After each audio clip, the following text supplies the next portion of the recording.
And I must confess that exactly 9 days from today, 25 years ago, the 10th of April, 1994, we shocked the world in style when we won the African Nations Cup. As at that time, we didn't know what we were doing. As you see us all here, we are just one big family. We hardly agree on anything then. But as you see these guys here, the moment we put on the jersey, I remember Ucho Okechukwu saying, JJ, leave him. As he kick you, you go come here.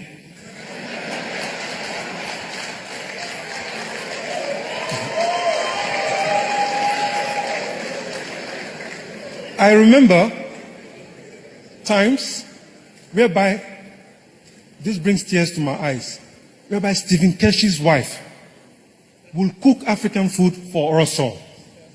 And she will bring it and carry it with her car, and we'll all start sharing in the hotel. Am I lying, guys? That tells you the love that we had for one another. But as we look back, I am a coach now, and I thank God for everything He's done for us. If you look at the way the football is being played today, fullbacks are asked to attack.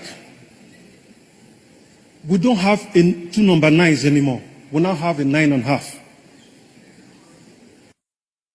We're talking about this started in 2008. As at 1994, Daniel Amokachi was not a number 9. He was not a number 10. He played 9.5. So he was ahead of his time. As at 1994, we had an overlapping left back. Sometimes we used to beg him, Ben. But he will still go, and we will beat Ivory Coast. With all due respect. As at the time, all the midfielders used to just carry the ball. One small boy from Delta, all he did was fight for the ball, give it to the players to play. And at the time, God blessed us with the best striker this continent has ever seen.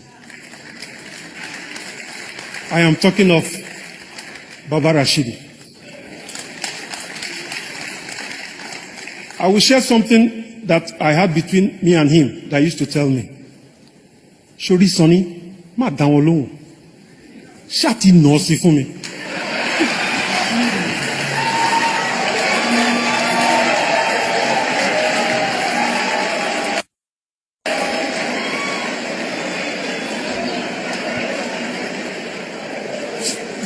For those who don't understand Yoruba, what Rashidi used to say to me was, Sunday, don't listen. Just send the ball in. And this man had the most clinical finishing I have ever seen in my sporting career. And I've been blessed to play with players like Inzaghi, Zidane, and all of them. But none could come close. And then we had one crazy number 10.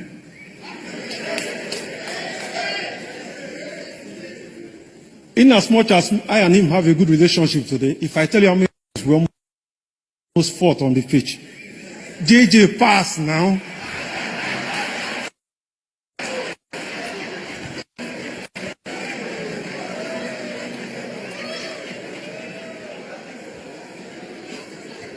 But I must confess to you guys, if I had a problem and I was crowded by players, give it to JJ. He will find a solution.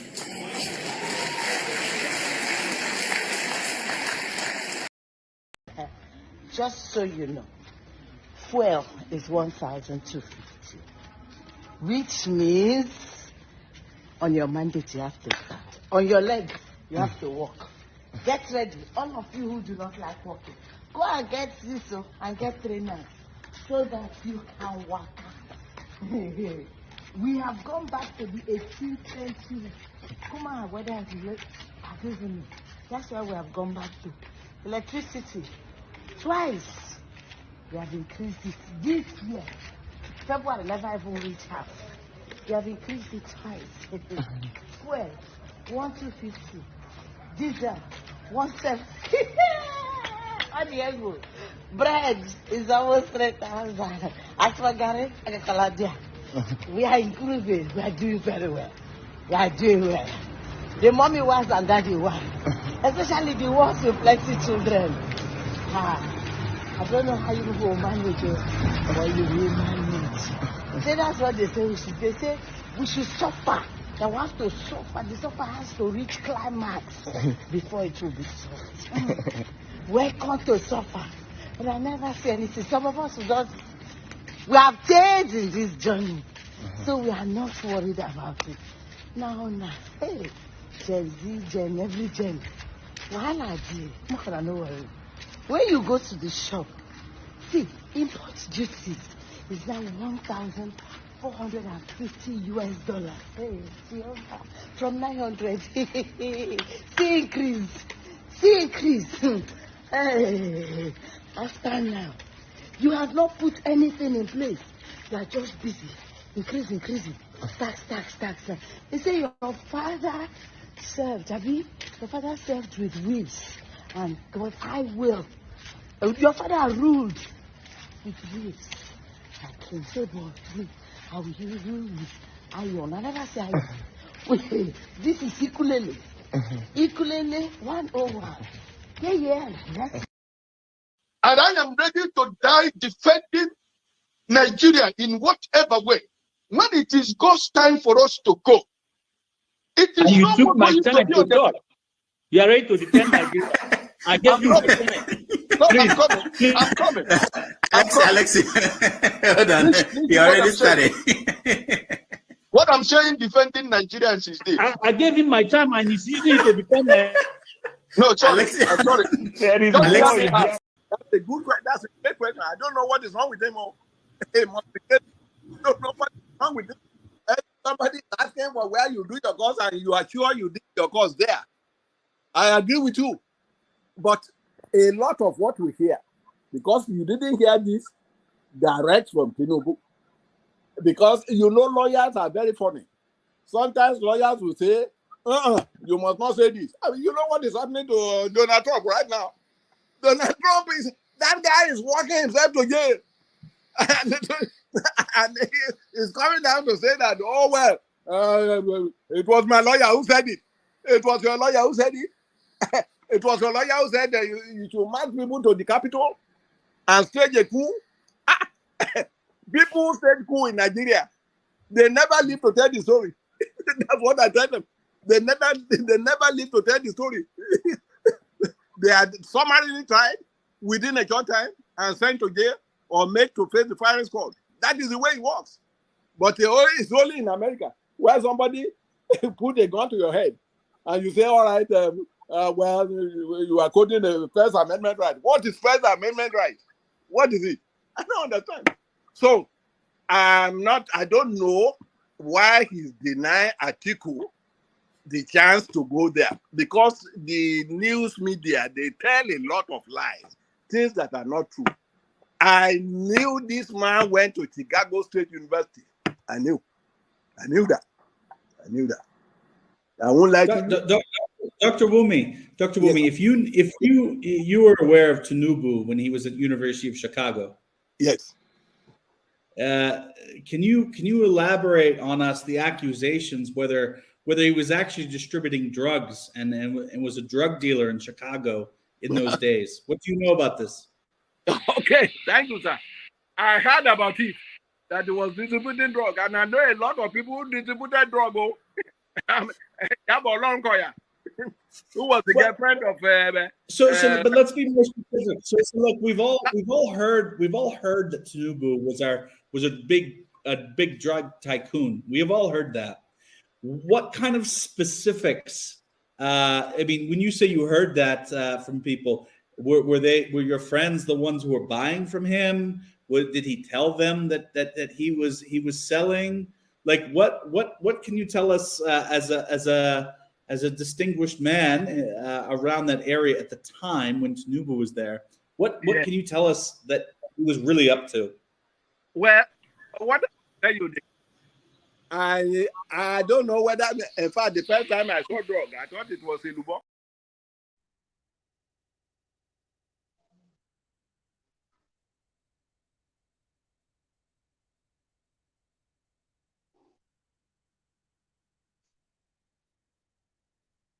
Well, am I the only one showing on the screen right now? How are you doing, Doc, Dr. Doc, Alex? I'm okay. I'm okay. I'm okay. How are you, sir? Good, good, good, good. I was still preparing the show. I wasn't ready to come on, but since Oh, yeah, okay. I just have one or two things to just contribute before I go back to work. okay, Uh, I spoke with someone very high up in status today in Nigeria this morning. okay, An ex classmate of mine, okay, and Rudolph, we're in trouble in Nigeria. You know, I have to apologize to Nigerians for thinking that Tinubu had the wherewithal to turn the country around. This man is making. He's my big brother. I'm not going to deny that. My family house to his family house is a stone throw away, but people are suffering, Rudolph. People are. It breaks my heart when a loaf of bread is almost unbearable cost-wise yeah, to like purchase. 1,000 naira. Yeah, they say fuel is a liter or gallon, 1,200 naira right now. Tube of yam, 3,000. Exchange rate now is almost 1,600 to $1. This is sad. I've seen Nigeria. I'm in my late 60s now, so I've seen Nigeria at its best, and I'm seeing it right now at its worst. And it breaks my heart to know that people are suffering. It's unbearable. Every single policy decision that he's taken since he's been the president has been a total and complete failure. I totally agree with the professor who said that his policies, especially something to do with the professor who the former, I think, Professor Sage, something like Okay, that. yeah, Sage. Yeah, he said something today that was totally spot on. He came in unprepared. I think he came in for essentially the status to have a record that he has been the president of Nigeria, but he's making Buhari come across a genius. But I think the problem is that when he came in, he didn't understand the problem, the financial problem that we had, and he inherited a bad government. But it's almost a year now, so I said on your platform there must be a honeymoon period. Remember I said that on your platform, but we're past the honeymoon period right now. This is time for us to notice changes in government and the well-being of the people. People are just, I mean, I'm talking about someone who's so high up and who's complaining bitterly. It's sad. It breaks my heart. And the only thing about it is that I don't know whether for someone like Chuk Chuk who sits down and writes rubbish, I don't know whether Obi has the wherewithal to turn the country around, quite frankly. I think the country is in total dire straits. I think I will say it and say it again. And you can quote me anytime, any day, and you can take it to the bank. I think that the major problem we're going through right now is by Emefiele. And it breaks my heart to know that I had an association with this dude, that this dude I knew personally 50 years ago or something like that. And that he's turned out to be the person he's turned out to be. Consequently, EFCC's issued out arrest warrants for his wife and family members. This is how bad and how deep this is. This is really bad. It's really bad. No doubt, Dr. Alex. This we knew that things would be difficult, but do you think Nobody was expecting miracle from Bola Tinubu. And nobody could have gotten there without Nigeria going through some things. But did you think that he was fully aware of the situation and that he took steps, the ones that he could have taken, to at least give the impression that he understood what people would go through and that he was willing to sacrifice? Because that was something that was needed, and he did not show that example. Yeah, I totally agree with you, More. He needed to have taken some drastic actions, like this paying 14 billion or 14 million to House of Rep members. That didn't make any sense. People are suffering, you spend that kind of money. It was a stupid move. You're right. It wasn't. I know Obi wouldn't have done something like that. Exactly. Those are the differences that we could see. Yes.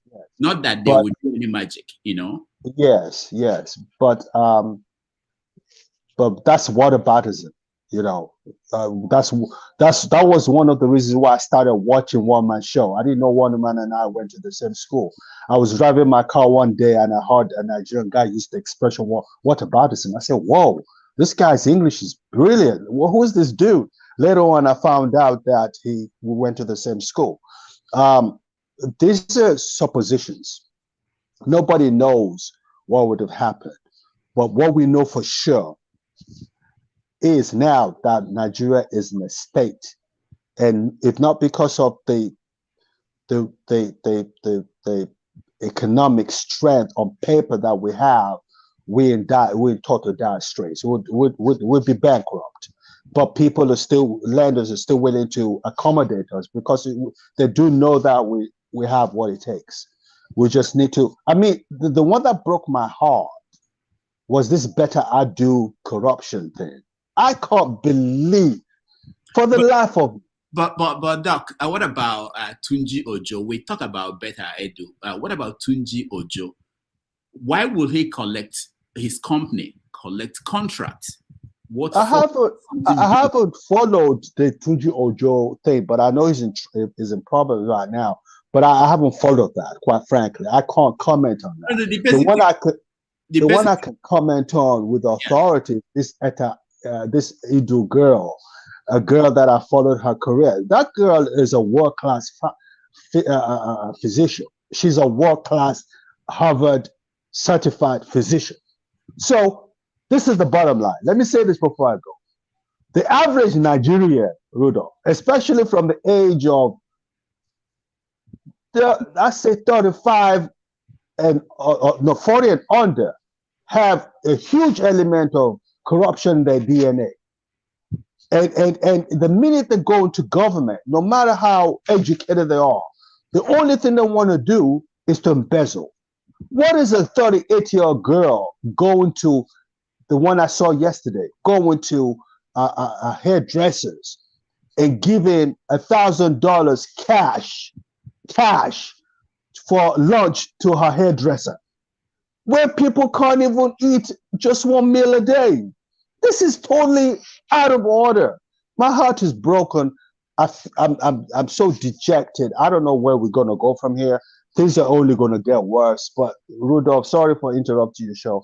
I just had to come in and say it. We always want you anytime you're free to join us. Thank you so much. Let me go before I get fired.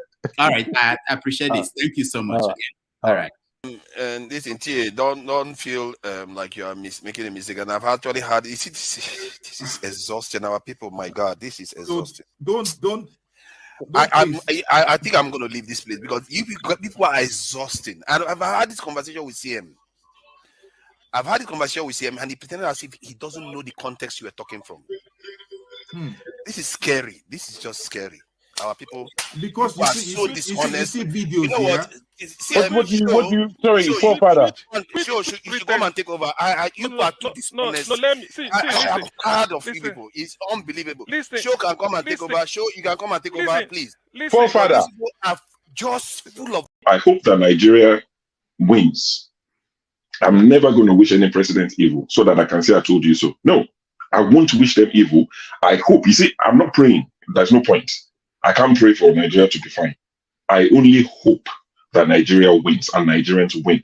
Because if you choose a dodgy doctor who has a dodgy record, who has, all sort of accusations leveled against him to say, this doctor, we think he's done this, or this doctor, this surgeon. Yes, he's a senior surgeon, he's the most whatever surgeon, but there are a lot of accusations leveled against him. If you choose him to operate on you, and you tell me to pray for you that it doesn't kill you surgery, what's the point? I can't pray. You might make it, you might not make it. My prayer won't change anything. So I hope Nigeria and Nigerians win during Tinubu's 4 years. Thank you. Tinubu is a criminal, yes, of course, a categorical grade 1 criminal. The only person more criminal than Tinubu in Nigeria is probably Babangida. But he's a criminal, and is he fit for purpose? Absolutely not. Should Tinubu be the president of Nigeria? Categorical no. Is there a better option than him? That is subjective. So show me who he is. It's Saturday, February the 10th, 2024. Welcome to another episode of Have Your Say 247. My name is Rudolph Okonkwo.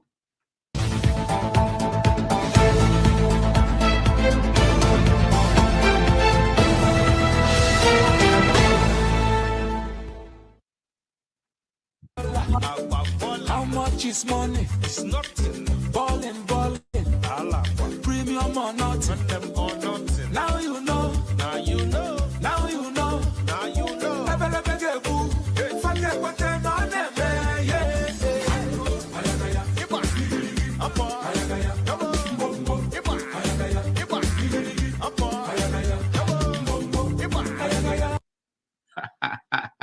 Boom, boom, ayagaya, bombo. Tomorrow, Nigeria will play Ivory Coast in the 2023 African Cup of Nations, the finals. Yes, win or lose, by Monday, the euphoria of the cup will have come and gone. Please, if government work, if they cannot protest, we Yaloja, we go up our nyash, we go up our press, we go protest. Too much stubbornness, too much for this country. But before you win, we go suffer. The stubbornness is too much. Please, Maja, find solution for this things. It's too much. Gary, 2,000 naira. Since when my father bought me, I did not buy 1,000 naira pence of Gary. There's selling it 2,000 naira now. It's too much. The savannah is too much. Even the rice, the Rika one rice up to 1,200 naira. For what reason? It's too much to buy meat. Even the farmers are dry rice up. Two fish for Chicago, 1,200 naira. 3 of pieces of it. It's too much. Baba we sanuwa, Bada we sanuwa, Yayipo ejo, sanuwa ti poju, ebi npa wa, ede sape ya oja Nigeria ya nje wa. Yes, the suffering is too much for poor Nigerians. Poor Nigerians will revert to their miserable life of suffering, hardship, and creeping protests. Can President Bola Tinubu move the wheel of Nigeria in a different direction? Or will he continue his trial and error policies, as we have seen in his management of the economy in the last 8 months? With taxes on the rise, including import duties that traders transfer to the customers, is there any other trick in Tinubu's bag? These are some of the questions that people have been asking. Cost of fuel has gone up. Food and other prices have followed it. Households and businesses struggling. Things seem anxious and uncertain. I understand the hardship you face. I wish there were other ways, but there's not. Oh! Yes, I wish there were other ways, but there is none. Your president has no other way. Using the collapse of the Naira as an example and the failed effort to arrest it, will the government have an answer to the fury to come from the suffering masses. We know it's coming. The question is, will the government have an answer to what is coming? In the meantime, we're going to enjoy the games coming tomorrow, and we will know what happens after.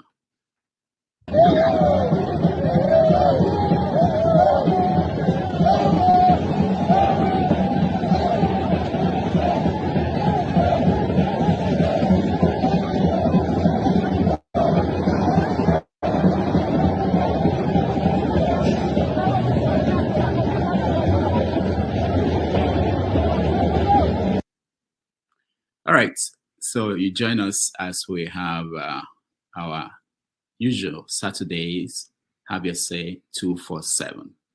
Again, my name is Rudolph Okongo.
No, so I'm gonna make them last. Oh, this little nuts of mine. Oh, I'm gonna make them last. Oh, these little nuts of mine. I'm gonna. Someone is first timing me. Someone. Hey, my grandson, Udoka, how are you? Hello, Grandpa. Kedu? I don't know, man. What are you eating? Oh, I have nothing left at home. I'm eating palm kernel. That's all I have at home. Now I eat meal without meat. Aku without ukwa. Mbano, that's not healthy. What can I do? Can you please help me beg your father? Beg your father this Christmas to help me. Things are hard. Prices of things up, energy up. In duck, Grandpa, I'll tell my dad right away. Biko, thank you, please, thank you. Biko. These little nuts of mine. Dad. Hey, Udoka, KJ. Grandpa is suffering in Nigeria. He needs your help urgently. Udoka, didn't I warn you? How did you know he's suffering? We were just on a FaceTime call. He looks so skinny now. His stomach has shrunk and it's flattened. His stomach? Yes. Let me see. You know what? I don't care. Look, that man, I give him money, he will go and use it to buy tobacco, and that's it. I give him money, he will go and give it out to his friends. And I give him money, he will go and marry a second wife and thought, no, I don't care. Whatever is happening to him, I don't care. I have a solution. What? Go to Help Me Waka and they'll send him any food item that you want to give Grandpa anywhere in Nigeria. Help me Waka. Really? Really.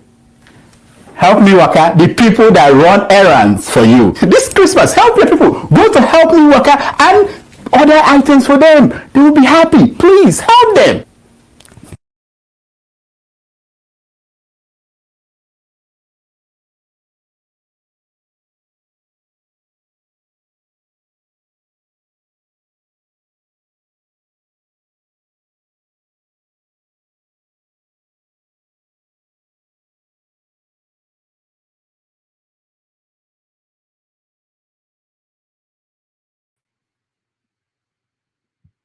All right, Peter cannot hear me. Ernest, welcome to the show.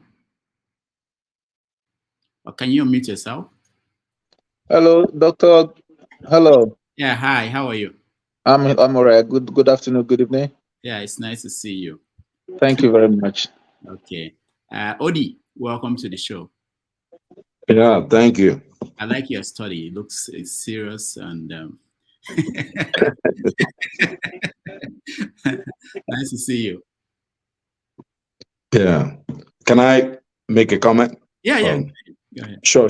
Okay. I like to really talk about Alex. He was an interesting guy that, Dr. Alexander Gomez. Alexander. Okay. Yeah. So his monologue, sort of, I'll say, because it was just you and he was the first person on the show. Yeah. I think he's the guy that normally I would have just watched, but after I think I liked his honesty. I think we need more of that. My only disappointment is that, he did not actually tell us what his friend said that made him lose hope. Because he said he did talk to someone, and you really let him out cheap there. I think you could have pressed him to give a little bit more, to tell us what did his friend actually tell him, because this is actually in the future that made him decide that there's no hope. Secondly, I have many friends like Alexander who are top people. You can see that he doesn't depend on anything from Nigeria to be successful. But they, for one reason or the other, me personally, I say it's tribalism. Anybody can say whatever, I have friends like that. I told one of my friends recently, I said, finally, can't you just own up and say, I wanted this man to win because he was from my place and he's not doing well now. Just say it, He said, no, let's give him 4 years. That's when we can judge him. I said, how do you wait for 4 years to now judge somebody, whether the person is succeeding? That's why I give my respect to Alex. But, I'll tell you, many of the people I know are waiting for Tinubu's government to do one thing, for them to claim victory. Maybe the exchange rate drops to 1,002 and they say, yes, we told you, city boys here, they will capture one terrorist or something. They're looking for the problem with this. Why it's so bad to support this kind of government is that there's nothing. It's not giving anything. Everything is just getting worse. Maybe they'll claim victory if Nigeria wins tomorrow. I don't know. Maybe we can give them that one, right? But like everybody's looking for something. Obi used to say something, and one of the things that we can offer all our solutions on this page. I'm sure Tinubu, some people are telling him the solution, and even Obi, when Obi criticizes him, he gives solution. Obi kept saying during who buys bread cheaper? You can see the people you played. Most of them are in the Southwest. Look, I'm sure if you go to the Southeast, there'll be problem also. The North actually is worse. These people are finally going into the streets. People who are, even at NSAS, they decided no, everything was running smoothly. So you can see that the solutions are very simple. And Tinubu said there is no other way. I disagree with that. What we are suffering from is demand and supply problem. The simple solution is from consumption to production.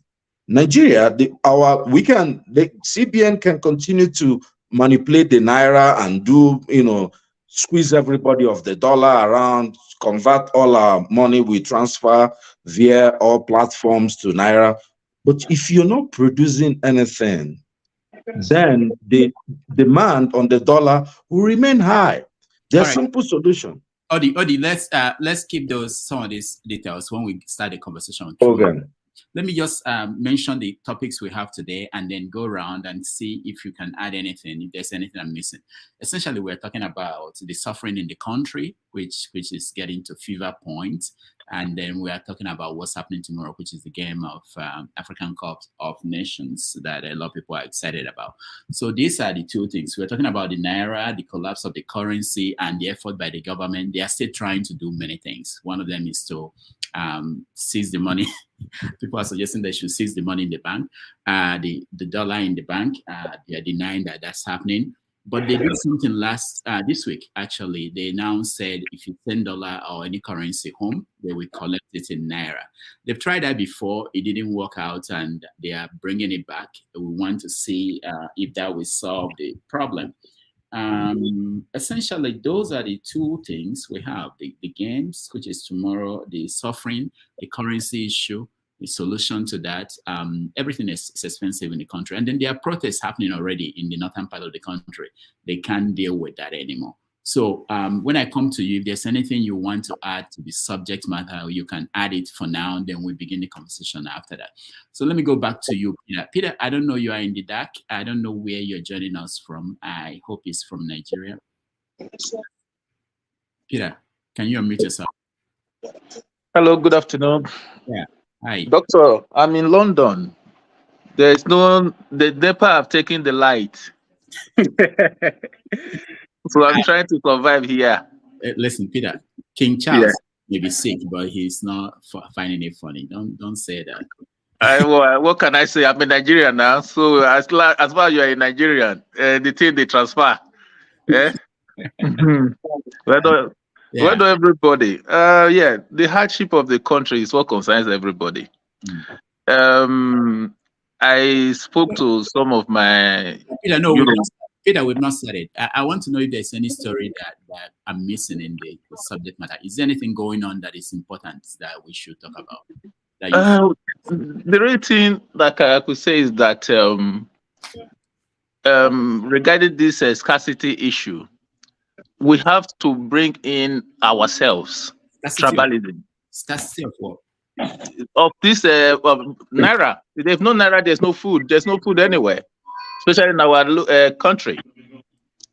So there's too much hunger. There's too much hunger in the country. Is it not scarcity of money that brings it in? The government is trying to balance everything. Okay. Yeah, it's scarcity. We should bring our ethnicity, our tribalism. Yeah. This thing have to hit the rock. It's not education. I think we should do more about this. Okay. Yeah. That's why I'm looking at it. Okay. All right. Thank you, Peter. Ernest. I don't have anything to add. Just just to discuss the topics you have already. All right. Thank you. Odi, anything to add? No, not from me. Okay. All right. Dan, anything to add?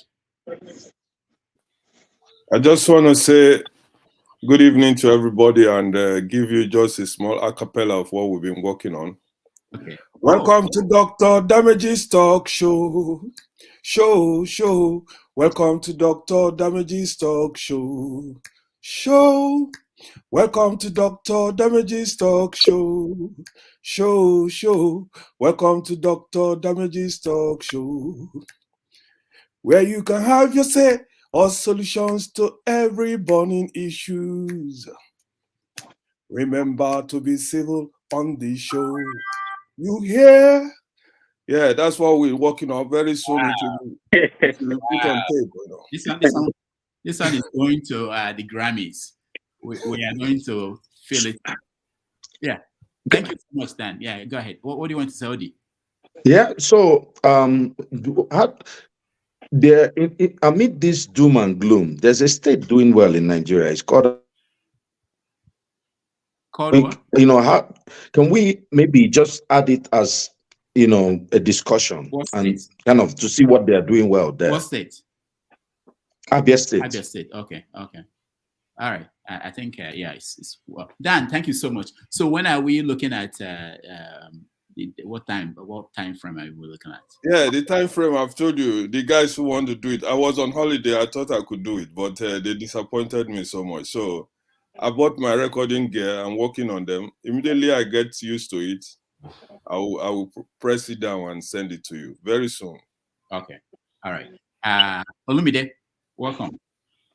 Welcome. Thank you, Rodolph. Yeah. So yeah, my own addition is just the insecurity. You can't have the level of insecurity in that place is just alarming. I mean, you can't have development, you can't have investments where there's no security, especially the security of the local indigenous people. So it's news every day, kidnapping, killings. So for me, that is just one thing that is so alarming there and needs to be dealt with. All right. Thank you. That's key. That's a very important one. Alaba. Yeah, thank you, Rudolph. How are you doing? Greetings to all panelists, everybody.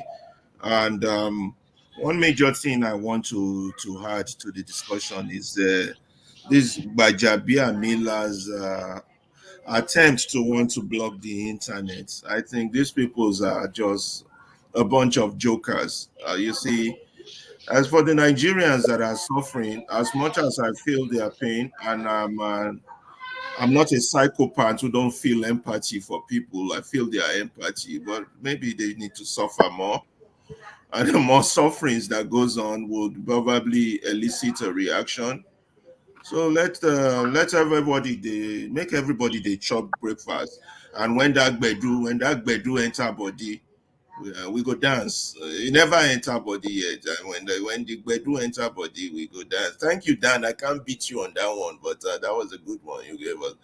But I mean, the government is still so bold to be uttering lots of garbage. They want to block the internet as their response to the mess they are creating. They're not even responding to the disaster that is. I don't know. Maybe we are not pushing them enough. Maybe we're not shouting enough. Oh boy, let the suffer continue, Jerry. Until the bedu enter body. All right. Thank you. I'm hearing there's something going on in Senegal. I am not aware of it, but people are calling me. There's a situation there. So if you're aware of it and you want to come on and share with us, we appreciate that. The flagship. Good morning, Dr. Rudolph. Yeah, nice to have you. Yeah, thank you. Good morning, everybody on the panel and those in the comment section. Two things I would like to add. Number one is the post effect of the AFCON semifinals, the results that we had in Nigeria of the death that did occur. I think there should be an awareness of talking to the people about their health concerns before tomorrow. I was hoping that Dr. Gomez was going to say true. one or two about it, to just kind of educate them if you know you've got any underlying conditions that could trigger off your system and cause any severe adverse event on you, you should please think twice before the march starts tomorrow. So that's one I wanted to add to it, if we could throw a little bit more light from the aspect of education now. The other thing is, I think it may be old news, but it seemed to be progressing, and I've not heard too much about it. I read about it this week, the Trans-Saharan gas pipeline that is going to stream out of Warri in Delta State and heading all the way out to Europe. And there's a contention now in Niger since this pull-out from ECOWAS. So those two I wanted to bring up to see if we could talk. Okay, thank you. Thank you so much. Exora, welcome to the show. Welcome. Good evening, everyone. Good evening, Dr. Damages. I thought you were observing what's been happening on the social media during the AFCON. You don't see what's happening? No, what's happening? You're going to add it to the discussion now. What's happening? Nigeria. Anytime we are playing a game, we are not just playing the opponents. we are playing against 4 or 5 countries at the same time.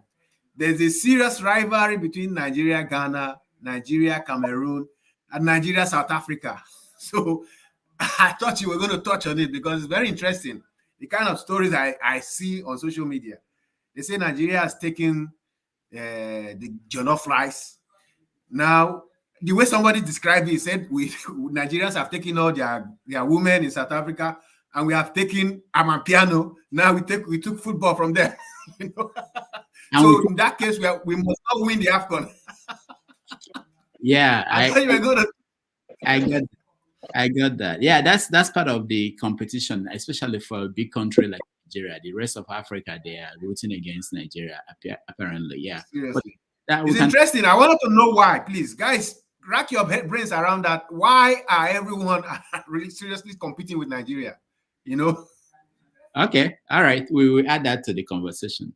Super Eagles. Finally, we have JJ Okocha. JJ, welcome to the show. Thank you, Dr. Damages of Nigeria. How are you? I'm very well, sir. I'm very well. Greetings, my fellow panelists. Yeah. So where are you going? I'm here to support Super Eagles, especially. But something we have to talk about is the increasing rate of high BP. Yeah. It's very important because as we educate people on this program, we should equally figure out a way to help educate them on how to. CPR is important. CPR. Perform CPR on your fellow citizens, and also educate the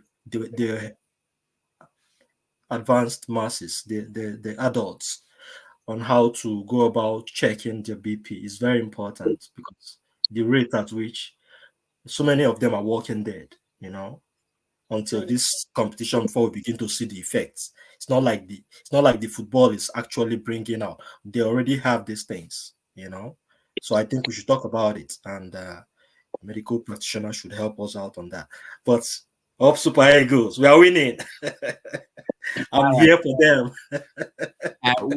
we are going to try. I'll try to reach a doctor and see if I can get anyone that will come and tell us about that. But let's start with the games tomorrow that we are going to play tomorrow. Yeah, okay, Super Eagles, maybe you start for us. So my prediction. I want to start by predicting. Yeah, what are your predictions? We are winning. 3-0. Oh, excuse me. 3-0. We are winning. Why do you have that confidence? Up Super Eagles. What is giving you the confidence? Sorry, excuse me. Oh, maybe it's the real. Go ahead. I want to start by saying that we got to the final by merit, and we are going to win it because we have defeated the undefeatables. So for that fact, I want to give them kudos, and I want each and every one of us to know that Nigeria can work. Yeah, Nigeria can work. But the politicians, Nigeria can work. The reason why I say Nigeria can work is because in this modern day, there are always solutions to problems. I don't think, especially when it comes to do with what concerns the human being. So if we put the energy, not necessarily. Rudolph, I'm sorry. Can I ask a question? Can I ask him? You will. Just let me land. You will. I just want to say, we all know Nigeria can work, but tell us how. You will. Tell us how. You will. Okay. First of all, let us believe. Let us have that belief that Nigeria can work. First, it starts from there. Okay. Before we even start to work out how, if we don't believe that it's going to work or it can work, then there's no way we can figure out how. I'm not saying that you should support Peter Obi or Tinubu or whoever. That's not what I'm saying. I'm just saying because of I'm a Nigerian living in diaspora. I'm seeing it from a different perspective that if we put our mind in the first position, which is saying, okay, can we come together to work things out? That's the first question. If we can come together to work things out, now we can now go into how do we work these things out. We don't necessarily have to say because you don't see it. Super Eagles, hold on. Yes, sir. Are you going to wait until we all agree that we can work this out before we start working it out? I mean, which one should start? Who is when do you get everybody to come together and say we can? I think the challenge is how do we make it happen, irrespective of people who are saying that it won't work. You shouldn't be arguing with them. You should prove them wrong by making it work. That's what I tell government officials. Don't stop complaining about people who are saying Nigeria is not working and it's not going. No. You prove that it can work by your action. So the first. Let's go back to the games. Tomorrow, I heard that Tinubu is storming the stadium. Do you want him to come and watch you play? I'm not interested. Rodolph, sorry, there's an update. Tinubu canceled the visit. He said Shettima should lead. I think he heard the cries of people, so he has cancelled it. He said Shettima should lead. Oh, I didn't know. That gives hope now, because if I would have been worried seeing him there. Okay, Dr. Damages, I'm just here to represent our boys, to tell them that very, very good. Super proud, and I'm proud of them, and I appreciate what you're doing. Thank you very much for this opportunity. All right, God bless you, and may the show prosper. Thank you. Up Nigeria. Thank you so much. Okay, up Nigeria, we are winning. All 3-0. Right. Okay, 3-0 from Super Eagles. Peter, where are you? First of all, I need to know where you are, because I'm very uncomfortable. How are you rotating this thing? Are you exempting me? I came first too. Now, I said, never just bring light. This rigging will not stop, even with VAR. This to me. It's broad daylight rigging. That will be going back. I am going this way. Never just bring light. Yeah, okay. Peter, where are you? Where are you? Seriously. I did London. See, I'm here. I did for what do they call this place? Canary Wharf. Open the window. Let's see whether it's London or Lagos. Canary Wharf. There's no sign yet that it's not Lagos. Every day they ask me this question. See, Canary Wharf. You know, see Canary Wharf there. See my house here. Okay. All right. Okay. You know Canary Wharf? You go so quick, you're not gonna see me. All right. Thank you, Peter. So what do you think about tomorrow's game? Tomorrow's game, I like Nigeria, and I'm not too fascinated. I like the boys. They got nothing to do with them, what we are all passing through. That's the only joy we have today, doing their best. But the criminals that are killing everybody, now they want to take a center stage. We don't want them there, so that we can be happy. We that they kept out of the scene. We should be happy in our own way while they are celebrating with the loots. Yeah, it's two different people here. They want to take the money because they have no solution to our problem. So we are happy with football. When we finish football, we go home hungry. So they cannot come there and celebrate with us. They go, feed their children. They feed themselves while we go home hungry. So if they can avoid those things like Tinubu have done, Shettima should do the same thing, right? Because the way these people terrorize Jonathan, the way these very people that are standing now that they don't know what is happening. See, this is two government. They terrorize Jonathan out of office because he was not doing well. Though we can feed at them, right? Now, Buhari came in. He borrowed money without thinking that he will pay back. Nobody said, and even the North now that is more suffering, they defended him as if it's their God. Yeah, I asked many of them, this debt that is piling on our head, do you think it's going to affect the people you hate, or you're also going to benefit from it? But today we are all seeing the effect of Buhari. So now we are blaming Tinubu. Tinubu will also be better than the next government that is going to come. Because he's also going to borrow this money. He doesn't care. And in the end, it will go. We will celebrate another 4 years again. Wasted. Yeah? Nigeria will not work except we change it. We don't need another constitution. Yes, we could amend, we could fix what we have. The one that we have, is it working? So if we cannot even something is written on that document, at least we will see this one will help us. Like Donald Trump, you can see he have his own way to manipulate a document that is well put together. Now, I'm not blaming him. I'm just saying. So in our own case as well, we can also see something that, this one is good. We can use this. We can use before we now say we need to fix it properly. If we have a new book called Constitution, this is not somebody that's going to operate it. So this is my own problem that would let me say that Nigeria will not work.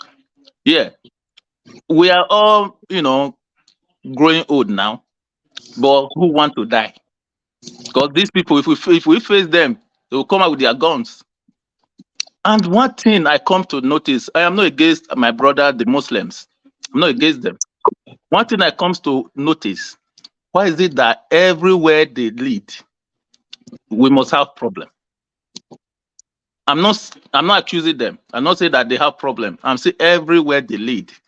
I can give example. We have Pakistan there. The election cannot hold. At this moment, you cannot count election with electronics because you want to cheat others.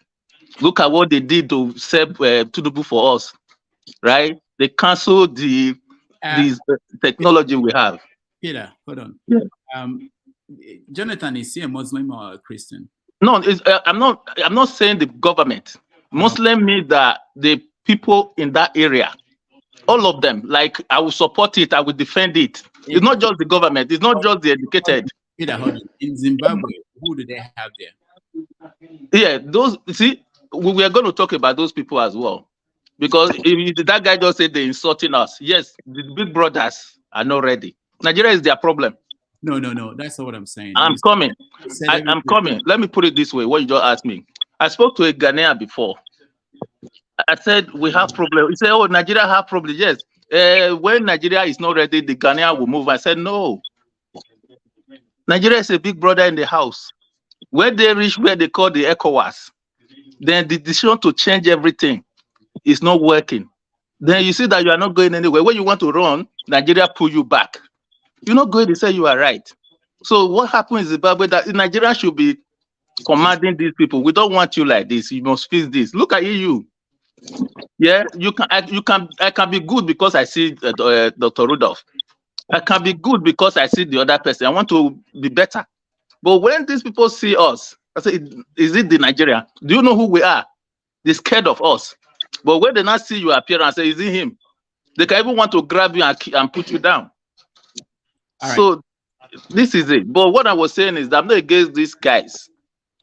The crime we are in now in this Tinubu thing, we didn't vote for. No, Tinubu never won election.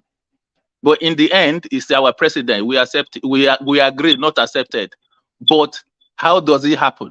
We see the Fulani just came, just manipulate everything. 1, 2, 1, 2. And my police officer friend told me the other time when I visited them, he said they were trying to do help side, blah blah blah.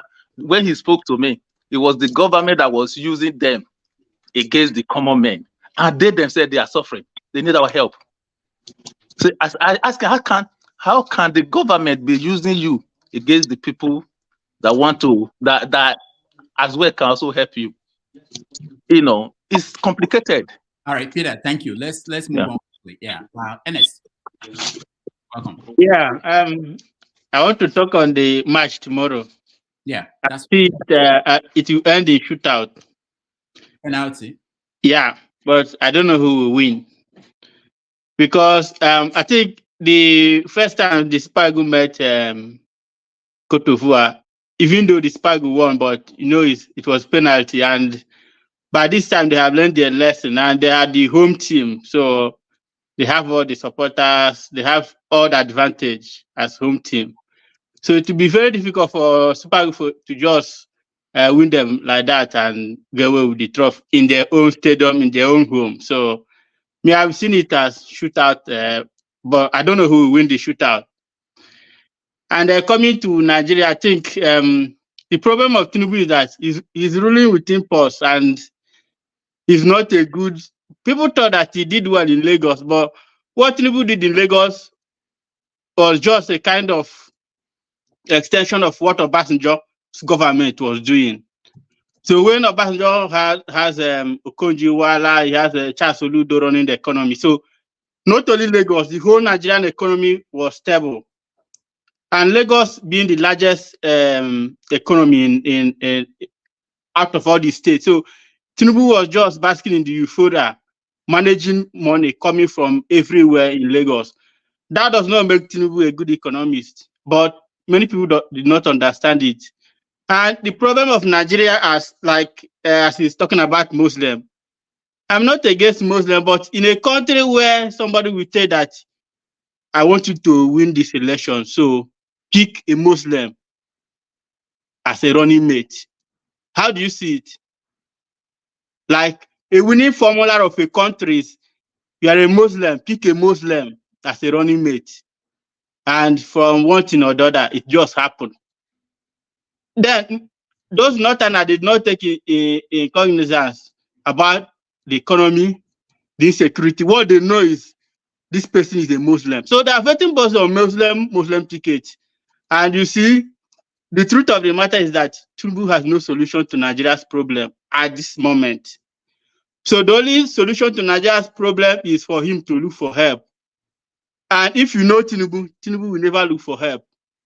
Because for him, he's Alpha and Omega. So everything, he just picks some people who are around him in Lagos and others he judge that they are good in economy. But those people, they are not exposed to economy. Forget about those CBN governors.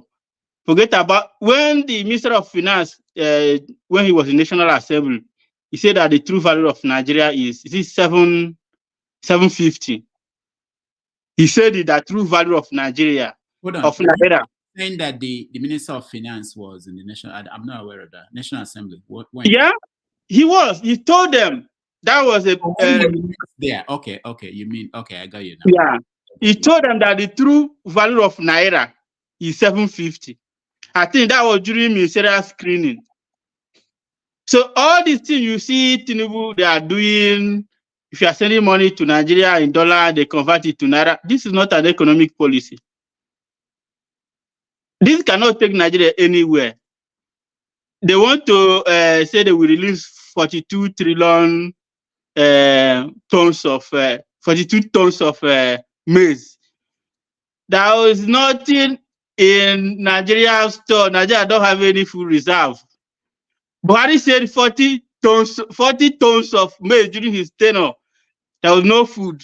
Tinubu now came said 42 tons. See, Nigeria has no food reserve anywhere. So if you look at Peter Obi's manifesto, he said, if you fight insecurity, if you remove fuel subsidy, you provide modular refinery to cater for domestic need. Then farmers can go back to farm. Nigeria with food sufficient, inflation will go. Tinubu has not done any of these things. So all this trial and error policy, convert Naira to dollar, convert. Okay, now Tinubu, they use forest to buy. I heard somebody say they use forest to buy car for National Assembly. They use forest to buy yacht. They did all those things. Now they are banning it. You should not use that, but they used it. They are using it. So it is got that they are just wicked. So for me, this is just the beginning of the suffering. All right. Progress is too small and it's too far. But Nigeria will hear and win, whether they like it or not. Right. And the why I'm happy is that the first people who are suffering are the Northerners. We in the East, we will stop our. Hold on. How did you come to that conclusion? Where did the protest start? Yeah, but that doesn't mean that the only people suffering. The fact that I said that they have started suffering already. Forget it. I'm from eastern part. Honest, everybody. Number one. Let me just summarize. We Igbos, we don't depend on government from time immemorial. If Igbo man get a federal work or state work, the first thing he will do is to look for business to augment his earning. Average outside person depend wholly on both state, local government, and Nigerian government. So we don't depend. So even if Nigeria is not running well as a country, we Igbos will survive. I'm not trying to make more, but average Northerner will find it difficult. So if they like, honest, less than 2% of Nigerian population are working for the government. Less than 2%. Yes. So it doesn't. That is salary aspect. Okay. Yeah. Okay. You'd. And now someone who has 4 wives and 25 children who's not working for government, who is feeding them? All right, let's go. Ernest, we have to leave. I can't come back and argue with Government feeding them. They know how they feed them, whether you are working or not. you. So the money comes, they share it to them. You don't need to go to work. Ernest, the point is that everybody in the country is suffering, irrespective of where you live. And Yeah, I know, but it's in comparison. If they like, I said, if they like, they should vote for 3 Muslims as president, vice president, senate president. Now they go first so far. If they like, make they allow Nigeria, make Nigeria work. Let people that understand things come into this game and do it. Obasanjo did it because of Okonjo Iweala and the Charles Oludo. Forget about all these things. And from that economy they built in 1999, that is what Nigeria is running till now. All right. They put another Igbo man to come and do it again. That's the truth. Forget about Tinubu. Forget about Rufai. Forget about Buhari. If Tinubu finish, he return power to Fulani Hausa people. As in Nigeria will keep on going down. When Nigeria will divide, when Nigeria will cease to exist, it will not come from IPOB. It will not come from Oduduwa or Arewa. Nigeria will cease to exist when the economy ceases to exist. And time is coming. Thank you, Ernest. Thank you so much. Odi, let's get back to the games. What's happening tomorrow? What is your prediction and why? Because it's easy to say 3-0 and you don't tell me who are the people that will score, what are the strengths of the teams, and how do you arrive at that? Well, I think, I never knew Nigeria would get to the finals. It was a disjointed team. So trust me, I already think we've won by getting to this point, And, Ivory Coast is like a cat with 9 lives. I'm really I think it's going to be a 50-50 game. The last game, Osimhen was not fully fit. You could see it. It wasn't his usual stuff. I hope he's fully fit. If he's fully fit, then we've got a chance. Because his movements does create the opportunities for other people to score. He's very aggressive. He presses very well. I've never really liked the coach, but I give him his flowers. He's now done. He's led the team to the finals. We've not been playing pretty football. We really have no one in the midfield. Alex Iwobi has been trying. You still have to give him credit, but I see that I'm looking at maybe a 2-1 win for Nigeria, being a Super Eagles fan. It may get to penalties, something like 2-1, 3-2. Ivory Coast. I think everybody. There's someone that said something funny about the war going on. It's a Twitter war, right? People are making memes about different countries. Trust me, most people in Africa do not want Nigeria to win, because Nigerians have been so loud on the social media, disparaging everybody. But it's just the fun of it. There was even threats that Nigerians in South Africa will be attacked. Thank God that hasn't happened, because it would have been a big shame. But I really wish. I think maybe a 2-1. Maybe we'll go to penalties. I hope Osimhen scores. Just Osimhen. I just hope he scores, because he should be man of the tournament. He should be the most valuable player. And, but it will be crisis if we win Ivory Coast. Those people can throw tantrum. When they lost, when they thought they were out, they almost burned down their country. And, the next day they went to celebrate, So I think for the safety of, I think we should win, It should be, Nigeria has a better team, I believe. All right. Thank you, Odi. Dan? Yeah, it's unfortunate I've not been able to see the match, because all the time they've been playing, I've been working. But watching through we're off. Eh? You're taking off tomorrow from work so that you can watch. How did you know that? I don't have the power to take off day, but fortunately, I was supposed to be off on Thursday and they pushed it. Somebody was not available. So now I had the choice to say, okay, if you give me Thursday to work, then Sunday you have to. So tomorrow will be the only time I will have to watch that game. And I'm happy it's a final. And I believe I'm a Super Eagle serious fan. Very, very serious. Even when I wasn't watching it, I was watching the live score while I'm doing my job. Sometimes heart attack, even when I'm not even watching it live. So for Nigeria, I will give them 3-1, you know. I give them 3-1 because the highlights I used to see, I know they are good, you know. I can see the effort they are making. I know the people didn't give them a chance when they started. They said because they were not together. But the small highlights I see on YouTube, I think they are good, especially with South Africa. They did well for me. And like the brother said, I want Osimhen to finally let tomorrow be his real day, you know.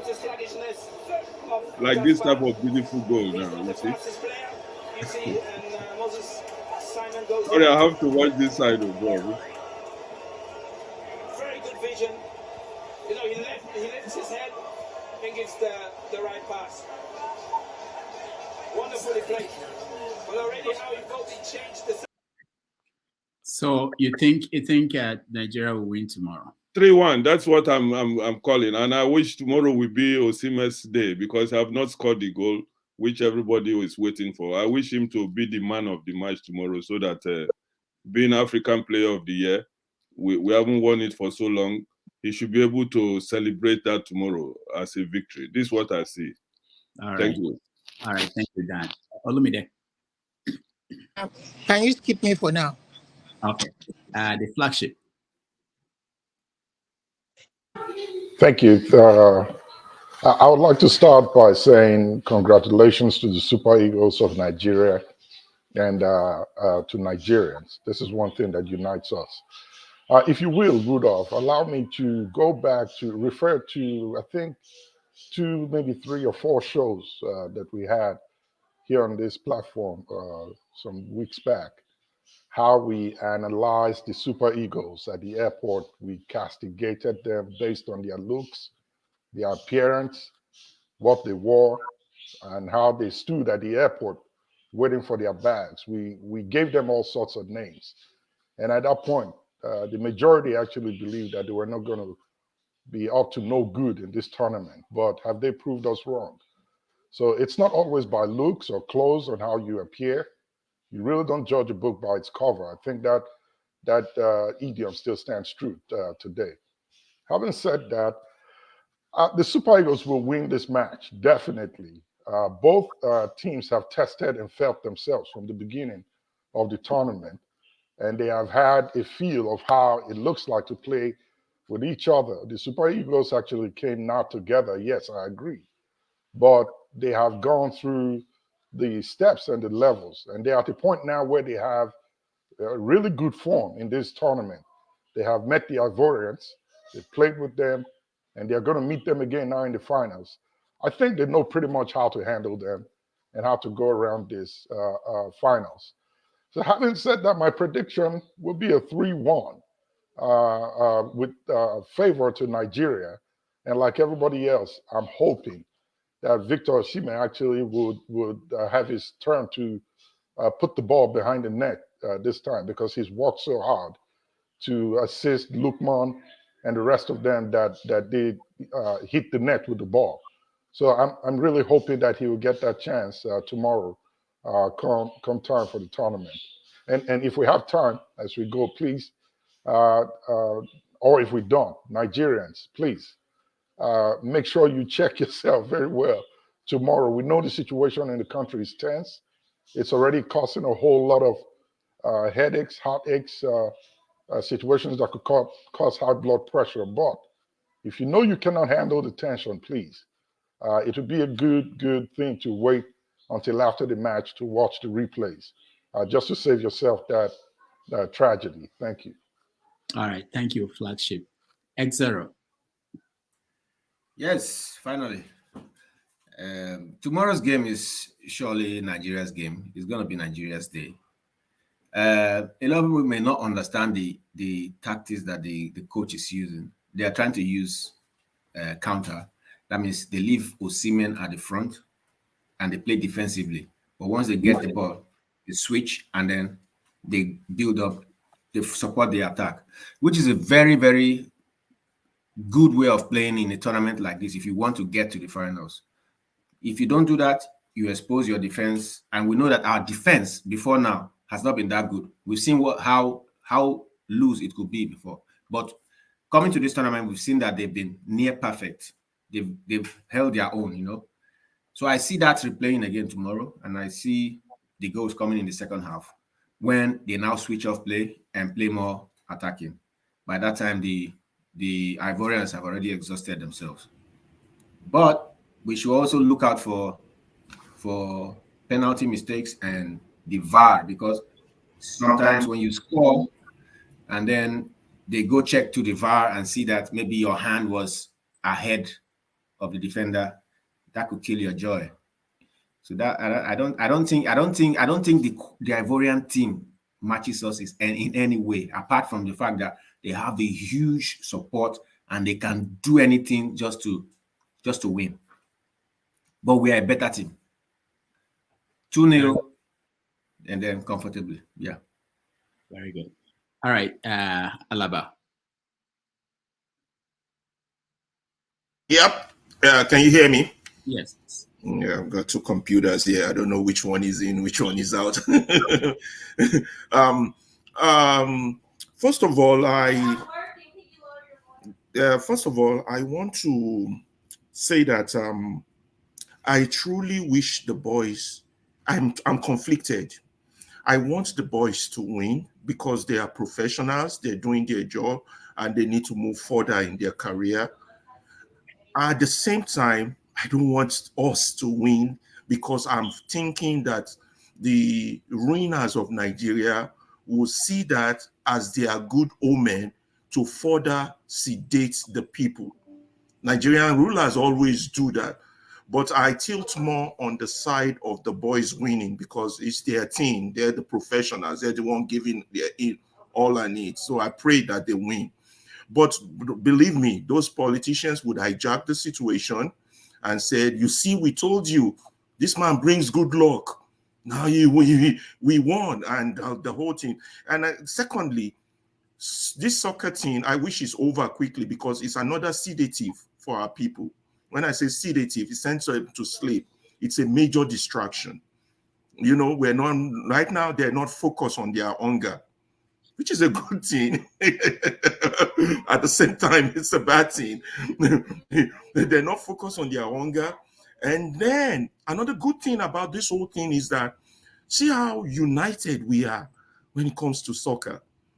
You know, a few people made a few tribal submission earlier on. I didn't like that. And I think Rudolph should have called them up on that. You know, I didn't like that. Now, see how united we are on this soccer team. You know, we're Nigerians. Now, I don't only wish that our hypocrisy as Nigerians, and it's all of us, it's not just, it's all of us, will stop. That if we can put this much energy that we put into soccer, into making our own country a great country, into holding our political ruiners accountable, this much energy, not use soccer as our, oh, let's come and sweet talk them, we are the greatest, South Africans, Ghanaians, and Senegalese and Cameroonians don't like us, we are there. No, we are not. We are the shit-hole shalanga that we are. And we have to start talking truthfully, honestly, and we have to work this out. Well, look, there's a lot of sincere ignorance among us and a lot of conscientious stupidity. I'm praying for the sake of the boys that we win. It's their career. They're going to go further. They're going to get more contracts. Nigeria's name will be better. But at the same time, I know how these terrible people that are ruining us are going to exploit this situation. And some people are already here defending them, saying, oh, Nigeria, you know, color, blah, blah. We have no patriotism in us. There's no patriotism in our blood.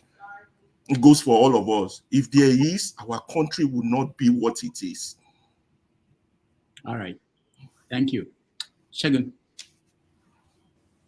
Yeah, good afternoon, everybody. Good afternoon to the viewers and the people in the comments and the panelists. I just jumped in quickly just to make comments about the match.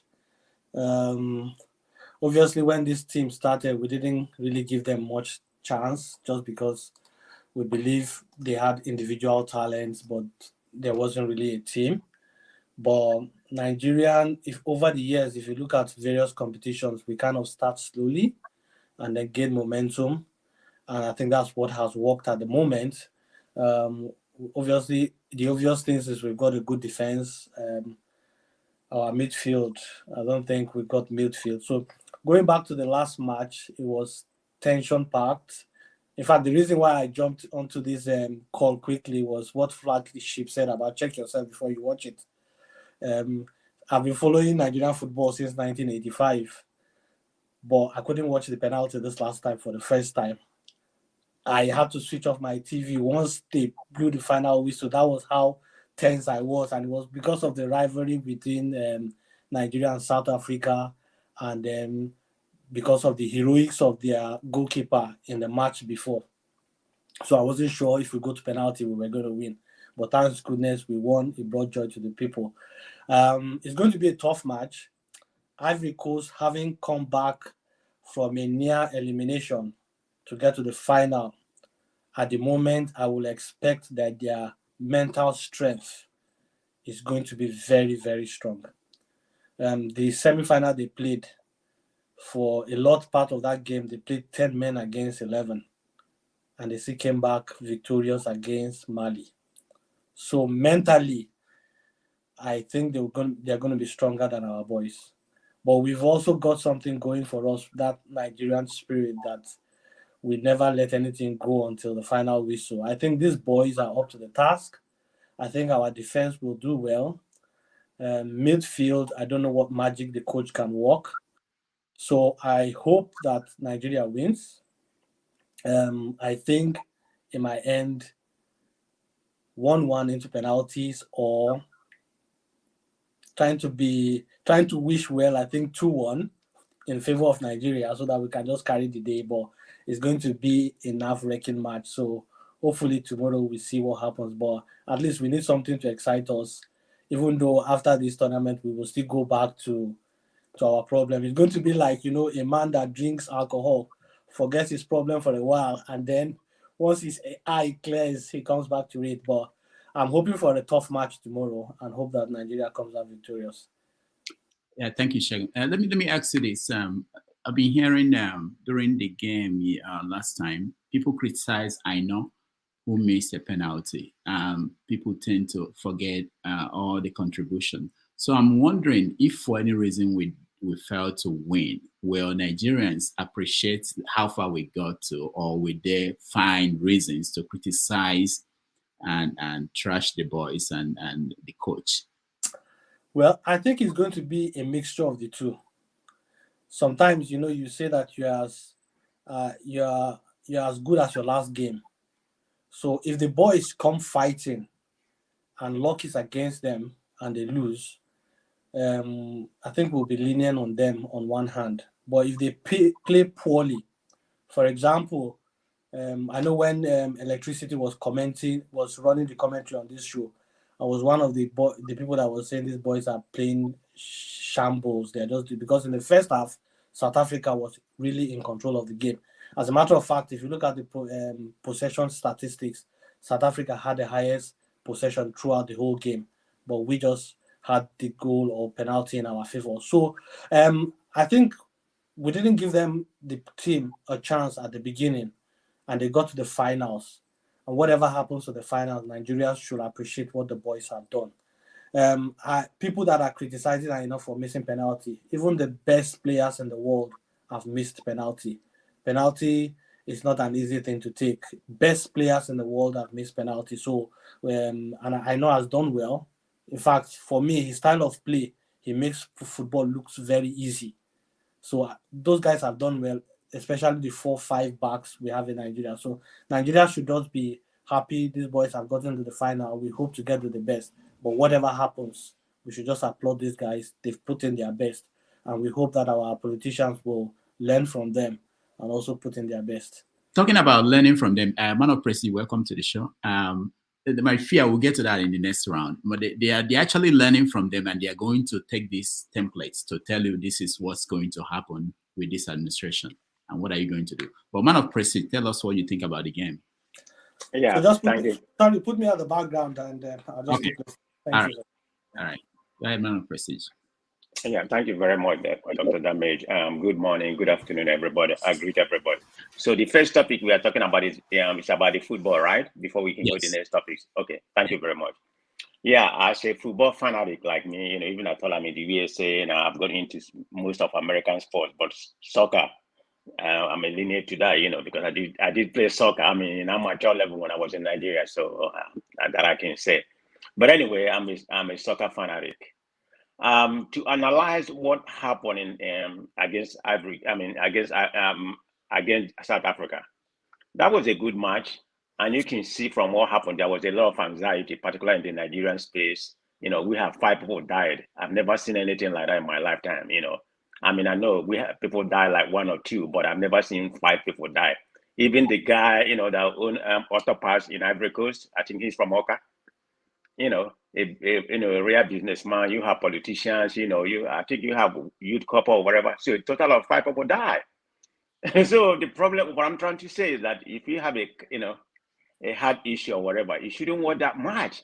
Because even me, I'll be very honest. I was just telling my wife, she wasn't here when the game was going on, and I told her that I stopped watching the match in the first half. I'll be very honest. I mean, this is me. Everybody's different. They can handle something different. I stopped watching the half. I went back to my office, room, and I was watching. Then I was clicking to see what the highlight is. This is how my wife think I'm chicken about that. I said, look, you don't know anything about soccer. When you watch soccer, if you're a soccer fanatic, the anxiety could do damage to you. So I watched it then until Nigeria score. Then I went back and started watching it, but I watched everything after that. So what am I trying to say? If you have any kind of heart issue or whatever, dumb or high blood pressure or whatever, I'm not saying it can lead to that, but what I'm thinking, I'm not there. I don't have the fact to back up what I'm saying. Those 5 people die must have some head issue, So, but may they still rest in peace for that. So going back to the soccer, we're analyzing it. Man of Prestige, sorry. Tinubu watched that match, and he's older than all these people. Okay. Well, we don't know what Tinubu. I mean, it's not about age. It's not about age. How about the youth couple that died? At least he's good. I don't think the youth couple that died is more than 25. So it's not about age or whatever. That's exactly what I'm saying. I can't really say what really killed them and whether they have health issue, but that may be some pertaining to that because the person that died from the youth cup is younger, so I can't even imagine the person having that much health issue. So it's just part of soccer, phenomenon, that. But anyway, the one against South Africa, man, it was the anxiety there was too much. I mean, South Africa pretty much controlled the first half. I think what happened was the coach changed the formation. We was playing 3-4-3, so you have like almost about 5 people defending, with the halfback and everything, So he changed the formation, and that is why South Africa employed, they have 2. I think don't quote me. I think they have 2, 6 and 2. You're right. So they pretty much dominate the midfield. That's why Iwobi and some other people, they kind of lost in that regard. So I think they need to go back to the formation that brought them to where they are right now. Of course, I'm not a fan of that formation. I always like 4-3-3. That's what I like. But having said that, it's gonna be a cracker against Ivory Coast. To me, I think we can beat Ivory Coast. Ivory Coast is okay, but I mean, when it comes to soccer, they're gonna have an advantage, in terms of the home court advantage. I mean, they're gonna have about 60,000 people supporting, riding all over. So that's an advantage. That's one man supporting them. That's why I say. But our team, we are matured enough. Like I said, we have the most talented team in Africa. Go and look at the numbers. Even at all, the person I would have liked to lead our attack wasn't even there, Victor Boniface. I mean, we have to talk about the present form.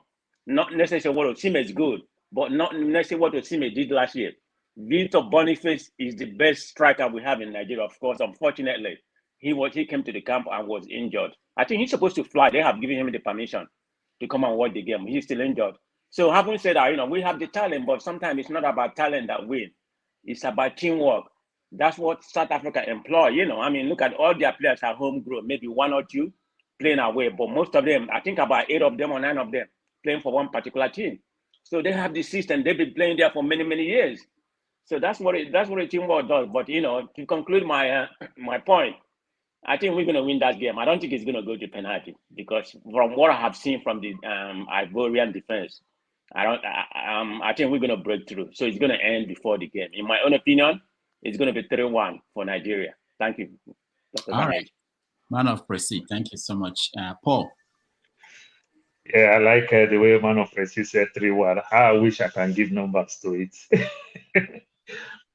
So on the soft side, I think now that we're discussing it today, it would have been better, Ghana border Ivory Coast. It would have just been better for Nigeria to order Ghana jollof rice. Just use this as a great reconciliation so that the Ghanaian people also support us. To calm Twitter down and everything, because this final is like Ghana is playing against Nigeria. It looked like Ghana is still on this tournament. So I think one easy way just for Nigeria to just order Ghana jollof rice so that Ghana calm down. I think it would be better. But on the talking about the game, it's tough to play with host country, and these guys they've done so bad, and they pick up their pace. So they can't afford to lose this game. So they want to give all their best. The Ivory Coast will want to do everything possible to win this game. But one thing that will help Nigeria, statistically, Nigeria have that history of we've been winning Ivory Coast in time like this. About 3 times we've been dominating the Ivory Coast. So that can also put some type of panic in them. And I would be much, much happy if Osimhen will give his best. Because if Osimhen come out and give his best, that can also be a plus for us, because I strongly believe that they want to use 2 men to follow Osimhen. So that's like -1 to the Ivory Coast. That can help us if Osimhen will give his best and everything. I'm expecting Osimhen at this time to even come on the social media that he promised to have 2 goals on this tournament. You understand? Just to get them confused. I could remember 1994 when they asked Arrigo Sacchi between the match with Nigeria and Italy. They asked Arrigo Sacchi before the match, they said, who is his problem? And Arrigo Sacchi said, Rashidi Yekini is his problem. Guess what? We just pushed Rashidi Yekini out there. But meanwhile, Arrigo Sacchi, after the match, he said Amunike and Omokachi is his problem. So we were so happy and everything, we just pushed. But strategically, he knows Amunike is his problem. And they take Amunike out of that game. So sometimes we can also use the media to our own advantage in times like this, just push Osimhen out there, make some type of utterances. Oh, he's going to score 3 goals. He's going to be the African best player. By so doing, you might discover that they'll put 2. And Osimhen is doing very well. But without Osimhen, we still have very good, formidable attacking formation and everything. So I see this game that it's a 50-50, in as much as we will get that panic, but it's a 50-50 game. Nigeria has a very good chance because of history and everything. Though playing with those countries, it's not always easy, but I see victory from the side of Nigeria. That's my take for now. All right. Thank you. Femi. Good morning, all. Good morning, Doctor. Hey. So, I wanted to just reel out some things I depending on what topics you probably already have up for discussion, because I didn't start the show with you. Some of it is as amusing as it could be serious. We could start with the sachet, what I consider the sachet wars between NAFDAC and the Manufacturing Association of Nigeria. And then I was also thinking about Tinubu as the new fighter pilot. You did see that picture that was it the Nigerian Air Force displayed of him. Some people call it AI generated. It was quite amusing in itself. And this idea, I mean, anyway, let me just continue. So, and then there's that fight to see who's going to outdo themselves in Cote d'Ivoire. Everything is politics in Nigeria. On one hand, people were criticizing Obi for going to watch was it the match against South Africa now, and I just found that ridiculous. But anyways, it's not really Nigeria in any case. I don't know why people are too worried about what is doing, and it's not because I'm necessarily an Obi supporter. I just find it ridiculous when there's more important things to deal with in Nigeria. Meanwhile, nobody said anything when Shetima went, and now we're hearing about 22 state governors, I think, trying to go to the finals. On one hand, so people actually mentioned the fact that it was when Shetima went there that Nigeria almost crashed out, because that was the only time we actually played the. We suffered to get to the penalties. People always are able to infer all kind of things from situations. Anyways, and then let me just run through this quickly. Because of the fact that I like to think in truth when we discuss things like the Palestine-Israeli issue. You like to compare it with how it's kind of like affects or relates to what happens in Nigeria, for example. And that's why I thought it was interesting. I found it interesting what's going on in the EU, especially regarding the farmers' protests in lower countries there, and how they're trying to dissuade the governments. Some of the governments are trying to dissuade countries like Morocco from, Moroccan imports from coming into their country. And then, of course, I'm pretty sure you probably already added the protests that seem to be spreading because of the food situation in Nigeria. And of course, what appears to be redundant ministers, because I had highlighted initially when we had that over bloated numbers, and I heard some people mention the fact that for the situation in Nigeria, we need as much. I didn't think it made any sense. I think I've been proven right now, because you can count on the tip of one hand how many ministers seems to be doing anything, if at all. And of course, the other thing that caught my attention was the general overseer of the Faith on the Rock Ministry, I think in Abuja, who was arrested by the EFCC for a 1.3 billion naira fraud. And it's not just him; it only highlights the decadence in society. And how ridiculous it is when our hypocrisy, when we claim to be so religious. I guess, of course, the CBN thing, you already must have mentioned that as a topic, I guess. And of course, maybe just to round up real quick, the statement from the PRO, the tweet from the PRO of the FCT, Josephine Debo or something, on how she thinks people should keep their marriages off social media. I thought that was hilarious in a way, because that's not a topic of most important national interest right now.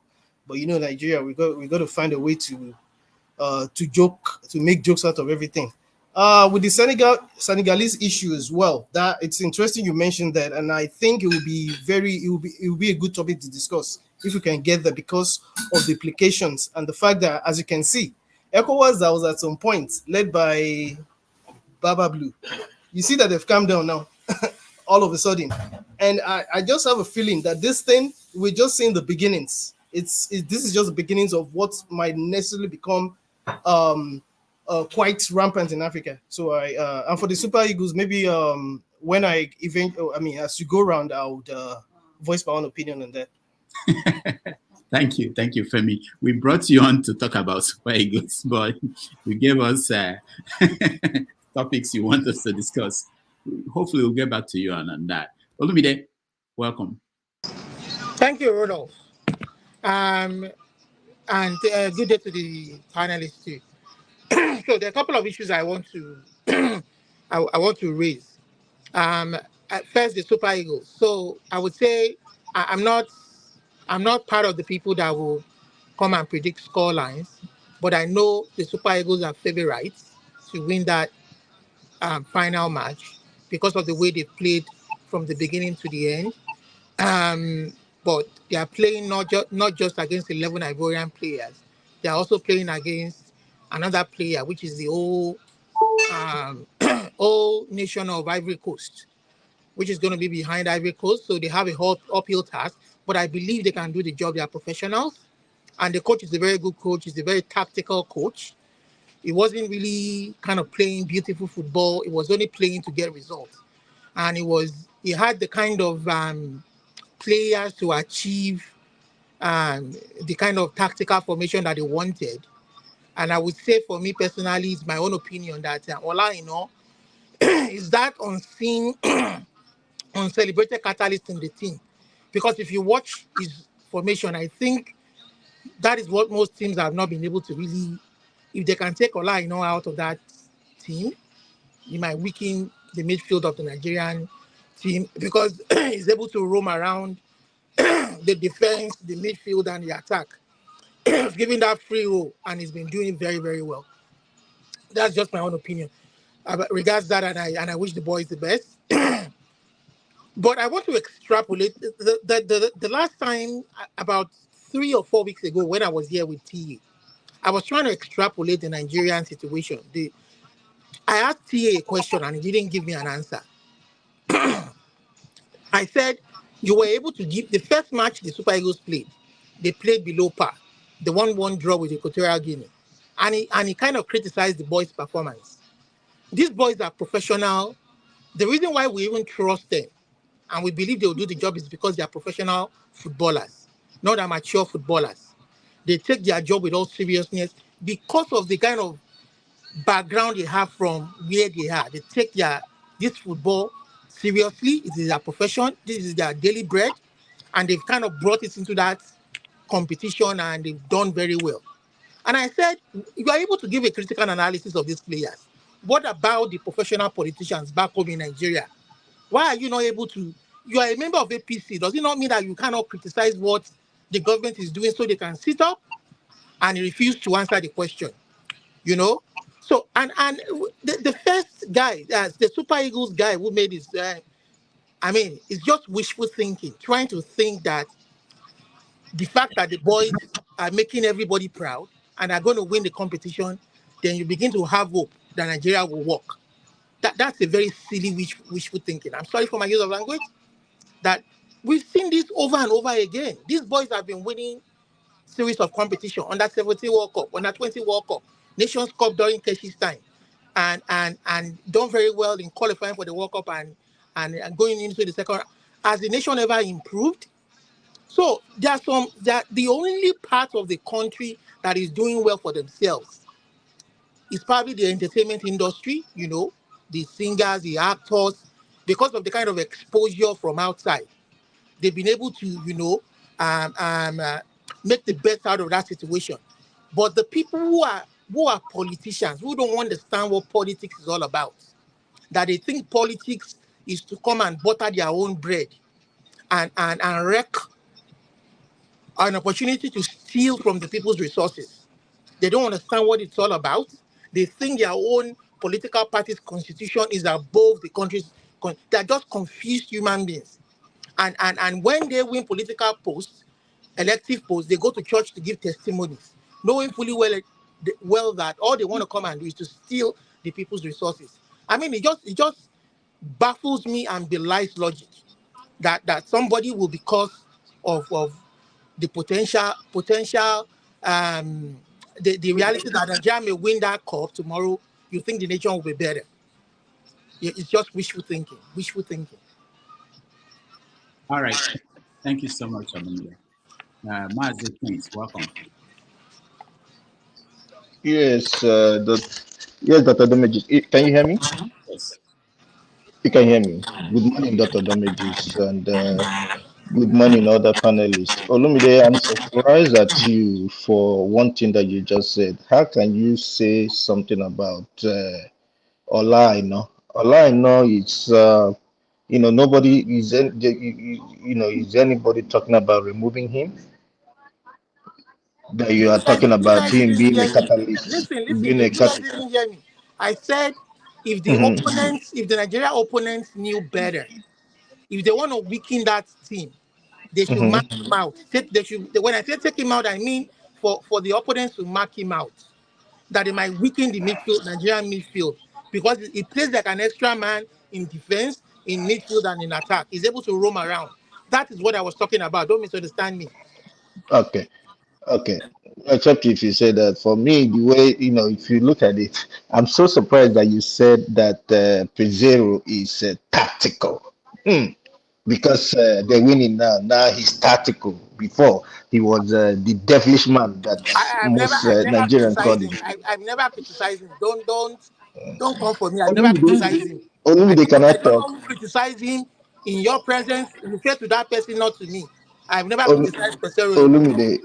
Olumide, But it's okay, a good, as far as I'm concerned, he has played tactical formation. He's playing okay, tactical football, not beautiful football. okay. It's good. It's good. He's doing a good job. But I can confidently tell you, for me, I feel he shouldn't feature the Zaidu tomorrow. Instead of Zaidu, let Omero start, and Zaidu can come in later if Omero gets tired. From what I'm seeing, from the way I want, defense in terms of defense. And then I'm also hearing that this person might not be starting. Iwobi might not be starting. So if Iwobi is not starting, then that looks like senior man is gonna take that position, which is Ihanacho taking that position. However, just like in a nutshell from things that I've heard so far, what I am begging is, please, can Tifnubu not attend that match? Please. Prince Akwachi, can I correct something if you give me just less than a minute? You say something about Iheanacho taking that position. That's not possible. Iheanacho is not in midfield. He No, can't there's take a that way. position. There's a way you can switch. Listen The only person now. that can play, hold on. None of the Let me educate you, Prince Akwachi. The only person that Okay, can play that, can we move on? Can we move the on? only person You that could can play give that me field is later. Yusuf. Yusuf, I don't want Yusuf. Yusuf cannot even make an impact. Yusuf cannot make an impact. What I'm trying to say is that there is a way you can switch things, right? If you have Omerua, you bring in Ihanacho. Let Ihanacho be a feeder to what's his name? To be a feeder to Osimhen and all that kind of a thing. That's making him play the 10 and all that stuff. So, but that's by the way. The only thing I'm begging is, please, if there's any possibility that we can send a mail and tell Tifnubu that he's not needed in Cote d'Ivoire, he can stay in Nigeria and solve Nigerian problem. Okay, Would that work? just to let you know, I saw the story that he's not going. He said he listened to. Please, thank God. Please let him not go, so that he will not go and give them bad luck. He's not going, which is interesting because if he had gone and he won, he would have taken credit for that. But the fact that he could listen to public opinion, they didn't want to add to, if anything bad should happen, that will add to all the counts against him. We have a lot of problem in Nigeria. Let him solve in Nigeria. Let him deal with his So you should be happy. All right, let's go. I want us to go to implications of beyond the game, the wider implication. Like Olumide was saying, he talked about why should we not, if our criticism of this team made them better, why don't you think we have the right, or it's important for us to continue to criticize the government to make them better? Also, we know that Bajabiamila this week said that good news is coming for Nigerians are going to get good news, that the government will do something good for them. They are going to key in to any win tomorrow to say that just like we started slowly and we are taking care of things, that good things are coming for you guys. So Dexter, welcome to the show.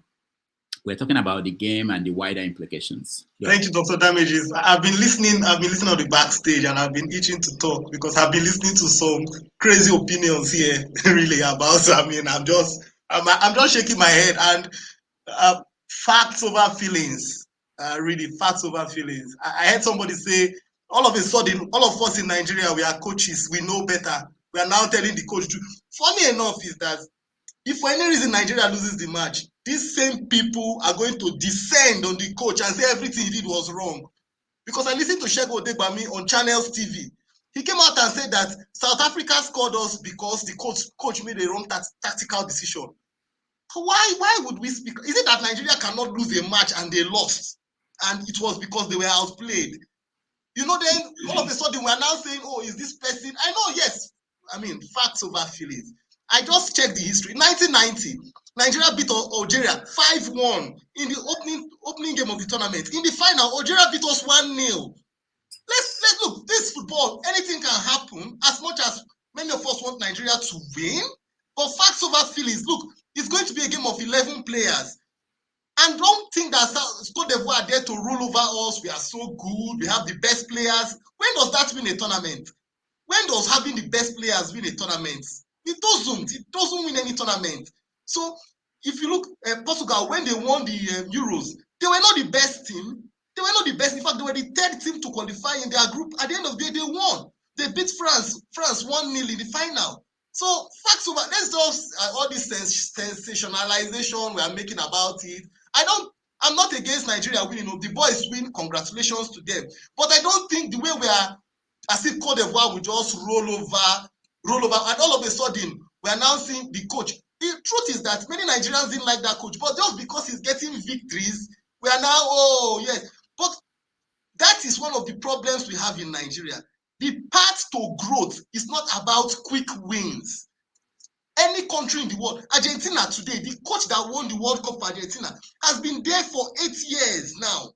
The path to growth is not about, in Nigeria, we want quick wins. That's why we keep on winning the under-17 championships, but we never win the World Cup because we take over-age players, and if you don't win, they will castigate you. Toni Kroos played the same tournament with Macaulay Chrysanthos. Toni Kroos is still playing football today at the highest level. Macaulay Chrysanthos, who was the highest goal scorer in the tournament and the second best player, is nowhere to be found. Nowhere at all. So what we did... Sorry, Chrysanthos is playing in one division 4. Okay. Who knows him? Now, the point I'm trying to make here, we are not even thinking about the future. People are talking about the game as if, have we actually thought about the reason why Pizarro is playing that formation is because Nigeria doesn't have the players to play the formation many of us think. We still live in the past where we had Daniel Amokachi, Finidi George, and we all think that is how we must be playing. Oh, we must be playing expansive football, brilliant. We don't have those players. Let's tell ourselves the truth. We don't have that quality. So the coach has to play something that is stable. The best thing we have in Nigeria, and it is, all you need to do is go and listen to ESPN analysis. Nigeria has good attackers, no doubt. Nigeria has the best attackers in Africa. Nigeria doesn't have midfielders. You have no bloody midfielders anywhere. The best midfielder you have there is not even Iwobi. It's Frank Oyeka. Frank Oyeka plays for Brentford. Brentford, he doesn't even play full time. He only plays. It's not a full time player. He's a bench player in Brentford. Now outside, that's why the coach has to pack the defense. He has to pack the defense because you don't win tournaments by conceding goals. Look, even if you bring Arrigo Sacchi to coach Nigeria, it's not going to change. He has to work with the quality of players we have. Senegal was considered to have the highest quality of players in these tournaments. Where are they today? They are not there in the tournament. They are out. So it is not about, oh, Nigeria has the best players. Oh, we are going to roll over. Cote d'Ivoire will roll over for us. It will be 3-1. If we win, I'm happy, fine, good. But if we lose, I'll take it as normal. I'll take it as normal. It's not. We are not entitled to it.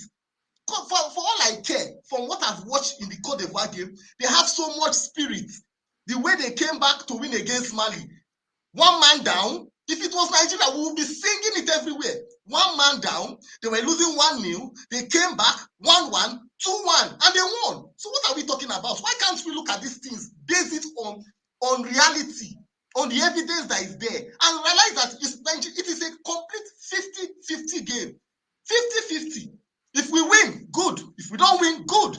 Let's take it like that. The players will go back to their clubs and continue their lives. And after this tournament, there's a World Cup to qualify for. When the time to qualify for the World Cup comes up, what are we going to do? When the coach starts playing this 5-4-1 in Lagos Stadium, we not the same people that will come and complain and start telling the coach, oh, play like this, play like that. I'm talking like this from experience because I can still remember being a coach in my university days. The moment One player does something, everybody come and say, oh, change that player. It is not easy. So we must decide, what do we want? Do we want long-term growth? It is not about winning this championship. France lost. They lost to Portugal. They came back. They won. They've lost again. Did they sack the coach? They lost again in the final to Argentina. Have they sacked the coach? It's not about just winning, oh, let us just win. No. It's about consistent growth. It's about a system that we can play. And going to what Femi Bajamila is saying, it's a shame that people like Femi Bajamila that use social media to castigate Jonathan's government now wants to regulate it, because he doesn't want the truth to come out. Because what is happening in Nigeria today is that the advent of social media has made it very, very difficult for the government to conceal things. Like the Edugate scandal. It's because of Twitter. It's because of social media. Somebody snaps that letter and circulates it. If it was back in the days where you didn't have social media, by the time the thing gets to the mainstream media editor, we call the government and tell the government, man, I have this story, and if I want to squash it, if I squash it, how much will you give me? And then they will squash the story. That's what used to happen. But now in this present day age, Femi Bajamila is indicted for the fraud he's involved in. So you are seeing that, look, evidences now, you don't know who is who. Person will just snap it and send it. And on social media, it goes viral. So that's why he wants to regulate it. So it's a shame on him. And Nigerians should not allow this whole Nations Cup we should not close our eyes and allow the House of Assembly to pass bills because of Nations Cup. In fact, let us lose so that we come back to the reality and face our nation. Thank you.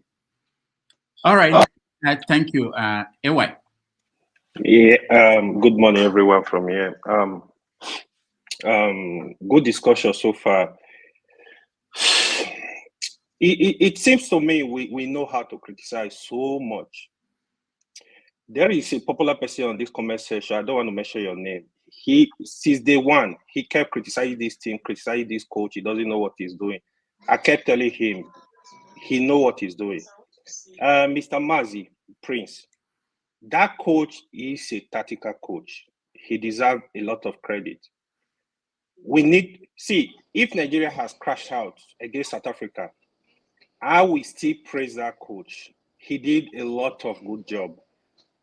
If you watch that team, just like most of the panelists rightly said, what we are struggling with is the midfield. We have the attack. You can't have a better striker like Osimhen. Lookman, Moses Simon, they are very aggressive attackers. They are so good. So if you watch in all the games, you don't need to score goal before you turn it. Osimhen is 3-in-1. He goes to defense, he goes to midfield, he attack. With his distraction, that is why you see Lookman getting goals. He can easily create problem for any defense. Lookman, Moses, they run around. They are able to run around. They are good. I don't think we have problem in the attack. Perhaps we have Chukwueze in the bench. He's a very good player. He can replace Simon Lookman easily.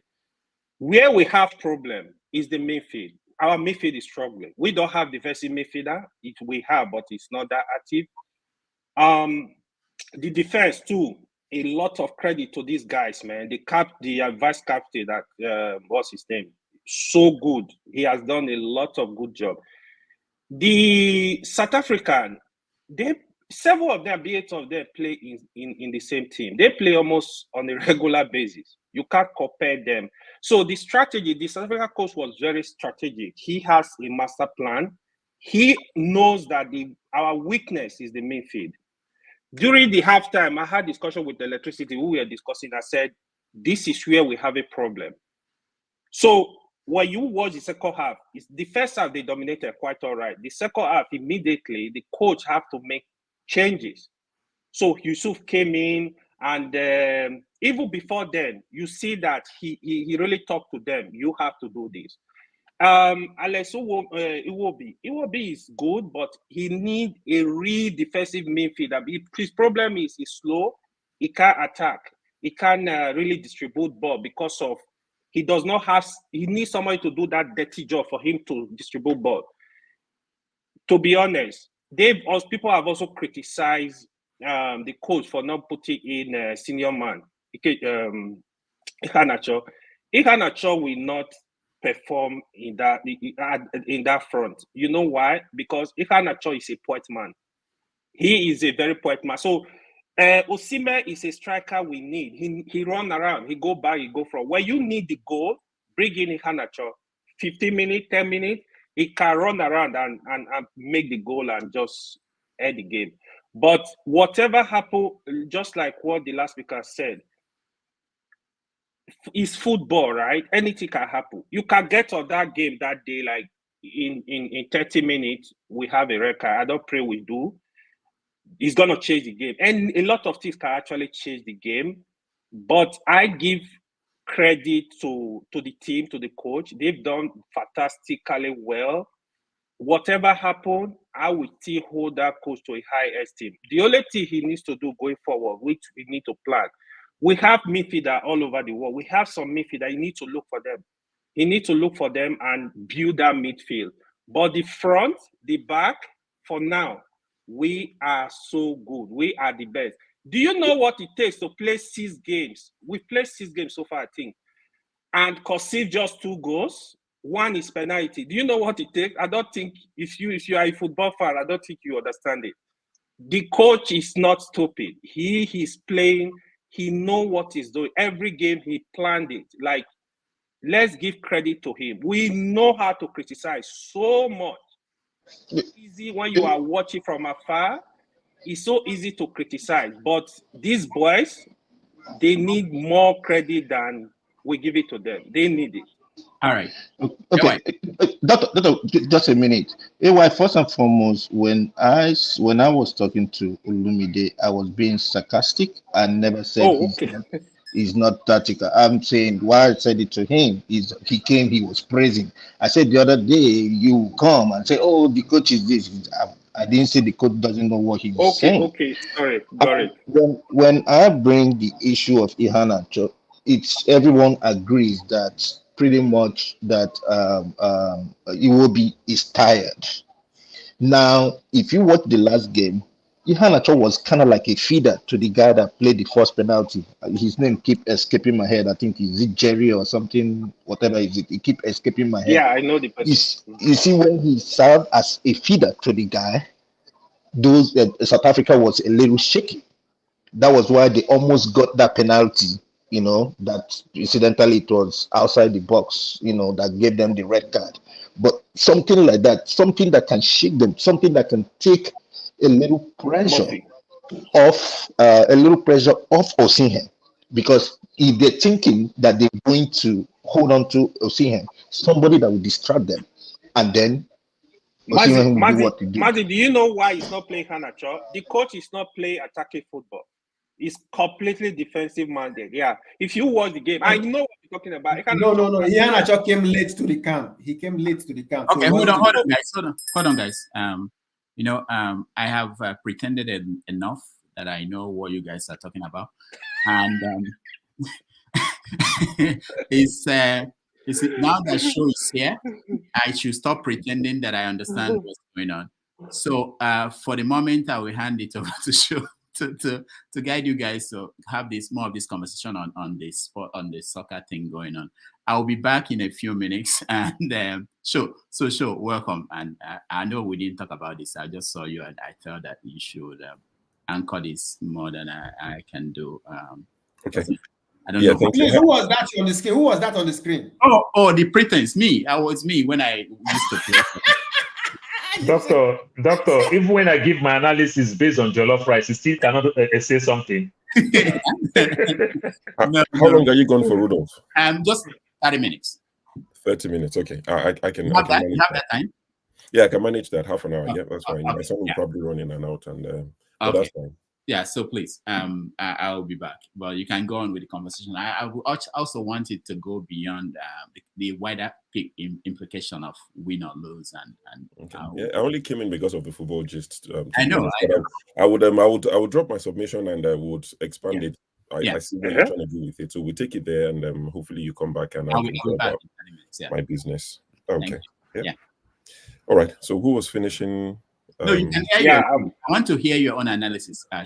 Regarding this football thing, I've not enjoyed it, and I think I have the right not to enjoy it. You can have a meal and be full, but not be satisfied. The football they've served, it's not my kind of football. I have a different taste, and I think people have the right not to enjoy it. I'm used to a certain type of football that I enjoy. So I can go back and watch Nigeria and Argentina in 1994. I can sit down and watch it. I won't go back and watch any of these games. That's me speaking for me now. Hey, Daddy, inside the laptop. Yeah, Daddy inside the laptop. Okay. I can go back and watch any of these games. I can go back and watch Nigeria at the Riyadh 95. I can go back and watch Nigeria and England where David Platt scored 2 goals. I can go back and watch those games. I enjoyed it. I can go back and watch some of the Atlanta 96 games. I enjoy them. Now, what these guys are doing, it has worked. But the only issue I have is this sort of football is only acceptable when there's 100% guarantee, which doesn't exist, that you're going to win a trophy. The minute you don't win a trophy, for me, it's been a waste of time and a waste of everything because there's no memory, there's nothing to remember for me personally. So it's like Mourinho type of football. Chelsea fans tolerated it because it was getting them trophies that they're not used to, at least not in recent times. But the minute you don't win, they get rid of you. Even in some quarters, you would win and they'll still kick you out. Go and watch Capello. They sacked him twice at Real Madrid. 10 years apart, exactly 10 years apart. In those 2 instances, he won the La Liga. But Real Madrid kicked him out because they said, we don't want this type of football. It's too defensive-minded. So Pesero, who I only found out about when he took the Nigerian job, has done a good job so far because it's a result-based business. It's gotten them to the final. But the minute they don't win, then it becomes, for someone like me, like, what have we achieved? Because they would probably sack him, then it will be another cycle. So that's why, for me personally, I would have enjoyed a football that's more attacking, a bit brave. I've not watched all the games. I lost a lot of interest in Super Eagles a few years ago because of the let down. The last time we won was 2013. A country of 200 million people, where football is our only sport, apart from people who run, like, the ones UVA's people track. Apart from that, football is the only thing we really focus on. So for a group of 200 million people, and you're telling me we have no midfielders that can attack, that's part of the job of the coach. Don't focus only on the people that play for Brentford and all these places. You scout, you go and watch your other players across the globe, and you bring in your best. You bring in people who are in form. It's a short tournament, 3 weeks, it's done. So it's about form. Like someone rightly said, it would have been nice to have Victor Boniface of Leverkusen. He's tearing up the Bundesliga, but sadly he's injured. So I would have loved to see a football that is more brave, a little bit more brave. I saw the South Africa game. I saw the first half. I was on my way back from work, so I was watching on the phone. Then I thought, let me join the YouTube comment section for the second half. So I couldn't do 2 things at the same time on the phone. But the first half I saw against South Africa, I was like, my God, what is this? Imagine we lost that game. What would you have said you enjoyed about it? Based on the way we played the first half. I heard that the second half was a lot better, which is good. So it's not criticizing for the sake of criticizing. Some of us just want a bit more adventure. Try. Entertain us a little bit. And my biggest issue with Super Eagles going to this tournament was, over the years, they went into tournament with this entitlement, not even trying, lack of effort. And you're thinking, the least you can give us is to try. You can lose, but if you try, we'll say, okay, you've tried. So that was my issue with them going into this tournament. But from reports I've read and the 1 or 2, halves of the games I've seen, it looks like they're putting in an effort. So even if they lose this time around, I can say, you know what, I've heard that they've tried. The coach they've hired, I think, is a Mourinho wannabe. He's Portuguese. Mourinho is Portuguese. So maybe Mourinho is his mentor. Maybe Mourinho is somebody, who he looks up to. But the football they've served has been very negative. The ones I've seen so far, very negative, less possession, sometimes, no shot on target. I saw the South Africa game. We didn't have any shot on target in the first half. South Africa could have scored 3 or 4 goals. It's not even about the goalkeeper now. And we have a fantastic goalkeeper. But South Africa just didn't take their chances. The clinical finisher, they will have scored 2 or 3 goals. So I wish Super Eagles well. I want them to win. at least something to give Nigerians a break from the usual agony, complaining, something to make us happy, bring us together. We can laugh and play for a few hours, then we'll remember rice is 70,000 or whatever thousand they're selling it. So I wish Super Eagles well. I'll be watching tomorrow. I'll watch the full game. I've got a few friends coming over 8 p.m. It doesn't matter. We finish when we finish. So we'll watch the game, have a few drinks. I want them to win. I want them to do well. And I hope that they'll be more adventurous. Yeah. And also one last thing about, I know the coach is the coach, but I would have thought because Victor Osimhen is struggling with scoring goals, he looks short of confidence. I've heard that he's running around a lot, but I would have thought maybe as a striker, let him take the penalties we've had.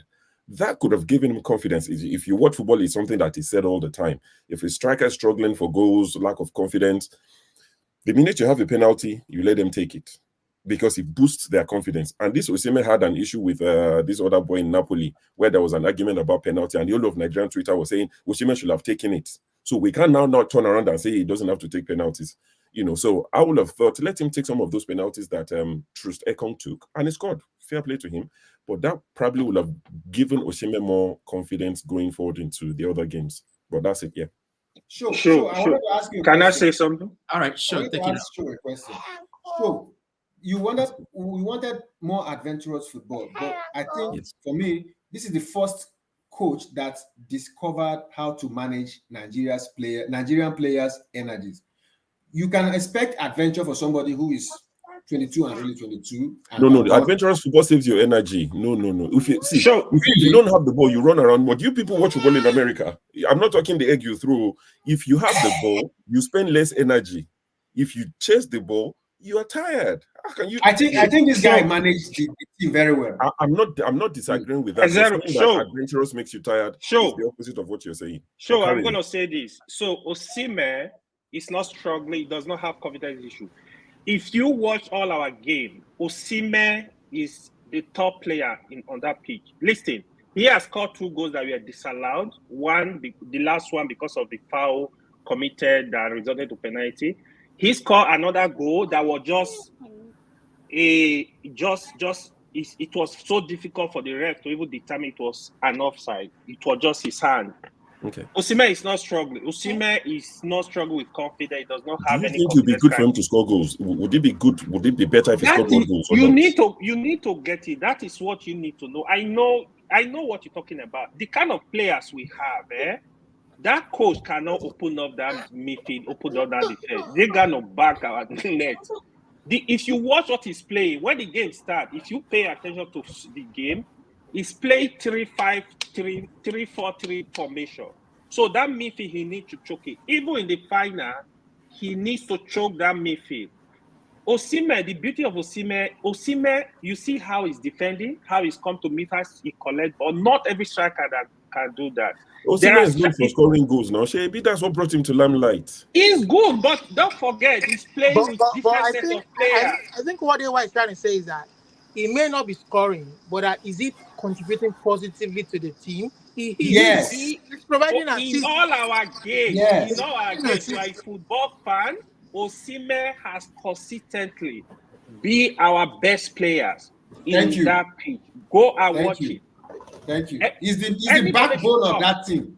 Yeah. What he's doing in front there is magic. Just this like last game, if you watch the 90 minutes, it was Osimhen.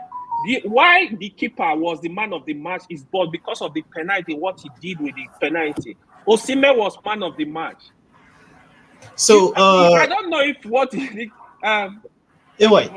yeah, please. I'm sorry. Yeah. So something I wanted to even allude to as well. I think it was because I was listening to X0, and even though you spoke my mind to a large extent, and AY, you spoke my mind to some extent. So what I like to do was, because I saw quite a handful of the matches as well. That South African match, luckily I watched it, and I was like, there's some things that are not sustainable in soccer. I mean, I can take a case in point with my team right now in England, mind you. I mean, yeah, I know. Don't commiserate with me. Don't mind. No, but so the reason why I try to juxtapose them is because when you look at people say African soccer has grown. Well, that one is up for debate. When you look at even the team, the Cote d'Ivoire Ivorian team, even without someone that, in my opinion, would have been their star man, Saha, who was dropped on the eve of the tournament for some reasons. Oh yeah, they're not too dissimilar. Like the Nigerian Super Eagles are not as fantastic as we make them look like. And whilst I do not like, I've never from the one I've never liked that Pesero guy. To be honest, I think the guy Guavon probably would have done a better job, in my opinion, and that's up for debate too. No, but whilst AY, please, I'm sorry. So whilst I do not necessarily like him, I could see what he was doing. He's making up for the deficiency, especially in the midfield, for example. But I would like to give a special shout out to not just Osimhen. It's true he's not been scoring, and I mean, I'll be annoyed with a lot of his linking plays have been good, but I'll be annoyed with a lot of his touches when it comes to his finishing rather. But even at that, I'd like to do special shout out to him, Lookman, who has actually carried his club form to the tournament, and even Olaino, and through second, and of course, the goalkeeper. In fact, that goalkeeper is a godsend because let's be honest with ourselves, nobody gave that team a chance. But that goalkeeper kind of changed the dynamics. But I just hope, it's more hope than even that I'm totally convinced that we're just going to win this thing. My heart tells me Nigeria because I'm Nigeria, but my head tells me because of all a combination of factors that Cote d'Ivoire probably will win. Whoever wins, you cannot say they do not deserve it. Yeah, when you play a team like Nigeria, to be honest, you got to come with fear. That is just the truth. Even if we have it's just like you play against Barcelona, you play against big team. There was that level of fear.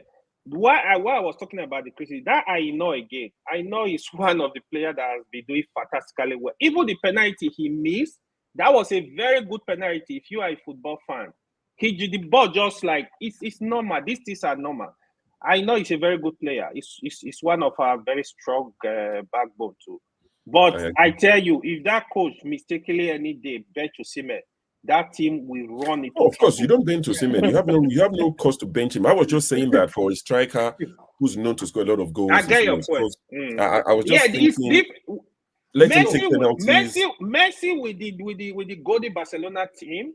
Messi don't need to do too much. Xavier and Iniesta are just rolling the ball. Messi is scoring the goals. If Messi play against PSG, what happened? Was he able to do that? It depends on who you are playing with. When you have the midfield, you can do anything. Even the defense. If you have a defensive we're really midfielder, missing Ndidi. If you have if you have defensive midfielder, yes, Ndidi, exactly. Now you mentioned that's what somebody. changed that I don't team. know why that's what changed that team. He's injured.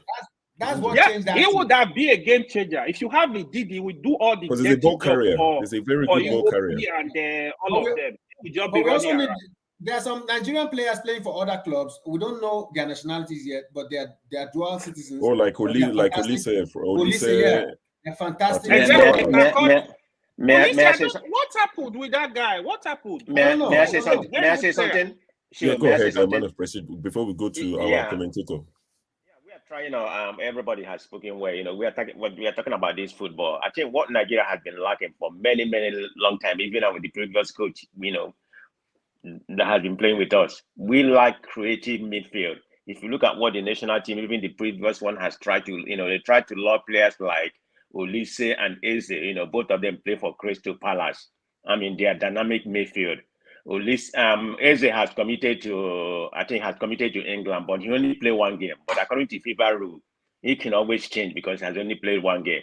Olise is still kind of pending right now because he doesn't know where he wants to go, whether he wants to play for France. He has played for them at the junior level, and I think he has an Algerian mother and Nigerian father. So he can practically play for 3 countries. So Algeria has been trying to lure him. Of course, Nigeria is there. So anyway, to make my point, we like creative midfield, and this has been our hindrance for many years. So the days of Okocha and everything is gone. So we need that in order to actualize to regain our dominance in Africa. I mean, we have the players, the strikers, and the defense has come into fruition right now. But we need a defensive we need a midfield. What's his name? Ndidi, it's a defensive midfield, so it's not a creative. But he does carry the ball well, though. But the role recently, they have, the role he has been playing for Leicester City. They are 2nd division right now. Of course, they are winning. They're going to come back. He has gone, he's been playing forward and he has been scoring goal. So we really miss him. I know Onyeka has been playing good, but he doesn't have the same Onyeka doesn't have the same pedigree like Dede. So let's be partial on that. So we miss some of our best players. I mean, like I stated before, Victor Boniface is my favorite striker as of this year. I'm not talking about what happened before. Osimhen is good, but as of present form, Victor Boniface is our best striker in Europe. So go and look at the record. So thank you. Sure. I want to ask this question. Okay. How many of these players playing in this team are really born in Nigeria? Because when they were interviewing the players, almost all of them had English accents. No, so I think there's just about I'm sorry. I have the video. So it's Bassi. Bassi is London. All I know is London. These are all South London boys. All I know is London. It will be obviously the London. Who else is there? Ajayi was speaking with pure. How about Ademola? Ademola Lukman. So there are quite a few innate boys in there. There are innate boys. I even saw Saka celebrating Nigeria. Say, look at this guy. His name is Akano. Brothers, if we have that guy in our field, look at the way he played with his left foot. If we have that guy, believe me, I would be saying Ale, because the guy is good. He's very young. Let's give it to him. So we can expand the conversation as well. We can go so many different routes, and I'll come to Electricity, our wonderful commentator, to speak on this next. So why do you think a lot of these boys, like the Sakas and the Eze, who haven't I think Eze has played a friendly game for England. Until you play a competitive game, you can still switch even at the senior level. So why do we think these boys choose these countries ahead of Nigeria? Electricity, welcome to the show. Why do you think we're losing so many of our talents to these countries? Is it because they were the ones who invested in them and provided them facilities, or what exactly? Because if you look at African teams, I mean, look at the French team that won the World Cup. If you take out all the African boys, there's nothing left. If you look at Nigeria, for example, we're talking Eze, we could lose out on him. Ulise, we could lose out on him. We've lost Saka. Ross Barkley could have played for Nigeria, as white as he looks. Ross Barkley qualifies to play for Nigeria. So many boys. Electricity, how do we stop this brain drain? If you're talking about brain drain, it's across the board. Skill drain. Skill drain is across the board. Doctors, nurses, lawyers, engineers, everybody, including by condemned iron also, they also live in Nigeria. so it's part of the brain drain. Please, I respect everyone's opinion in respect to the football Nigeria, but I think we should enjoy the moment, please. The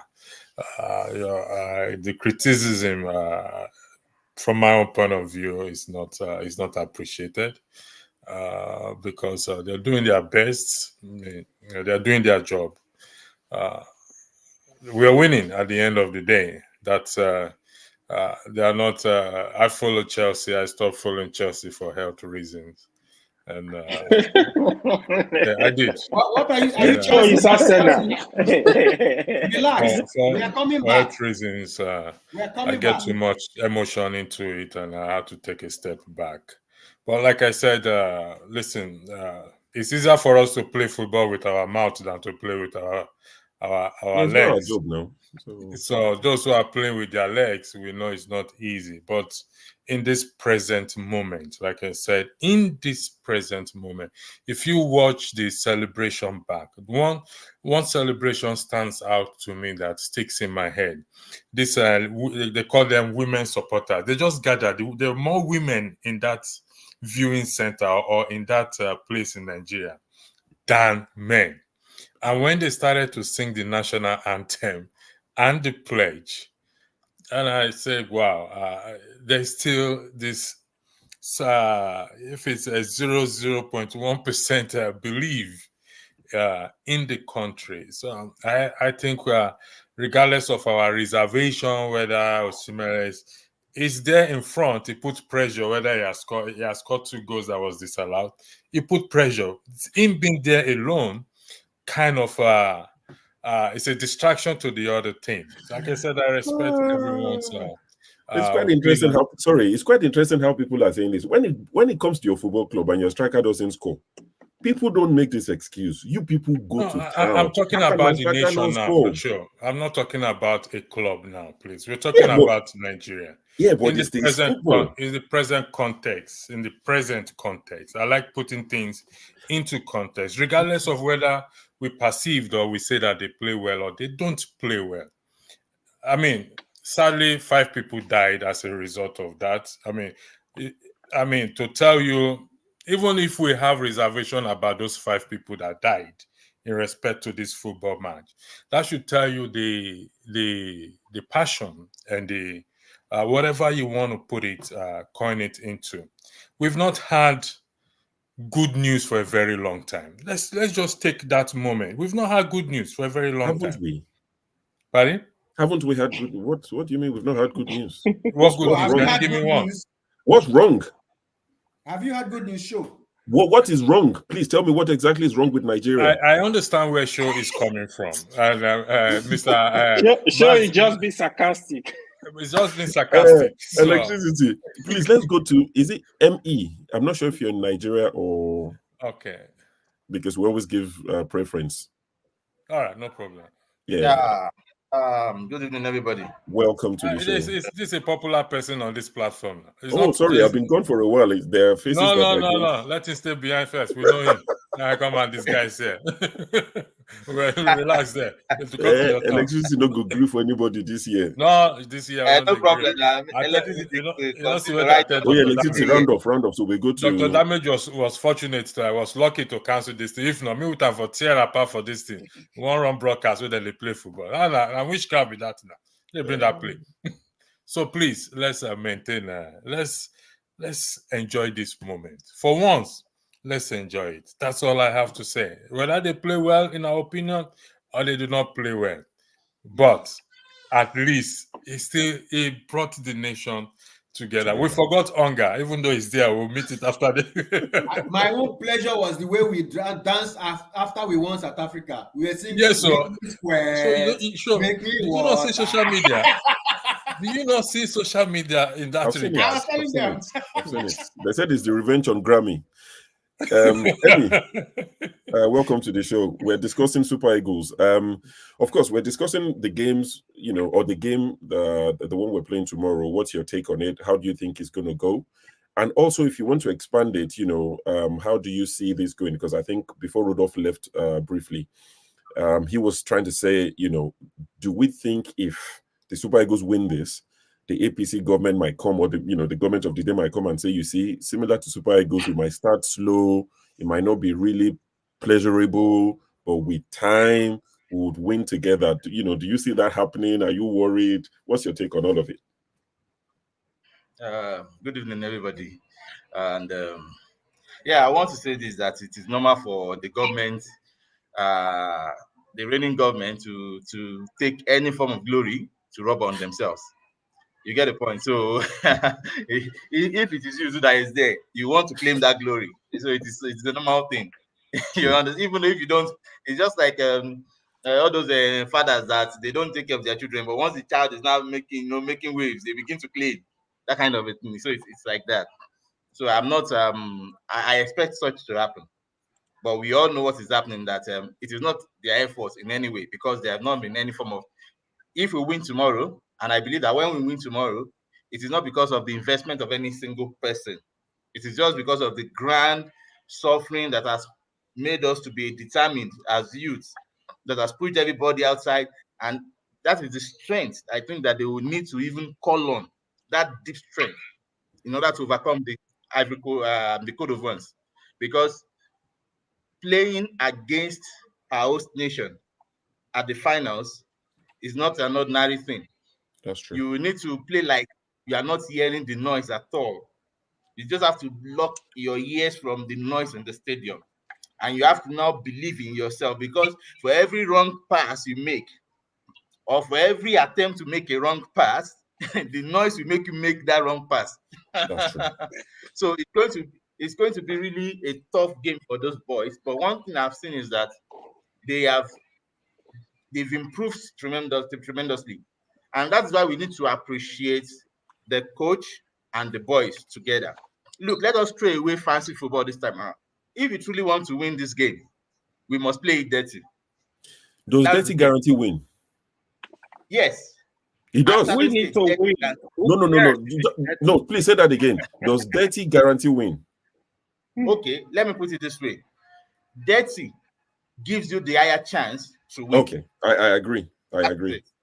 Because I agree. by playing dirty, let me even tell you one of the very funny guys that play dirty game that people don't really notice of. Pep Guardiola. That's why that he plays fine football. Whenever his team loses the ball at the opponent's half, go and watch it.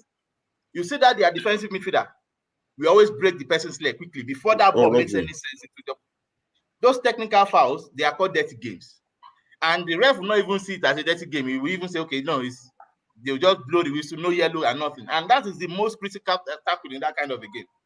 Because it breaks the opponents down and it wastes the efforts. And then you have to repeat all over again. So those are the kind of game we have to play tomorrow. And the fact that we are playing 3-4-3, I appreciate it. Because basically, we are utilizing the strength of the boys. Our boys at the back, they are extremely good. And thank God for the goalkeeper we have now. It makes it consolidated. But you see Osimhen. Osimhen tries more in that lone wolf game. Leave him. Let him chase the pack. Let him chase the ball. In this kind of team that we have now, we can't play fine football like that. This is what we need to play. And if you look at it, that's why it has worked to this point. Look at the last Nations Cup. Somebody suggested they would have done better. You know, we won the group stages with 9 points. We beat Egypt, beat all of them. But what happened in the next game? We lost it and we left the tournament. It's because we didn't play the fine. I mean, we are trying to play the fine game and we didn't utilize the wisdom that comes. It is not every game that deserves fine game. Some game, you have to play the dirty game. You have to play the body game. And in Africa, you need body more. You need muscle. You need all these leg overs. Not the work for Africa. you want to do leg over. Where is Morocco? You can imagine with leg over. Where is Algeria with leg over? Where is Egypt? Even Senegal. You can imagine for Senegal to be out of this tournament. That should tell you that this is a different tournament this time around. So say you Sabi or you are Sedumani, or you are Mohamed Salah. Nobody wants to see that once it is AFCON. Go to Europe and go and use that to make your money, no big deal. But once you come to AFCON, everybody is at your papo and use your muscle to play. Because that is what we win. If you don't use your muscle and your play, you lose it. So I believe if we do that tomorrow. I mean, I want to agree with you, but if you look at the history of AFCON, Egypt have won it 7 times. They don't use muscle. Yes. There's a reason why they've won it more times. Ghana, the Fufu people, the last time they won it was 1982. If not be peer pressure, Ghana not supposed to come AFCON anymore. 1982 was the last time they won it. It's peer pressure that is bringing them. They have no business coming. You understand? So I think as much as you say Africa is not Europe, I think a bit of, those things still help. But I hear you. We'll round off and we'll go to Chino Yerim. I'm not disputing that. I'm not disputing that fact. And I'm not throwing away football intelligence at all. You get the point. I'm not throwing it away. It's Spain. Not 1992. Sorry, 1982. Ghana last won AFCON 1982, not 1992. 1982. A team like Spain would come to AFCON and might win 9 points in the what do you call it? In the group stages, even win the second round. And we get to the quarterfinal and we struggle. That is what AFCON looks like. So you can just in once in a while breeze through with good, fine play football, and just eat everybody out and win. No problem. Okay. But if you look at those 7 times that Egypt have won, go and check it properly. You will see that a lot of muscle was used in winning those trophies. Okay. Muscle, and if you look at the Northern Africans, Northern Africans too, they play with muscle. Go and see their club sites, and you know that they play with muscle, they play with fan, they play with everything so that they capitalize on it to quickly make sure that they quickly score, and then they seal up the back, and you won't be able to score again. All right, thank you. It's a game like that, but I believe that for us to win tomorrow, we must call in within ourselves the strength to play against the host, to play against the tough man, and to let Osimhen try. Let Osimhen go and trouble them. We will win. Okay. That's my point. Yeah, that's fine. So if we win the AFCON, it will remind me of when Greece won the Euro 2004. Similar. Chino Yerim. Sorry, electricity. Yes, quickly before I go to Chino Yerim. Yes, there is for tomorrow game. If you people are there is a competition being already out for tomorrow. The competition is open anyway on Dr. Damage's platform. It's already up there. If you predict the who is the correct score by the end of halftime by the end, not full game, we will be leading. It's 0-0 now. This is AFCON. No. 90% of the game finishes 0-0 Sure. halftime. There's no INEC here. No 0-0, no 1-1. Somebody must be leading. That's a no. With the way we are playing now, you think everybody's going to score? African Cup of Nations is 0-0 at halftime, 90% of the time. That's not. There's a 10,000 Naira cash. Even Cote d'Ivoire, they are not playing fine football. So it's going to be a really. Can we listen to the competition, please? This is not about other people play fine football. This is there's a competition already. Sure. I wanted to even tell you. Sure, you were saying this. Do you know there's a reason why Kanwako never scored the Nations Cup? Let me keep my mouth. Talk about this tournament before you go back. We are 10,000 Naira now. It means that he wants to give cash out to Nigerians now. We are not. Yes, guys are watching now. They're watching. If I win, I'll give my mom. I'll give you my mom's account number. She'll be happy. She'll pray for you. Yes, now there's a cash out there that who can predict. I predict 0-0. I'm the first one to predict. No. I said leading. There's no 0-0 matter. Bro, we are making the predictions. This is why I query the sort of football analysis happening on this channel. This is not analysis. This is competition. I'm not analyzing. You want the correct score. What I predict is not your business. Correct score at halftime, 0-0. Sure. It is who play the pipe that it takes the tune. So if nobody is winning, what happens? We want. Keep your 10,000.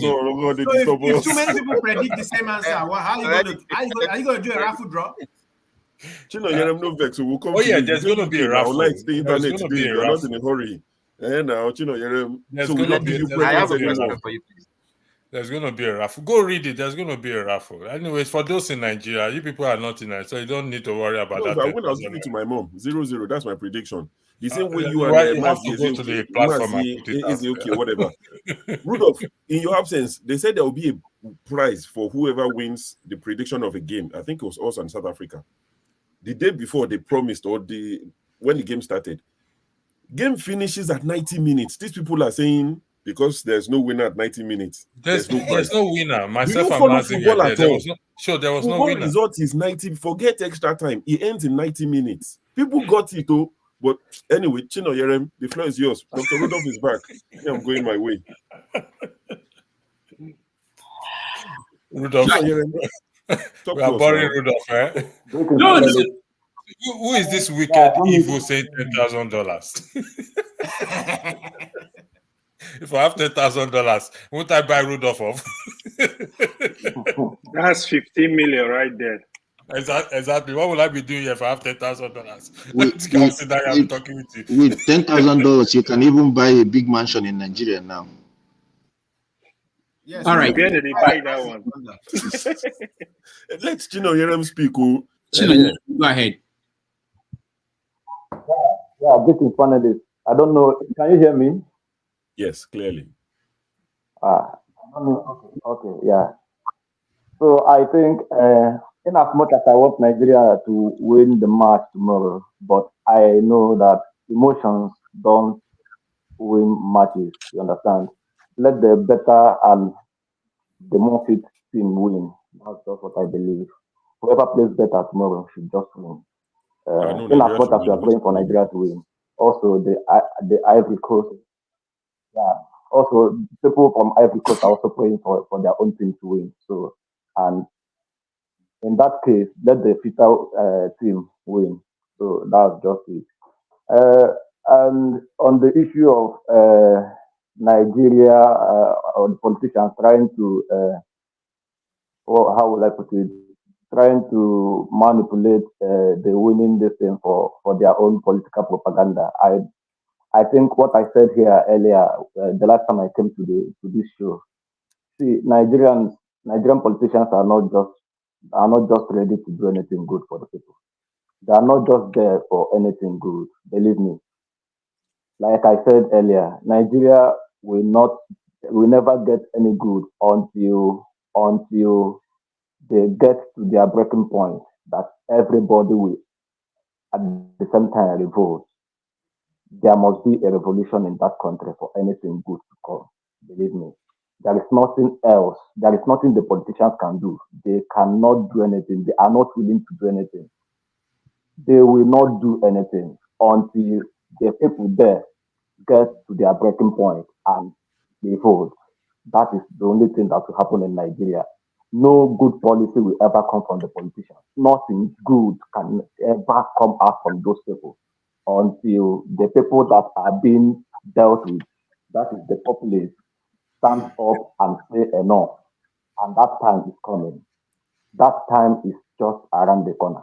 It may not be this year, it may not be next year, but definitely, because I'm very sure, I'm quite sure that the politicians will never do anything good for those people.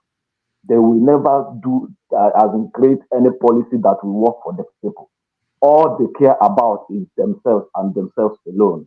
And that will continue to happen until the people get tired. And once they get tired, they go for the politicians. And that is when something good will happen. Until that day comes, let them continue enjoying their suffering. That's just it. That's all I have to say. Thank you. All right. Thank you. Thank you so much, Chinerum. Are we done with everybody spoke on the Eagles? There's still more to speak about. We can go ahead. All right. All right. So let's move the conversation forward and talk about the suffering in the country. If government work, if they cannot protest, we Yaloja, we go up our nyash, we go up our breast, we go protest. Too much suffering is too much for this country. But before you win, you go suffer. The suffering is too much. Please, Maja, find solution for this things. It's too much. Gary 2,000 naira. Since when my father bought me, I did not buy 1,000 naira pence of Gary. They're selling it 2,000 naira. It's too much. The savannah is too much. Even saying the rice, the Rika one rice up to 1,200 naira. For what reason? It's too much. To buy meat, with the even the pamas are just rice up. Two fish for Chicago, 1,200 naira. 3 of pieces of it. It's too much. Bàbá wa ṣàánú wa, bọ̀dá wa ṣàánú wa, ìyà yìí pọ̀ ẹ jọ̀ọ́, ẹ ṣàánú wa ó ti pọ̀ jù, ebi ń pa wá, ẹ dẹ̀ sọ pé ìyà ò jẹ Nàìjíríà, ìyà ń jẹ wá kò.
All right, that's a cross section of your country. There are people fighting for yam to feed themselves or basic items. There are people throwing money around, and the country continues to lack solutions to the economic problems.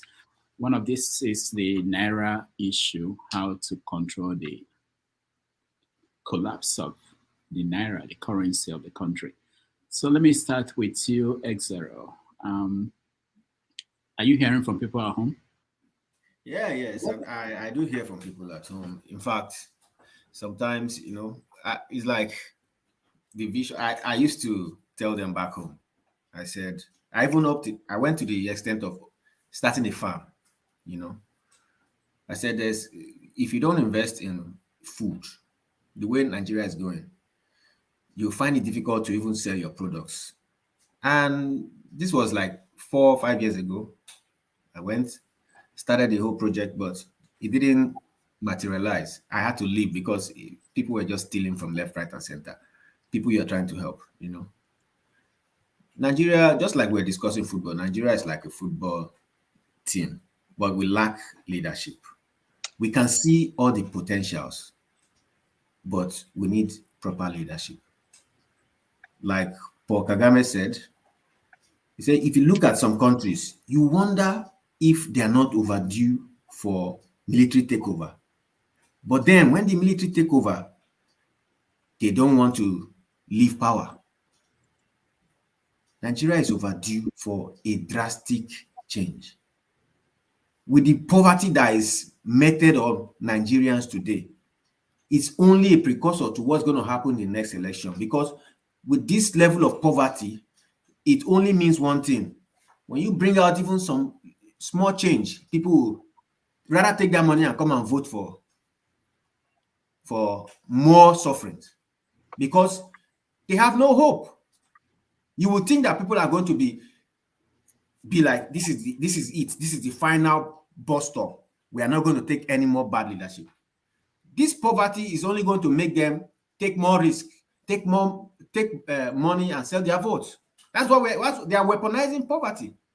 Sometimes I think they do it intentionally because the kind of money these people spend on, these are leaders spend on frivolities. You'd be wondering why didn't you just give this money to the poor people and get some praises? See, I don't know where this country is heading to, but it's overdue for a drastic change. The military is not ready to do that for us. That means if we come out, they will come against us. That is just one thing you have to think about. I don't want to go further, so I don't. All right, thank you so much, Mazi Prince. What are you sensing on the effort by the government, if they are making any efforts to control this economic collapse? When I hear about the government, I laugh. I try as much as possible to live in reality and just forget about APC propaganda and lies and deceit. People are hungry. Dr. Rudolph, people are hungry. I don't know about any other person in the platform, but I could open my phone and show you what happened, what transpired this week. And the worst part of it is now the central bank, whatever they call him, is he chairman or president? He went from blaming people who send their children abroad for school, which he refused to mention the name of the politicians,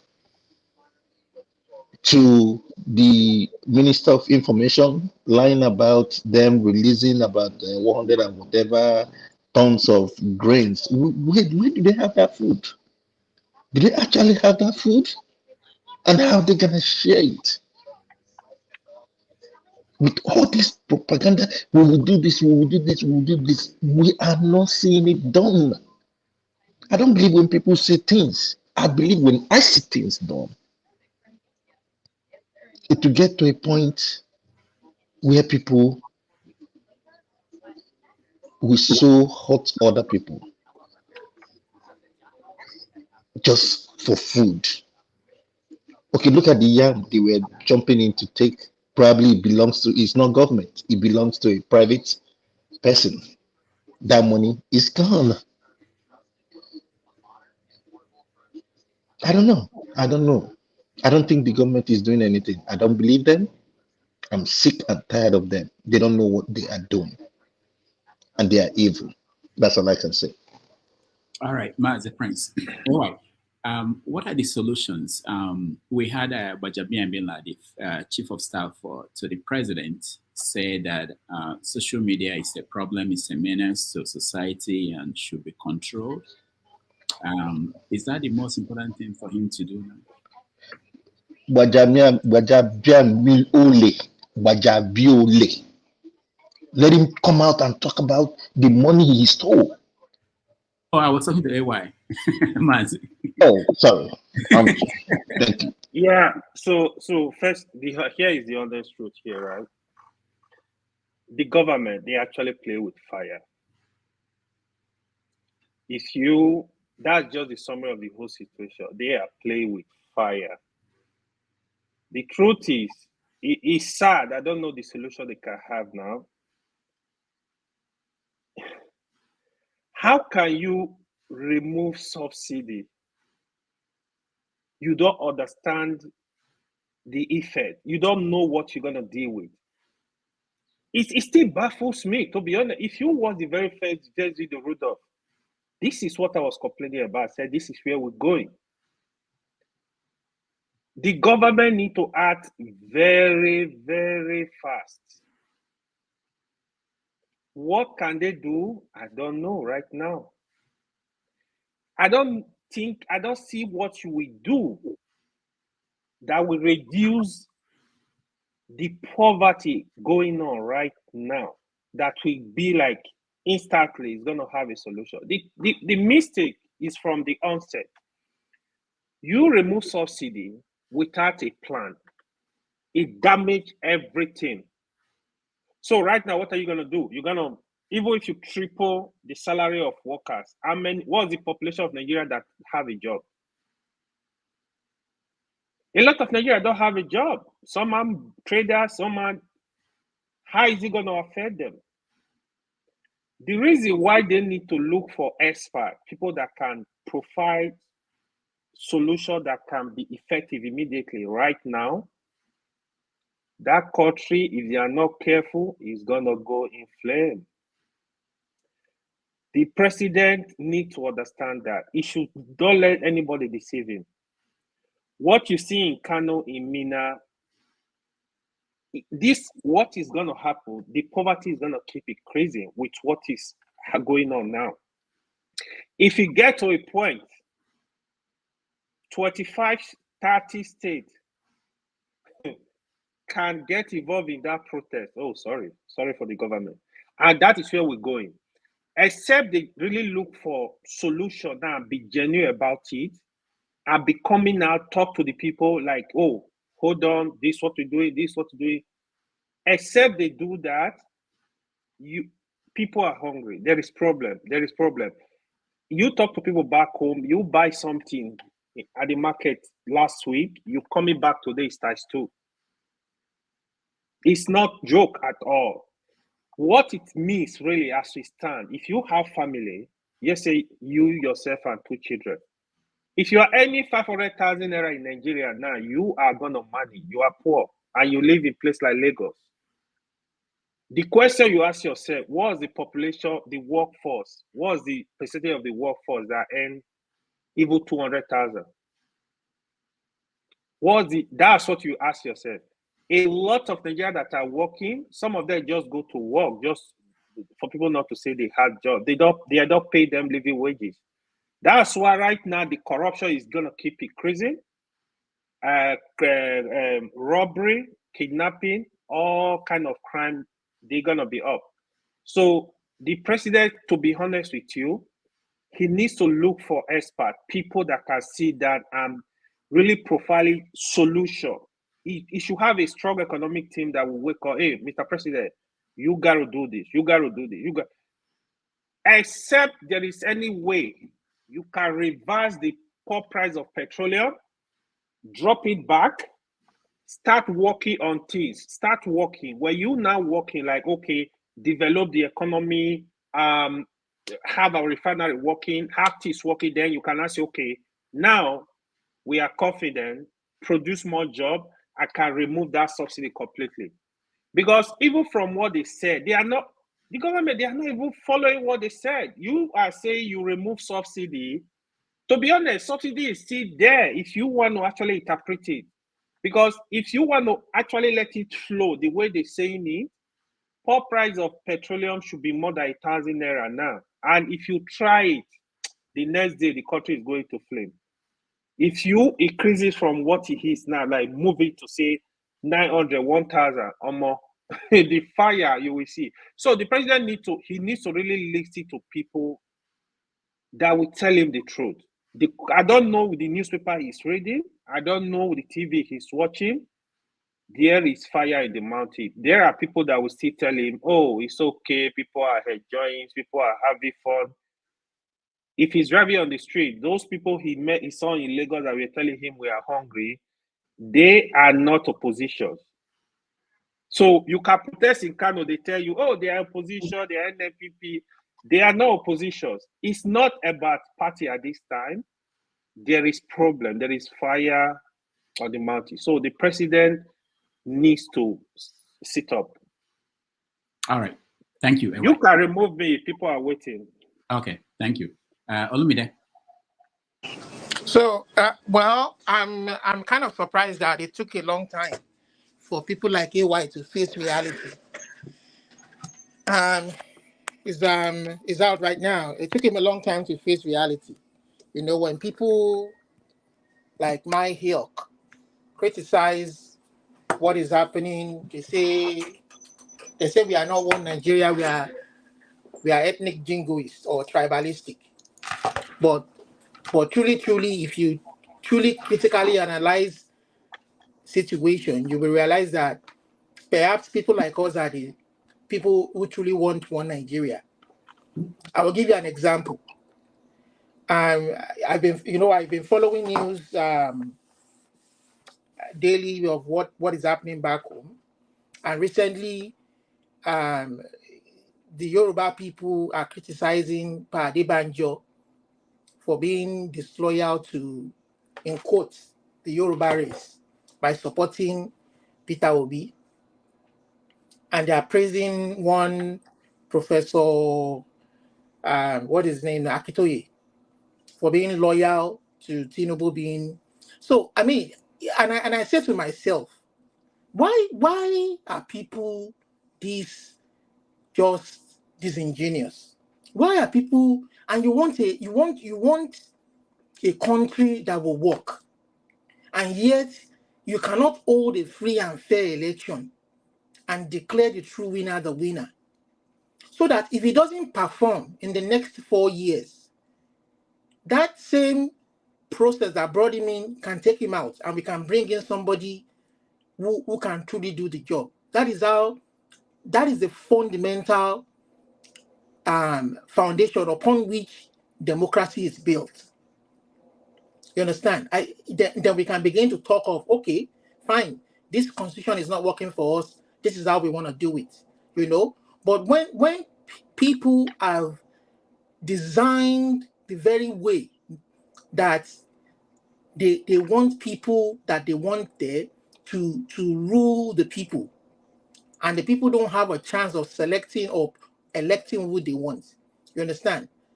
And today it is some particular Yoruba people saying, oh, it is a Yoruba brother, we should support him by all means possible. And I'm like, how do you build a true society? How do you build a society that is truly one Nigeria? You understand?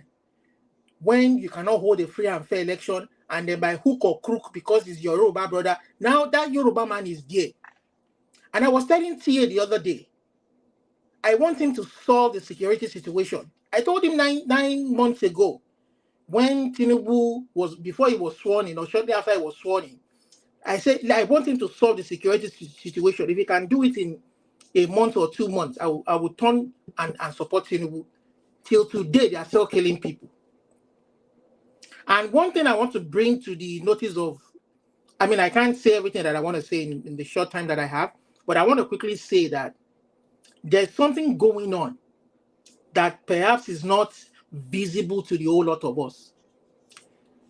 Tinubu and the APC, there's a pact that they have signed with this Fulani tribe that they are holding everybody hostage in that country.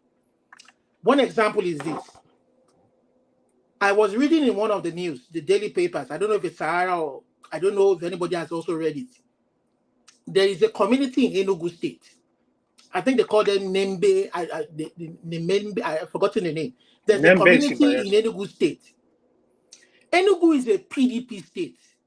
And the governor is making land available to settle Fulani people there. So what pact did that PDP governor sign with APC or agree to before he won his case in the Supreme Court? You can see the way they are leading the country right now.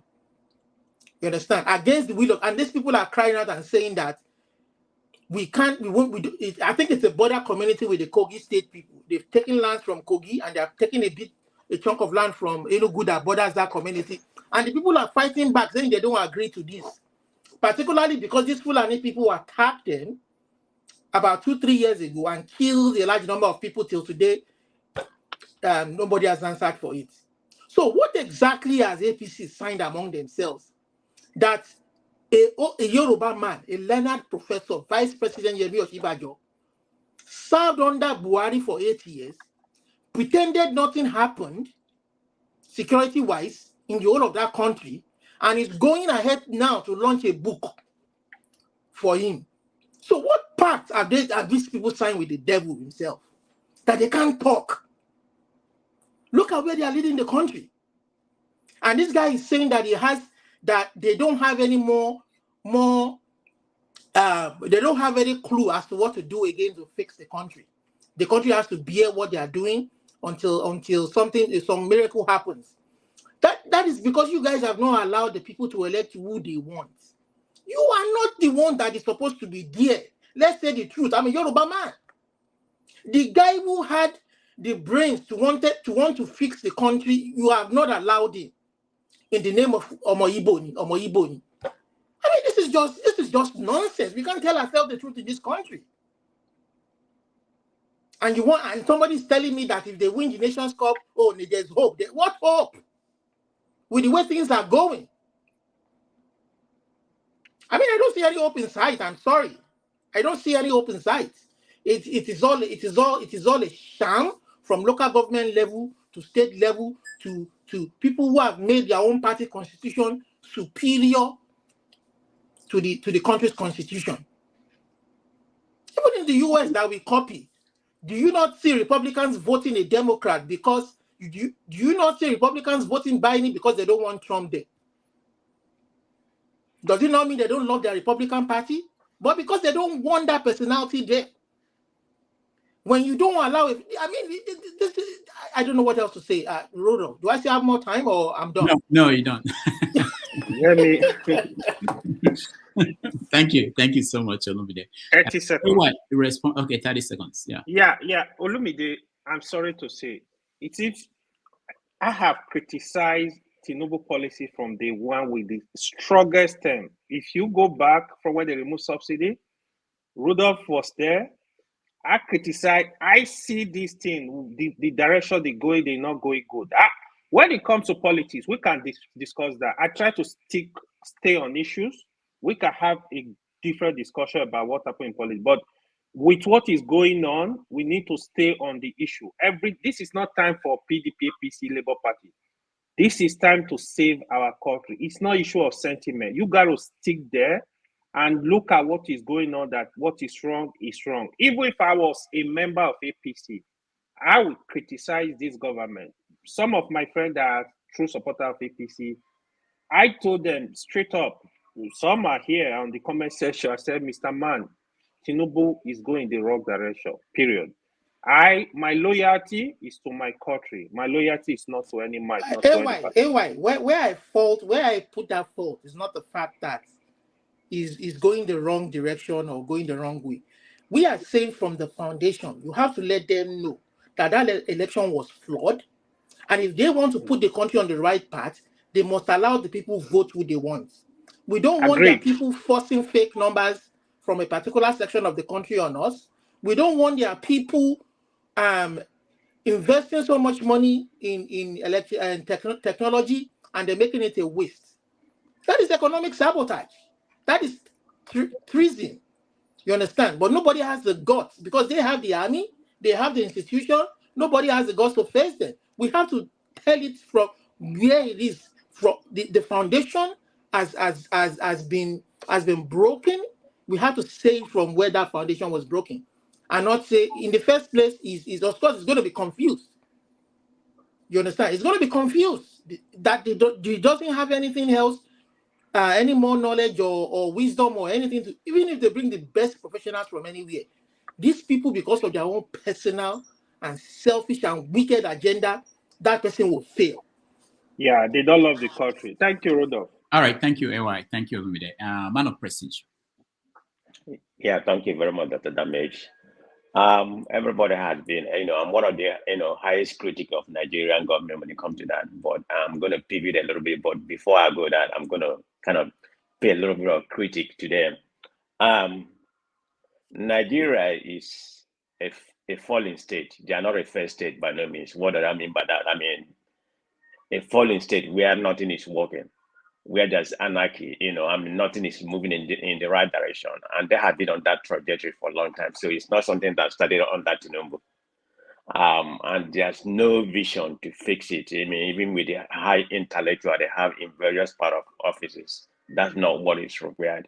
So they need to go back to the drawing board to see what can they do to fix Nigeria. I think it's not just people in the government. The whole Nigeria needs some kind of reorientation, their mindset. Even at all, you bring younger people right now, maybe some of them still in college, they come back, they're going to repeat the same thing they're doing. I don't know what happened when you go to that Aston Rock. I mean, they bastardize your mind just changed, differently. You become what people are currently doing. But having said that, I mean, look at what the central bank, tried to do or whatever said, and I think it was Cardoso that said it. The reason why, the free fall of, Naira right now is because people, are investing abroad, sending their children to school and something like that. Who are those sending their children to school? Is it not the people holding the money, the top politician and everything? So he's not laying the blame where the blame's supposed to be. So that's where I said Nigeria, is a missed priority when it comes to Nigerian people in the government. But I'm going to offer some solution. I don't know how valid, how that would be useful to Nigerian space right now. I mean, like what they just did over the weekend about, this Naira. I don't know if anybody has sent money between yesterday and today. Every money you send, anybody you send money is going to be receiving Naira. It doesn't matter what app you use, even ordinary Western Union or some other ones. They're going to receive the money in Naira. That is official. So if anybody has sent money, you let me know if I'm wrong on that, because I've not sent money, but a friend of mine has sent money with different app. It has to be received in Naira, which is the official rate. So whatever he did yesterday or something like that, is it a step in the right direction? Maybe, maybe not. I mean, Naira gained yesterday. I don't know what, if you call that again, they gained 0.6% over the USD. So that's a step in the right direction when it comes to Nigerian space. So that's the right thing they are trying to do, in my own opinion. So everything in no more everything in Nigeria right now, there won't be no more dollar, circulating. You have to buy whatever you have to buy, foreign exchange, within the site. That's what they did, but I don't know how good that can go. But there's different other area where they can go, because that cannot solve Nigerian problem. That would be at least less than 5%. The free fall for for Naira we go. There has to be other things that has to be implemented. Security definitely is one of them. Because it can't solve the free fall for Naira right now without the security. Because if you look at what's happening, they have to produce. Nigeria is not producing nothing. I mean, because the place we consider our food basket, Benue, Nasarawa, all the whole northern state, I mean, it's full of insecurity. The people can't go to farm and produce something, because Nigeria is so much dependent on oil. About 90% of of our export is in oil. We don't even refine it in Nigeria. When we send it to abroad, 40% of 40% of the money which we would have been getting in forest is being used to refine it, and come back to Nigeria. So Nigeria has a problem. They have to find a way to fix the refinery. They claim that the Port Harcourt the Port Harcourt refinery is kind of going to start producing. Everything that come out of Nigerian government is half truth in my own until I actually see it working. I don't believe anything that come out of Nigerian government, but hopefully, if the refinery, they start refining gas in Nigeria and petroleum, maybe that will help. Another thing I can suggest is just a stopgap measure, hiking the interest rate. But I know people here will say interest rate, yeah, there's a plus and there's a negative to bad. I mean, investors in Nigeria and people in Nigeria try to borrow money. Yeah, that's going to hold them temporarily. But this is just a stopgap measure, in my own opinion, because what that's going to do is going to prove Nigerian, it's going to prove Naira, to maybe to a marginal level that the benefit with the negative, because people will invest, that will improve Nigerian banking when the interest rate is high. That's just a stopgap measure. So I've spoken about security. That's definitely one area they need to do something. So just a lot of things they have to do in order to prove this Naira. If it is not, Nigeria is not going anywhere. That's all I have to say. Thank you. All right. Thank you, Man of Prestige. Electricity, next. Yeah, Dr. Damage, thank you. Well, we face the same issue every day. I'm just I don't know if you know that the yam does it belong to somebody, or was it given by? I just want to be. I have no idea. What the comment? Okay, let's just argue that it is hunger that drove Nigerians to invade somebody else. It is good and bad. Good in the sense that it is now it's touching the bones. Maybe as a result, it will make the people to rise and maybe extend this protest, not stealing, not violence, extend this protest to the right channel, that the authority. Bad in the sense that it's somebody else's livelihood that is taken, if that is the case. But I'm going to take this from a different perspective. Different perspective in the sense that I acknowledge the problem that we have, which we've discussed over times on this platform. And I will never dismiss it. And I will always hold our leaders accountable, regardless. But the citizens, which is you and I, in my recent studies and writing, these individuals that are leading us today, actually, you agree that they came out of us.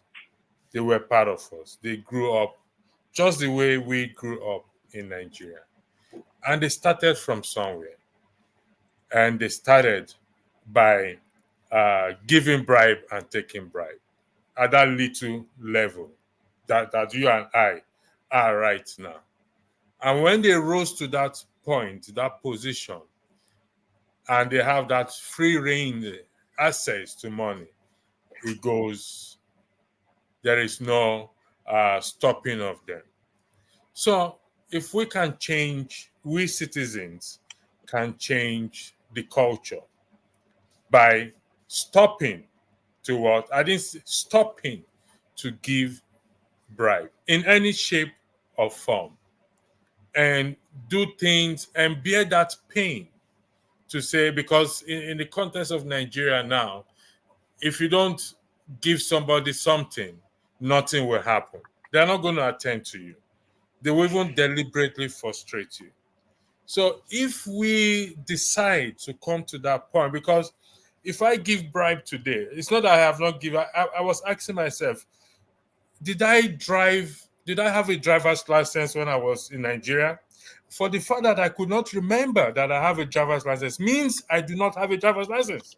That means I drove without a driver's license in that country. And if I drive without a driver's license, there is the high possibility that I will come across checkpoints and I'm going to give, when they ask, I will give. So we need to change that culture, because these people are no spirit. Bajamiala, Tinubu, Wike, Betaidu, they are no spirit. They are just like you and I.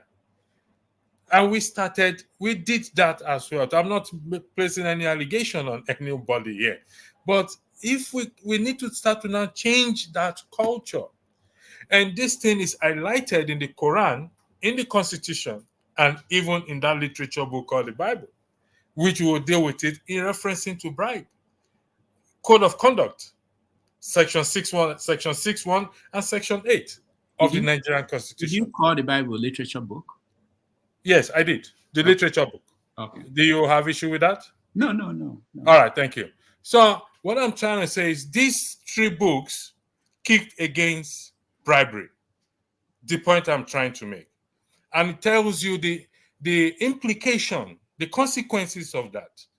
And because we go out of, we all grew through that system. We went through that system. If my child did not pass today and he wants to get into school, the next thing I have to do is to go and bribe the school authority to ensure that he gets into school. It's not just the police. It's not just the police.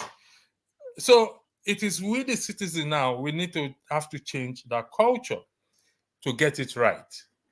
Like I said, I had to meet our leaders are nothing to write home about, but they came out of us. Rudolph, if I give you bribe today, for example, hypothetically, as a motorbike person, I give you a bribe. The possibility is there that if I become a senator today, I have already known the way. I will bribe my way through. And that has been the culture. So electricity, hold on. Are you saying that people should not collect bribes? That people should not give, people should not collect. So if I'm a security guard in government office, I get paid 30,000 Naira a month. And one loaf of bread is 1,000 Naira. Transportation costs to go to work and come back, 600. How am I going to survive? Rudolph, you see, we have to make sacrifice if we are going to get things right. And let me throw the question back to you. Are you promoting bribery and corruption? Are you promoting giving? No. But that is what you're implying. No, what I'm saying is easy for us to preach, especially all of us. I am not preaching, Rudolph. With due respect, I am not preaching. No, what I mean is it's easy for us to make this pronouncement for people at home without solving their problem. You're not going to come to me if I'm a security guard in Nigeria and tell me not to take bribe when you haven't cared about what I'm suffering from. Rudolph, yeah, the suffering, it's known. Listen. Let me. I went to the shop. I went to the shop today to want to buy pajamas, just pajamas. Okay. And I was told don't buy the pajamas. When I told them the price is, I think it's about 12 euros or they said don't buy the pajamas. When you convert the money here, you send the money, you convert it, we can buy 10 pajamas. So that tells you how things are. I am not denying. Listen, if we think we are going to achieve this without sacrifice, then we are deluded. What are you sacrificing? What are you? You and I, every one of us, Rudolph. I've not exempted anybody. What are you sacrificing? Electricity. What people at home electricity? What Rudolph is saying, right? You can't pay people. For example, you pay someone 30,000 naira now. Bag of rice is 70,000. You are forcing them. You need to pay them living wage before you even crucify them. Let me read an article for you. Electricity. You're missing the. Hold on. Okay, hold on. No, I'm not missing the point. Electricity. You're missing the point. Okay, educate me first. Let me educate you. Now, you see, when you create a medium, a process that criminalizes action or enslaves individual, and then you go back now to blame that individual for being a criminal or being a slave. Electricity, the system created Nigerians. It is not today that it started. I was jotting it down as you were speaking. It started way back far after the Civil War, when we started to kill armed robbers, the Oyenusis, the Aninis. But then we refused to kill a single person that commits economic sabotage. But we will kill soldiers who plan coup because they were trying to remove us from that source of income that we have. We begin to create a system of imbalance where whether you survive or not depends on how close you are to power, how big man you are, Now, it is the system that makes slaves and criminals out of Nigerians. So you can't come here and be preaching holier than thou that Nigerians are criminals without. I know you attack the system. I don't want to attack. I'm not attacking you, but you're missing the point. The point basically No. is, I think you should retract that statement that I'm acting at earlier than that. Can you retract? oh no, that okay, I statement? retract it. Sorry, I think Thank you that very was much. way far out. I'm so sorry. Yeah, That's not that what I is intend. that is out That's of what line, not please. what I intend. But All but to speak to the core of our Nigerian problem, that is our problem as Nigerians. That is the truth of our problem. That holier than thou, that I'm not attacking you, I'm attacking myself too. That attitude that this my thief is better than yours. You can't discuss the Nigerian issue without that fact of that Nigerian mentality. Look, when Jonathan was in power, Jonathan came out and said corruption is not stealing. His enemies look on that. Why in the world would anybody in government say corruption is not stealing? You understand? That means he's encouraging stealing, or he has tolerated it to a certain degree. His enemies who are in power now jumped on that, used that as a weapon to push him out of power. And they got there, they launched their own advanced level stealing, even the one Jonathan and Diziani never even saw. You understand? So our problem is that our holier than thou attitude. My thief is better than yours. And until we have a mental revolution of what it means to be a citizen, what it means to have a nation, what it means to be in government, we are not going anywhere. You can blame the people all you want.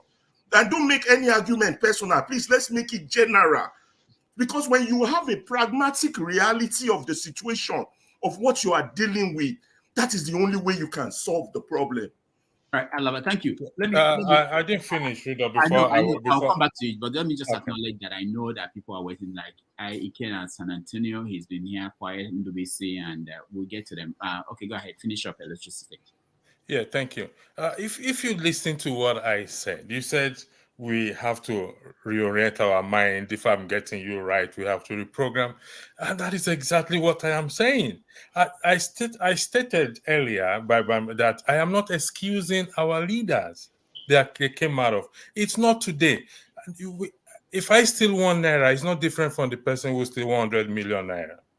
Yeah, but it is not that will change all. It is the megaphone that is held by the politician. It is the megaphone that is held by the religious leaders. It is the megaphone that is held by the traditional leaders. It is the megaphone that is held by journalists, by educated people that will change our mentality. But that is what I am saying. I'm saying we have to start somewhere.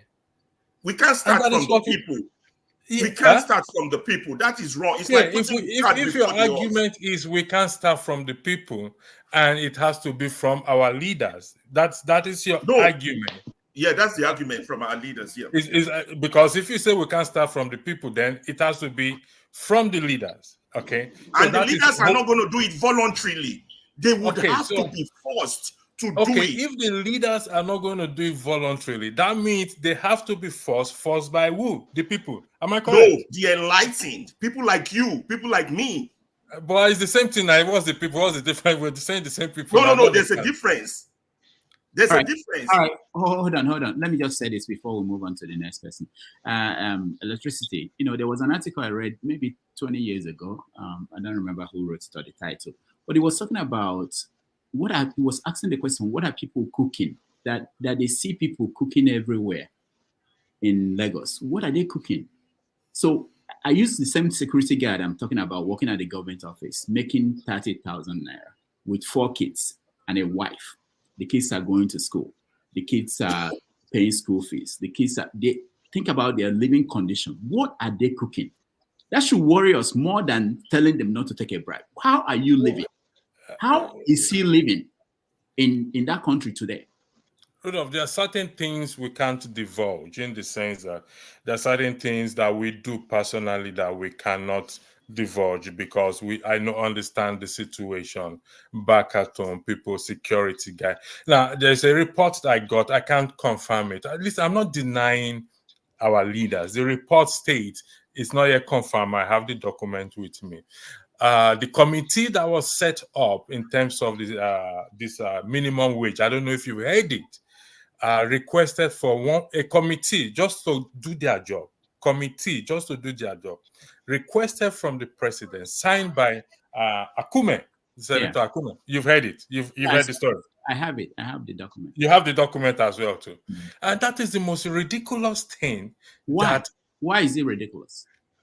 So the 10 of us here sat down here at committee to deliberate on wages, increment of wages. And we are requesting 1 point, even though they said the president did not approve it, he only approved 500 million naira. I don't know how true that is.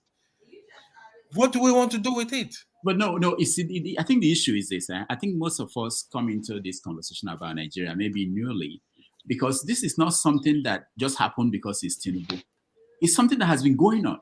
And because we don't know how our country functions, when people talk about the need for restructuring the country, this is what they're talking about. When you hear that a committee is meeting, you have to know that they are spending money. When you hear that they set up a committee, you have to know somebody will approve money. Rudolph, I agree they spend money, but that amount of money, Rudolph. There's no limit to what they spend. You have to know that. They decide. You know, this is how it works. So it shouldn't be the fact that people get mad when they see these stories. I feel like, have you not been following that country? Rudolph, how do we change things? We have to go to the fundamental. You don't just okay. What is the fundamental? Let me put you on the spot. No, we have to go to other people. It's not we're not the only people. When it's my turn, I can deal with the fundamentals. Alaba can give you. Ehime. You know, pardon me. I can pronounce it. Remind me again. Emmy. Okay. All right. Emmy, go ahead. You're next. Well, Dr. Rudolph, it's a tragedy that here we are in Nigeria now. It's really sad. It is sad. But the thing is that I think I am not happy that this is happening. But I think it is good that this is happening. Because if you look at it, it's like a certain generation hasn't yet understood the consequence of decision making. Especially the impact of governance, and people you put in power, the impact that these people have in your lives. You know, if you look at Nigeria, even right now, it is still believed that Nigeria is one of the cheapest places to live in the world. So you can imagine, despite this struggle right now, so how much cheaper would it have been, even while the average person was still able to afford it? So I think because of that, they've not been able to conceive that idea properly within their minds, that government can literally take away your years of life out of you and it will be wasted. So, you know, if you look at that, average Nigeria hasn't gotten that concept yet. And I think it is gradually coming. Because they've been able to survive, they've been able to live, even despite bad leadership decisions, bad choices of leaders. And as a result of that, people have not been, people have just felt like, oh, it is easy to do that. So we voted and never just moved on. The Igbos will make their businesses, their cities will move, the civil servant will still have their money, whatever thing, food will still be easy, it will still be cheap in Nigeria. Nobody could have conceived the idea that a tuber of yam can go for as high as 2,000, 3,000, 4,000 naira. But it is happening now. And hopefully this will give the Yadodjas, the mothers, the idea that now you must know who you are voting for. It is not by the virtue of, hey, Eka Dibofun, as the Yoruba will say, or the Igbo say, oh, now a person with that, or the Hausa will say, oh, it is a person, and they just voting blindly. Now, people will understand that, if I vote, I must know who I'm voting for, because my food for the next day depends on the decision that this man is going to make or this woman is going to make. And when I'm talking about voting, I'm not even talking of even the president alone. I'm talking of every point of that you have to lay your votes on, because it's getting crazier. And we just have to come to that level of consciousness, because it's like Nigeria as a unique being. If you look at it as an entity, we are like the basiest, the crudest of humanity, in my own understanding, the way I'm saying it now. It's just like we are the crudest of humanity now. Yes, they feel like they are coping, it's, at least you can see some videos, some people are still spraying the money.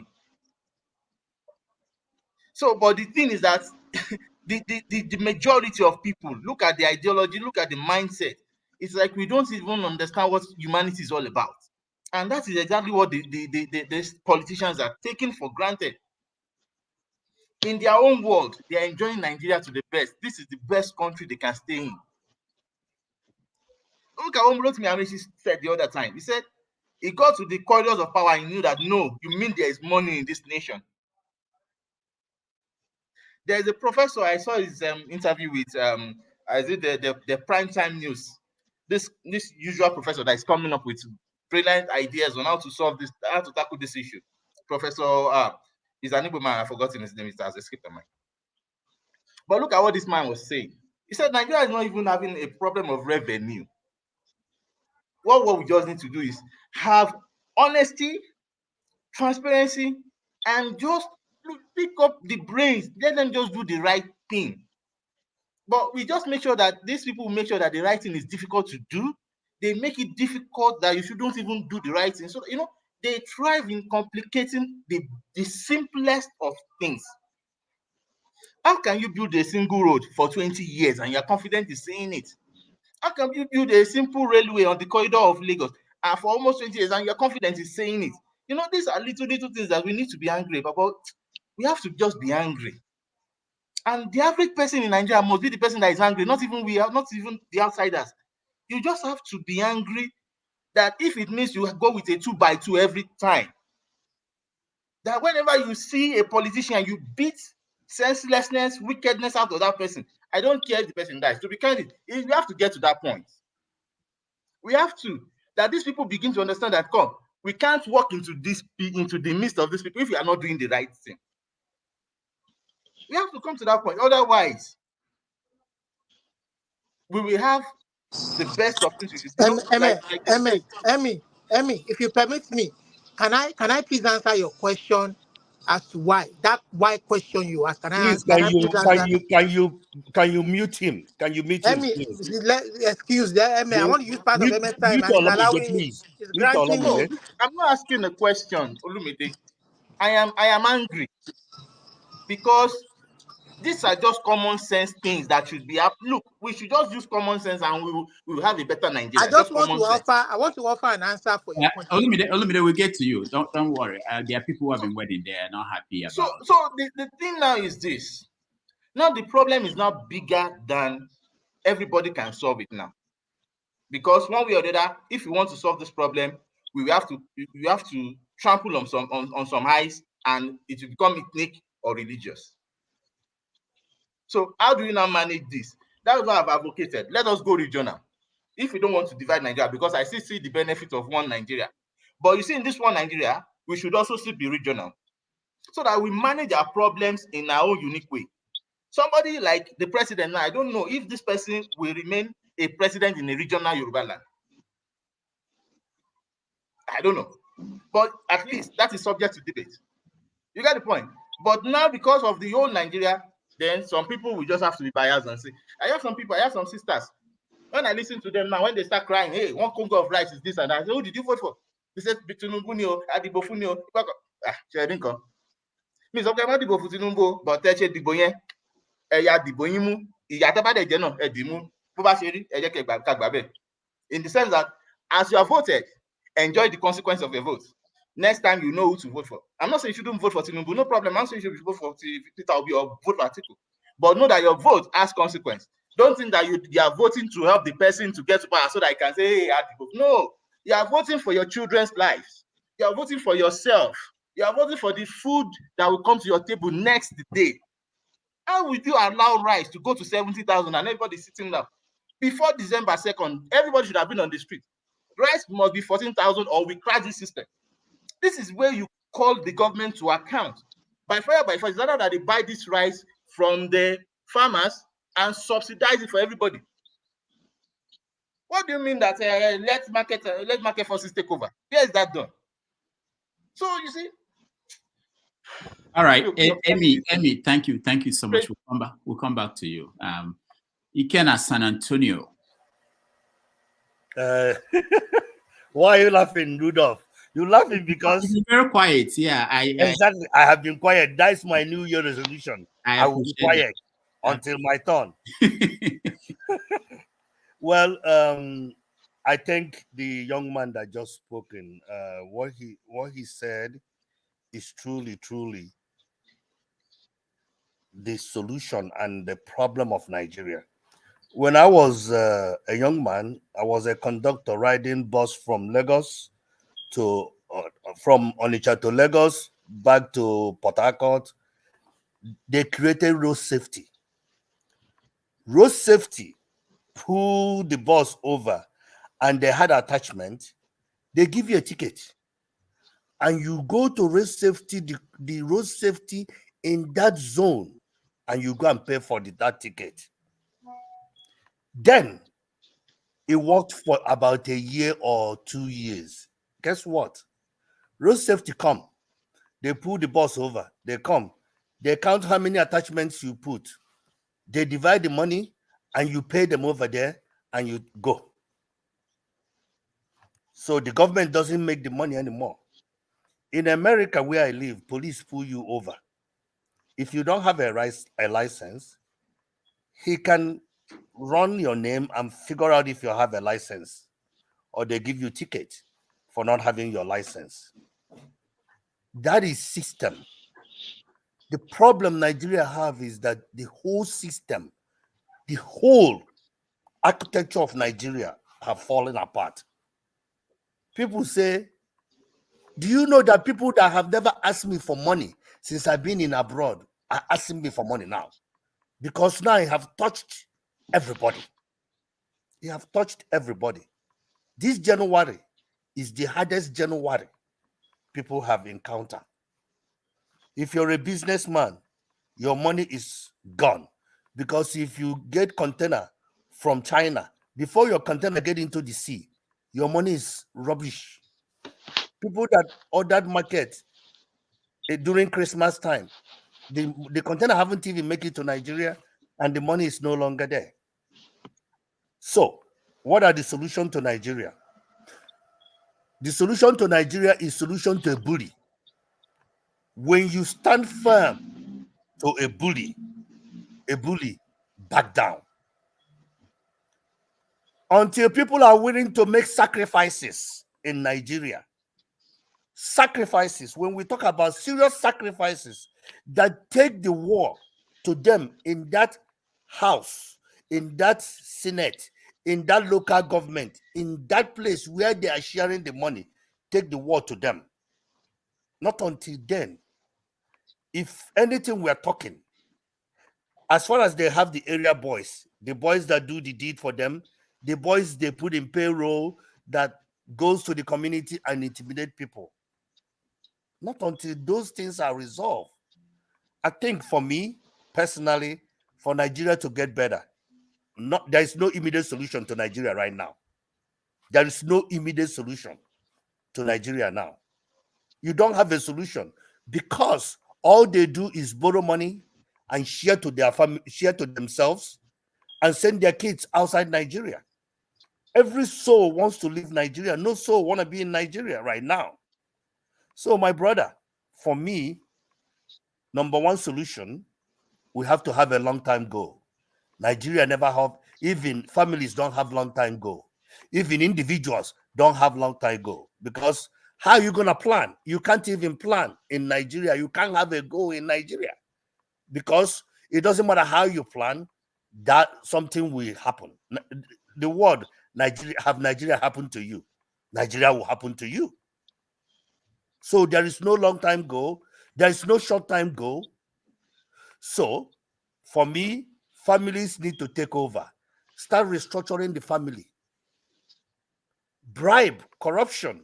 I have had it since I was born, and I will hear it till I die. It's every aspect of African continent, because we have leaders that are bullying into leadership. If you are a bully, you get into bullying people and you get into leadership and you become somebody. When you become somebody, you take as much as you can take. And when you take as much as you can take, the rest, when you finish, you go to Dallas, buy a house, go to England, buy a house. The sad part of that, the houses they buy in Dallas, in England, they pay tax on it. But the mansion they build in Nigeria, they don't pay tax on it. How would you generate fund for the country? How would you plan the road, the bridge? I was in Nigeria, the bridge they say that they build. Nobody passes that bridge. Nobody. That bridge was empty. It took them how many years to build that bridge? So I don't know. Every day we come over here. Nigeria does not have a solution. Nigeria does not have it. And Tinubu is not a solution to Nigeria. Hold on. Nigeria does not have a solution. So you're saying, all of you here, PhDs, all this, that you can't solve a single solution of a small African country, you know? Okay. Thank you for saying that. Do you know why? Why? If you deal with Nigeria, let's say, for example, you say, let's go and change Nigeria. You are putting sand in Gary for somebody. All he need to point you done. Ike, hold on. Okay. When the Italian mobs, when they were controlling New York, it appeared impossible. But somebody said, look, we have to handle this. And it was handled. When people like Rudy Giuliani, whatever you think about him now, came to take on the mobs, he was attacked. It was impossible mission. But they finally got control of it. I mean, I don't think there's any problem that because there's a system in place. There is a system in place. System in Nigeria. What's the system in Nigeria, bro? Anyway, all right. I don't have anything else to say, but there's no system in Nigeria. All right. Thank you. Yeah, Alaba, go ahead. Okay, now I would touch on the fundamentals. What's his name? Antonio has been very right. As a Nigerian, as Nigerians, as a country, we have no long-term goal. Whatever we have going now is not sustainable. It's not what is called, there's one thing I learned back then, graduate school, sustainable development. And to make matters worse, we have no sense of value as a people, as Nigerians. I'm talking collectively now, please. Let nobody take insult to anything I say. Why do I say that?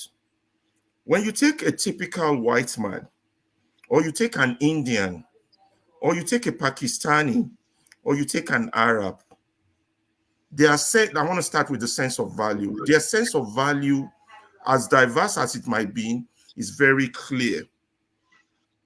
They know where they are, and they know where they are going. We, on the other hand, we don't have that.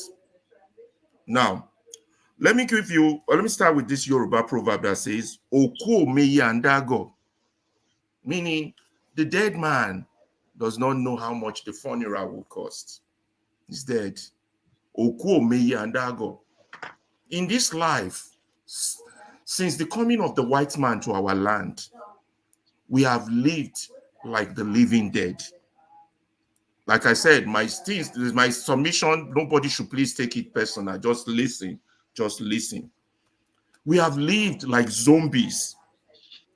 Land of we live in our land like the living dead. Now, back on this sense of value.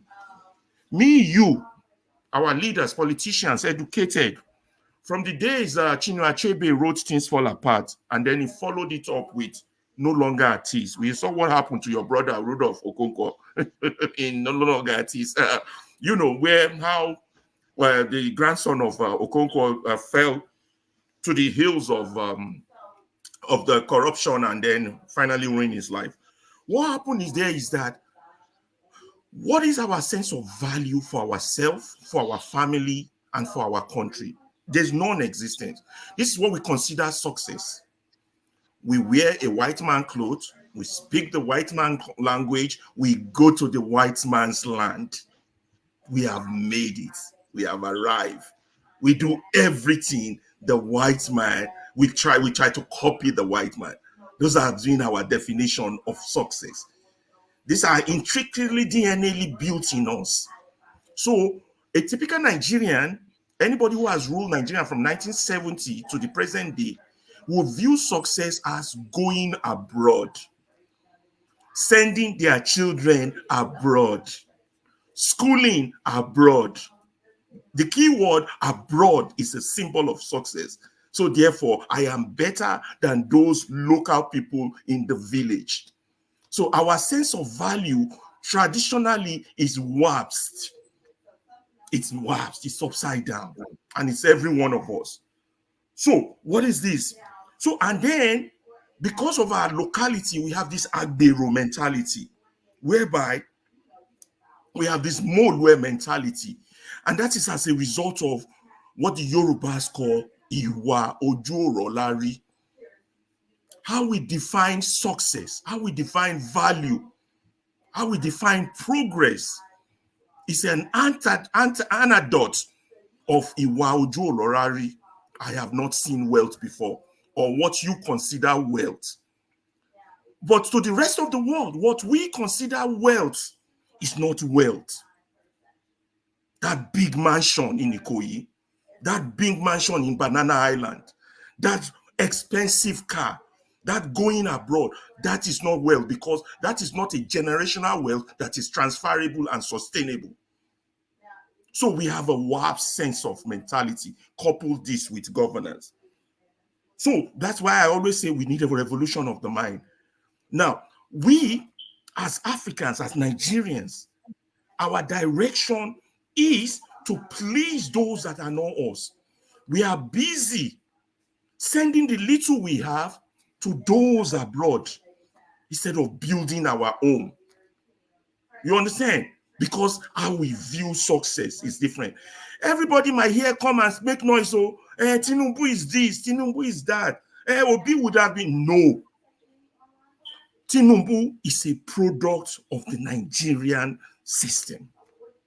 Tinubu has no fault. Don't shake your head like Shakespeare, but it's the fact. Tinubu is a product of the Nigerian culture, Nigerian soil. This is what we have. Sorry, let me interject you. Sorry, you interjected me. Yeah, go ahead. But I did state earlier that our leaders are our product. Exactly. You remember me stating I that? agree. Yeah. Oh, I agree. Miracles do happen. What God does, what God cannot do does not exist. Yeah. So please, let me just interject, please. Okay, yeah. That's Mr. Shakespeare. Yes. Let me tell you something. Yeah. There is this thing that I wouldn't accept. That is Tinubu is a product of the Nigerian system. I think no. Look, the moment that you're a leader, let me tell you something. You have the capacity to make a change. Is Jonathan a product of the Nigerian system? Look, is Babangida a product of the Nigerian system? I don't understand your point. My point is, finish with him first. I don't understand your question. Tinubu is not a product of the system. But they're all a product. When I say product, it means what we planted, what has germinated and yield fruit. This is what our seed, our soil, our water, our sunlight has produced. Don't try and separate him from yours because you don't like the output. No, don't do that. So are you telling me that countries that have good leaders, is it because the citizens are good? That's why the good leaders came from them? Of course. Possibly and not possibly. But this case, listen, there's checks and balances everywhere. If you think so, I don't want you guys to derail me. Let's agree to disagree so I can move on. Right. So you all don't agree that Tinubu is a product of the Nigerian environment. You don't agree. Well, let's go. What about the judges? The ones that gave the ruling? Are they a yes or no? If you're okay, let's take Tinubu off the board. What about the judges? The point is this: the nefarious, evil politicians they have become wiser than the average Nigerian citizen. But I'm not going. Yeah, I agree with you. I can't disagree on that. But I'm just trying to see and connect what we are producing, how the system is designed to produce what it needs to produce. Look, a system that is designed to produce what it needs to produce will produce what it is producing. You all might fight me on that. You might disagree with me on that. But this is a fact. Everybody knows I'm not a Tinubu supporter, but I'll tell you the truth. Tinubu is a symptom of the Nigerian malaise. Unless you're disagreeing that we don't have a malaise. If we want to solve the problem, how do we solve it? Because this problem let's now go to the fundamentals. The fundamentals are these. First, our sense of value has to change. What we consider success, what we consider progress, and that is embedded in how we govern, what we consider as governance. You understand? Governance just doesn't come because some people voted or did an election. No. What is our sense of value until we redefine who we are, what we are, where we are going? You understand? Now, a second thing we do is that we misdiagnose our situation. For example, 24 solid years, every fucking educated Nigerian thinks that we have democracy. How could we get that so wrong? Thank God for Obi coming to show you all how flawed your so-called democracy is. 95% of you all still believe that illusionary concept that we have something going. Yeah, we're making progress. We didn't. Diagnosis, very vital to applying medication. Once your diagnosis is wrong, the medication you apply will not cure your disease. That's a fact. So once we start now recognizing the problem, then we can now start profiling solution. You understand? When you have bleeding, you put pressure on the wound to stop the bleeding.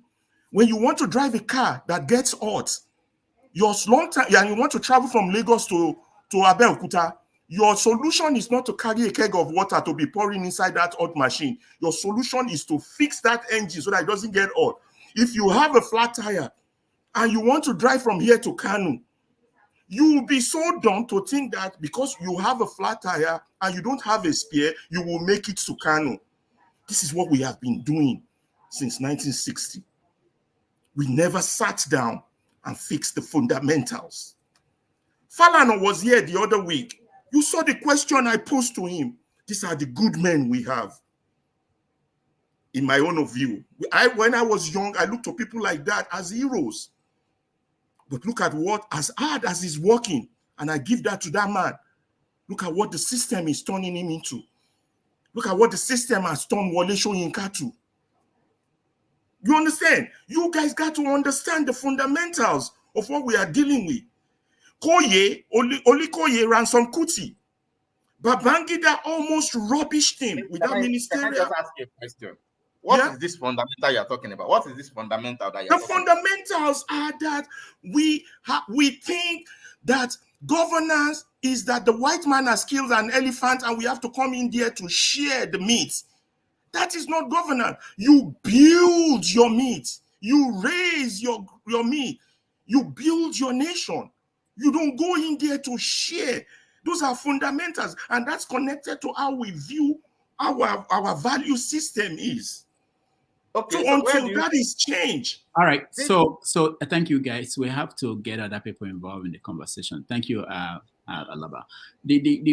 What I have to say at this point before we continue is simply that, the world has been in existence for a long time, and their structure, the state system, the governments, the countries in the world, and we've seen how other people did it. We're not expected to come up with something new.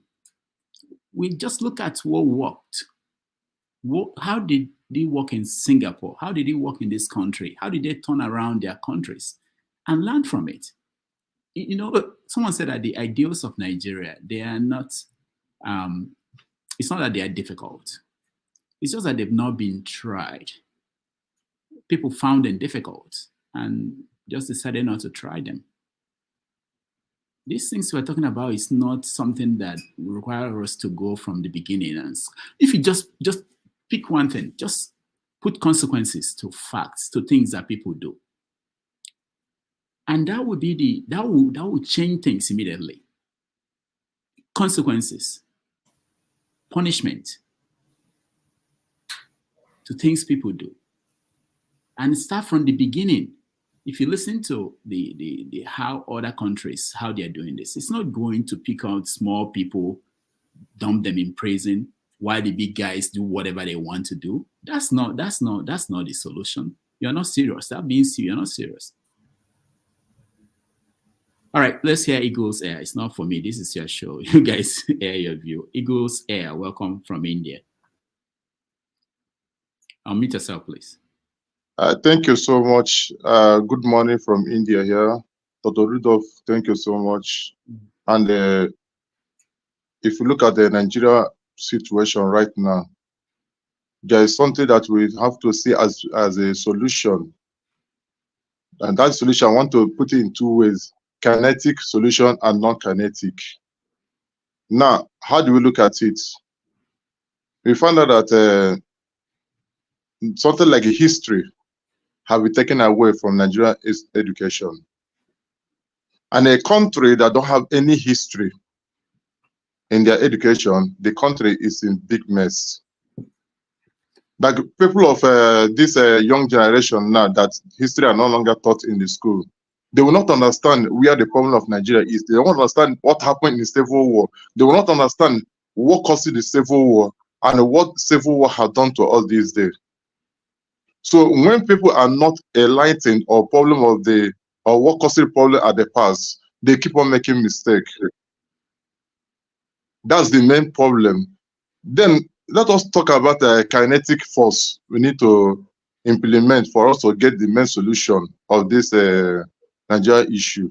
One is that let everybody in their own constituency, in their own local government, and in their own state begin to attack every House of Assemblies, every senators. If I know the senator that represents, like I'm from Olu zone, senatorial zone in Imo State. Now, what I have to do, who is that person representing us in that zone, in senator? Then we go there and attack him direct. What do you mean attack? You have to explain. Okay, let me explain. When you send somebody to represent you in an event and he misrepresents you, what will you do? What we need to do is to tell him, my dear young man, the purpose I placed you that place is no longer functioning. I don't need you any longer. I hope you understand what I'm saying. We don't need any longer. For instance, there's something that happened in Ghana last year. Yes, believe me, Ghana last year. What is that happening in Ghana? A certain politician was sharing rice, and the youth of that zone was taking the rice back to the van, back to he lost van. They're bringing that rice and telling them, we don't need this rice any longer. We don't want to eat this rice any longer. Take your rice and go. We don't need you. We don't need your rice. That's how they rejected them. Immediately, they reject the rights, they reject everything concerning that person. Now, another force of attacking these senators is that when they have a community, they have a village. There's one senator from Bayelsa State, representing Bayelsa State, do time of Jonathan session. I remember he has a race also. This man was saying in the house that one beautiful day, these people are suffering, one day they begin to attack them. One day, these people, they begin to attack them. So what do you need? Attack those people are representing you. If you know how to attack them, put fear in them, reject them, say no to them, attack them directly. Okay, hold on. Just so you know, because this is international forum and the platform is on YouTube. When you keep saying attack people, people can misconstrue it to mean physical attack. I know what you're saying. I think you're talking about you have to challenge them, you can recall them, you can do many things to say. Okay, let me use the word. Some people. Okay, let me use this word, challenge them, or try to dispute them. Now, what I mean which we don't. What I mean that if you watch 2014, there is what APC they use against Jonathan regime. They use their social media. They use social media. That's why I was watching this man, was it chief of staff of Tinubu, what he is saying. He forgot what they used to attack Jonathan. They use social media. If you get that the man that representing you, you watch him, finish him in social media, finish him completely. Tell him his problem, finish him direct. Then let us talk about all these kinetic forces. If people in constituencies and local government and state are okay, challenge these people, tell them their own sin on their face. Then when these people travel to Europe, come to America, come to Canada, come to India, come to any place, we in diaspora, we've come out there to disgrace them, tell them they are shameless, they are shameless, they are disappointed to our nation. Make them, tell them their sin in their presence. Make them to feel the impact of what they're creating in Nigeria. I hope you understand what I'm saying. We should not keep quiet on them when we see them come one-on-one, keep quiet. No, you tell them their own sin. Now, I want to talk about security. I want to talk about security. No, we're not talking about it now. Just hold on. Okay. Thank you. I'll go to Lumide, but let me go. Electricity, what 1 minute? Yeah, thank you for that. I want to start. Rudolph, you said something not too long ago about consequences. Can you remind me of that again? I was about to write it, it flew off my head. Can you please? No, because somebody said something in the comment section saying that Rudolph is trying to be smart. Yeah, and I agree with that, that comment. Can you remind me what you said again, please? I don't know. What is important? What we're talking about? No, I don't really. I'm just saying. No. What I'm saying is this. Okay, if you look at the laws in Nigeria. Sometimes when we have an issue in Nigeria, we think we need to make up new laws. The laws are in the books. No matter the issue you have, they're in the books. They're not being implemented. They're not being implemented. Enforced. Okay, so if you enforce the laws that are in the books, in most countries, then you get the outcome that you want. So but if you don't, then you won't get the outcome. And you may see people talking about putting in new laws when the ones we have not been implemented. So that's what I'm saying. And it has to start from the top. And when you listen to other countries that succeeded, they decided that we have to use the people at the top. We have to do something. Show example. And when you show the example, so for instance, Better Edu, we're talking about Better Edu, and why is she still there? What is this suspension? Why is it taking so long to determine the woman stole money and kick her out and maybe try her? If you do that 3 or 4 times within 6 months, you give the sign to everybody that you are serious. But then, how do you expect Tinubu to do something like that? Anyway, let's go to... You're correct. Whatever we're going to do, regardless of it, we must be ready to bear that consequences. Is even either from the leaders and up to the citizen. It's not easy when a culture, they said, when an habit has been developed, it's not easy to pull out of that habit. It's not easy to pull out of that habit. And that habit is going to create a problem. Sorry about this.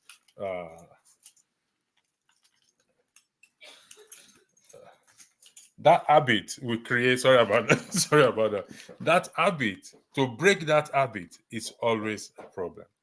Like I said earlier, and I did not deny that, our leaders, the solution comes from them. They have to change. They have to start to implement the laws. But we have responsibility. And I highlighted our responsibility, not denying the responsibility of our leaders. It's a joint effort.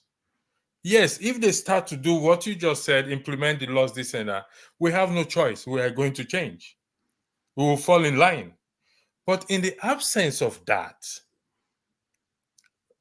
the ones we can do, because tomorrow you and I can go and it's likely to go and vie for position.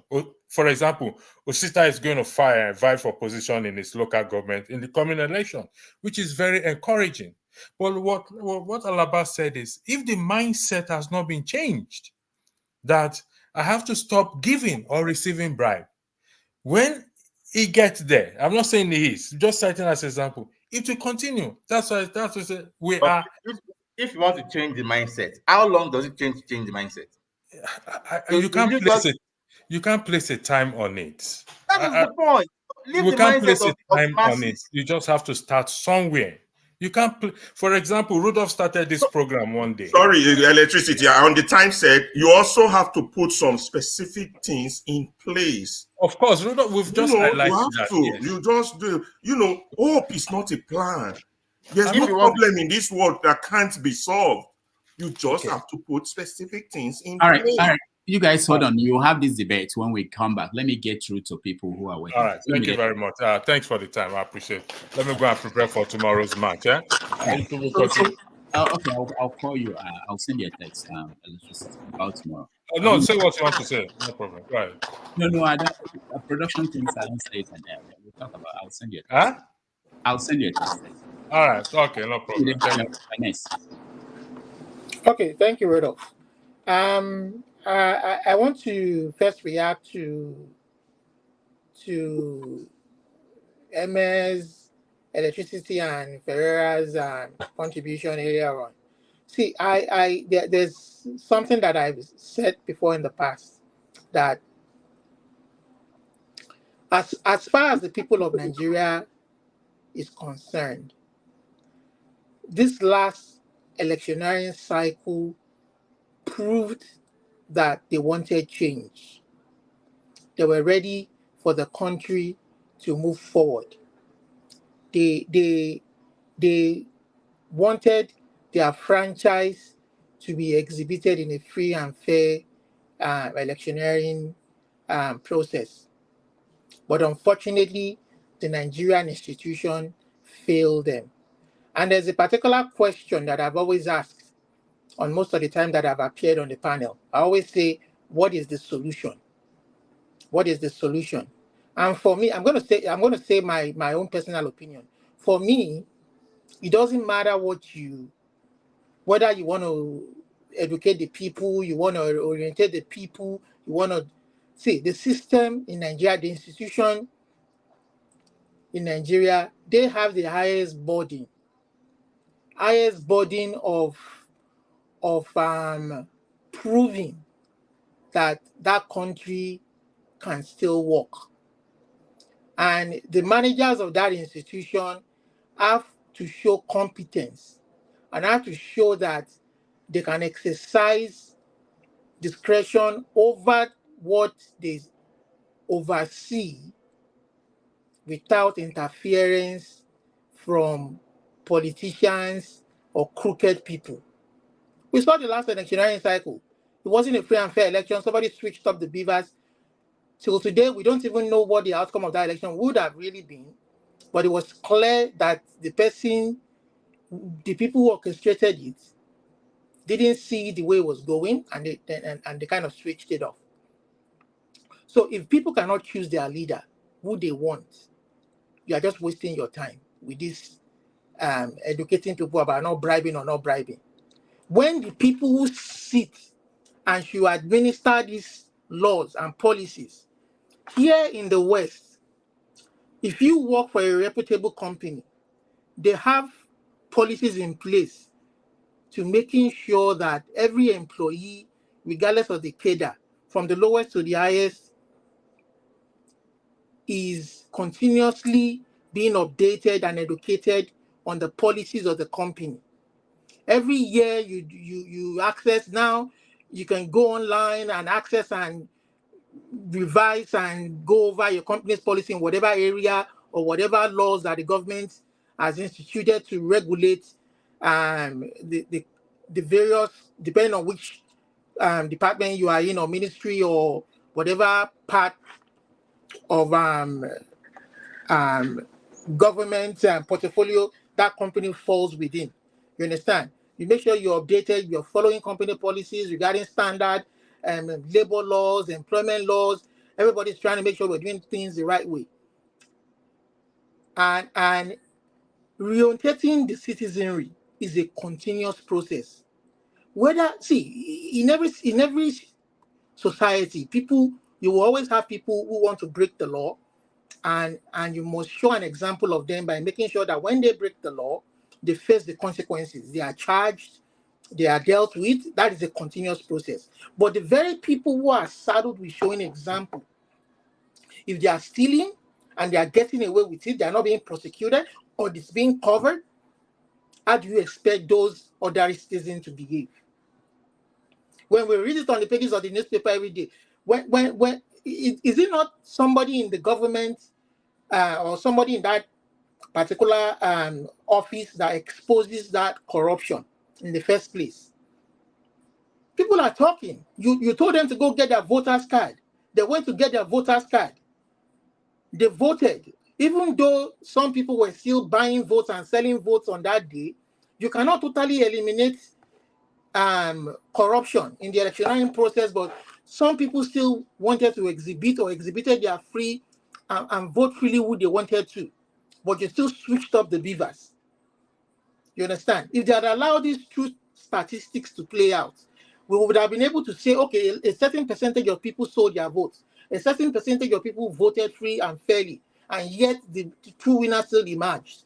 And maybe the next electioneering cycle, in a free and fair election, supposedly, things will improve. And when people realize that buying and selling of vote doesn't pay, when you can elect who will bring change to you and utilize our resources to the benefit of the people, it would naturally die a death that it should die. But when you begin to blame the people for what they did, when it is the institution that failed, in the 2027 now, are we still going to go through the same electioneering process where these people will use the same institution that should protect the sanctity of a free and fair election in a true democracy against the people? Are we now going to allow that same process? That is what we should be talking about.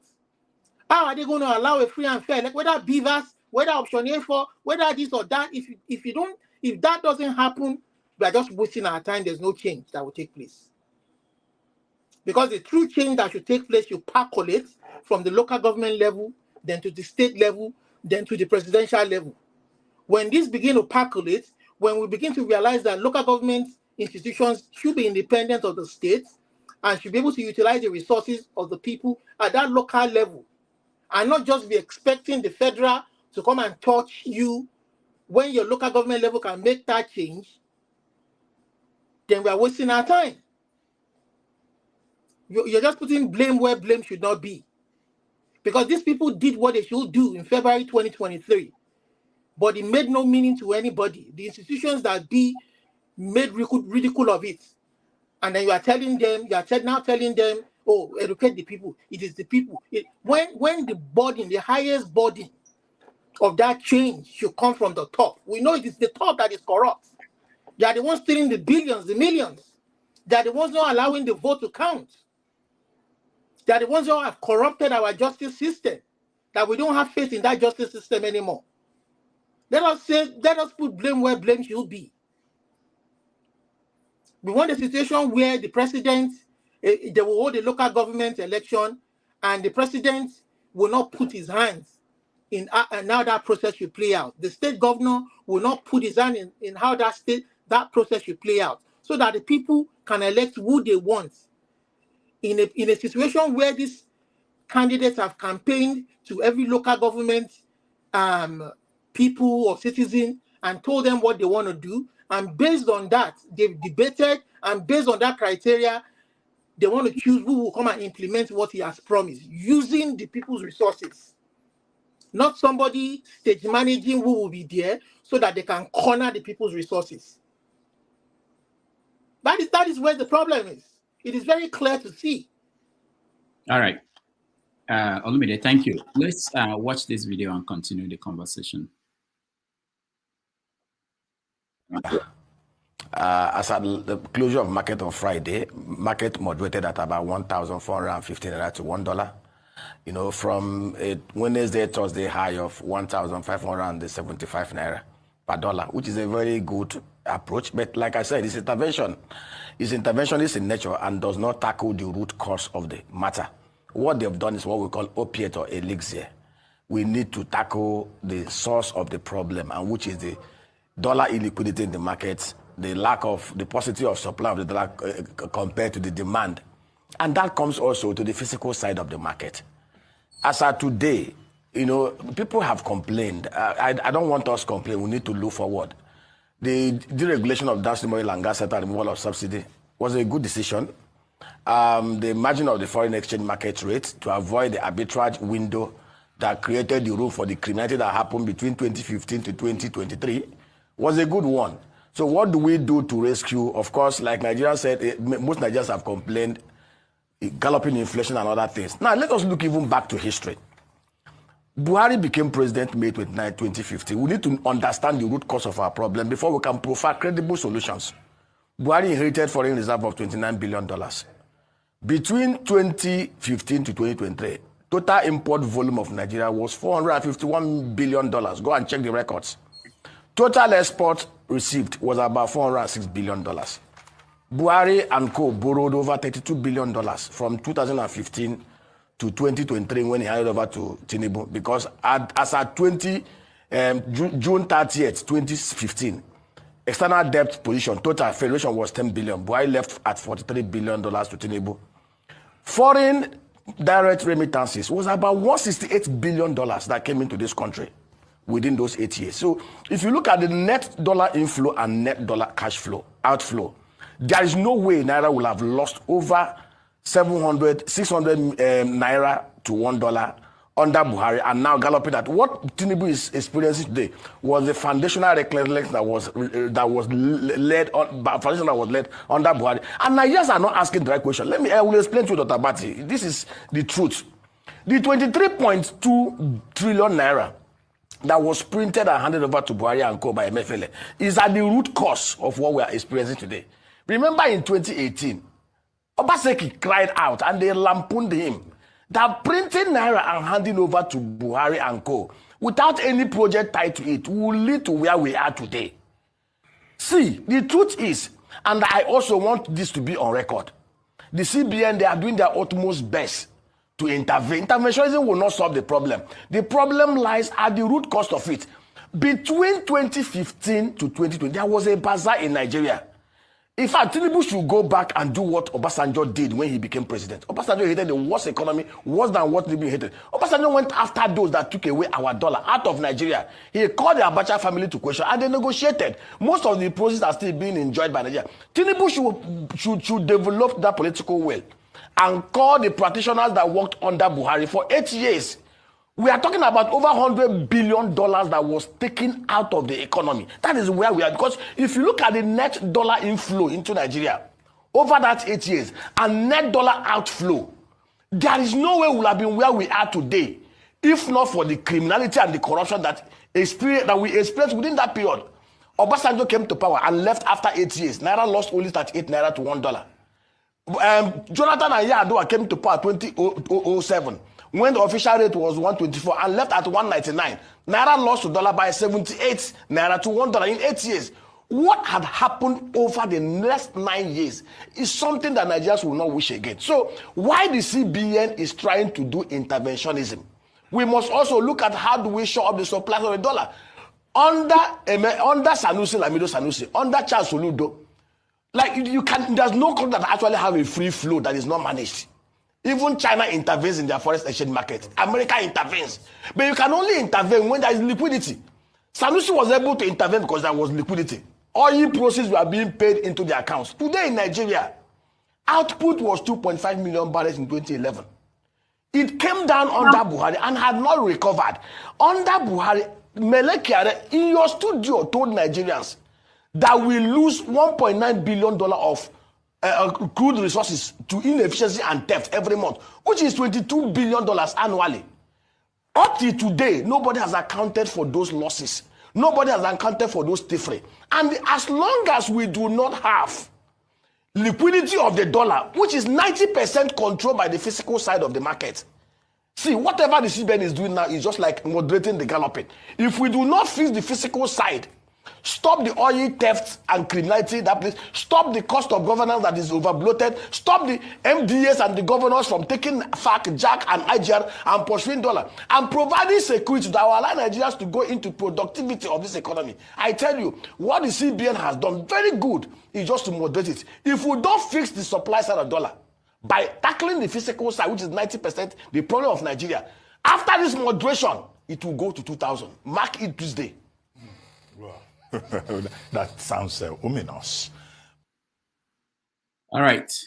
That's Naira. I think that's his name. That the dollar will go to 2,000, which is the same thing that everybody is projecting that by December of this year will be at 2,000 or 2,500 to a dollar, to a naira, to a dollar, yeah, naira to a dollar. So, okay, let's continue. I think the next person online is Femi. Femi, go ahead. We're talking about solutions, whether the government, this present government, they have a solution to the economic problems. People have made up reasons and excuses for them, but they were aware of what they were coming into, and they've taken some steps which didn't show that they fully thought through. Go ahead, Femi. What do you think? Okay, so I know someone that knows how to solve the problem of Nigeria. Uche Nwakudu has a book on Amazon. I am still considering buying it. The book was written in 2011. I suspect that whatever he has written in 2011, because just looking at the preface, shows that perhaps 2011, maybe not as ominous as what we have right now, would not be different, because every year, and Rudolph, you can even correct me because you're definitely older than me, right? There was a time when probably when you were growing up, that at some point in time people thought things were really, really bad. Maybe when you look back now, looking back now, you probably be like, you were actually in paradise. Now, and that's the way I look at that book, because on the preface, Uche states the fact clearly that, just like you would agree as well, we all know the problems. We probably all know the solutions as well. It just might differ. Now, there's this article I was reading, because sometimes it gets to a point. Again, I'm not an economist. I don't claim to be an economist, but sometimes you don't even need to be a PhD or an economist. Some of the people that solve problems are presidents in that changed the tide of their countries. They were not economists. Some probably were actors, or you get the point. Now, Olusegun Onigbinde, I think that's his name. You probably know him as well. He is a lead fellow with Budge IT. Those guys that seem to always track the spending among governments. Perhaps no surprises. One of the major, if not the major problem, which was the reason why I didn't have a problem with, just like a lot of us, we didn't have a problem with Buhari coming to power. One of our biggest problems is, if not probably the major problem, is corruption. Well, as we've come to find out now, I think he probably made it worse. Now, Olusegun, he kind of stated, Shegun stated a couple of, he had some line items on an article he wrote, and he made it 7. He listed them as 7, basically. We know it's more than, you could have all kind of lists. One of the fundamental ones, which we're still battling with is security. Insecurity rather. Because the insecurity in itself is not just a malaise that's affecting the living conditions of people in the north. Now it's become a general problem in the country, to the point where even if we try to divest our economy from from oil, even the oil, after all, we're not even meeting up our quota anyway. That's even another story. There's all kind of corruptions, and you talk about the likes of Beta Edu, that we probably wouldn't see the end of this matter. But then you still have the not so little case of the NNPC. That director, is it director general, or I don't know what that term is again. I something tells me that guy has more than 9 lives, because there's no way the NNPC is not a cesspool of corruption, judging by the different variations in terms of the profits, if you recall, from the latter part of the revelations that we were hearing from the different variations in the pricing of the crude oil and the crude oil the petroleum imports that all those revelations that we had in the tail ends of Buhari's regime. There's a lot of things going on there, but the guy is still there, for example. Now, for me, I'll go back to something that I thought fundamentally has to be fixed first of all, because if we don't know where we're going to, we better know where we're coming from. We better revisit where we're coming from. I still think that above anything else, and I know it's easy to just say, I know what is cheap. If we don't restructure, I still think restructuring is the basis of our problems. And I'll keep it that way for now. All right. Thank you, Femi. Wale, welcome to the show. Oh, good day, everyone. It's been great listening to everyone's comment and everything. I'm not going to, like I always say, I'm not going to keep repeating the problem we know that has been existing. I just want to know what could be the way out. And I completely understand that some of the solutions that we might be providing shouldn't be something we'll be discussing on air, because I try to strategize how these people who are holding the country down, how do they manage to do what they do? Because they come up with a strategy whenever they want to throw us under the bus. You find Muslim, Christian, Igbo, Yoruba, Hausa among them, but you never hear when they are fighting each other. They just strategize whatever they want to do. Maybe they have their meeting in the middle of the night, and probably that's what someone said. You'll never find women, most women, involved in politics, because the time they're going to have their meeting, a responsible woman wouldn't be there. And when they even finish the meeting, there's meeting another after meeting. Anyway, that is just one part. I could pick from what Mr. Ferreira or Electricity or some of the panelists have said about if we can have accountability and transparency. I think it's Mr. Rudolph that actually said it, that if there's a punishment for any wrongdoing, then people will sit tight. They will think twice before stealing money or doing any evil that shouldn't be.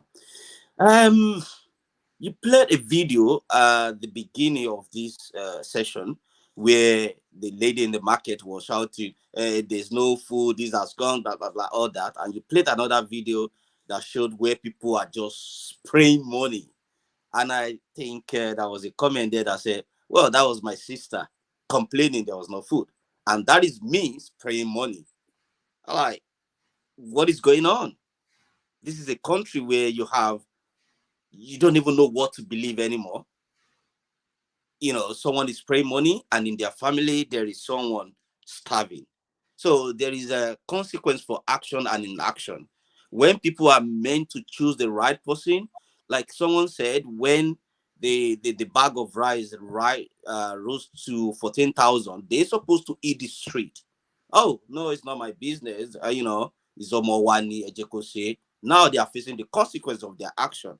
Sometimes I wouldn't pity them, but sometimes you have to, because even the Bible says when the wrongdoers or the sinners are, reaping from their sin, even the righteousness will bear the brunt as well. So sometimes I do think that Nigerians are not tired yet. Honestly, when they're tired, they will know what to do. Because, maybe they have amnesia. Let me put it that way. So you just played a video now that says that man was talking about Tinubu is not. Didn't we hear that Tinubu said he's going to continue from where Buhari stopped? Have Nigeria not suffered enough under Buhari for 8 years? I mean, come on. It looks like sometimes people maybe they do forget. I don't know. Are they not the one wishing Buhari to leave? They are counting days when, 24 days before Buhari tenure will come to an end. Change. Come on. After 8 years, what have they learned? It looks like they don't learn anything. And maybe it's the elite conspiracy or a better pass my neighbor kind of thing. Mr. Femi said restructuring will probably be the best way. I totally agree with that. If Yoruba people want to remain in darkness and they want to choose Olori Buruku as their leader, so be it. If the Igbo people want to be swimming or going under, the tunnel, they don't want to have a good road, so be it. If they choose the leader who will never bring development to them. So that restructuring, I think, is the best way to go. Because even in the family, we don't all agree. People they will craft their own way to success. But if my success is as a result of your downfall. But Wale, I just want to chip in that. Do you know that restructuring cannot take place without a new constitution? Do you realize that? Definitely. And I think what is happening now will actually lead to that. That's what I said. I don't know how it's going to happen, but until people who cannot think or who think a bag of Indomie noodles is what they will give them during the election, and that's what they're going to eat for another 4 years, and the decision of the person they are dancing and ailing is going to impact the school of their children, what they're going to eat, their job, and they can't think. And they always think that is the tuber of yam that the Bajabio and Desmond Ole or something are giving them is going to solve that. Sometimes you look, I feel like if I see any of my family there, honestly, I would disown them. That ever in your life, don't call me again. Because to me, I feel like how many days are you going to hit a tuber of yam from someone who stole billions and they're giving you kobo out of it and you're still dancing after them? Are you not supposed to stone them? But that's how their mumu follow come be. So sometimes you look at them, you think, you know what? Let them see Shege. They haven't seen Shege yet. Shege Pro Max is on the road. So, big. Sometimes I get tired of talking about Nigeria. Although I have my mother and my family members there, they did ask me for money. I said, well, the money I gave you 5 years ago to invest for yourself, did I give you Lapo or Bobule or some kind of shark loan? No, I didn't give you. What did you do with the money? They do Ashwebi, they do Owambe. Now they are coming back to tell me, can you give me money? They think I'm dumb. No, I work for the money here. I pay the bills. They give me the money with the right hand. They collect it back with the left hand here. By the time you pay your bills, you pay everything. The money is not really enough. In code, it's not easy. And someone said maybe until we actually stop, let them see to Shege. Maybe they will get sense. But until then, we can continue to pity them. These people are really enjoying. Do you see how they spray money? Mr. Rudolph, when was the last time you went to a party and spray money like that? All right. Thank you, Wale. Thank you so much. I just wanted to point out at the beginning, you were talking about why should we talk and why should we share, whether we need to share our ideas here. APC is requesting that people should offer ideas to run the economy, to offer Tinubu ideas. So it's not, you're allowed to offer something to the president at any point because they are acknowledging that they're out of ideas. They don't know what to do. Sorry, Mr. Roosevelt. Sorry for me to cut you short. Ideas. Even if you have ideas, would you give them? So wait. Let's think about it very well. What do they call that campaign? When you are coming, you have to have a template that, okay, I understand these people's problem. This is what I'm going to put. Don't they say they have a brain head that can turn things around? So what happened to those dust heads? Because if they say they have brain in there, I don't believe. Maybe it's dust inside. So where is the ideas? I did not know it better than an average Nigerian. So it's not they're coming to Nigeria to beg for if they have the idea. If they can't face the E, they don't know what to do. They don't have anything. Let them passe, move. Let other people come in. It's as simple as that. Don't come and try and error. This is, you won't go into a plane or you won't go into a flight where they say, oh, this pilot is just a try and error. If you have any idea of how to fly the plane, come and help us. Really. All right. Let's one more topic, and then I hope forefathers will come and take over. So there were protests last week or this week. Yeah, go ahead, Laura. Go ahead. Yeah, before you move to another topic, I just wanted to mention how you see even that guy that was talking to not Rufai, to the other man on Arise, Ruben. To Ruben I was Abati.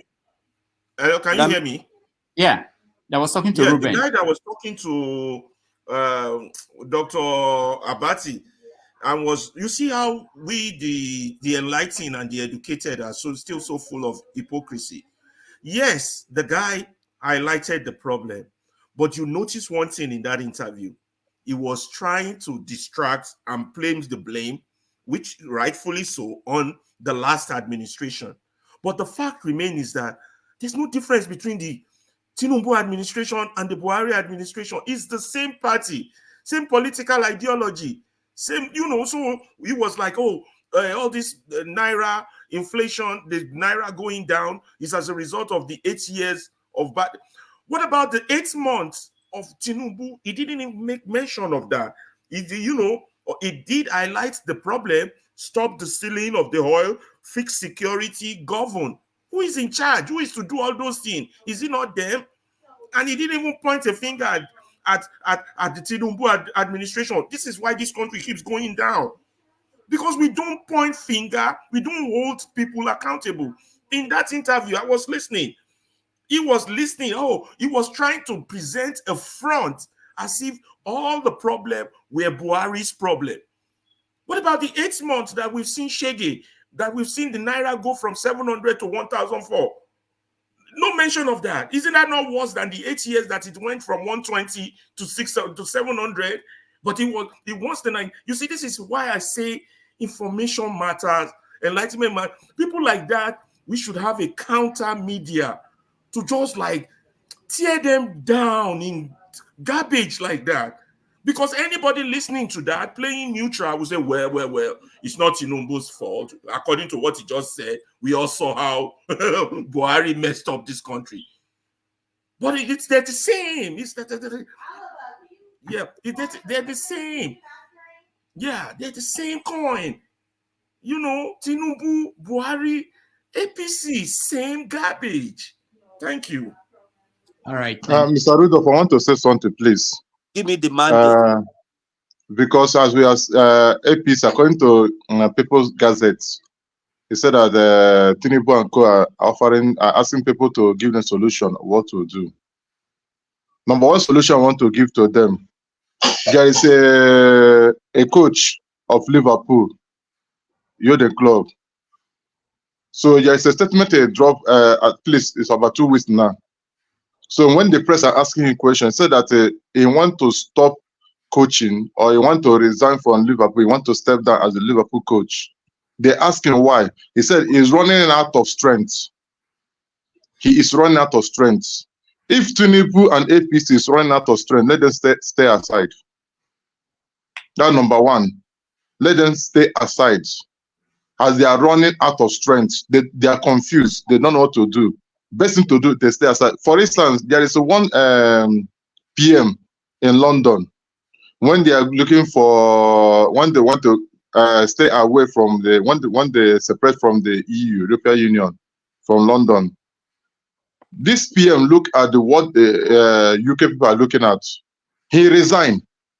He said he cannot handle it. He resigned. And he resigned and go his way. So let APC and Co stay aside. And second solution is that he cannot rule a country with boys. Tinubu is ruling Nigeria with Lagos boys, and they cannot offer anything to him. For instance, I was listening to a man that built Dubai. When they're asking him a question, how many Dubai is built like this?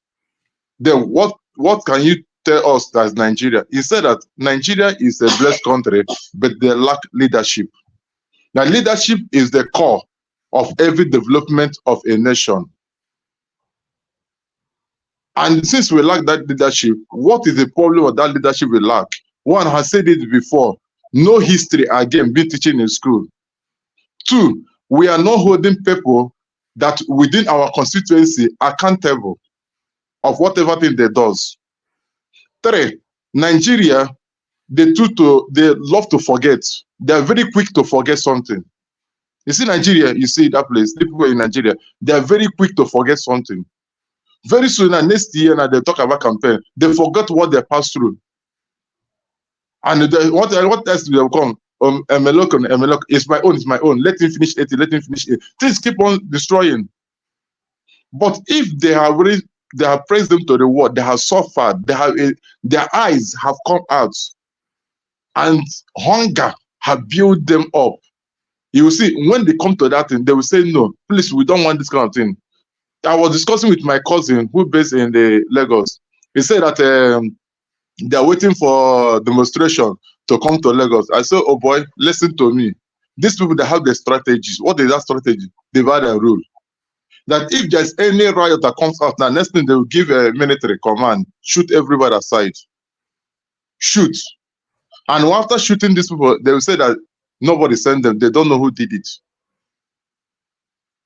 So best thing to do, according to non-kinetic power, we need to do is that when it comes to election, they say that they want to offer you transformer. They want to offer you 5 kg of rice. When they carry it and come to your own constituency, your own local government, let those people within that place give them run. Let them say no to them. Stand on your feet and say no to them. Let them go, and they will go. And then when they found out the citizens are no longer with them, they have rejected them, then they began to have anything. Then lastly, they talk about restructure. Let me tell you the truth. If you cannot restructure our mental, if I cannot restructure our mind, if I cannot restructure our senses, there's no way restructure will take place in Nigeria. Forget about constitution. But if you and I, every individual in Nigeria have a restructure of our mind, our understanding, and learn for the past mistake, we find out that we say no to certain things that are happening. So restructure started from our own mind, individually, our own knowledge, understanding, knowing what we are passing through. That's how the restructure will start.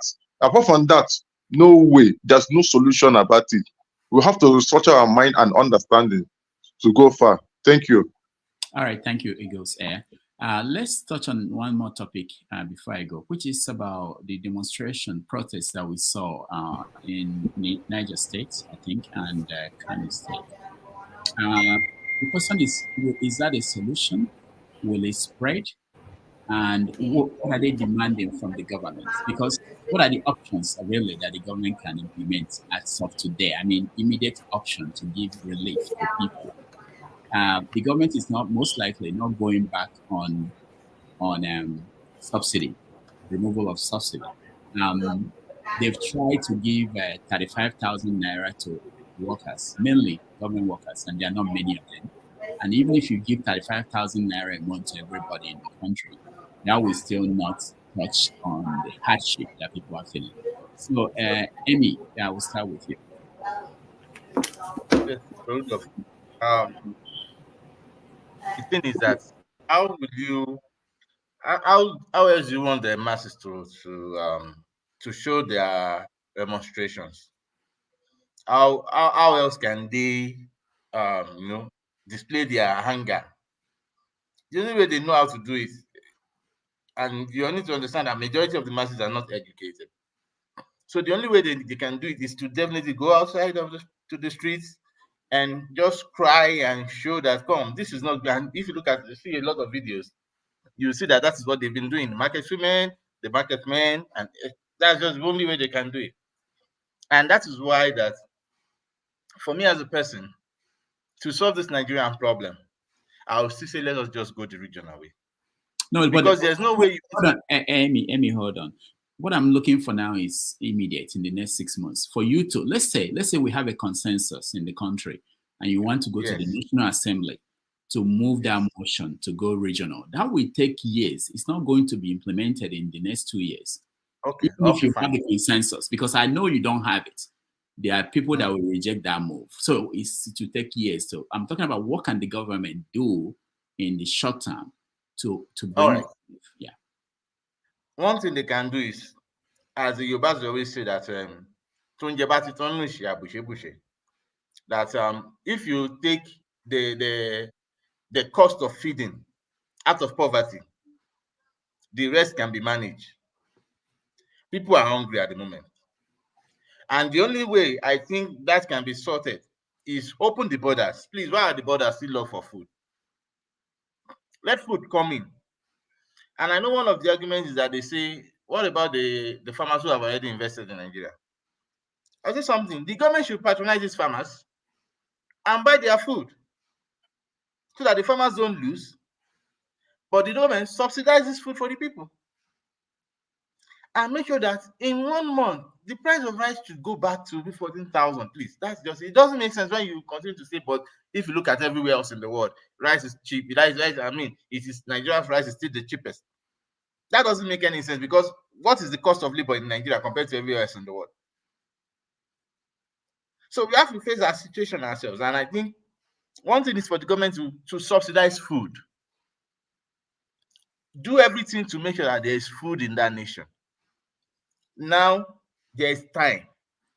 There is farming seasons. This is the time that I believe a certain acre of land should have been farmed, mechanized farming should be going on heavily now in the 6 geopolitical zones to cater for the food need in the next year or next 1 year. And as at this present time, open the floodgates. If it is to cater with maybe Thailand or something, let them bring food in, let them bring rice in. And let that food be subsidized. And you know that as at this first 6 to 8 months, you are simply subsidizing food for everybody. And that there should be no place where they should sell a bag of rice more than 14,000, 15,000. By doing that alone, you have scored a big point. That is it. Open the borders. Look at the processes that you think are bureaucratic that have been menaced to the system itself. Reevaluate the processes and make it smarter, make it more efficient, so that people can enjoy the benefit of ease of trading, ease of business, and these are the things that will make even other forms of cost drop down. That is it.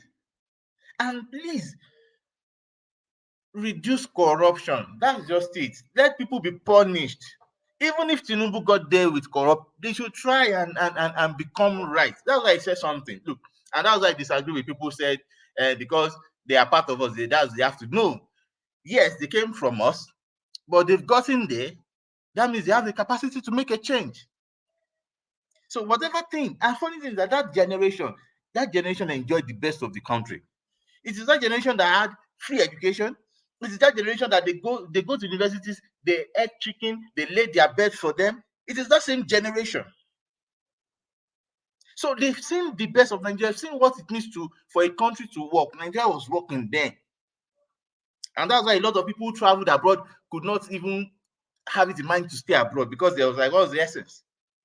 When there was no need for even visa to go to the UK. So why would you want to go and stay in the UK? But now they regret that they would have done that. So my point is this. Whatever someone is saying, importation will weaken the Naira. We are talking of food. They are talking of Naira weakening. What I actually, when you were talking, Amy, what I was thinking is the reason why they removed the oil subsidy. Do you remember why they removed the subsidy in oil, crude oil? The reason was that Buhari considered it. They actually considered doing that. They knew the implication will be what we're seeing now, which is the increase in prices of things. They knew all this. And Buhari decided against that because he could not figure out how to manage that implication. Now, the new government had to remove it. Even Buhari was saying that it was removed when he was still there, but he gave a date ahead of time. But the fact was that the country did not have any money to pay the money they borrowed already. There was no money to pay. So Tinubu had no option really than to remove the subsidy. There was no money to pay service the loans. Service the loans that we already got right now, So they did that. And now you're saying they should go and basically add a new subsidy. Because they were... Okay, now just look at, they've removed subsidy for fuel for how long now? Since they came in. That's the case. Yeah. That is the point. But what is happening now? You can't just remove subsidy from everything especially when you've not even put in place a system that will support everybody in that place. You just can't blindly look. This is like saying the masses will always suffer. That is just the ideology here. Let us just quickly do something without consider the masses shouldn't suffer for every of the decisions we are going to make. Buhari came in 8 years, the masses suffered for 8 years. In the name of it was going to get better, so everybody was enduring it. Now, what is the point now? That suffering, 8 years of people's lives have simply gone to drain. All right, let's go. Thank you, Amy. Alaba, let's look at the currency one. Hold on. Let me frame this for you so that you can address it. When you talk about the currency, the floating of the Naira, the argument they gave was that it costs a lot to defend the Naira, and Buhari was doing that. So they have to bond foreign currency reserve to defend the Naira, to keep it at 700 and something that it was. So Tinubu came in and said, the only option is to float it, so we don't spend that money that we are burning to defend it. I'm presenting the arguments that are out there. Economists are making this argument, the government. So what is the option? What is the other option for the government? For them, let me tell you, this government, they'll have to understand one thing. We can't run a nation with propaganda and lies. The first option available for them is resignation. That's the first. They're not going to take that. And why they're not going to take that is that they didn't come to fix the problem. They came to continue their looting. They have their agenda. Now, what are the things they could do that would make meaningful impact on the Naira, not just going down? Stop the stealing of the oil, bunkering that's still going on. Old people who floated the Naira and we didn't see the result, hold them accountable, not just lock MFLA up. Go and pick up Buhari himself. I'm telling you, go and pick up Buhari himself. When you do these things, the downflow of the Naira in itself will stop, because the world, the global banking world, will react that, okay, there's a U-turn. Maybe these people are getting ready to build something. Let's take them serious. Then secondly, apart from holding people in the previous administration and those in your administration, you cut down on the excessive spending that you're doing with this your government. Minister this, minister that, largest that, 50 wives going to go watch the AFCON final, and all this madness. Millions down. You cut, it shows seriousness in government. And I'm telling you, the market will react when they say, but they're not there for this. Their game is to distract, blame, pretend, and do this propaganda. You can't run a government with propaganda. Eventually, the chicken will come home to roast, and that is what is happening now. The Naira will continue to fall. It will go beyond 2,000. I'm not cursing them. It's a fact. With what they are doing and what they are currently doing, if it doesn't get to 3,000, let us thank our stars. This is a fact. You cannot have 1 + 1 and expect to get 7. It doesn't work like that. That's all I have to say on that. They're not here to fix anything. They're here to continue business as usual. All right. Thank you. Olumide. Alaba wants to go and pick up with that and arrest him and try him. Now,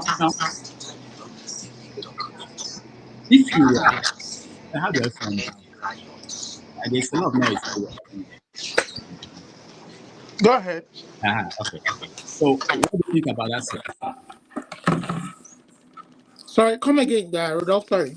The solution to the problems we try to understand from the government. So for me, I think the country is just so messed up that and unfortunately, I mean, no matter what we prefer, even in good faith, I don't think they'll take to it. But I mean, if I was to give it anyway, short term and long term. Long term is to sit down with the people, the indigenous people of the country, and let us form a new beginning. You understand? If you're going to hold a referendum, do we want to stay together? Let's answer that question. Let's if we want to stay together and we believe that one Nigeria is more beneficial to everybody, let us have a document that we will all aspire to and we all respect and obey. Let the indigenous people sit down together and rewrite this document. There's no shortcut to anything good in life. You have to work hard for it. I mean, if you want a lasting, honorable legacy, you have to work hard for it. And that is the long term. I mean, if he answers, if reconstructing the country is the same as that which I've said, then let's go for it. You understand? But short term, right now, he needs to secure the country. The farmers cannot go to the farm, both in the north and south, because we have foreign elements of a particular ethnic group who are attacking and killing people. They are even collecting levies from these local people in some part of that north in millions before they allow them to go to the farms. They have constituted the government unto themselves. And in the south too, they are kidnapping, they are killing, they are raping in various parts of the southern communities. The people living in urban society, more developed part of the country, are not feeling this, because those who are feeling this are people living in the rural area and the villages who are suffering this brunt. And are they not human beings too? Are they not part of our population too? Are they not the indigenous people too? And then we now know that there are other resources apart from oil in Nigeria. How much of those resources can we generate in revenue to supplement our oil revenue? And then the president is saying that, fine, they're claiming that they removed the subsidy, which some of us believe never existed in the first place. Because if you remove subsidy and you claim to be saving trillions of naira monthly, where are those trillions of naira that you are saving? And why are you still borrowing money? So we need a critical auditing of Nigeria's finances to be looked into by not a non-partisan body. You know, it could be PricewaterhouseCoopers, it could be Deloitte, an accounting firm, to look at what is going on in there. And also, another thing that could happen, I think could happen in the short term, is trillions of dollars have been stolen, not even naira, since 1999. Jonathan regime, Buhari regime. These monies are in banks, and some of these monies are even in Nigerian institutions. There's a saying here in the West: if you want to solve the crime, just follow the money. Follow the money. Get these people. This money can be used to offset some of these other loans you are borrowing, you know. Because some of these monies you have borrowed have either been stolen by these state governors or some of your ministers or government parastatals, those who are saying in form of contracts, you know. There was a revelation in the prime time news, Premium Times, I think, where a certain senator in Oyo State put the same.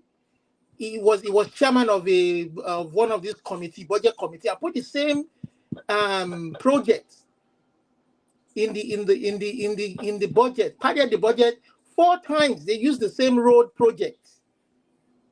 You understand? You can see what they are doing to the people. So we know all these problems. We know, but do they have the guts? But because some of those who committed these atrocities are in their parties, you know, they're also donating to their parties. They're going to guarantee them victories. They don't have this morality too. And so, but in that sense, he was saying the other day the pledge must be sung at every government functionary. So you're saying the pledge, that means you're signaling that the Constitution is supreme above any other constitution or document or policy. So is your party's constitution more supreme than the country's constitution? Is the fear that if you go after your party men, you will lose your election? Is that the fear? But rather, if you go after your party men and you prove to the people that you indeed want to fix the country, will that not get you back re-elected? So I don't know if these people are really sincere or not sincere. I mean, some of the solutions that we are offering them now, the truth of the matter is that they won't take them. They won't take them. And how can a party have an agreement with the particular ethnic group, to force other ethnic group to seize their land to that ethnic group without consulting the owners of the land? Where is that done?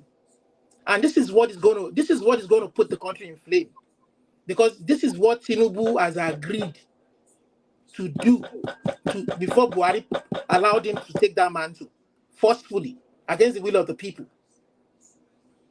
So he may not want to cede lands in the West because the West are resisting, but he may want to seize lands in other parts of the land, and this is unfair. Unfair to the Middle Belt people, unfair to the Southeast people, and I know they dare not try it in South. So this is just unfair, and this is not going to lead anybody anywhere. And any Yoruba person who thinks I'm talking trash can come on here now and contradict what I just said. If Tinubu hasn't signed a pact with the Fulani on the bloods of the Nigerian people, and you people are shouting one Nigeria, you are shouting one Nigeria to your demise if you don't know. We know the truth, we are telling you the truth. You are shouting one Nigeria to your demise. If you are not going to sit down on the table of brotherhood and discuss the way the Czechoslovakia people did it, Czechoslovakia could have gone to war, but they decided to sit down and they split the country amicably. If we must be together as one Nigeria, we have to sit down on the table the way we are all sitting down online now and arguing, and at the end of the day we argue, we insult each other, we talk, at the end of the day we still come to a conclusion that, okay, this is the way things should be. If those crooks back home, those crooked politicians cannot, or our elites cannot come together to come and sit down on that table of brotherhood and acknowledge that they are owners of the land of that entity called Nigeria, and those owners of the land must be recognized and they must be respected, and their culture and their values must be put into consideration, and we form it into a document called the Constitution, where we can respect each other. We can prove to the world that a Black African nation can prosper. But if this is what we want to continue to do, to cheat each other, out of the fact that, we are more educated, out of the fact that, our religion is the best, is supreme to every other religion, Usman and Fodio is the owner of the land, blah, blah, blah, blah, blah, blah, blah, blah. We are just going to keep going around in circles. And at the end of the day, it's the people that will suffer. All right. Olumide, thank you so much. Femi, we're looking for solutions for the government. They are looking for solutions. They are willing to listen to you. What solution will you give? First of all, I'm looking to ask you when you're going to bring Tinubu here. And having said that, there's an invitation out there for him to come anytime he's ready. Okay. Yeah. So having said that, it doesn't matter how you dice it. Part of what has to be done, which I and probably as many people as I'd advocated for, would include cost cutting even from the top, from government itself, and just being realistic and making haste. Because you listen to people say things like, because there's nothing wrong with being wrong sometimes. There's nothing wrong with having supported someone and, in the view of probably, if you like it, new information, you should be able to criticize even someone you support. Now, I would say that it's already how many months now? It's close to a year. And I'm shocked that you still have, although it's beginning to decline, some people talking about how, it's only, remember there was a time they told us it was only 5 months. Then it became only 7 months. Like play. It will become only. But thank God, in a way, out of every bad situation, you always see some kind of, I don't know, some kind of light, if you will. Everybody is suffering it now. Even those of us abroad, we're also suffering it, because when all of a sudden you have more people reaching out to you, it affects you as well. Now, solutions, you said, since they asked for solutions, like I said, it has to start from cut cutting. And again, I repeat what I said earlier. We have no business with 40 whatever. Let me ask you, Dr. Rudolph, how many ministers we have? I'm not even sure you know. 42, I believe. How many do you remember? How many do you know their names? I don't know much of. See, the whole thing is ludicrous. I said it from the onset, we don't need all of this. If the people that are actually going to do the work, if you organize your civil service properly, because you're not going to discountenance the fact that that's also the problem in itself, as highlighted by the Ways report, which till tomorrow, as a matter of fact, I'm sure they've thrown that thing into the bin of history. That report has a lot of good things, but for some, why are we even discussing? The guy did a good job, but they will never, I don't know, we like to deceive ourselves. So anyway, accountability in government being just on, and you're talking about immediate solutions. It's a good thing that, for example, that they've decided to open the strategic reserves, but I don't even know how much we have in the reserves in itself. What reserve? Oil or? No, the food reserve, the grains, is that all they told us? Remember, back in the days, we actually saw evidence of the silos. Remember the way you used to have silos all over Nigeria? I'm not sure it exists like that anymore. I think we are deceiving ourselves. But that being said, see, I don't think there's too many quick fixes right now, because right from the onset, I think it was a major gaffe. The fact that Tinubu, wittingly or unwittingly, had announced the subsidy. It's not a bad. After all, Jonathan wanted to do this thing. It's not a bad thing that the subsidy had to go. But it was the way and manner, especially in light of the fact that there are no cushioning effects. There's too many things to even talk about. Rudolph, please, have you seen one of those gas conversion gas buses that they were talking? How many? Have you seen any? Has anybody told you they've seen it? So what about the rice pyramid? Where? Are you referring to the one that the abracadabra? Remember the one that happened to Buhari? See, oh my God, Ruben, I was almost going to call you Ruben. Rudolph, let me just end here. There's no quick fix. There's none. We're broke.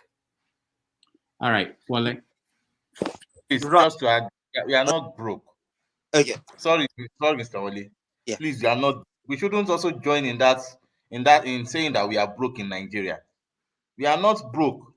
We have the issue of corruption. They are taking those monies that should work well for us. That is my own point. We are not broke. All right. Thank you. Okay. Well, go ahead. Actually, I think I have what do you call it? Is it suggestion or plan or free suggestion to the government? I will go. I have a reference for it though. It's in the Bible, either King James Version, Old Version, or New, whatever Bible you want to go into. If you look at the story in the Bible of Pharaoh, when Joseph was jailed and he has to be brought out of jail, and he translate or interpret Pharaoh's dream about 7 years of famine, 7 years of surplus. What made Joseph to become a prime minister? I mean, for those who know the Bible very well, if you want to read it, I don't know what verse or what chapter, but if you read that story very well, you will discover that after a long time, Joseph's siblings came to buy food in Egypt, and I think that's how they end up being slaves in Egypt. Now, what I'm trying to refer to is, if they are looking for advice or how to go about it, let's look at it from food perspective. Why can't they go to Joseph and seek advice? How did he interpret the dream? How did Pharaoh listen to him? And what happened what did Joseph have to go through? I mean, what he went through before he got to the palace, how he managed to escape death, and how he found the favor of Pharaoh to interpret that dream. Imagine if that dream didn't work, and Pharaoh's wife was, the one who actually got this guy into prison. So maybe they should go back to all their imams and pastors that told them all these things. Maybe they need to come and pray for them and be a Joseph so that they will have more solution. That's my reference. I have a reference for it. I'm not just cooking it up. Maybe they need to go there. I rest my case. All right. Thank you. Eagles Air. Thank you so much. If I'm to give them my own suggestion, one, they have to tell themselves the truth. In the problem of Nigeria, all these politicians we have in Nigeria, they don't tell themselves the truth. Because they lie to themselves, that's why they come up with the propaganda. What is the truth? The truth that as the Tinubu is lacking solution, lacking vision of ruling Nigeria. He come out on air and said that, please, my people, I am confused. Where should I start? In terms of security, they said that our security is not doing well. What do? We are not doing well in security. Our policies are not working for us. That is truth. You are telling yourself the truth. But the problem of Nigeria, they are lying to themselves. They are not telling themselves the truth. Even when they are failing, they say they are doing well. That's one. Two, we need to go for resource control. Resource control. How do I mean by resource control? Here in India, every state control every resources they have. Do you know that some states in this India don't have any natural resources? But what they use to sustain their own state is transportation, only transportation. And they are doing well, and the state is doing well. Let us go to resource control. This is why I make mention of resource control is that any states that they have a governor and they are managing their own resources, and the governor is not doing well, you find out that the state or the citizen of that state will not be talking about federal, they'll be talking about the governor, and they face the governor direct. Now, when they have the crisis of facing the governor, then the people of grassroots, everybody face the government. Then tomorrow, if the governor want to contest the election after 4 years, the people, the citizens of that state will say, no, you failed us, you disappointed us. Ego, sir, hold on. So therefore, hold on. Yeah. I'm sorry I'm stopping you, but I want us to do this. I know it's difficult. I want us to also feel the difficulty in running a government. We want something, we're talking about immediate, something that will be able, they can implement in the next 6 to 1 year. When you talk about resource control, you have a federal government that doesn't have the money to pay the bills. Why would they hand over the resources, the small resource money they are getting to the states? Who will approve it? How would they pass that law? So it's not something practical. I mean, this is a bigger idea that we've been playing around with Nigerians and people around the country. But it's not something that they can do. Even Tinubu cannot push it through the National Assembly now, not even today. So I'm Dr. Rudolph, Dr. Rudolph, the problem that I've said it before, we are not telling ourselves the truth. What of the money they say that they used to open Nigeria Airways or what? What do they call it? Where is the money? Mr. Igua. That's another issue. Where is the money? Where did they put the money? NNPC, Nigeria Petroleum Corporation, PLC. Have they give account to the federal government? How much did they make in a year? How much did they make in a month? How did they give accounts? Which revenue? How much did they realize as revenue? Do you know the MOM? This what they call it, Lagos State International Airport. How much have they remit to the federal government? All right. These things are something they used to settle their boys.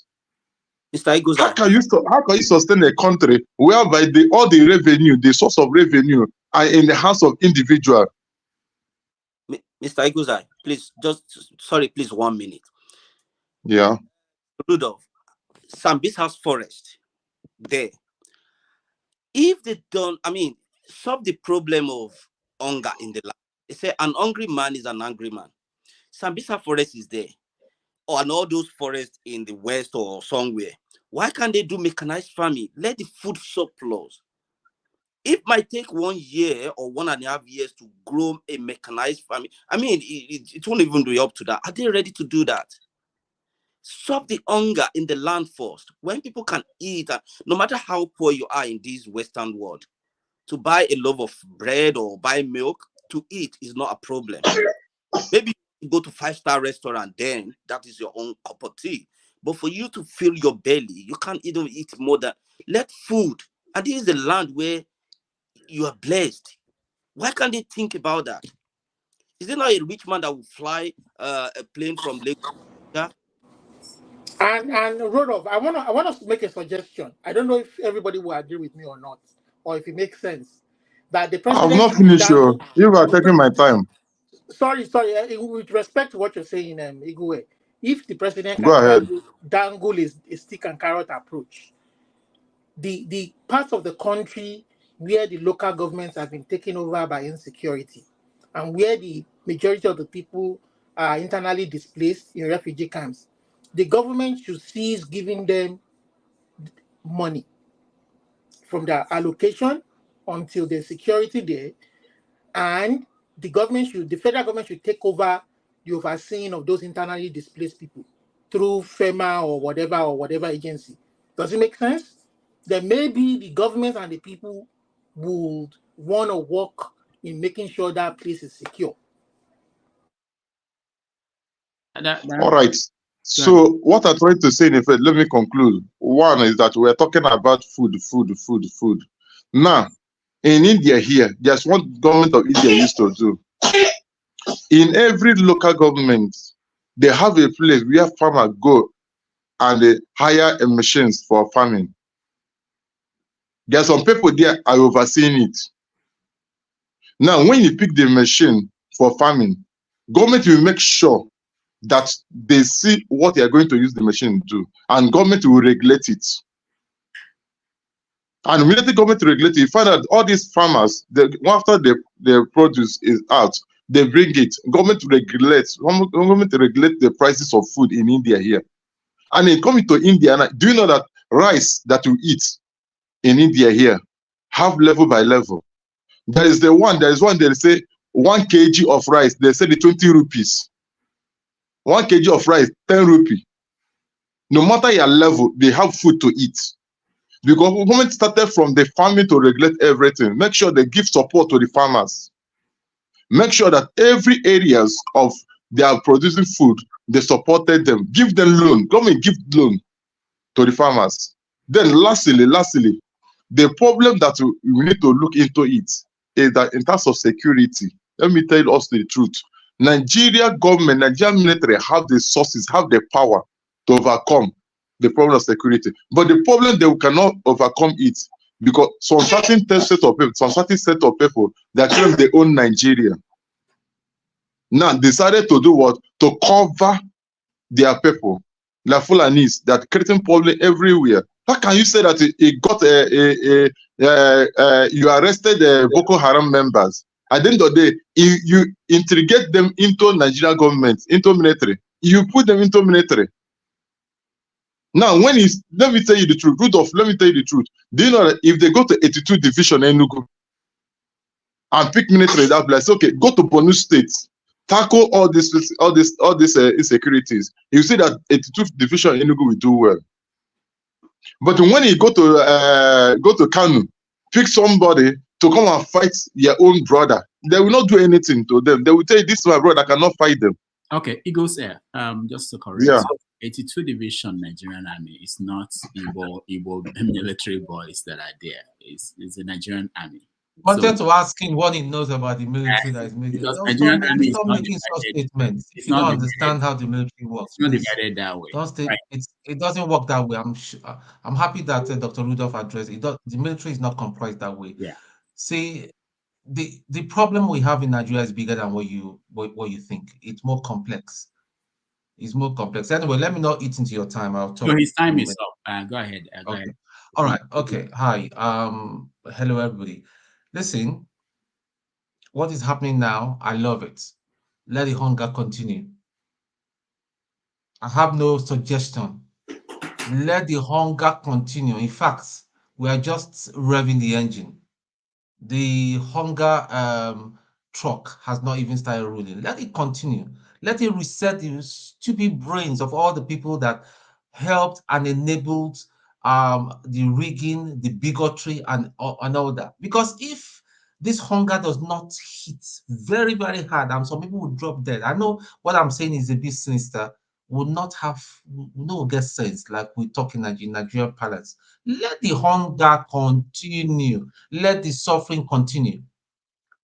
I was surprised yesterday. Was it yesterday or the day before yesterday? Some idiots in Lagos was what they said they were having a peaceful protest for somebody's land that has been grabbed by Sheyi Tinubu. But yet they can't come out and protest about how the government is being run. These are the same agberos and thugs that the APC used in beating up people that don't look or sound Yoruba not to vote. What are we talking about? We're saying we're giving who suggestion. If Tinubu come, well, he will never come here anyway. He knows where he will go. He will never, he will ever. He says he hates the social media anyway. He says he avoids the social media because he's scared of the truth. He will never ever in his lifetime come. But let it come. Let that hunger. Let it continue. I'm very, very happy the way our boys treated Shitty Man, as they will call him in Cote d'Ivoire. He will just stand aloof like one mumu idiot and all that. You can see he's a bodyguard or whoever. The DSS guy was like, everybody knows. They know that these people they are rejected. They impose themselves on us. They bought the judiciary. See, listen. For things to start getting fine in Nigeria, the judiciary we need to start. Security is the most important thing. Mechanized farming or no mechanized is not going to work because a lot of wrong people are armed and they cannot stop them. Nobody can stop them. They will kill. They will continue killing. And for the Southwest, you better start getting yourself a feed because the killing have just started though in your own region. When they were telling them, all these people, they were saying, Omowani,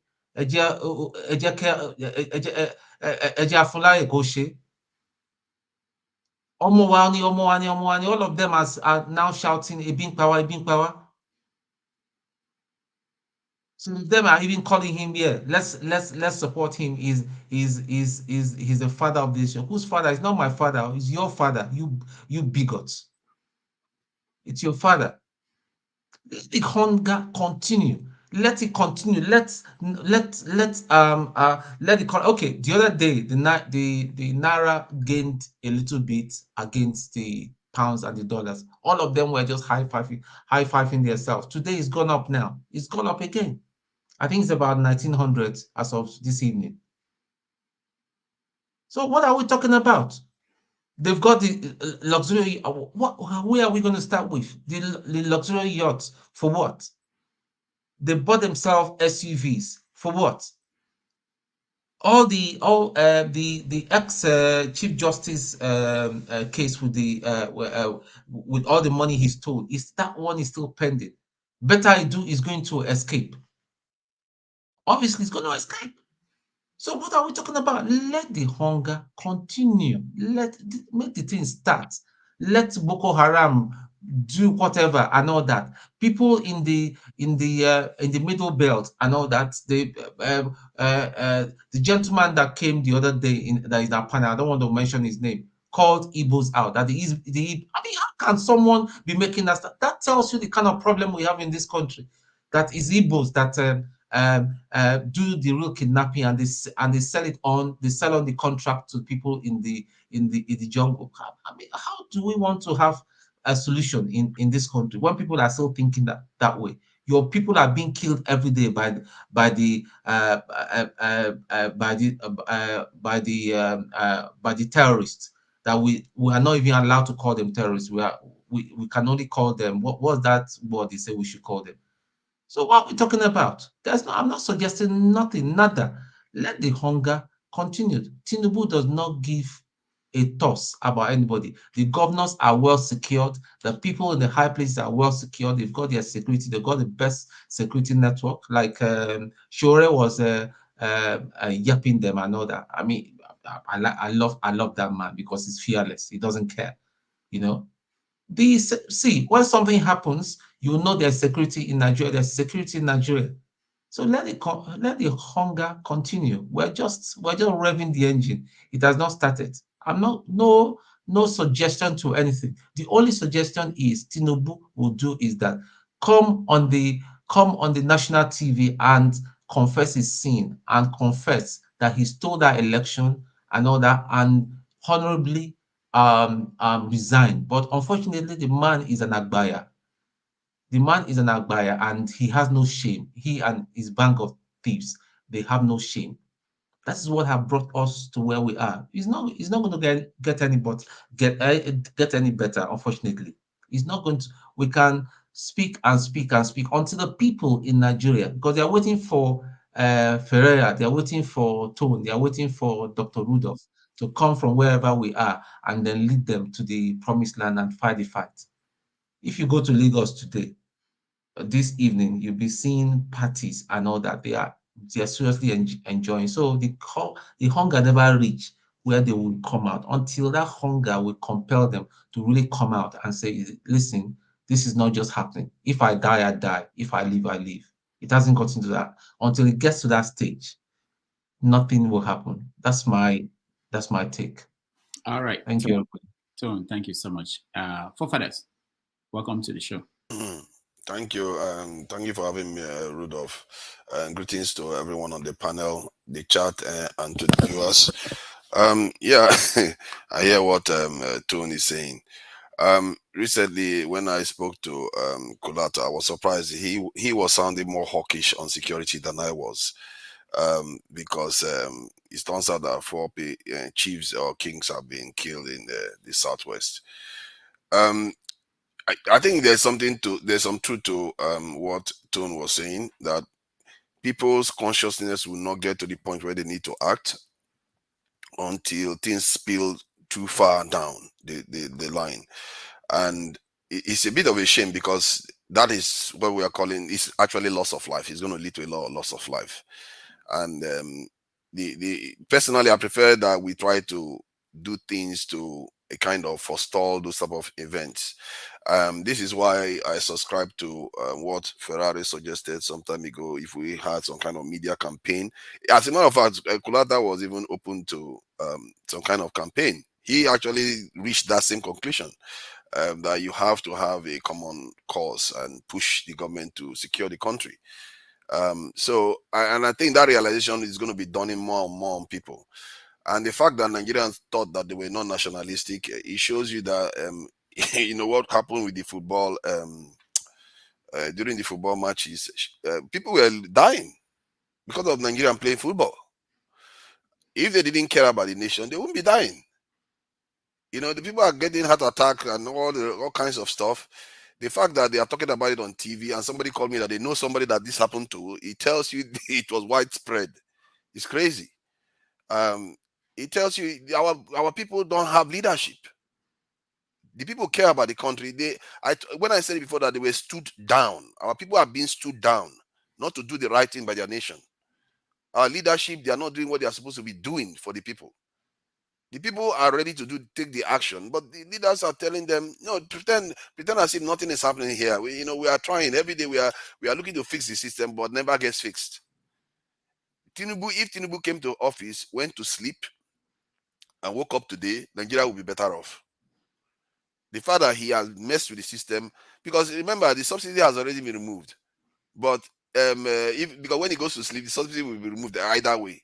But maybe not as chaotically, because he wouldn't have made that silly speech that he made. At the same time, this exchange rate change that he went and made wouldn't have happened. And Nigeria would be in a better state right now. So it tells you that these are our leaders. They have a way, when Nigeria wants to succeed, they sabotage it. They get in there in the engine and try to wreck it. And recently now, they are all listening to the World Bank again. World Bank is telling us, oh, structural adjustment. When they are saying all that, in other words, cut your spending. We have cut the Nigerian government spending to the bone. In short, we've cut our national budget to the bone. There is nothing left. We shouldn't be listening to those people, but these are our leaders, because they've sold out. You are always seeing them in the hands of the World Bank, and now they are bringing American police to come and train our police. Why do we always need training from foreigners? I don't understand it. Are there not black associations all around the world, even Nigerians, that in all these forces that you can bring to Nigeria to come and train? What is the use of having diaspora there if you cannot invite them to come and train your people on the ground in Nigeria? Why do we always need these powerful nations that are far more powerful than us to come and train our people? When they do that, they can compromise your people as they see fit. Because this is the same thing that happened in Haiti. The Jovenel Moise, the president of Haiti, was murdered in his own home. Part of the reasons why they allowed some of those people into that building was because they claimed that they were from the DEA, this is Office of America. They let them in because that country was full of mercenaries left and right. Our nation, our people don't care about security. Our people don't understand threat assessment for some reason, because our leaders have closed their eyes to it. Our people have been stood down for a very long time, and that hasn't changed. The fact that the CBN head came on and said we've spent about $40 billion in 10 years on foreign education and foreign healthcare. I'm sure he's not taking into account all the crazy stuff, other crazy stuff we do in our nation, where we bring in fake hair, fake this, buy pizza, all this nonsense that we do, that has brought our nation to its knees. We are the ones sabotaging our state, our culture, the middle class and the elite class. On this one, it's not just the elite class; the middle class is also contributing to it, because they too support the same system, because they too want to become richer and do exactly the same thing that the elite class is doing.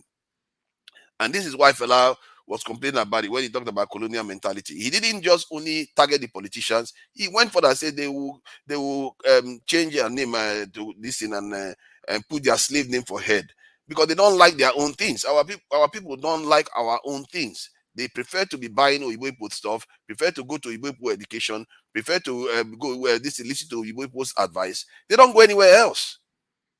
How many times have you seen Trump going to meet Indian president? Let's have a word. Russian president or Chinese president. You don't see them do that. The only place they know since 1960 is Washington, London, and recently with Tinubu, France. Tinubu is a bit of a strange one, because he's one of the few that I know is so close to France. And these people, look at Africa now, West African, to thank the French, or the French to thank us. Look at what has left. It has left West Africa. West Africa has lost about half of its landmass again, which is ECOWAS. ECOWAS has lost half of his landmass under this man's watch, within 1 year of him getting to office. That's why I said, if he went to sleep, I don't think anybody would have declared that war, trying to threaten a military action against Niger. He just him being there has sabotaged our country even further. The gains we would have made, he's reversed many of them. And I don't know what his government is going to do henceforth, because it looks like it's now they appear to want to actually try to govern when they see everywhere falling apart. And have you heard Tinubu come out and say what Macky Sall is doing in France, in Senegal, should not happen? That's a democratically elected leader that just postponed an election arbitrarily.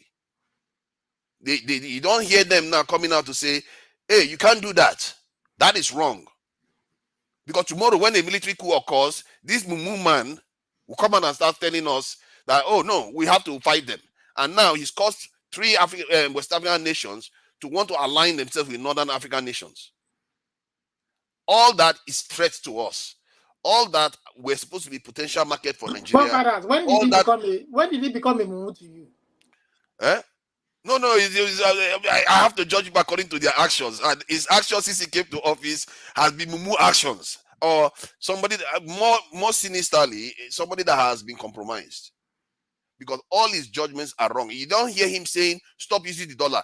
How, I've been saying this a long time here. He took them till just last week, they started telling the banks to get rid of the dollar. No, but hold on. That policy, that's something we didn't touch on today. Do you think it's actually going to get the dollars into Nigeria?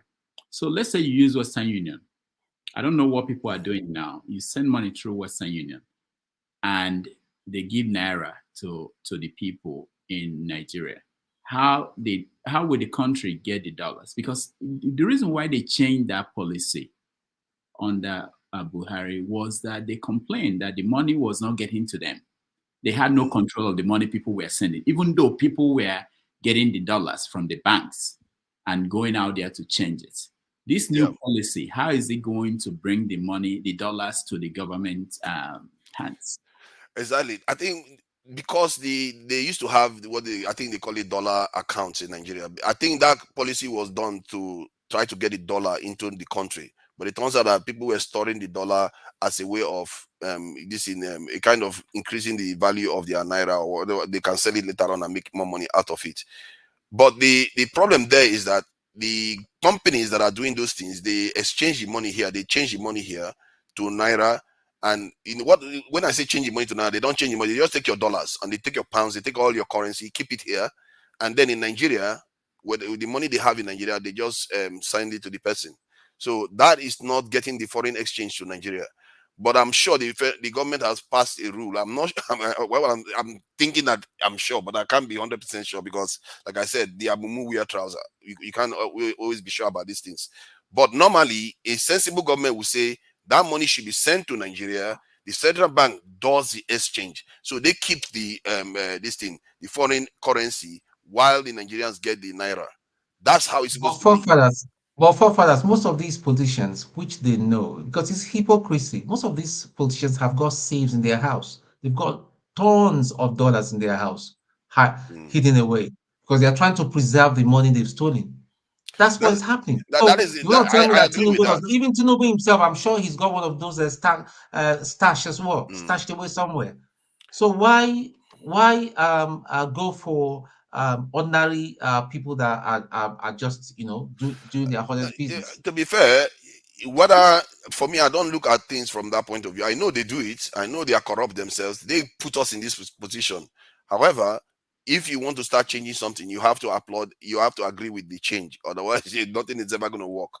I agree that they are storing money. I also agree that it's a good thing that they try. This is the first time they've even attempted to discourage Nigerians from using dollars. They've not come out openly to discourage them. They just use a policy to say, don't store dollars there.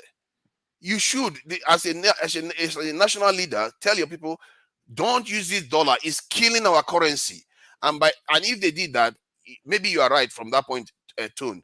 That will call into their own guilt too, because they know they have dollars. Hence why they don't come out to say the same thing, because they are not committed to the nation. And when I say we are self-sabotaging, people think it's a joke. You can't have a nation, a whole people, the middle class, the elite class, subscribe to the services and products of foreigners. You are killing your country. And this is not just trade issue. This is little survival issue. You are going to kill your people, literally kill them. They are not going to survive because you are not going to develop. You are not going to be able to defend yourself. Everything you are going to do, you're going to be needing foreigners. When you look at the chart of the world, I was shocked to see that Nigeria is the 6th most populated nation. But if you look at the strongest nation militarily in the world, Nigeria is so displaced out of that position more than any other nation in the world. It shows you how terribly we are performing given what we are supposed to be doing. And many of those nations that are populated like us, they don't have the kind of environment that we have. They don't have the dominance of their geopolitical zone as we do, like Brazil. Brazil doesn't dominate anywhere. Bangladesh or some Malaysia, they don't dominate anywhere because the Chinese dominate those regions. We dominate our region. We don't even have anything remotely close to some of the power those nations wield. We are so underperforming, it's scary. Some of the stuff we've done to ourselves, because Fela said it too. They don't release you, but you never release yourself. We are the ones that have not released ourselves. It's our minds and our people, they are lost. Was it somebody that I was watching this program the other day, yesterday?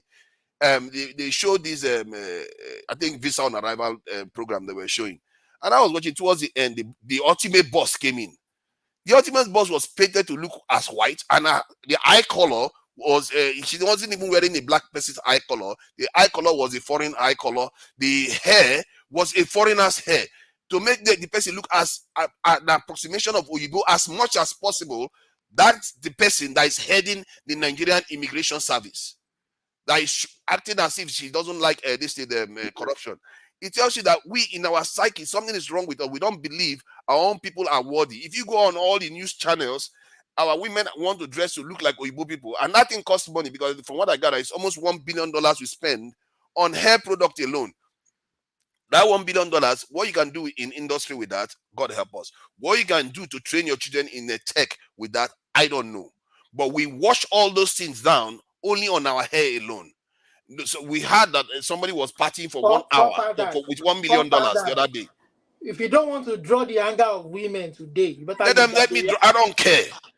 I don't care. I'm just going to call it out. We are. I will leave that topic alone. No, leave their hair alone. I don't care. No, it's okay. Now, Allah, you won't go into the. You should start with men who wear Italian shoes, Italian suit, and all the things before you go to women. Start from there.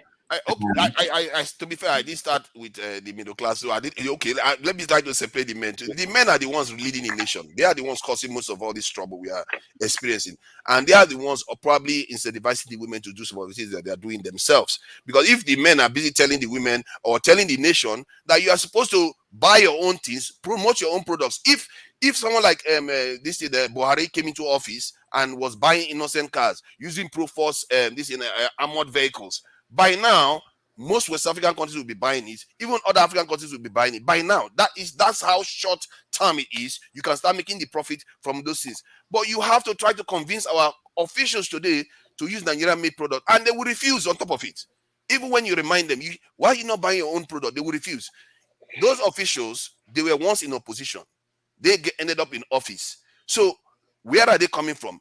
They are hidden in plain sight. They are one of us. They are fellow Nigerians. We are not doing the right thing by our own nation. We are killing our own nation slowly. I don't know how to translate what I'm saying now to a way that people can understand it. But we are the ones sabotaging our nation. And people before us have known about this. Fela has been calling us out on this for a very long time. That's why he used his term. They've released you, but your mind is still imprisoned. I don't know how else to say it. Thank you very much. All right, thank you, forefathers. Rudolph, have you heard? My father just tied into my point of our sense of value. Hold on. Hold on. Ton, what is have you heard the breaking news about the death of the crash? Yeah, Wingo. Yeah, it's sad. Yeah, it's very sad. And met him in 2017. Gentleman, So that's the CEO of Access Bank, died in a helicopter crash here in California. He was going to Las Vegas, where he was going to watch the Super Bowl tomorrow. Which is a big deal in America. And he died with his wife and his son. And the chairman of Nigeria's stock exchange, I think, also died in that incident. So it's a lot of loss on the part of back then, Dr. Rudolph, I hate helicopters. I have to admit that I just don't like those machines. I don't like them. I just don't like them, because when things go wrong, the way they are structured, I don't know. Yeah, I just don't like them. I'm always very, very apprehensive when I'm on choppers. I prefer. I mean, you can take me in anything, but not choppers. I don't like them at all. Aeroplanes, because we don't have option, man. I'm cool for military planes. Listen, military planes are designed. Military planes, the way they are designed, especially the Charlies, we call them the Charlies. That's the Hercules.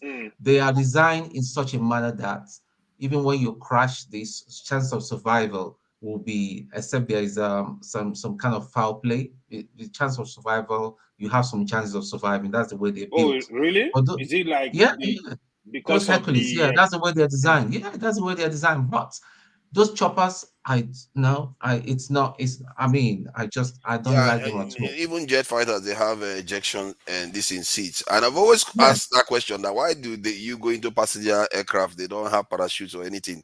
They just like everybody's in the hands of the pilot. It's a bit of a funny situation, and I get that. There's no other remedy. You get into a plane, if you want to crash, your only savior is your pilot. Otherwise, you are done.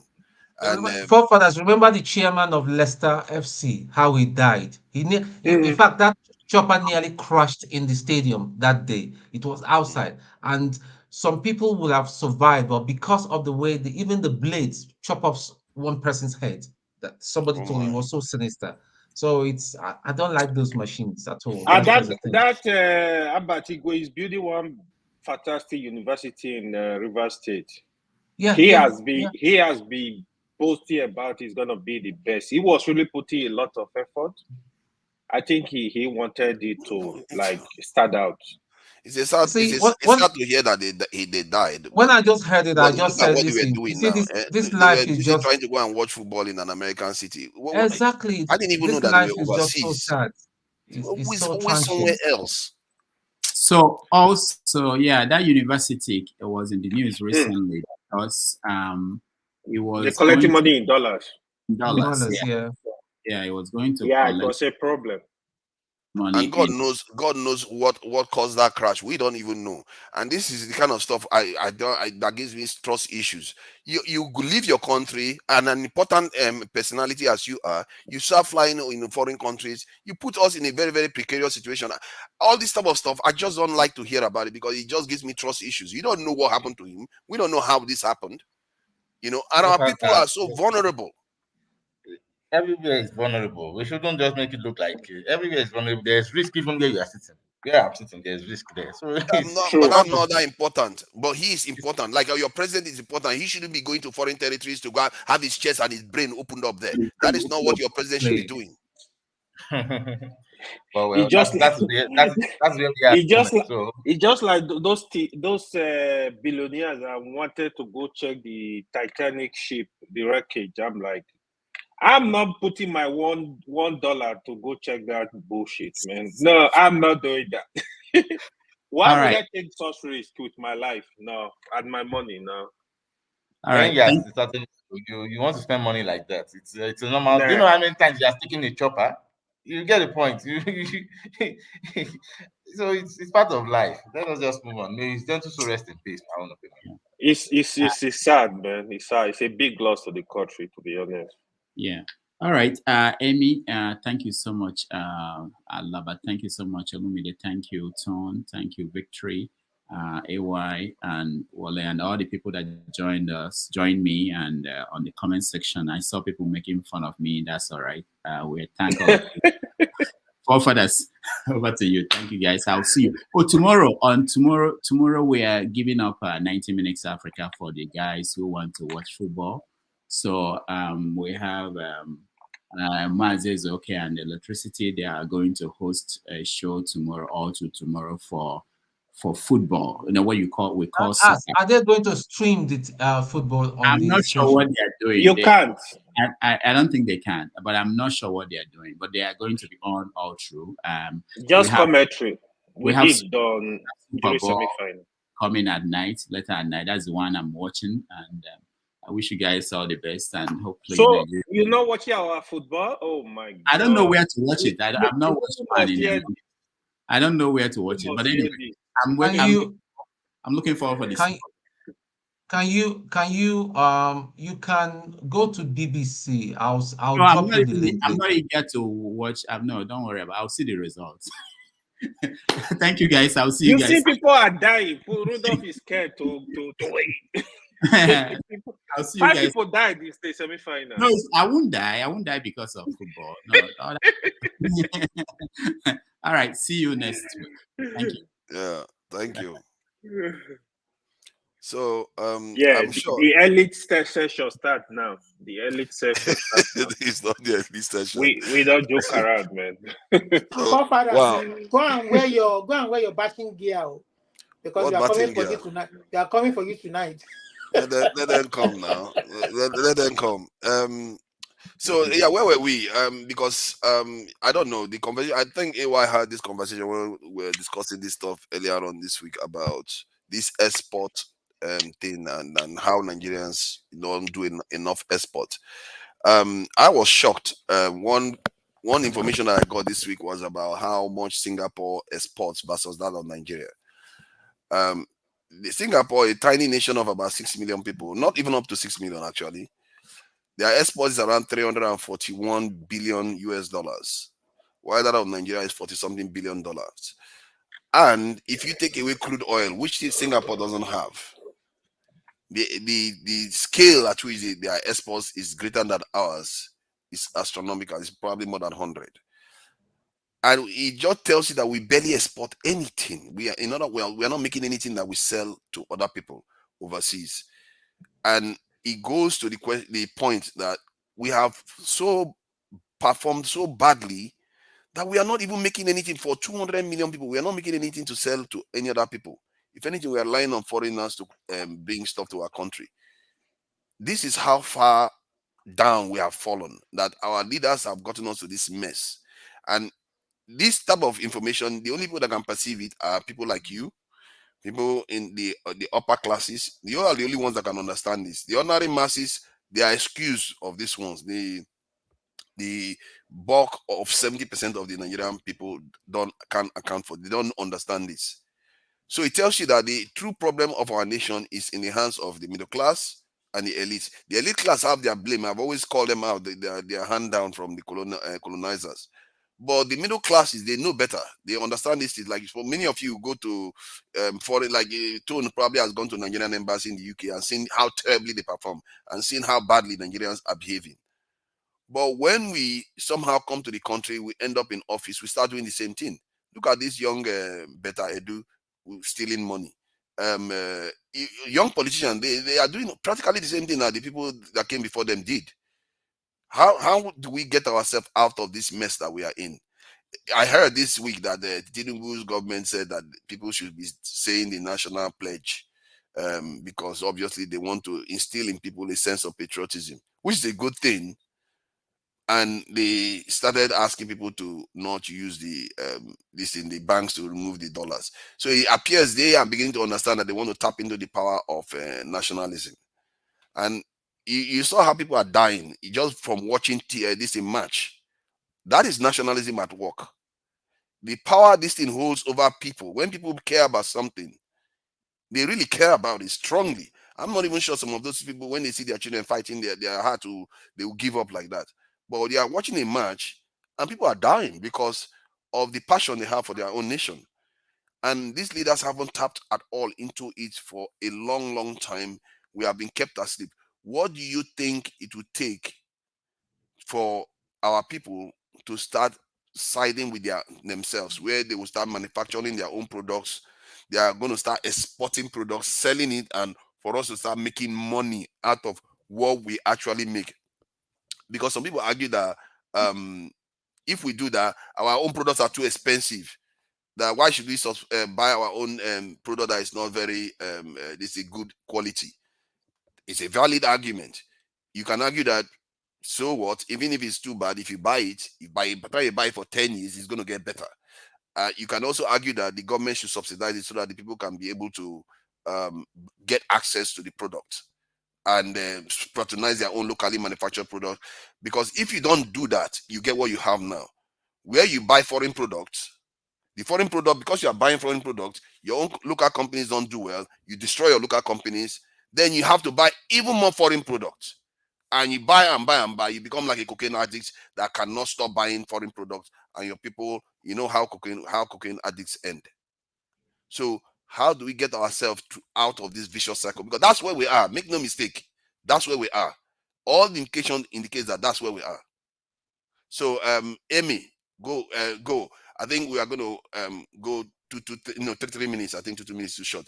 3 minutes. For that, it should be my turn. No, I need to go off. Man. I'm not feeling very well, man. You just came. Okay.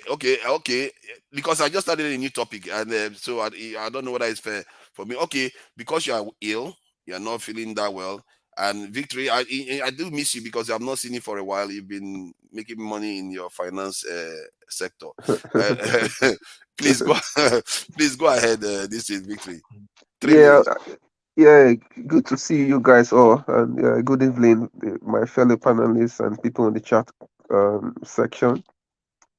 So I just came in because of Rudolph was talking about this financial issue in Nigeria and all that stuff. And then the Tinubu government asking people to give him advice how to fix the economy is so funny because they know what to do. Not that they don't know what to do, but I will just drop a few things for them. Tinubu should invite Buhari back to Aso Rock, and then all of them should go to the Senate chambers and they should ask Buhari what did he do with the 22 trillion naira that he secured before he left office. What did he spend the money on?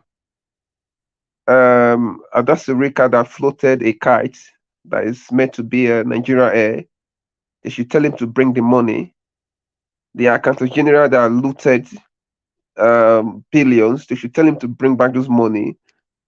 So those money can be used to like buy food for the Nigeria people that are hungry.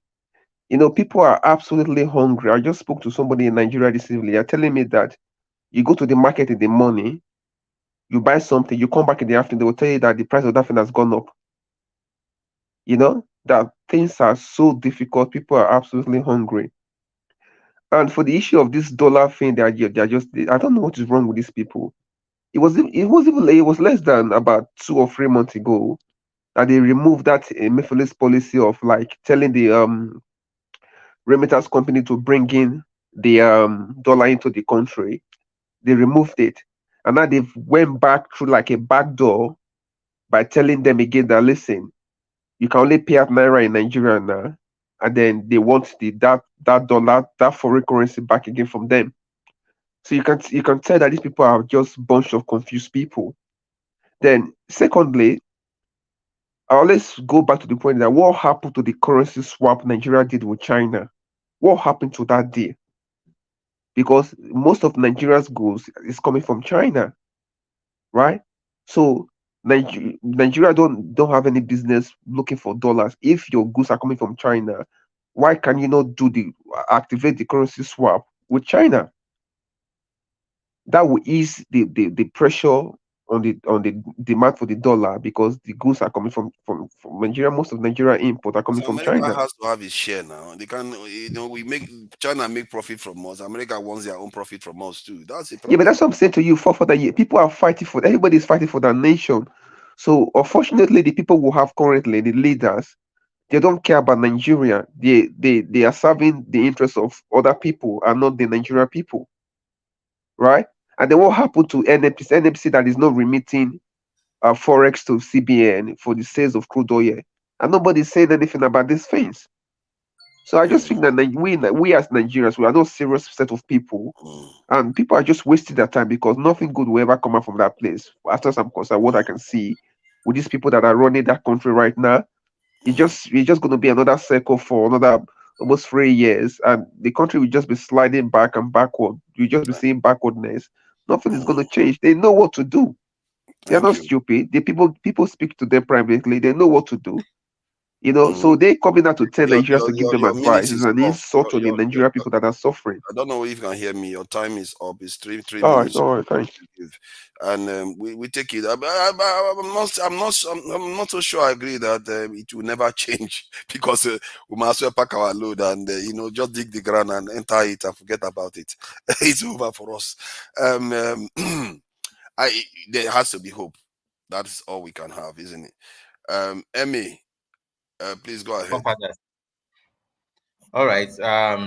Let me talk as a Nigerian first. That if we want to have hope with what is happening, I think everybody must just become active right now, and you need to just start questioning every leader that you have the opportunity to see, and demand answers as a Nigerian person on the street. Not to go to the street and fight it. If that is also one way to handle it, no problem. I can't stop them from remonstrating in their own way. But the thing is that we must start questioning and demanding answers. Accountability. These are what we must start demanding for. And after that, we must strategize on electioneering processes. What do we need to do as a people? Of course, some parties will say that, but their party are winning and perhaps their strategy is working. But the average person will say, but we didn't vote for this person that is already on the throne and things like that. I'm also thinking that there should be there should be a knowledge, a group of people with knowledge that would sit down and fan out ideas on how to make sure that elections are worth it, that people's votes are counted in whatever way. This idea, maybe if it is to bring up, I don't want to say a lot of things in Africa, but that is one. If you want to talk of the nationalistic method, but when you also want to look at it critically and you want to question, can this problem be solved? Because the moment you start doing acting this way nationalistic, eventually it will be turned to religious or ethnic war for you. If you are Yoruba acting like that, some of your Kahoots will say, no, this is not, you are not being Yoruba enough or whatever. Now, if you are not even, if you are an able person or if you are not, there's always an angle to it to make sure that you thwart the positivity that should come from demanding accountability. And that's what makes me say that it's better we should just try and see how we can go our original way. Because these are ways we can, if the Yoruba want to solve their problem, there's a way to solve their own problem. There's a way the Hausas want to solve their problem. There's a way the Middle Belt want to do that. There's a way the Igbos want to do that. So that we can have our unique solutions peculiar to ourselves and also enjoy our troubles peculiarly. You get the point? Because it will be, how will somebody's trouble become my trouble because we are one in the nation? It shouldn't be. So these are things that we just need to really sit down and deliberate on. But in all of this, food must come down. People must eat good. Food must come down. Thank you. 3 minutes is up. Ferrari, please go ahead. Yeah, what I wanted to talk about is more about this our sense of value. I don't know. I think our sense of value is seriously misjudged. Let's first of all start with the millionaires among us, the rich people, then the middle class. I'm not going to talk about the poor people. They're just struggling. Now, if I'm a millionaire and I'm from Africa or Nigeria, it will be to my interest, right, to make more millions, right, and make sure that such millions can last me maybe 50 or 100 years, at least 2 generations or more, right? But that means if I'm a millionaire, or that means I have whatever decision I take has to be geared towards that purpose. I have reviewed Nigeria in the last 60 years and look at people who are rich. You understand? And people are becoming millionaires who are becoming rich, either by stealing money or by not stealing money or by their own hard work. And I have looked at where they have put their money is. You say put your money where your mouth is. I am confused on how it must be that the black man or the Nigerian does not have a sense of value. That's how I came to that conclusion, issue of sense of value. What is, it's like taking a fake gold and a real diamond and saying which one has more value. Every sensible person knows that diamond has more value, right, than a fake gold. But Nigerians don't have sense of value, the rich ones, because if they do, they would invest in long-term goals that will protect their interest. And whatever they've been investing in since 1960 has not protected their interest. I can give a few examples. Look at Abiola. He made it big by being a friend to the military boys, but he invested also wrongly. And today, I don't hear much of his children or any of his generation. Then look at the billionaires today. They should be the ones championing cause on how Nigeria can be better, even though it's in a mess today. But what they do not understand is that even if they build all this mansion, have all this million, like this guy that just died abroad, you understand? If your home, your own house, where that billion is not a livable place or a big home, even though you build a fence around you, you're still poor. Look at the American millionaires, the Bill Gates and the rest, the Donald Trump and all the rest. Their story is different, although I don't like to compare. That's for the rich people. Look at the middle class people too. That one is the worst. I estimated that, let's say in 1980, you buy a piece of land for 10,000 Naira. That piece of land was worth 10,000 Naira back then, at least, or 5,000. Then you go 20 years down the road in 2000. The same piece of land, you buy it for 100,000. Now, that same piece of land is now worth $1,000. That means you're depreciating. Then you had another 24 years, like we are now in 2024. Now that the Naira is 1,005. If you buy a piece of land for $1 million, that piece of land is only worth $100. $100 of what it was worth in 1980. Are you getting poorer or getting richer?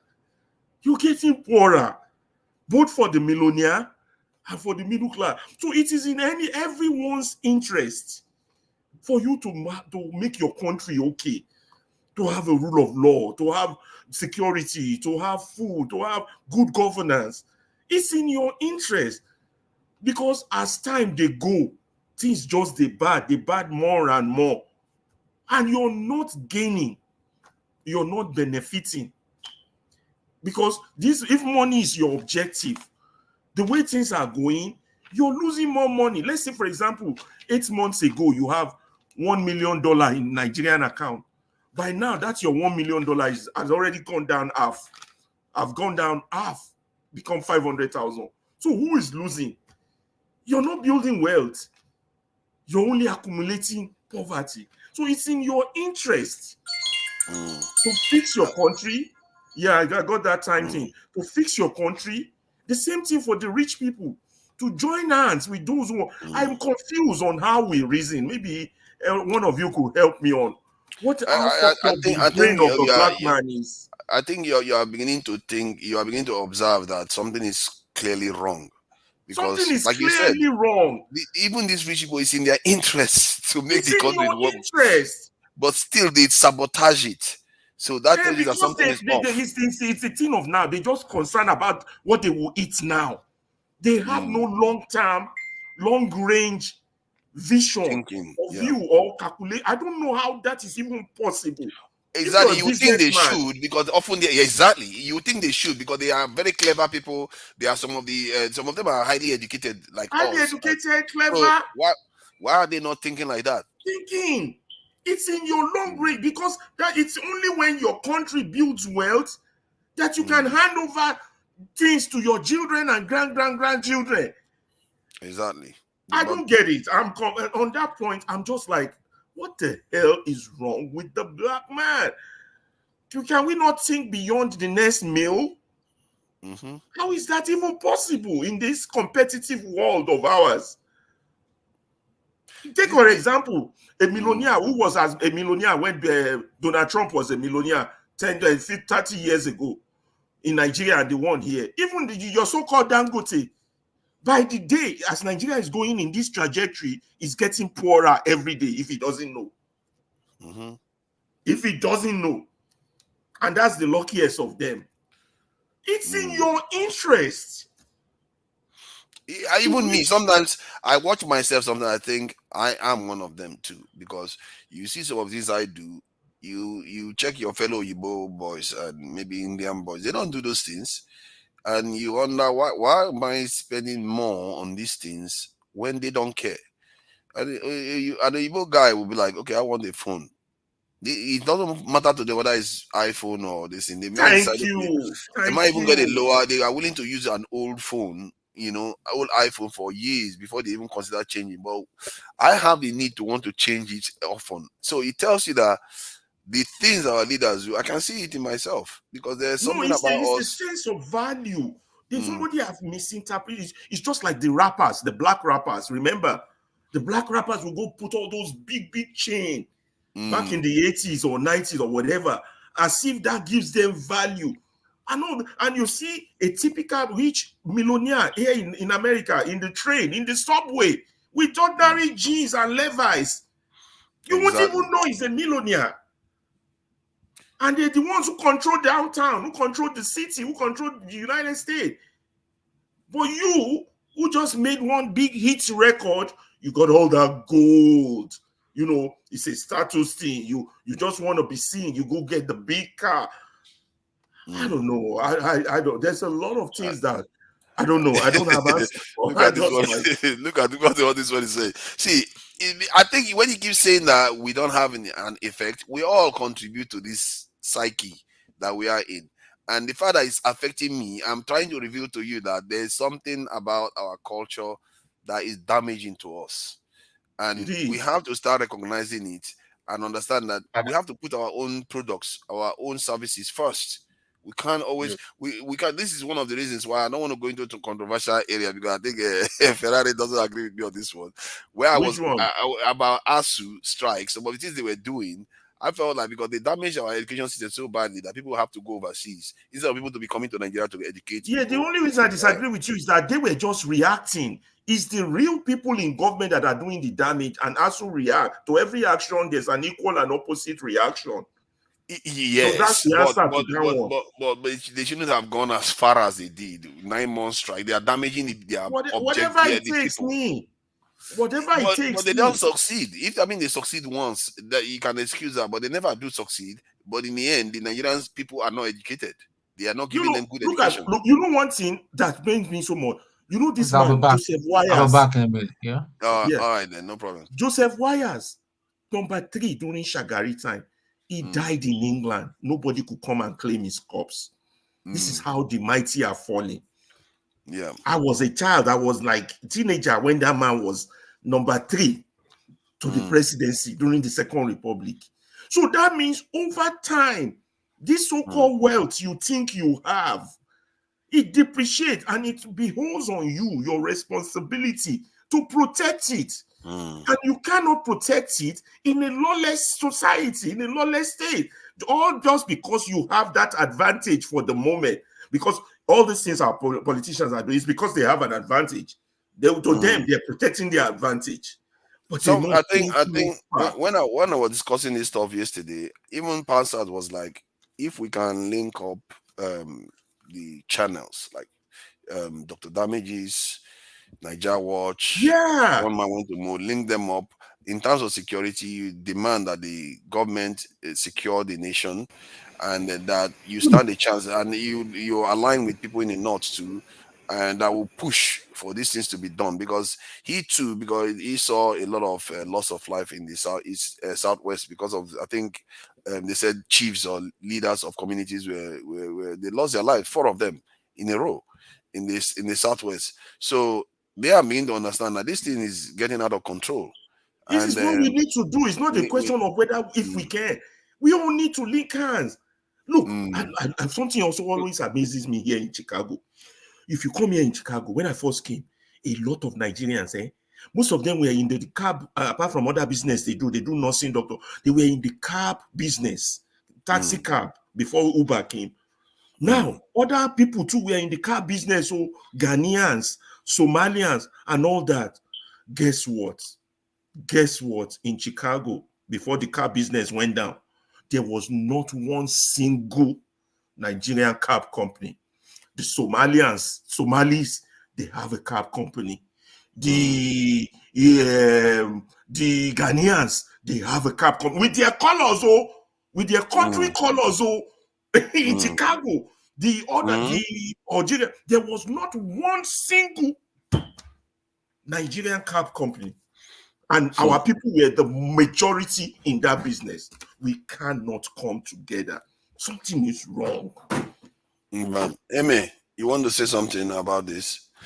In fact, I know you are talking about a bit almost like separation of the country.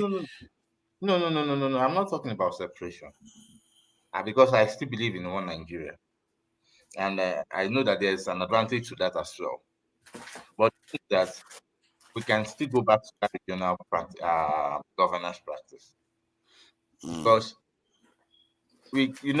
there's something in chemistry. They tell you that the rate of a reaction is determined by there's a rate determining step.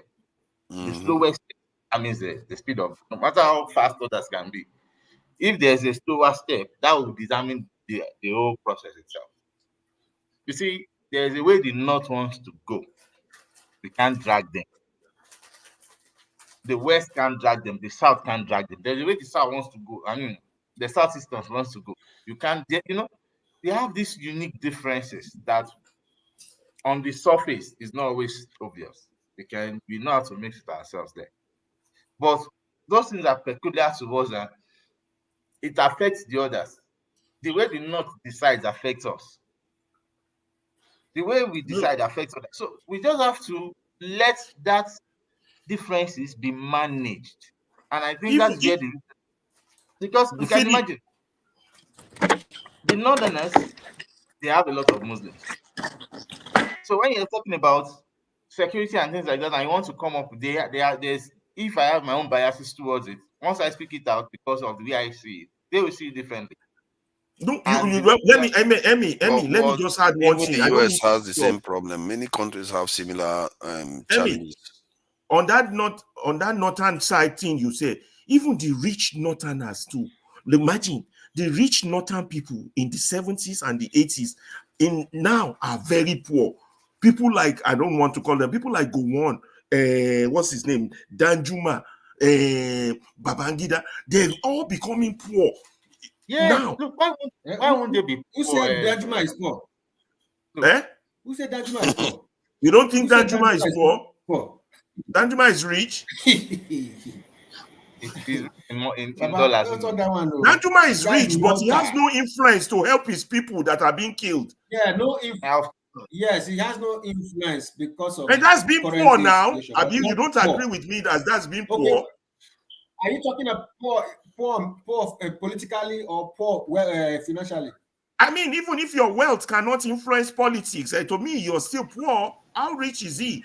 Is Danjuma really as rich as the Dangote? It's not that rich compared to other rich people around the world. Most of our rich people is relative. I cannot be spilling this. I cannot be saying, but I know for sure because I know things about the guy. The guy is not poor. Danjuma. You can talk about the one. I don't know about that. Okay, why has he lost political influence then? If he's not poor. At a point, Danjuma owned one of the biggest oil wells at the oil block. At a point. I don't know whether they took it from him or did he sell it? Somebody like that can never be poor. That's what I'm saying. This you that I said is you that is saying is poor. Even if he sold it, the money cannot vanish. And these guys, they stash their money abroad. I know he is not poor. Exero. The point, Eme, and let's start with the point this Ferrari was trying to make. I think he was making an earlier point that these are rich people. Some of the things they are doing doesn't make sense because it's in their interest for Nigeria to do well because they become richer. But they are sabotaging Nigeria. Nigeria is not getting richer, and they too are getting poorer as a result. Eme was making a different point that some parts of the country are moving at different speed from other parts of the country. But the point I'm trying to make to him so he can understand this is that even in America, you have similar problems where the middle belt, Bible belts, as they call the Bible belts in America and other areas in America, they don't like some of the California and all the extravagancies of New York and all those places. They literally dislike them heavily, like viscerally. These people, they don't even believe that they should be in the same country. But they are in the same country, and America is the superpower of the world. In the UK, some part of the UK voted to remain in the EU. Others voted they wanted out, and they are still forced in. They are still forced to remain in the United Kingdom. So you can see that that's the ones that voted to remain in the EU were forced out of the EU to remain in the United Kingdom. So nations have these dynamics going around all the time. In the end, they are functional. And I think I was speaking to somebody called Prince Daddy yesterday, and I like his thinking because he's saying that we always think that we have problems. Other people have similar problems, but they are performing anyway. I think he put it in a slightly different way. Me, I say we are functional, but he's saying why do we always make excuse that people there's violence in Nigeria, but there's violence in America. but they still make it work. More people actually lose their life in America every year Yes, due to it's violence. because let me tell you something from what I know. You know, you look at Nigeria, the way it's made up. We have the north, the north and the south, in fact. The north and the power influencers in the north, they, like somebody said here, they have a direction they are going. That direction does not include creating wealth for the middle class or the poor. That direction means they will hold the wealth, the others will follow them. It's just like a feudal system. And we all know these things. That's why when people say until Nigerians suffer, let them suffer enough. You kind of suffer that you want people to suffer. Before it touches that ordinary man in the north, it has finished all of you in the south. Because their own kind of life is, have you heard of back home? They have Raikadede system. So, and they have a line of thinking. Once they are doing things, they flow in particular direction. I will tell you this for a fact. I know that most of the things that we do in Nigeria during the time of Buhari, the stories or the messages Buhari's men and his emissaries were passing to the countries like Morocco, Somalia, and the rest of them was that because he is Muslim, that's why they don't like him. You see that? Because I know one people that told me, because these people of these countries they were telling me those people. I said, we have a very bad president. Look at what he's doing. Look at just under his period, people are dying. And they told me, yeah, but you people don't like him because he's Muslim. I said, who told you that? People from different countries, you know, in Africa. So this is the message this is where they align. And that their alignment, it doesn't have, they see you from the south as not good enough to be in this thing. We are like, we are just an added territory for them to take. And that is the truth. That's why we are not I think the way you are, we are supposed to work together. Can you consider that you may partly be a little bit overstating the division, the differences, and even if that was true, it still doesn't mean you cannot make a nation functional.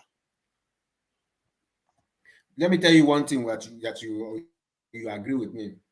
What will make a president who has common sense to be strategizing our wealth towards the J? Just explain that to me. What will make a president that has common sense? I think it's for trade now, isn't it? For trade. No. I can explain it. It's for trade. And hold on now. And we actually have more links with Cameroon and this in Benin Republic. We even give light all the way to Ghana once. So I'm not sure it's necessarily accurate the way you're assessing it. Because if you look at the UK, they have what they call North and South divide in the UK. So there's a North and South divide in the UK. Let me even explain something to you again. Let me explain something to you again. If we don't produce, it goes in line with what the West wants. You're not supposed to be producing your own. They should be feeding, they should be providing, so that when they say stop, they will stop this. If you don't do this, you will fall in line. They don't want you to produce. So if a particular side is working towards that direction, they will favor that side. You ever wonder why the North always has influence? Because their own thinking aligns with the West, and the West has always used the North. And for you from the South to gain power, you need to get votes from the North. So you must, what all these things that Tinubu is doing, I think is everything that all of them that he agrees with. But even when people were suffering, he could not go over certain limits. You can, even now that he's president, he cannot still go over certain limits. You cannot take the soldiers now and go to Niger and take over, which the West wants, because he knows what is going to happen. Yeah. So we're not thinking, we want a viable Nigeria, but all right, and we will get it. But we need to get the fresh people from this part who think differently, not their Rakadede elders. Oh yeah, And for now, that is where our the power funny. lies. Are you saying because Tinubu is not Rakadede?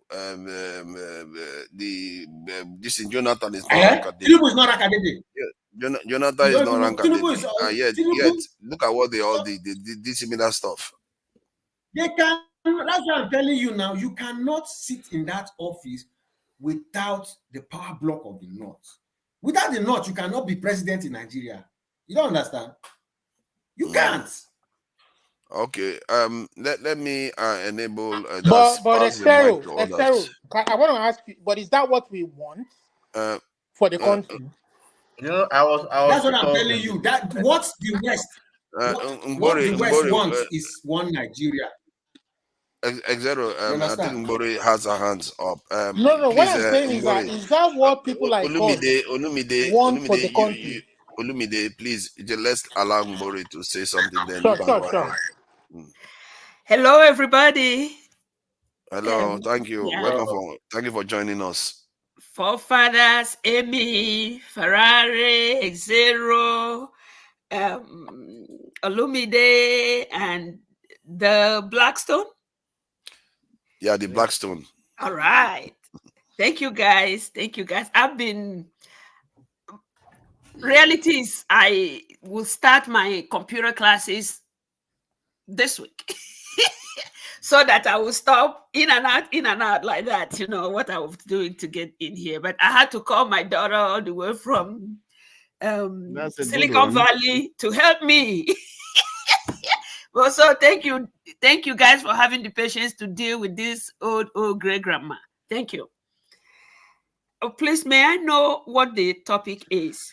Yeah, the topic was about what we have done to our nation, where you have a country as small as Singapore, which is less than 6 million people, has an export of 341 billion US dollars, while Nigeria's export is around 40 something billion dollars.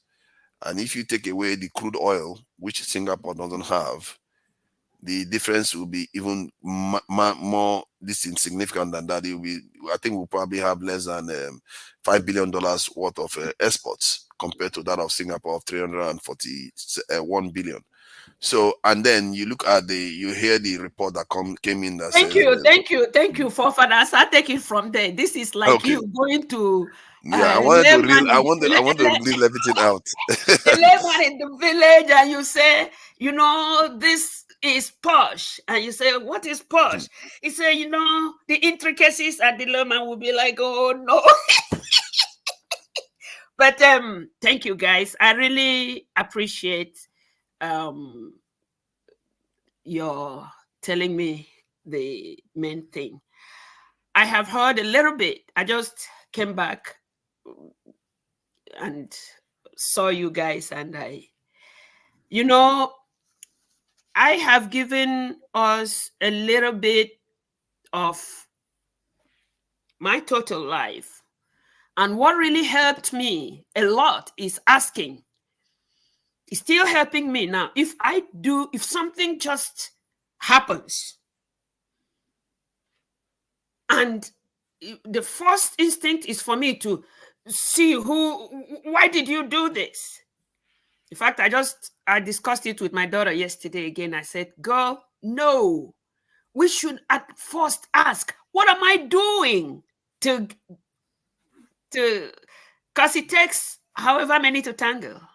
What am I doing to bring this result that I'm seeing? And there are other, you may call it primitive ways. Boy, I am good. I like them because they always work for me. Nigeria has been set up since, I was told, 1960, before I was born. And I am a great-grandmother.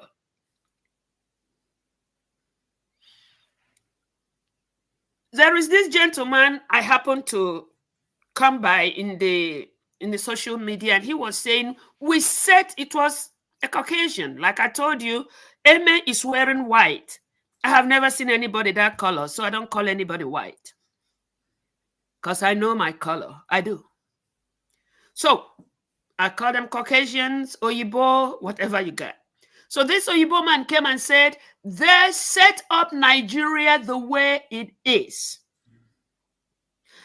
I wish nobody is offended, because I don't come to offend anybody. I just come for us to be able to look at matters the way it is and see the possibility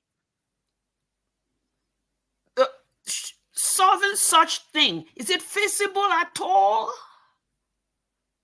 Okay, 60 years or 60 some years, we are running around the same thing. Like I said, I don't want to offend anybody. A short sentence of it all is that the colonial juggernauts set up Nigeria, gave us every false thing, including the way they did population census in the north. All was false, complete false. Where they see 3 people, they can write 300 or 3,000 people. And they had their, in fact, they had their intention to make that decision. The intention was to, from what that excerpt gave, to enslave the South for the North. I am not putting any against the other. I'm just saying, can we look at the matter the way it is? And if we are really serious to solve it, begin to solve it. Because all running around the same thing for years and years and years. Thank you. Was it you, Exero, or Victor, that said, the North has to say yes before any damn person anywhere in Nigeria becomes a president. And it was still that same set of people who decided to make Nigeria a failure. We all are thinking, how do we get Nigeria? How does it work well? Nigeria was built. And that the Fulanis, no, let me get done, please. That the Fulanis were paid to make sure that Nigeria does not go anywhere. Okay, fight, kill, and the rest. And it is going on. And me and you are saying, no, don't call my people Ethiopia. And you. Now, if those who set up Nigeria, if the Fulanis are the one at you call them the cabals and caliphates. If anybody is coming to Nigeria to see the Nigerian president, they go to see the Sultan of Sokoto. Because whoever you keep there is not who they think their president is. Especially when it is, those who are inclined to the people that were paid by the colonial masters to make sure Nigeria doesn't go anywhere. So when we still have those people making all these decisions, then it doesn't perplex me that we get Boko Haram members and give them army uniform. And in fact, tell them that if they leave the bush, they will be president tomorrow. And when they are clad with army uniform, well, any type of force, they are clad in those uniforms. Of course, they are now given the freedom to kill. And we all are thinking, why is insecurity getting worse? Even if it is somebody that has never written, has no type of education, and you give them all this scenario, they will come to full understanding why, even give it millions of years to come, when Nigeria won't go anywhere, because for 60 good years, things are getting worse and worse. Thank you. I think this is part of the problem we were addressing earlier on. Many of our people, they are ill-equipped to deal with a world this complicated. And it's a shame because we still hack on to our old way of thinking. But forefathers, please, like even as you said, sorry to cut you short, even as you said that there are killings everywhere, in America and all that. Nobody has ever come in any place in America and said, your land or your life. Neither would somebody like whatever they used to call that gentleman from Adeshina tell you it's either you give your land or you die. I mean, when we actually, that is the whole principle of America. No, you cannot. I have been here for 33. That is literally how America was founded. Okay, see, no, leave about the founding. Right now, I have been 33 years here. But you are looking for everything. See, hold on. You are looking for everything that America hasn't done to say your country has done badly. Don't do that, please. No, I have to. Let me get on. Because the idea that my point is that the idea that it's only the North that determines who elects anybody in this country is not necessarily accurate. If the South, let me make my point. If the South is, can you let me talk, please? If the South East and the South says nothing is going to move forward in this country. No, not only the Southeast, South, Southwest say the same thing. You think the North will get their way? No, they won't. Hold on. Let me even during that civil war, the Southwest, the Southeast, the South were on the same side. They will never have won. So it's not only them that can determine the fate of the country. The South also has power to do that. Majority of us would like to agree with you, but we will not agree with you because why, if the North were not that influential in picking the person that will succeed or be president in this country, why did they go for a Muslim ticket? Because that is even for my dear Olamide. We've had Christian ticket before. Who is the Christian ticket? Was it not Gowon and his people? Is that a democratic process? Gowon was you yourself, you're not even, you can't even answer it. My point is that in the democratic system, there is no rule against it. They are following the law. Okay. Now, somebody was saying we agree that they chose a Muslim ticket. We didn't argue with them because that is what their party wanted. Why did they now crash the beavers or shut it off? No, I agree with you on that one. If the beavers is not working, it shouldn't have happened. That I'm not having any issues with that. But the idea that there's a conspiracy that the entire North. You see, we don't see the North. I didn't say the entire North. I did not say the entire North, my dear forefather. I said that the Fulanese agreed to make things as that is unbearable as it has remained since Ottoman Danfodio cannot be overemphasized, and for us to overlook it and think that there is abracadabra that we can do about Nigeria is like a big waste of time. Now, somebody said, Go ahead. So somebody said, how can all the millionaires, gazillionaires, or whatever they are? Oh, it was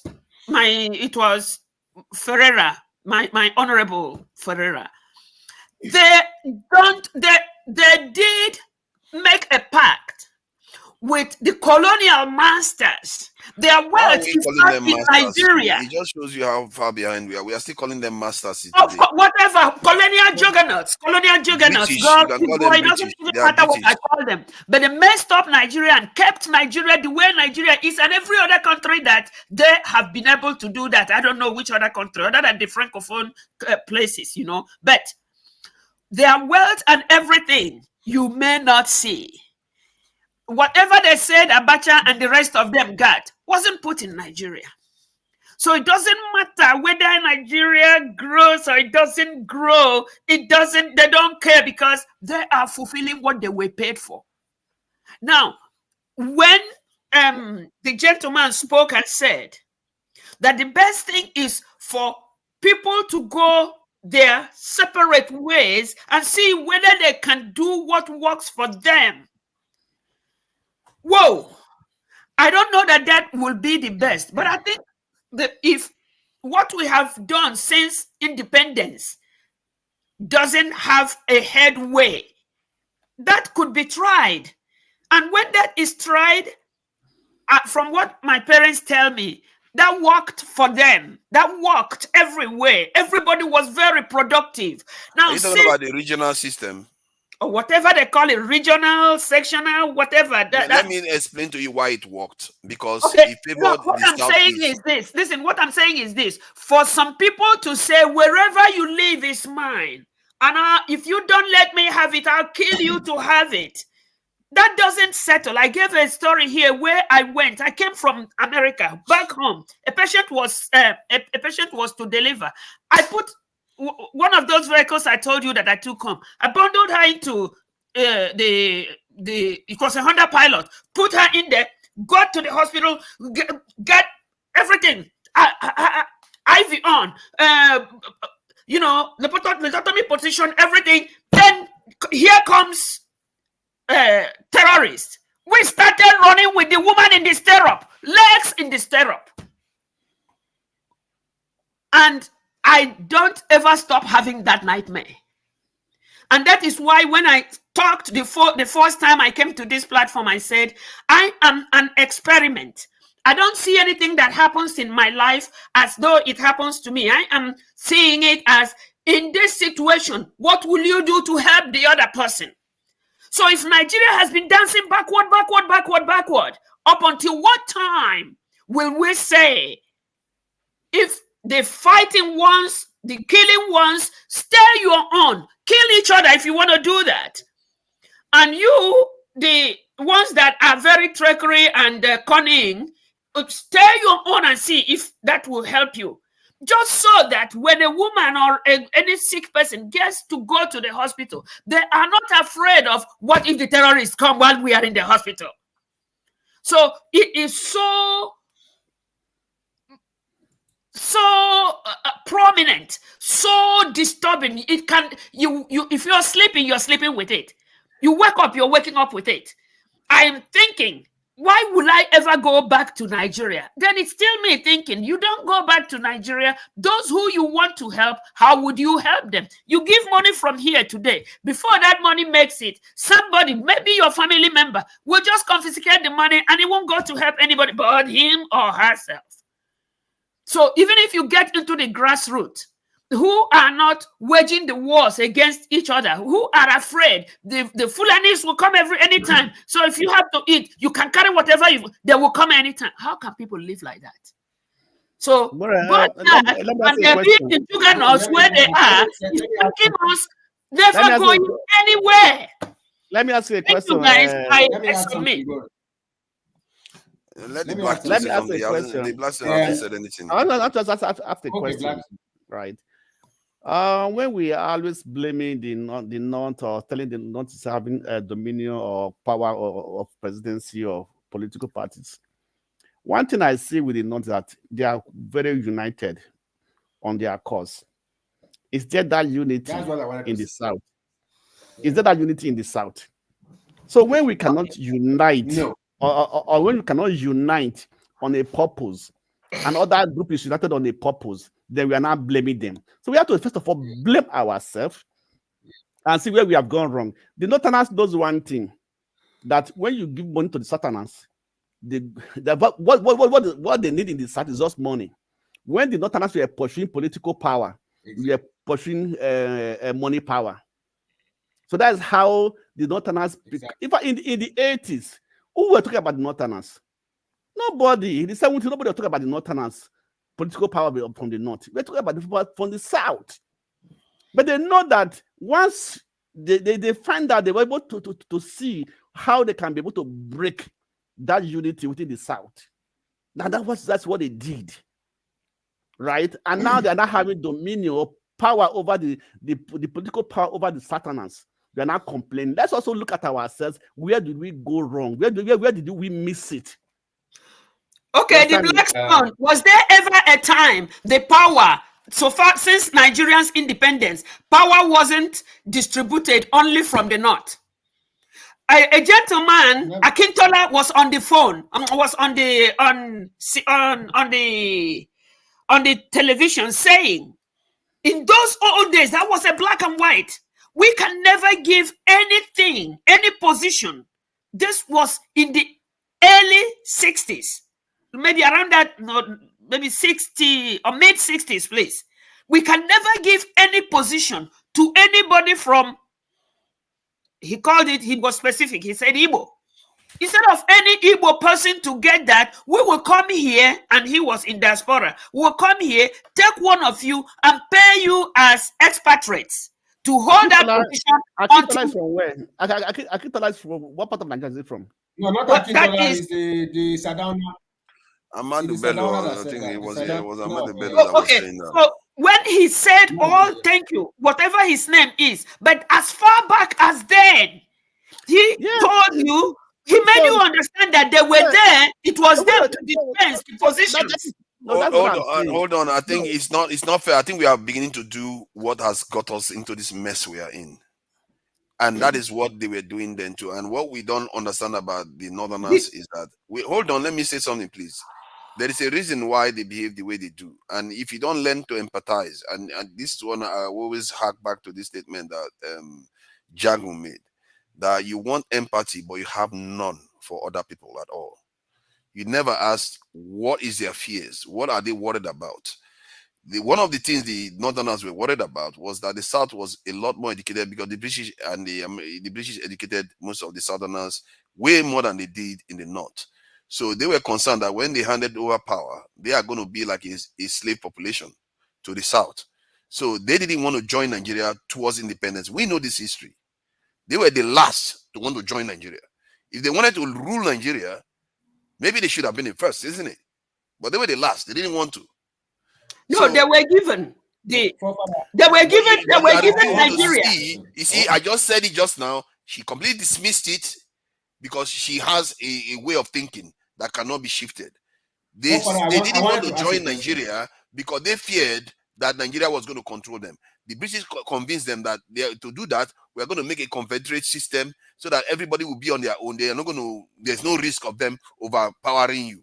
And because every region was governing itself, they were not overpowering any other region too. But guess what happened? There was a coup that happened, killed a lot of the northern leaders, and then they went and made the country unitary system, bringing all their worst fears to life. And remember, after even all that, it was still a Christian that was in office. Gowon was a Christian. Ojukwu was negotiating with a Christian.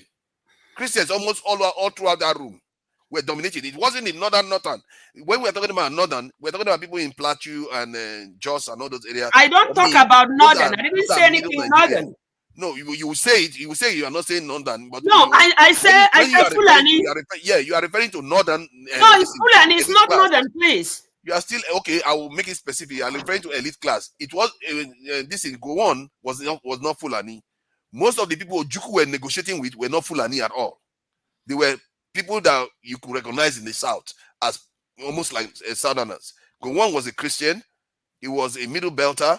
So the idea that this stuff was you're misinterpreting the history, forefather. Gowon was not fully in charge. It was Muritala that was in charge. That was dictating from behind. You're misinterpreting the history. You see now, Gowon was just a compromise candidate for them because it's closer to them. You see what we are doing. You see what we are doing. You see, don't misinterpret. Hold on now. Let me finish my Muritala point. was a bone in Gowon's neck. Let me finish my point. Yeah, you have made your point now. You made your point. Let me talk. You made your point. Let me talk. See, Gowon. Yeah, you want to say now Muritala was the head of state now. Seriously, that's where we are now. Yes, because you seriously want to believe what you want to believe, that you say Murtala is the head of state. So either way, you can't eat your cake and have it. You just have we are just full of prejudice. Hold on. Let me finish my point. You can't stop me from talking. You can't stop me from talking. You can't be full of so much prejudice that no matter even what reality indicates, you still stay it's prejudice. The North is somehow in power. If they have so much power, or do you know that when the coup, Muritala's coup that brought Gowon to power, Muritala wanted to move, they wanted to separate. Do you know that? You don't even know Nigerian history. No. He wanted to separate. It was the Yorubas. He wanted to separate. That should tell you what I was saying. Their instinct was that they feared that the South was going to dominate them. So they wanted to leave Nigeria.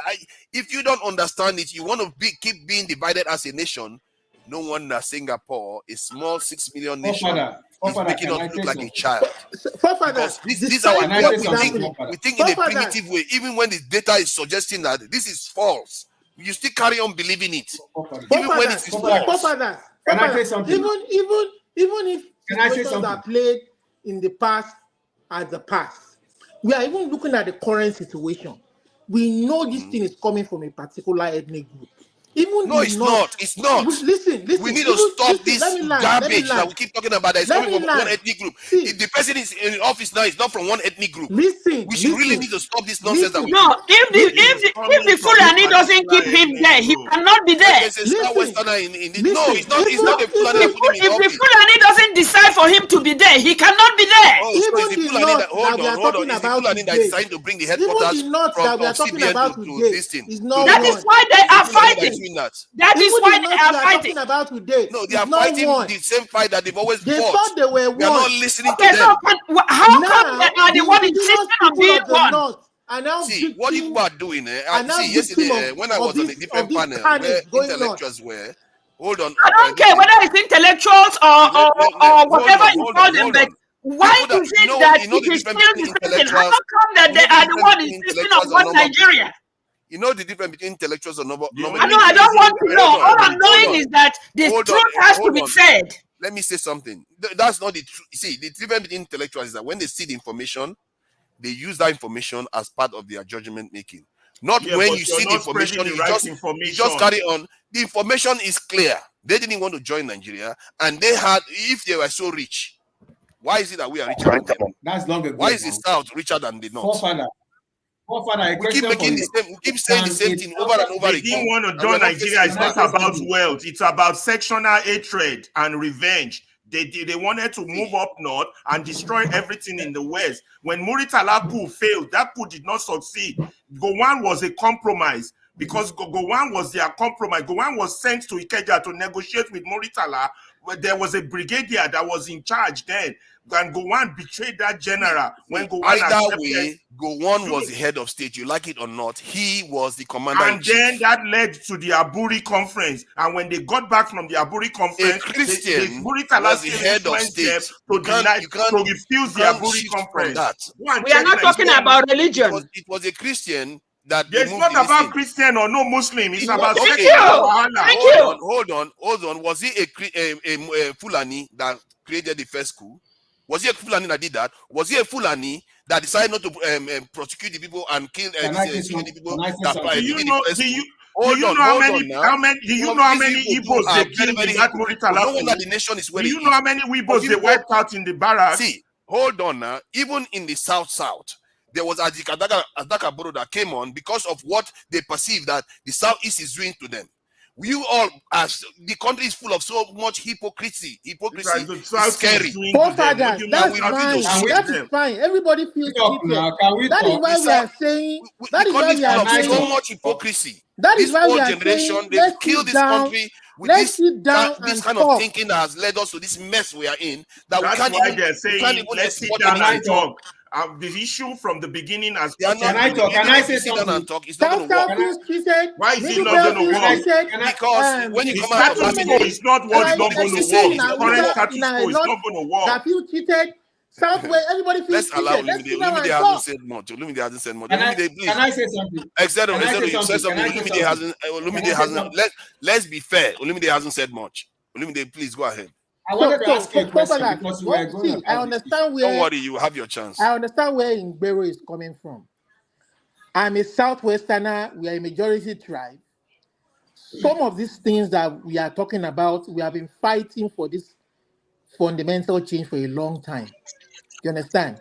When we were fighting for this change, some of these people, the North was saying, "Oh, no. We are one. We have to do this. We have to do that." See, the very thing we were fighting for, people who felt they were one North are now crying foul. They are being killed. They can't go to their farms, and they are using religion and ethnicity. And we know this is coming from a particular ethnic group. And we are not saying that this ethnic group should not live among the people, but we are saying respect the constitution, respect the culture, and behave like normal human beings. There are laws of the land that we have to follow.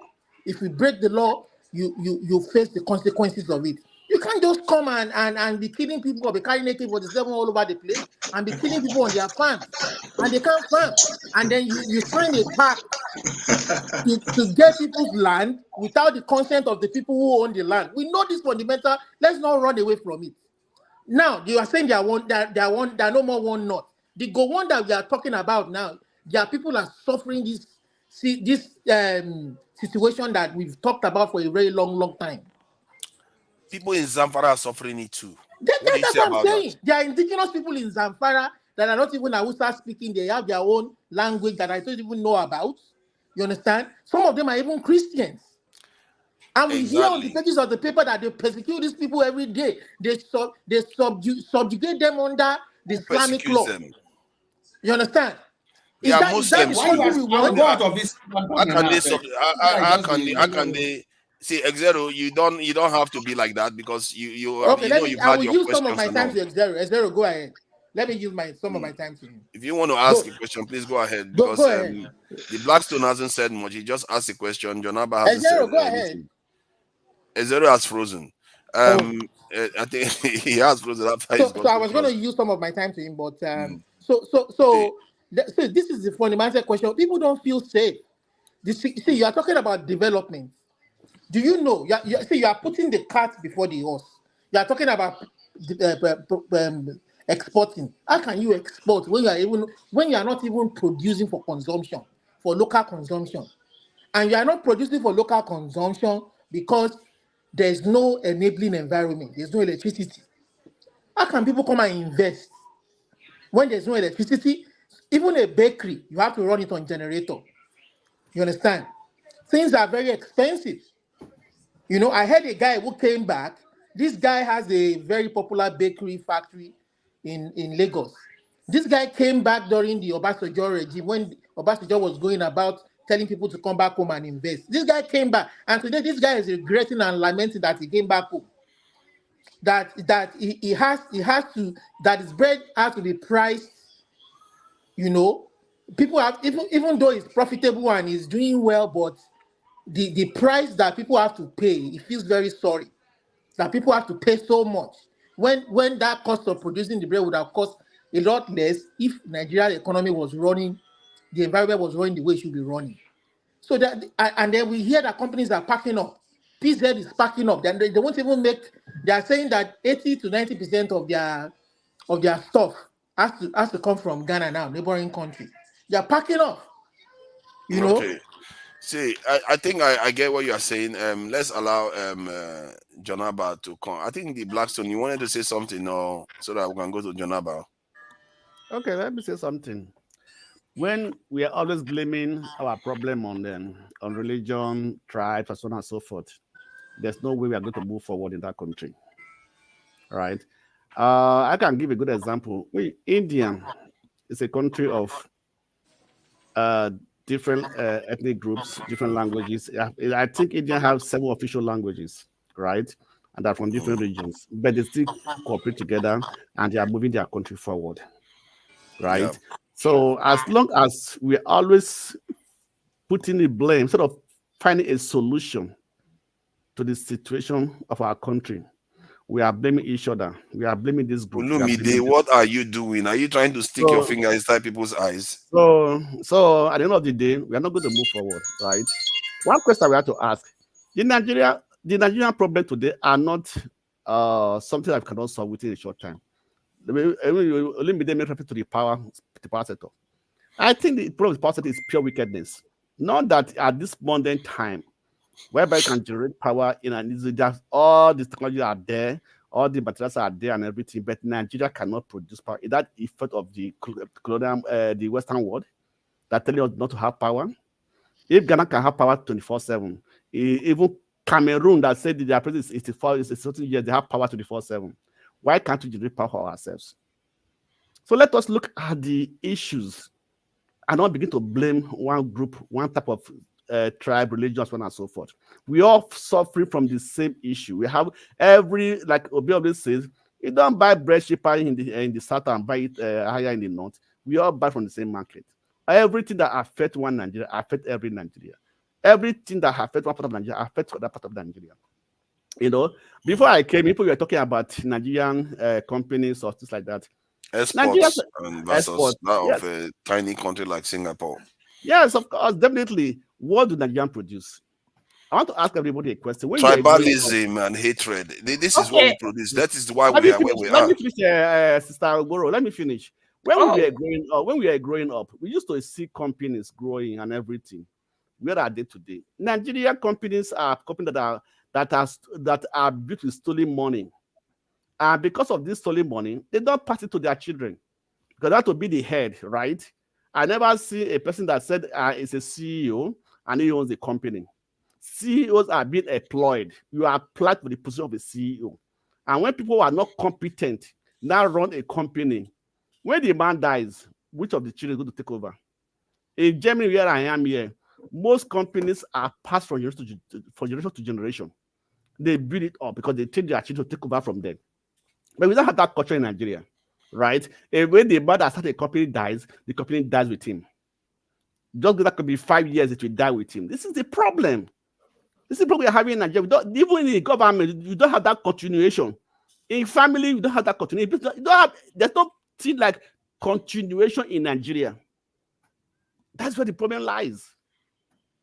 And so when there's no continuation, how are we going to be effective? How are we going to carry on? You know, look at the BB companies. Most of them more than 100 years, but they are still striving, they're still moving forward. The older they are, the more effective they become. Why? But the older we are, the more ineffective we become. Nigeria in the 80s, the 70s, we were praised all about the world. But we are now growing, we are now getting older, and we are fading away. This is Nigerian situation. This is Nigerian people's mindset. Because we have to concentrate on what they can get today and what they can get tomorrow, what can do tomorrow. So we argue about politics. This politics issue is a complex issue, and we should know that these things is across all board. Thank you. Mbore, please go ahead.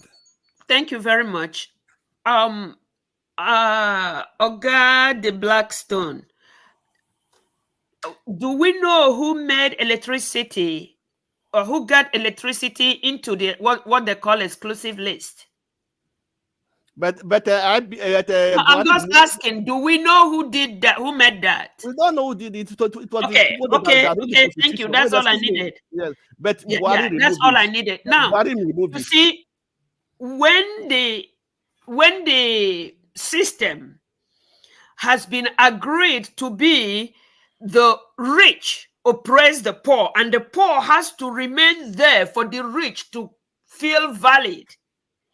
That is how Nigeria was killed. And for us to, my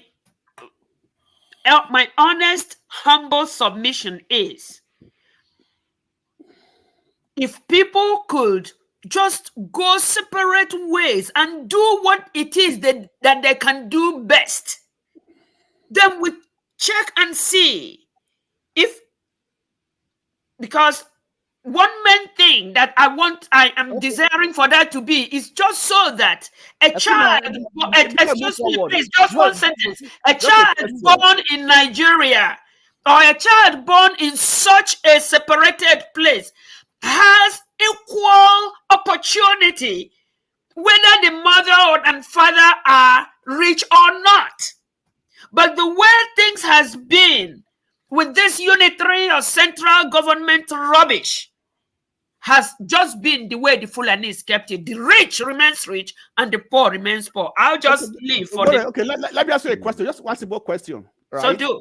Yeah. The government pays subvention to all the states, right? Does the federal government also...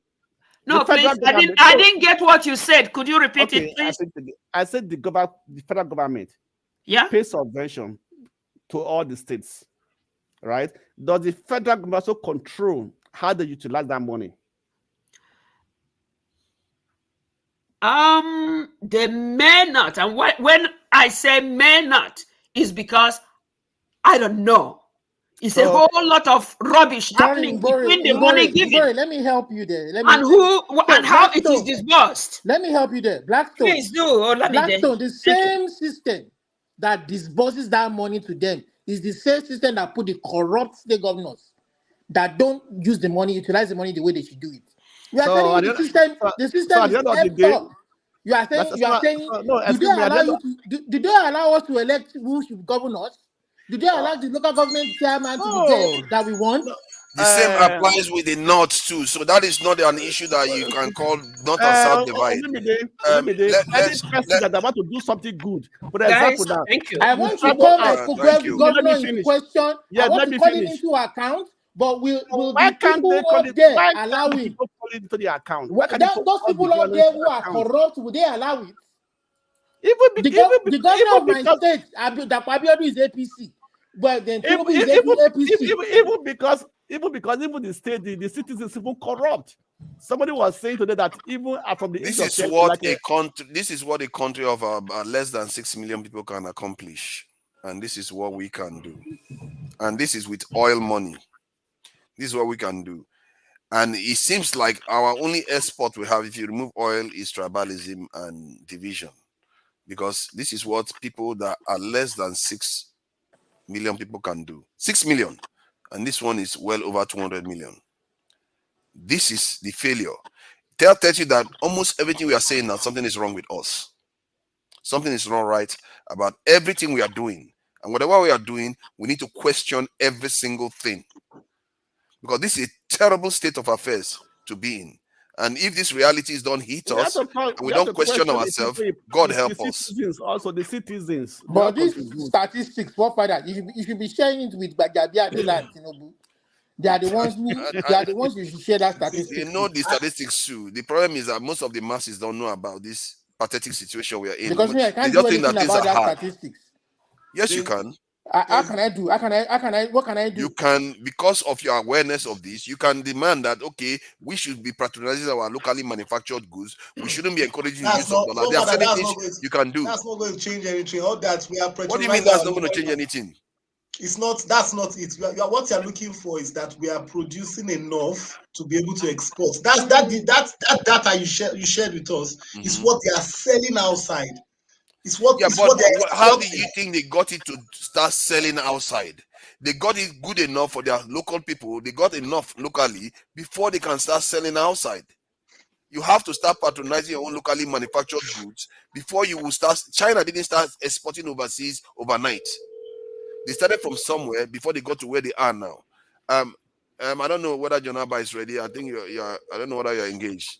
No, because this conversation was about our exports and how we like foreign services and products over our own. Hence, we are in a situation whereby we are relying on too many imports from overseas to sustain ourselves. So, please go ahead. Mute yourself, Ferrari. She's in the contract now. She's signing. Thank you for having me, forefathers and the fellow panelists. Nigerian start here and end here.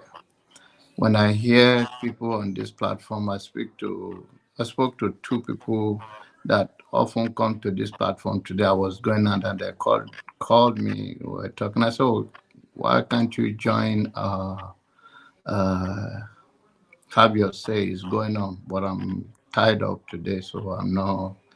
He said that they are tired of the biases and lack of understanding and the way the diasporas behave, that we even contribute to more problems than those in Nigeria. And can somebody mute their distance, please? I think something, please. Thank you. So, and our time here, I don't think it's a wasted time.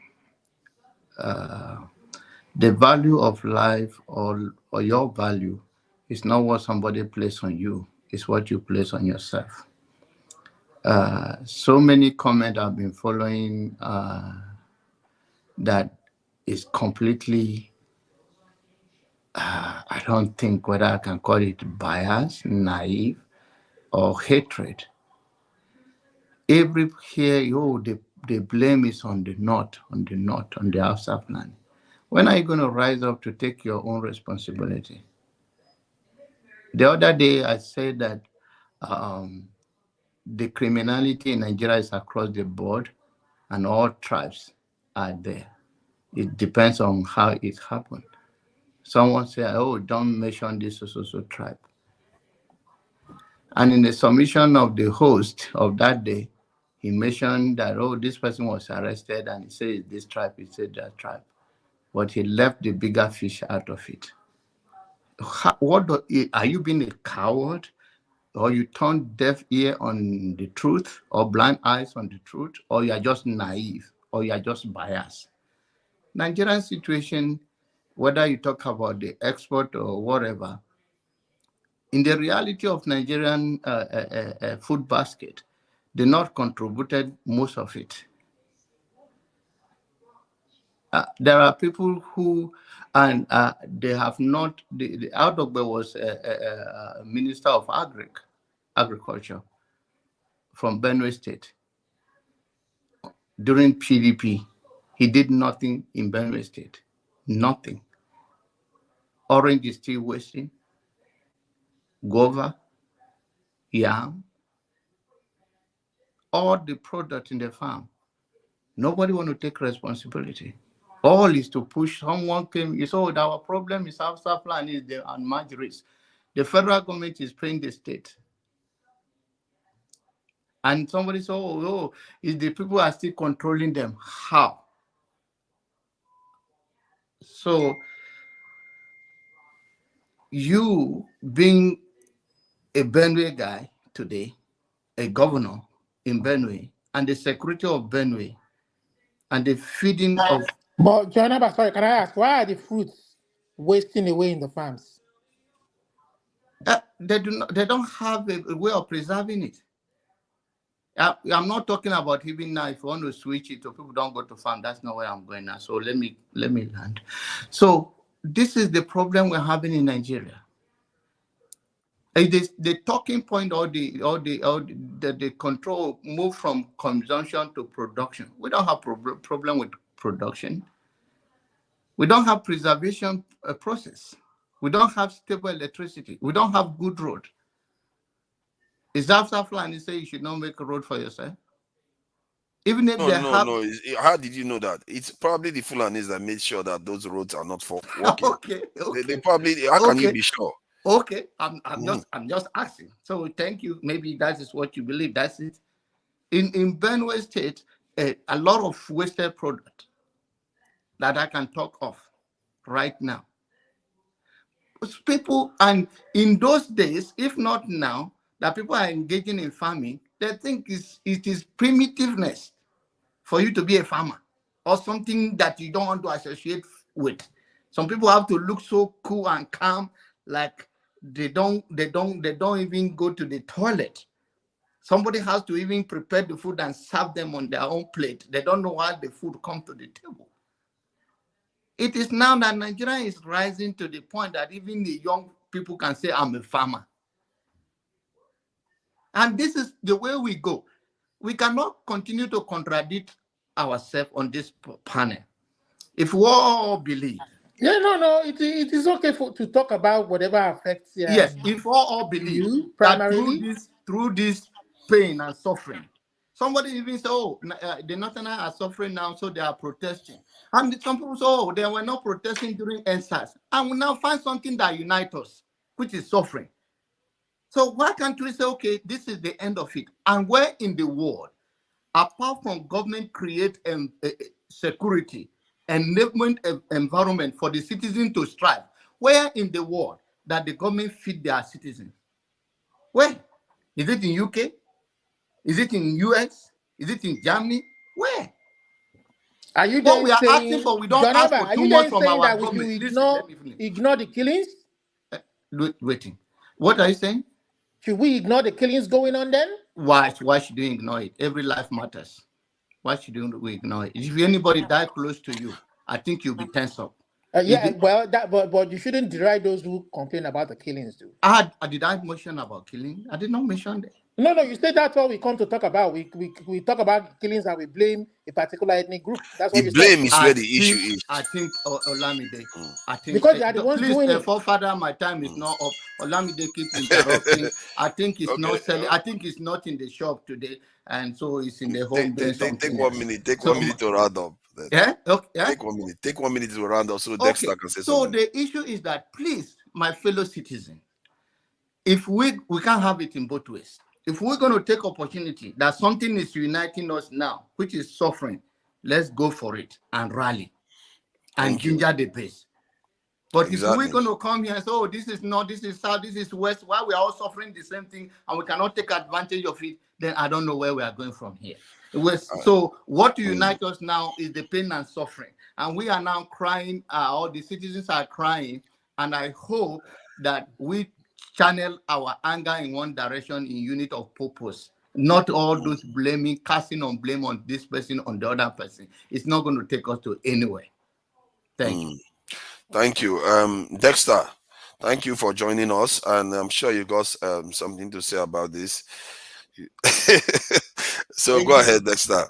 Thank you very much, forefathers and everybody on the panel. What I want to say in summary is this. Nigeria, let's not think about solving the problem the immediate problem alone. We have to look at the long-term goal, the long-term viability of the Nigerian state as it is. Somebody says, food comes from the north. Now the south is seeing that food comes from the north and all that. But the people in the south buy the food. They buy the food with their money. The truth about it, Nigeria, somebody says, but the governors are getting money from the federal government. Is that not the biggest problem we have? If you have, how many of us here will have children that for the whole life of that child, we want to be giving that child money? How many of us will be proud if we have maybe 36 children and every month till they are 80, they will be coming to us, daddy, money, you'll be removing money from your pocket. How many of us will be proud of those children? That's even the money, sorry, wait, hold on first. Let me clear you. Let me ask you a question. Even the money you give to your son to go to school and he misuse it, will you be happy? You won't be happy, but let me land. Let me land. A time comes in a man's life where your child needs to become productive. If you are teaching your child that he should be a dependent, I'm sorry, you are teaching your child the wrong lessons in life. In this present modern day and age, your child that is even 5 years old, you should start teaching him to be entrepreneurial, so that he gets to a point he says, Daddy, keep your money. That is true, but the analogy, I want to know where this analogy applies to. In the Nigerian state we run today, we are so proud to be saying state is getting money from federal government. Meanwhile, these states are supposed to be viable entities on their own. But what made them not be viable? What made them not be viable? I'm not sure anybody's proud of that, though. Wait, we have a system. It's funny to me because I said so. Because if you cannot manage the little you get, how can you manage the big ones you are generating by yourself? Exactly. That doesn't say anything. Management I'm talking about. Manage what you have now. Freebies. That is the problem. That is the problem. Freebies leads to waste. Freebies leads to waste. You have no responsibility. That is the problem. Hold on, Dexter. You see, you are not addressing the thrust of his argument. You are going a totally different direction. He is talking about the one you get. What did you do with it? Now you are going by freebie is a waste. That is not what he talked about. Forefathers, listen to my argument. I asked you in the beginning, how many of you will have a child that you keep on giving money? What I'm trying to say is dashing does not make anybody responsible.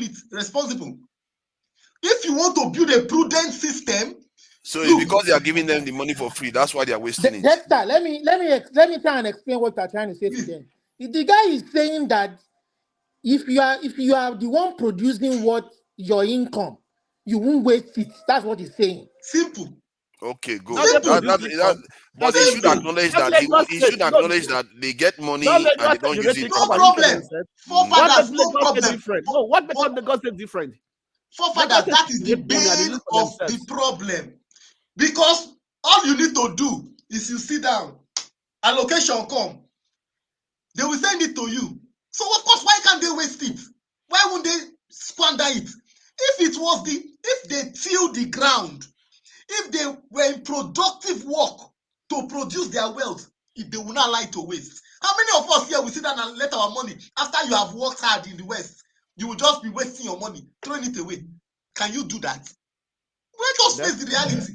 In Nigeria, Isn't that what we actually are in experts at Nigeria, doing as you black have people? you have We more waste our than money a you lot. have more than 50% of the states. All they do is sit down and wait for government allocation. But Dexter, hold on.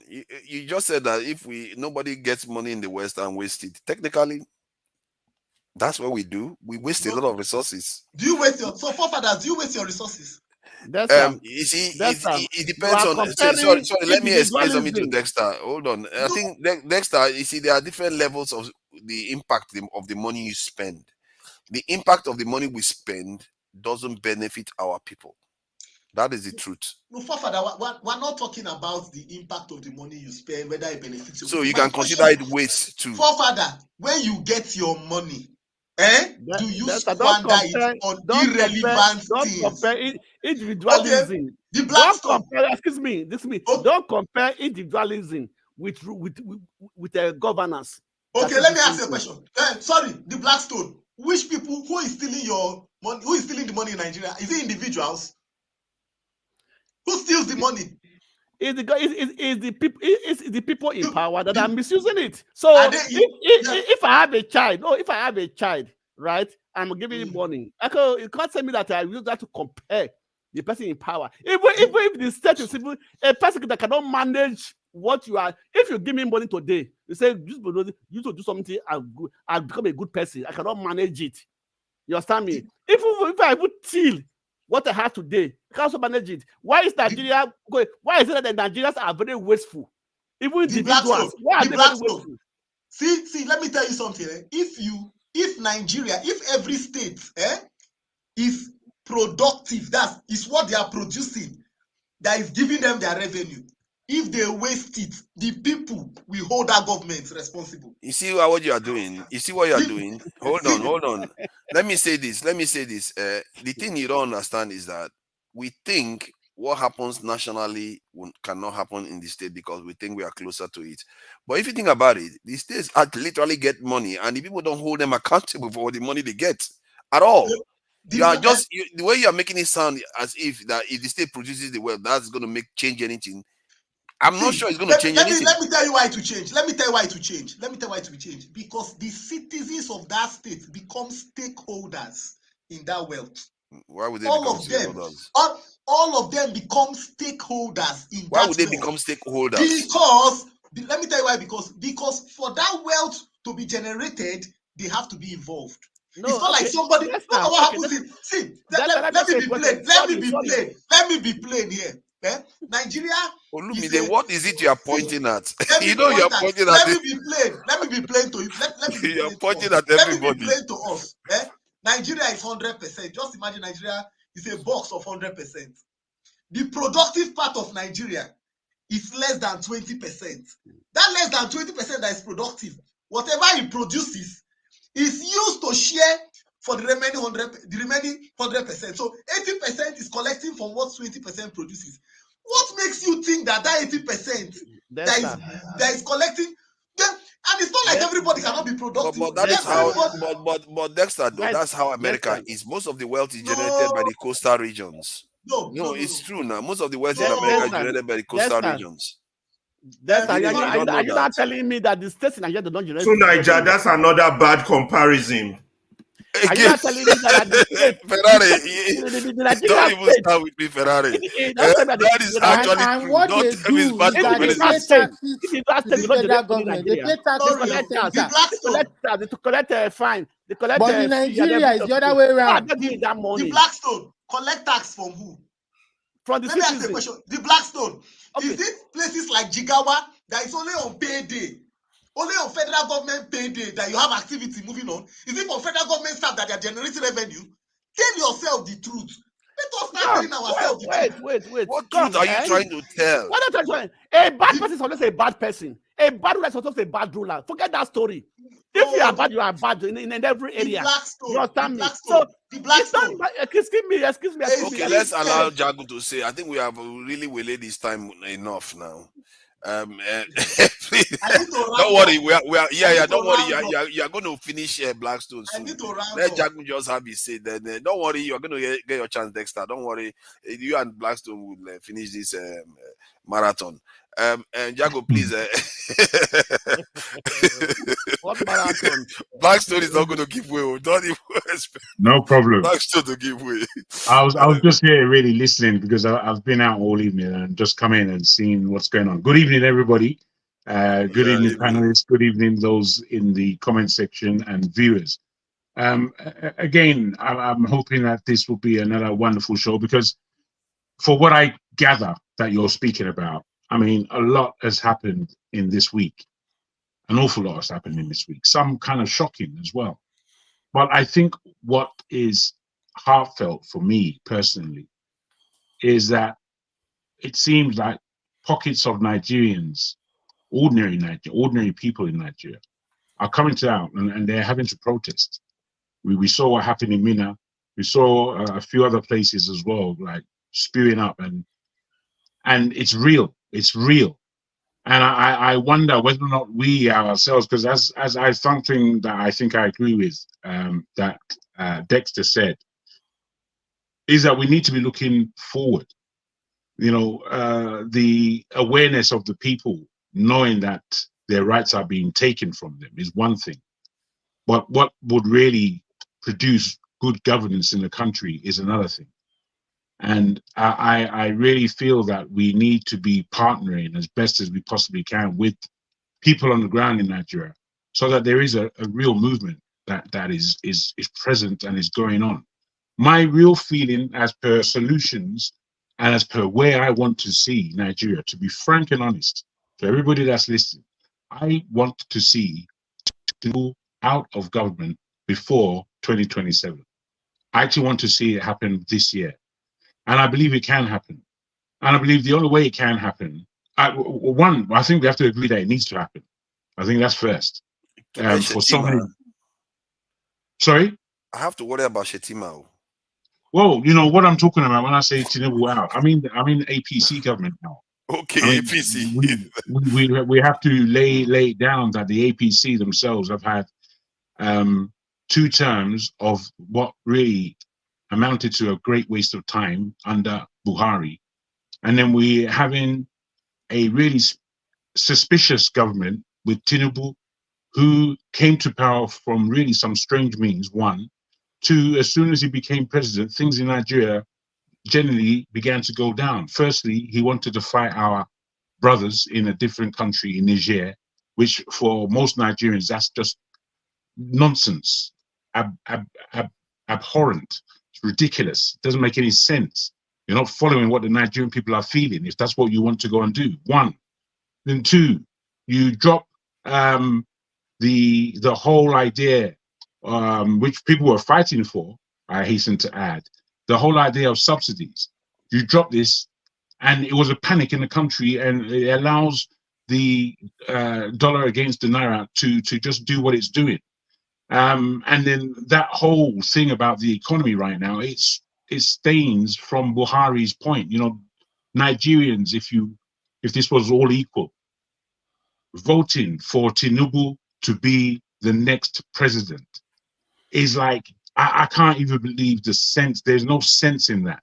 Having had 8 years of the same government and then coming back to him again, really is really, really ridiculous. But that's where we find ourselves. I agree with you, bro. It was really contradictory. It was ridiculous. So really, the way I feel about these things is that there are too many counts against Tinubu. There are too many counts against APC as a whole. There are too many ways that Nigeria could end this year in a really backward state. I mean, we already functioning like a state of no union, a state of, we're not functioning like a state. I forgot the term that I wanted to use.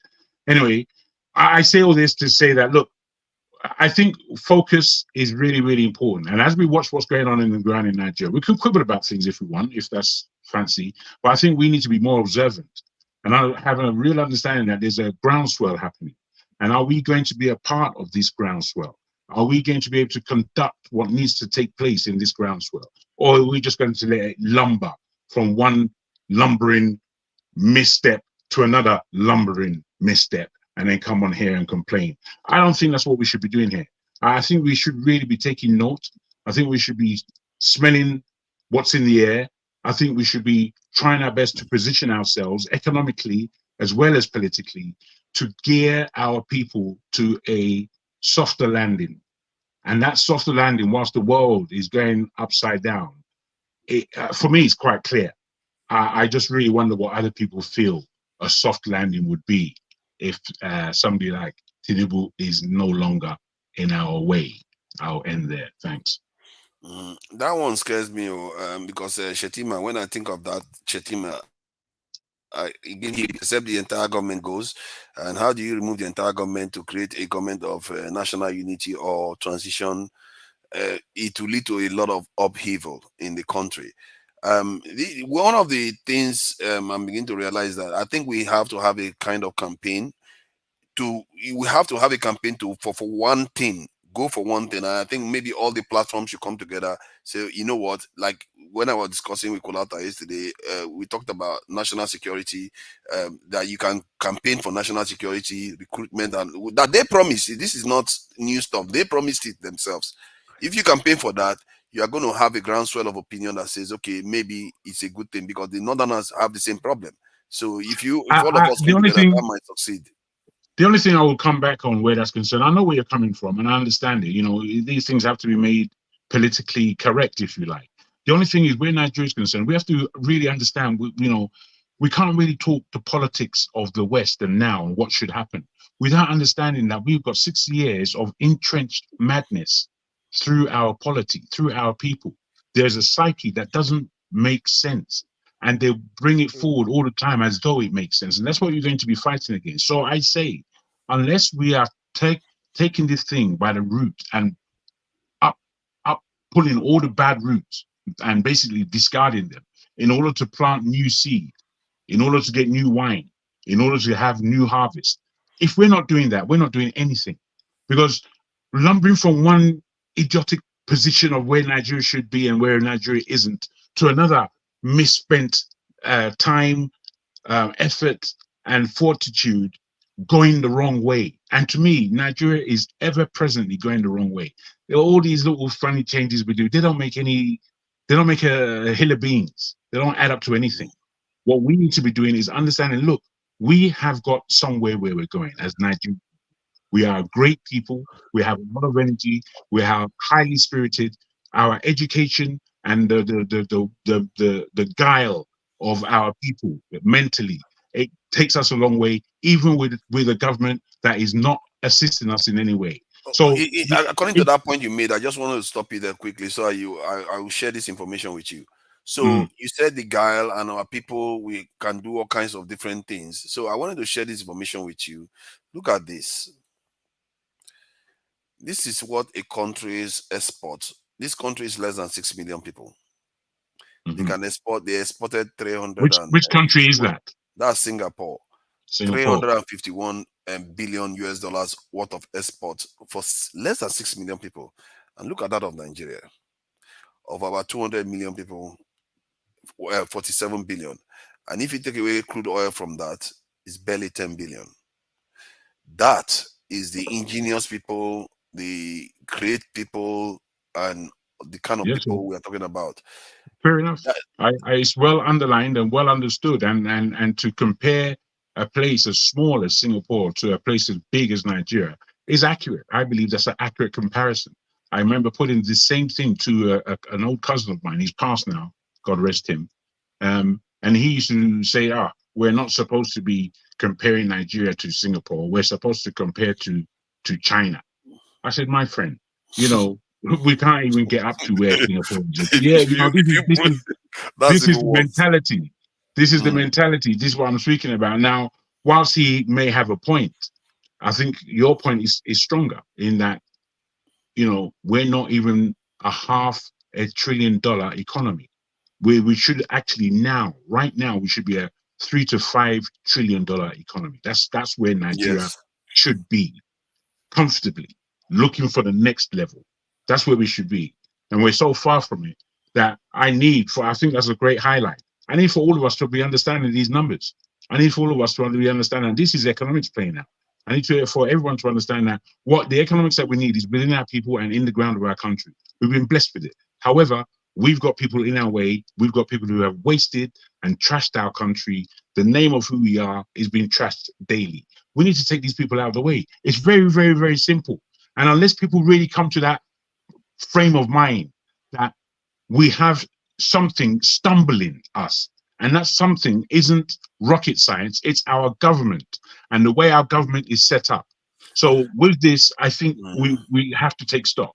That's really what I'm asking this question of you because my conclusion, given where we are, governments can only operate with the space people allow them. Like when people started showing up on the streets and started acting funny, you will see that the government will start quaking. And the people haven't even started showing up in mass, like big numbers. When we talk about big numbers, 200,000 show up.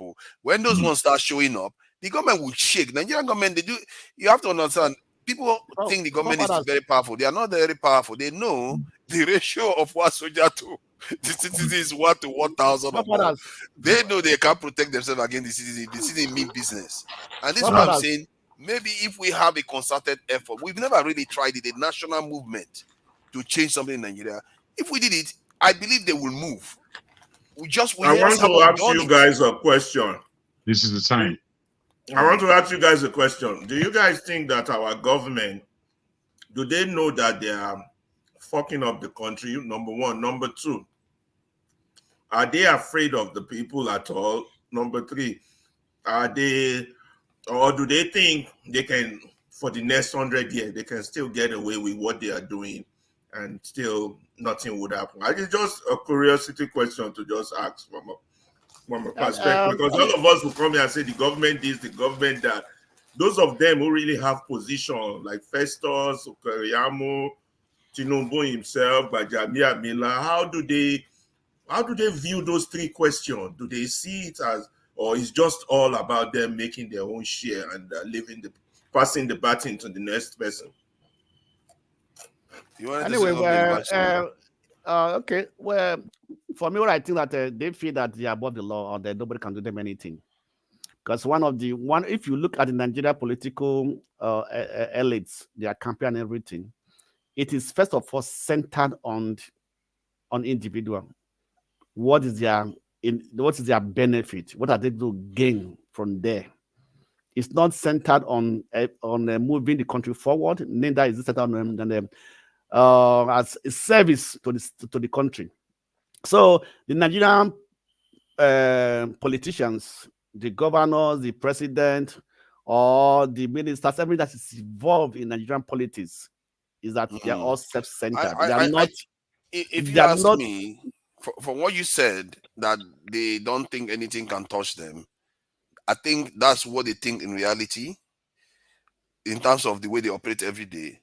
But if they do the evaluation, like when they saw those people in Mina protesting, the moment that happens, even that small protest threatens them, because when they actually do the calculation, they will realize that they're not actually protected. They are not as protected as they think they are. How long do you think they can hold on to the status quo? If they are confident, how long do you think they can still playing the people, gaslighting? How long do you that depend on the people. Carry on forever. The people have to change themselves. This is, you see, Ferrari, where you're not the one arguing for sensitization. People are not aware of the damage they are doing to themselves because their leadership is not helping them. Their leadership is supposed to help tell the people the truth of their situation. But our leadership, they are not telling us. They hide it. And if anything, they compromise us even further. So the mass of the people that are aware of this thing that are not part of the leadership will have to do the sensitization to allow people to know, hey, this is what your leader is doing. They are lying to you. When they tell you that the dollar is not your problem, they are lying to you. When they tell you that not patronizing local goods is not a problem, they are lying to you. Okay, let me ask you a question. Locally manufactured goods. I think in answering Blackstone, before you ask the question, sorry, I think in answering Ferreira's question, too, in adding to the answers that have been supplied, I think the fundamental, if we don't want to engage, or we don't want the situation in Nigeria to degenerate into a war or into chaos, the way things are going right now, is for the leaders to allow the people choose who they want in a free and fair election. If, for instance, the people come together to form a movement to say, okay, we want to bring out a The candidate. moment you use the term It may allow, not be you funny Obi. terminology. yeah, It you doesn't have can't to say be. allow. You No, have to let him provide. land. Let him land still. We Let me want to land. understand him. Let me land. What I'm saying is, it may not be Peter Obi, but if the people come together to form a movement and say, okay, this is who we believe will change the fortunes of Nigeria. You understand? And this is who we want to challenge the incumbents. If things still continue to go the way they go, obviously in the next 4 years, in 2027, people will be looking for an alternative. Can And I they just bring out say the this? candidate. Are they going Forefather, to if you will allow? allow If they me. don't allow, how do we? If we don't want the country to descend into a chaotic or a war-like situation? You see, Olumide, my brother, where you are, I think is very good because I was just listening to hear you sort of organize mentally what that transition would look like. Would it be a violent one? Would it be one where we can do peaceably in ways that are amiable for the whole nation? And I feel that it's very polite. I feel it's a bit too polite for where we actually are. But I feel also strongly that we have to get to that point of being polite. I really, really do. So, because how to lock that in politically, I really don't know how. All I do understand as it is now is that a movement can be and needs to be created to develop our change. And we, the people, need to be the people doing it. How the government sets up after this achievement of mammoth proportions is taken, after we've But Jagun, achieved as much. the reason why I say allow is the fact that potentially we know the government of the day will do everything. They will use the institutions that should protect or allow I appreciate what reason you're to saying. prevail. The You thing is, understand? with the point of view of saying allow, I feel we have allowed enough. We have asked for enough and not been given anything. So I But believe I that am the language referring is to a bit. government of the Sorry. day now. More now. I'm just saying that it's a bit polite for them. I feel that they need to be told and instructed that the people are those who are holding this democracy. No one else. The people. So it's not for them to allow. We are taking this responsibility Take it by and force. we are taking you out of the way. We don't believe in you as a government. We've understood that we can just break it down to them in a proper noted lettered communication, whereby we break it down what our terms are. And our terms are that we are sweeping away this kind of government. We want democracy, but the government that they have set up, the way they have set up this whole thing is for corrupting itself. So from the judiciary to the Senate to the parliamentarians, whatever you want to call them, the whole setup needs to be overhauled for real. That's the communication I'm talking about. That's what I'm dealing with. Yeah. I think Ferrari hasn't said much. If you want to add to it, you can go ahead. Yeah, I was on the phone, missed a few things. Somebody's noise, is that on my side? Okay, yeah. So I was. So the issue is, can the people get the politicians to sit up, because they're not going to do it voluntarily. People, I don't care what anybody tells you, it's not going to happen. As long as they can do it and get away with it, they will continue to do it. As long as they can steal money, get away with it, they can dictate, change, everything will continue unless the people change it. But my own theory is just that we don't have, we the people, and when I like to use that term, we the people, we don't have that critical number yet to force them to do anything. When I say force, I'm not necessarily talking about military force or violent force. Pending massive demonstration, massive boycott could be fought when they know these people are really strong. We can mess up, or we can, even if you know, for a good example is what I would give one of those northern states when they wanted to give the result of one of those appeal for those election. They were so scared of the people that they had to do it by Zoom. They had to do it by Zoom.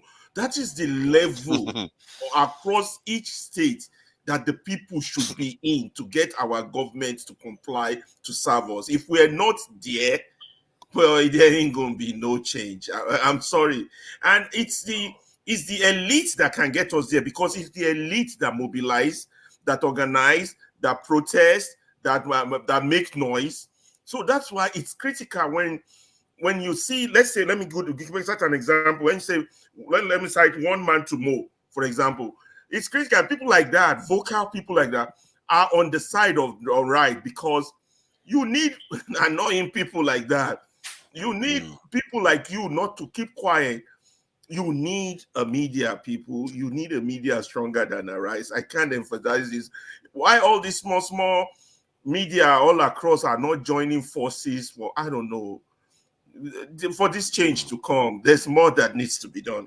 Let me let someone else. You're there to make money. The next well, before Mr. speaks, I'll just like this to be noted as to where we are going now, because these are quite crucial points of our discussion in terms of what's going on in the ground, and there are crucial points being mentioned.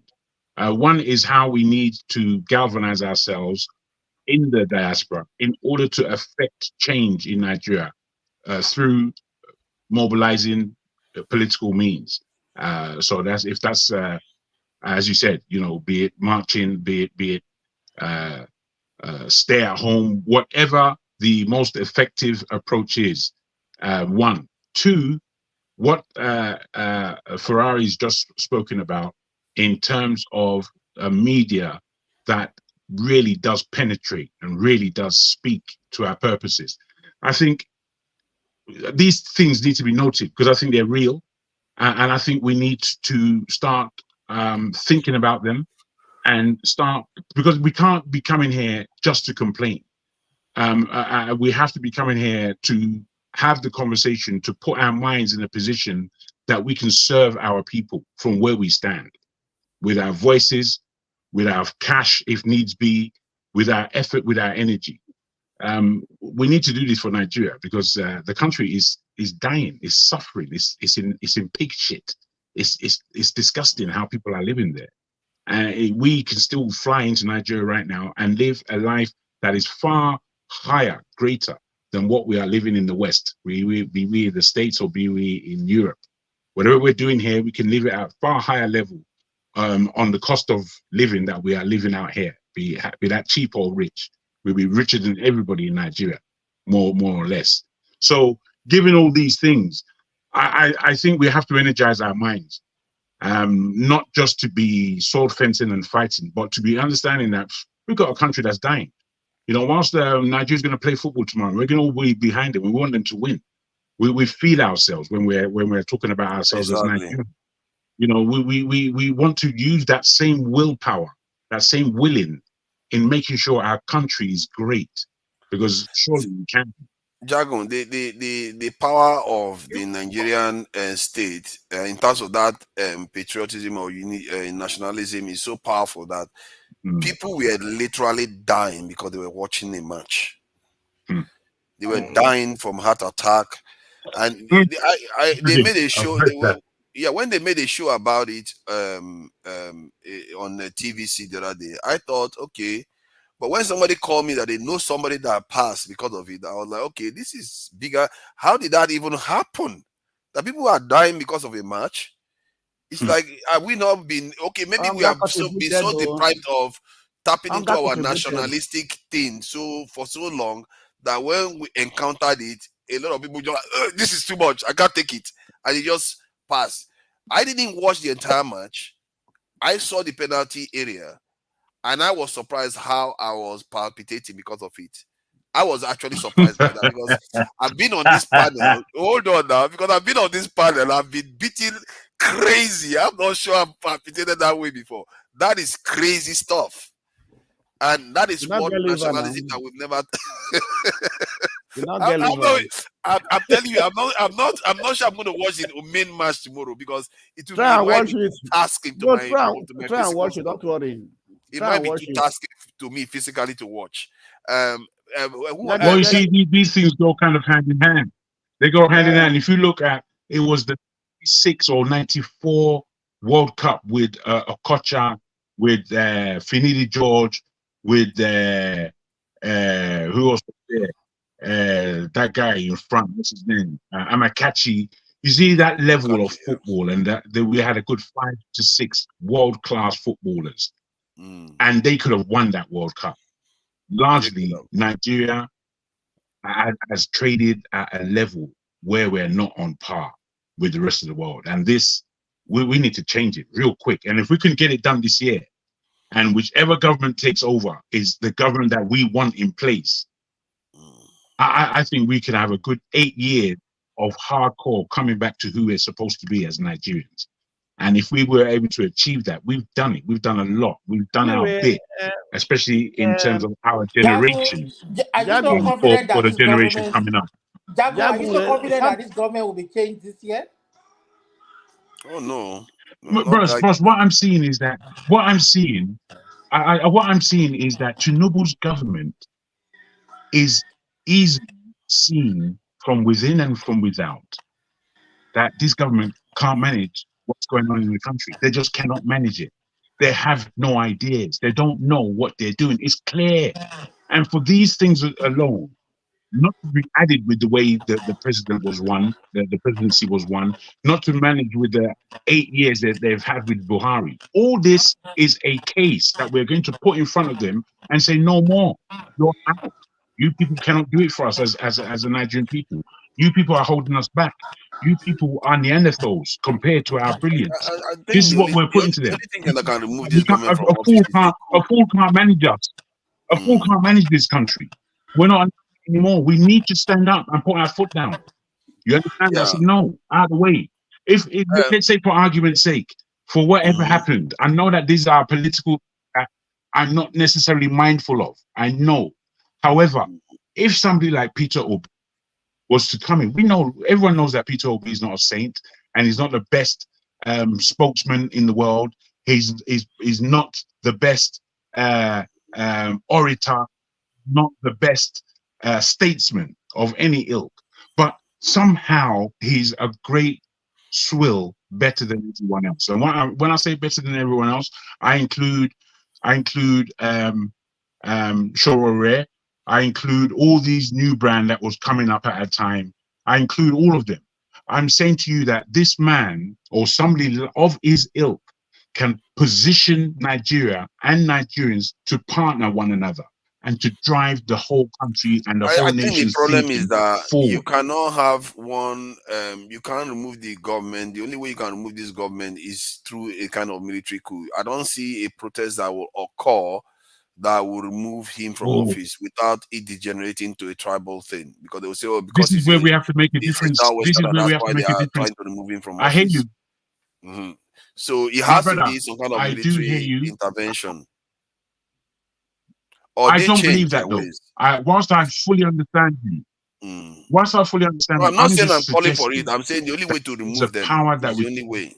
That's the only way that it can happen. But what do you think about this other issue? The reason why it looks like you are delayed. It looks like you are delayed, Jagun. I wanted to ask you about the Senegal problem, because I noticed that Tinubu is very, very silent about the Senegalese stuff compared to how he reacted to the Niger Republic. The Senegalese president just cancelled an election that was supposed to be held this month, and he wasn't going to be in office. It's a coup. It's a form of coup. It's a democratic coup. That's not a military coup. So it's but it's a form of democratic coup. It's a democratic deficit that leads to problems. Tomorrow now the coup occurred there. They will say, "Oh, why?"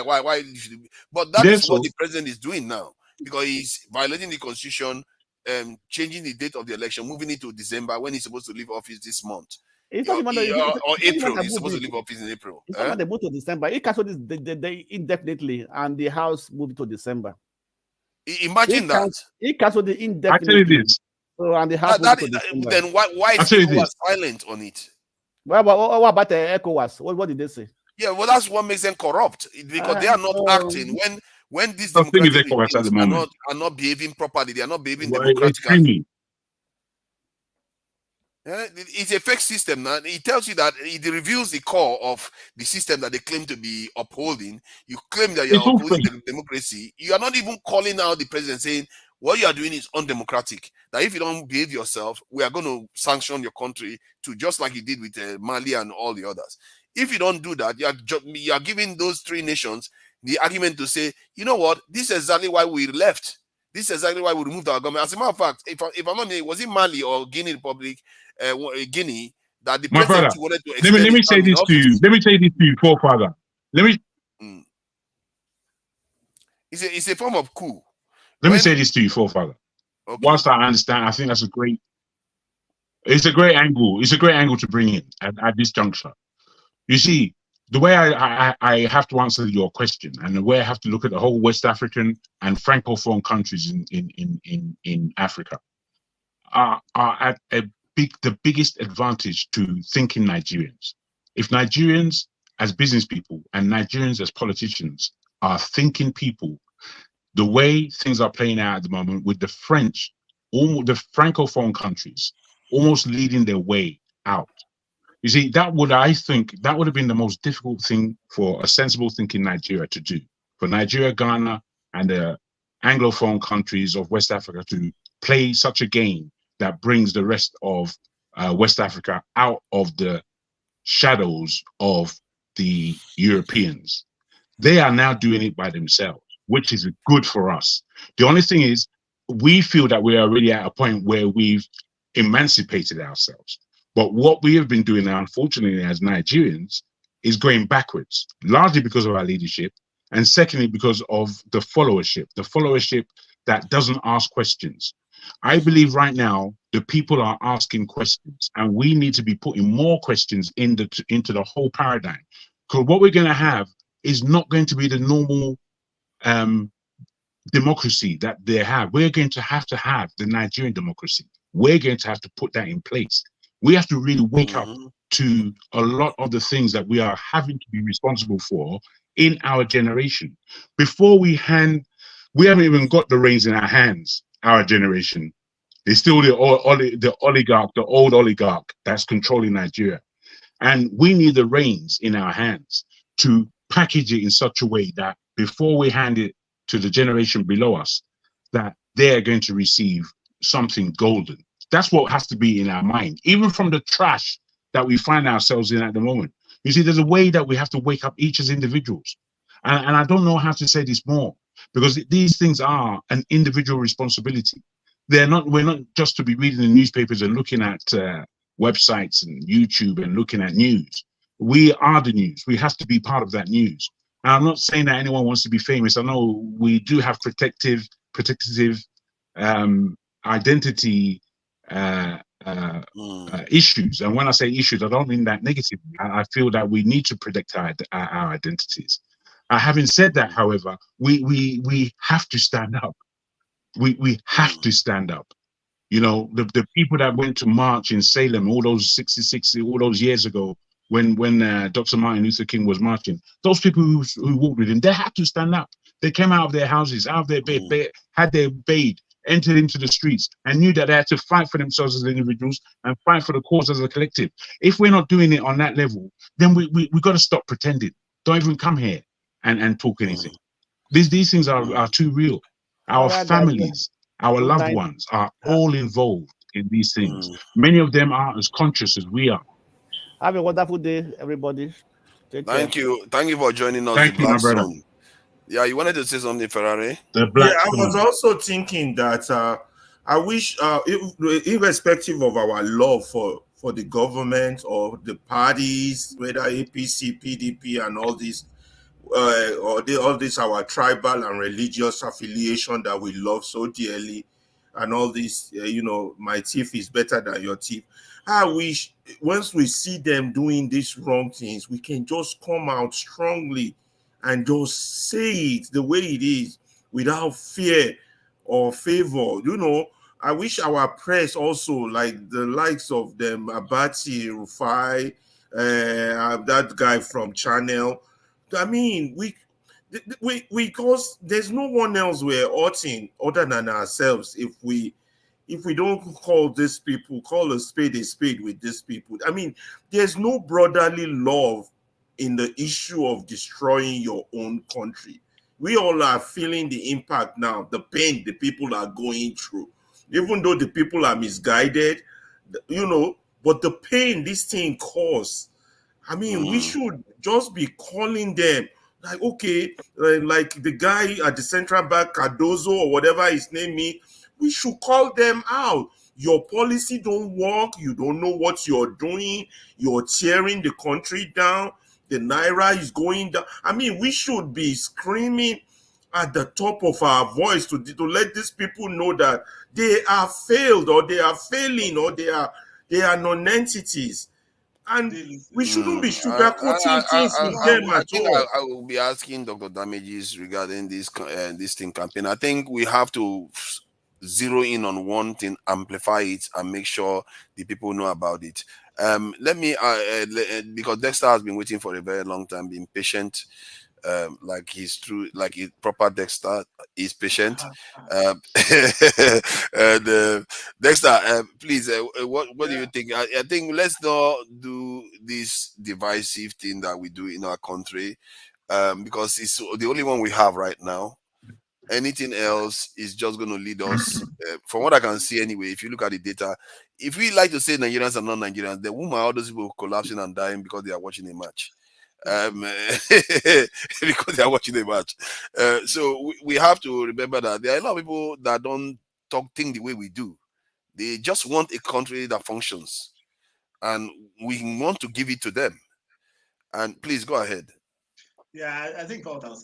I agree exactly with what Jagun is saying. I think time has come for us to, it has to be actions right now. I used to tell my friends in my age grade, I said, look, the generation of Tinubu's generation, they are on their way out, whether we like it or not. I mean, these guys, the winners of Nigeria, generation is on the way out. It's left for the next generation to pick up the baton and take it and do what is right. I think even like us that come on this platform, we have to start, because that's how great countries are formed. You'll be surprised. The diaspora of every great country played a significant role in forming those countries. Yeah. I think that's true. As much as we can identify the problems, we can say, okay, we've identified several problems. We can't solve all of them. We can pick one and a targeted focus on that sensitization of doing something that will cause an effect back home. I think that's what is needed right now. Because we can talk as much as we can and all that, but it's the actions we start taking and how these actions would be felt by the people and by the government, back home. If not, what will happen is that these politicians would do the same thing they did in 2023, 2027. That's the simple truth. In fact, they are lining up for it. They are lining up for 2020. The politicians are actually, look, this administration is actually not even governing. They are just preparing for 2027. That's what they are doing. They are preparing for 2027. So we have to become it's like a pressure group. Let me not say the word pressure group, but just similar to what a pressure group does, so that, because by the time people start realizing, they're talking about regulating social media. You can imagine what will happen if Bajabia has started campaigning for regulation of social media.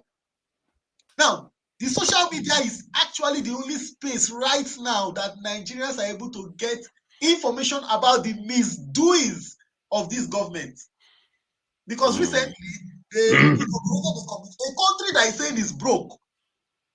Inaugurated a committee with 1 billion naira.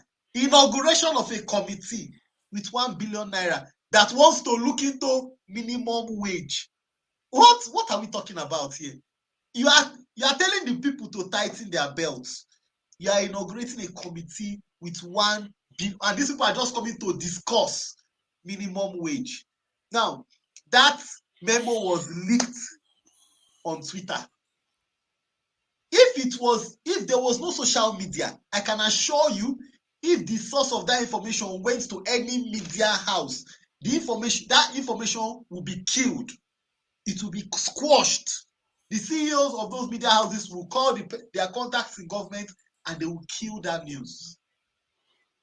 But because of the social media, the information has leaked out and everybody has seen it. It has gone viral. Now, this same government wants to regulate social media so that that kind of thing will not happen. That's why it's not just for us to talk here. We have to start doing things that the government back home will feel the pressure. I think some of the things that they wanted to pass about that. I think there was I was watching the statement from one of the House of Assembly members. I didn't think it was social media stuff because people didn't talk about it the way they are talking about it, the way you are mentioning. It's good that you brought it up actually. He was saying something. I was hearing him. He was saying something about if you said something online, this will be the consequences.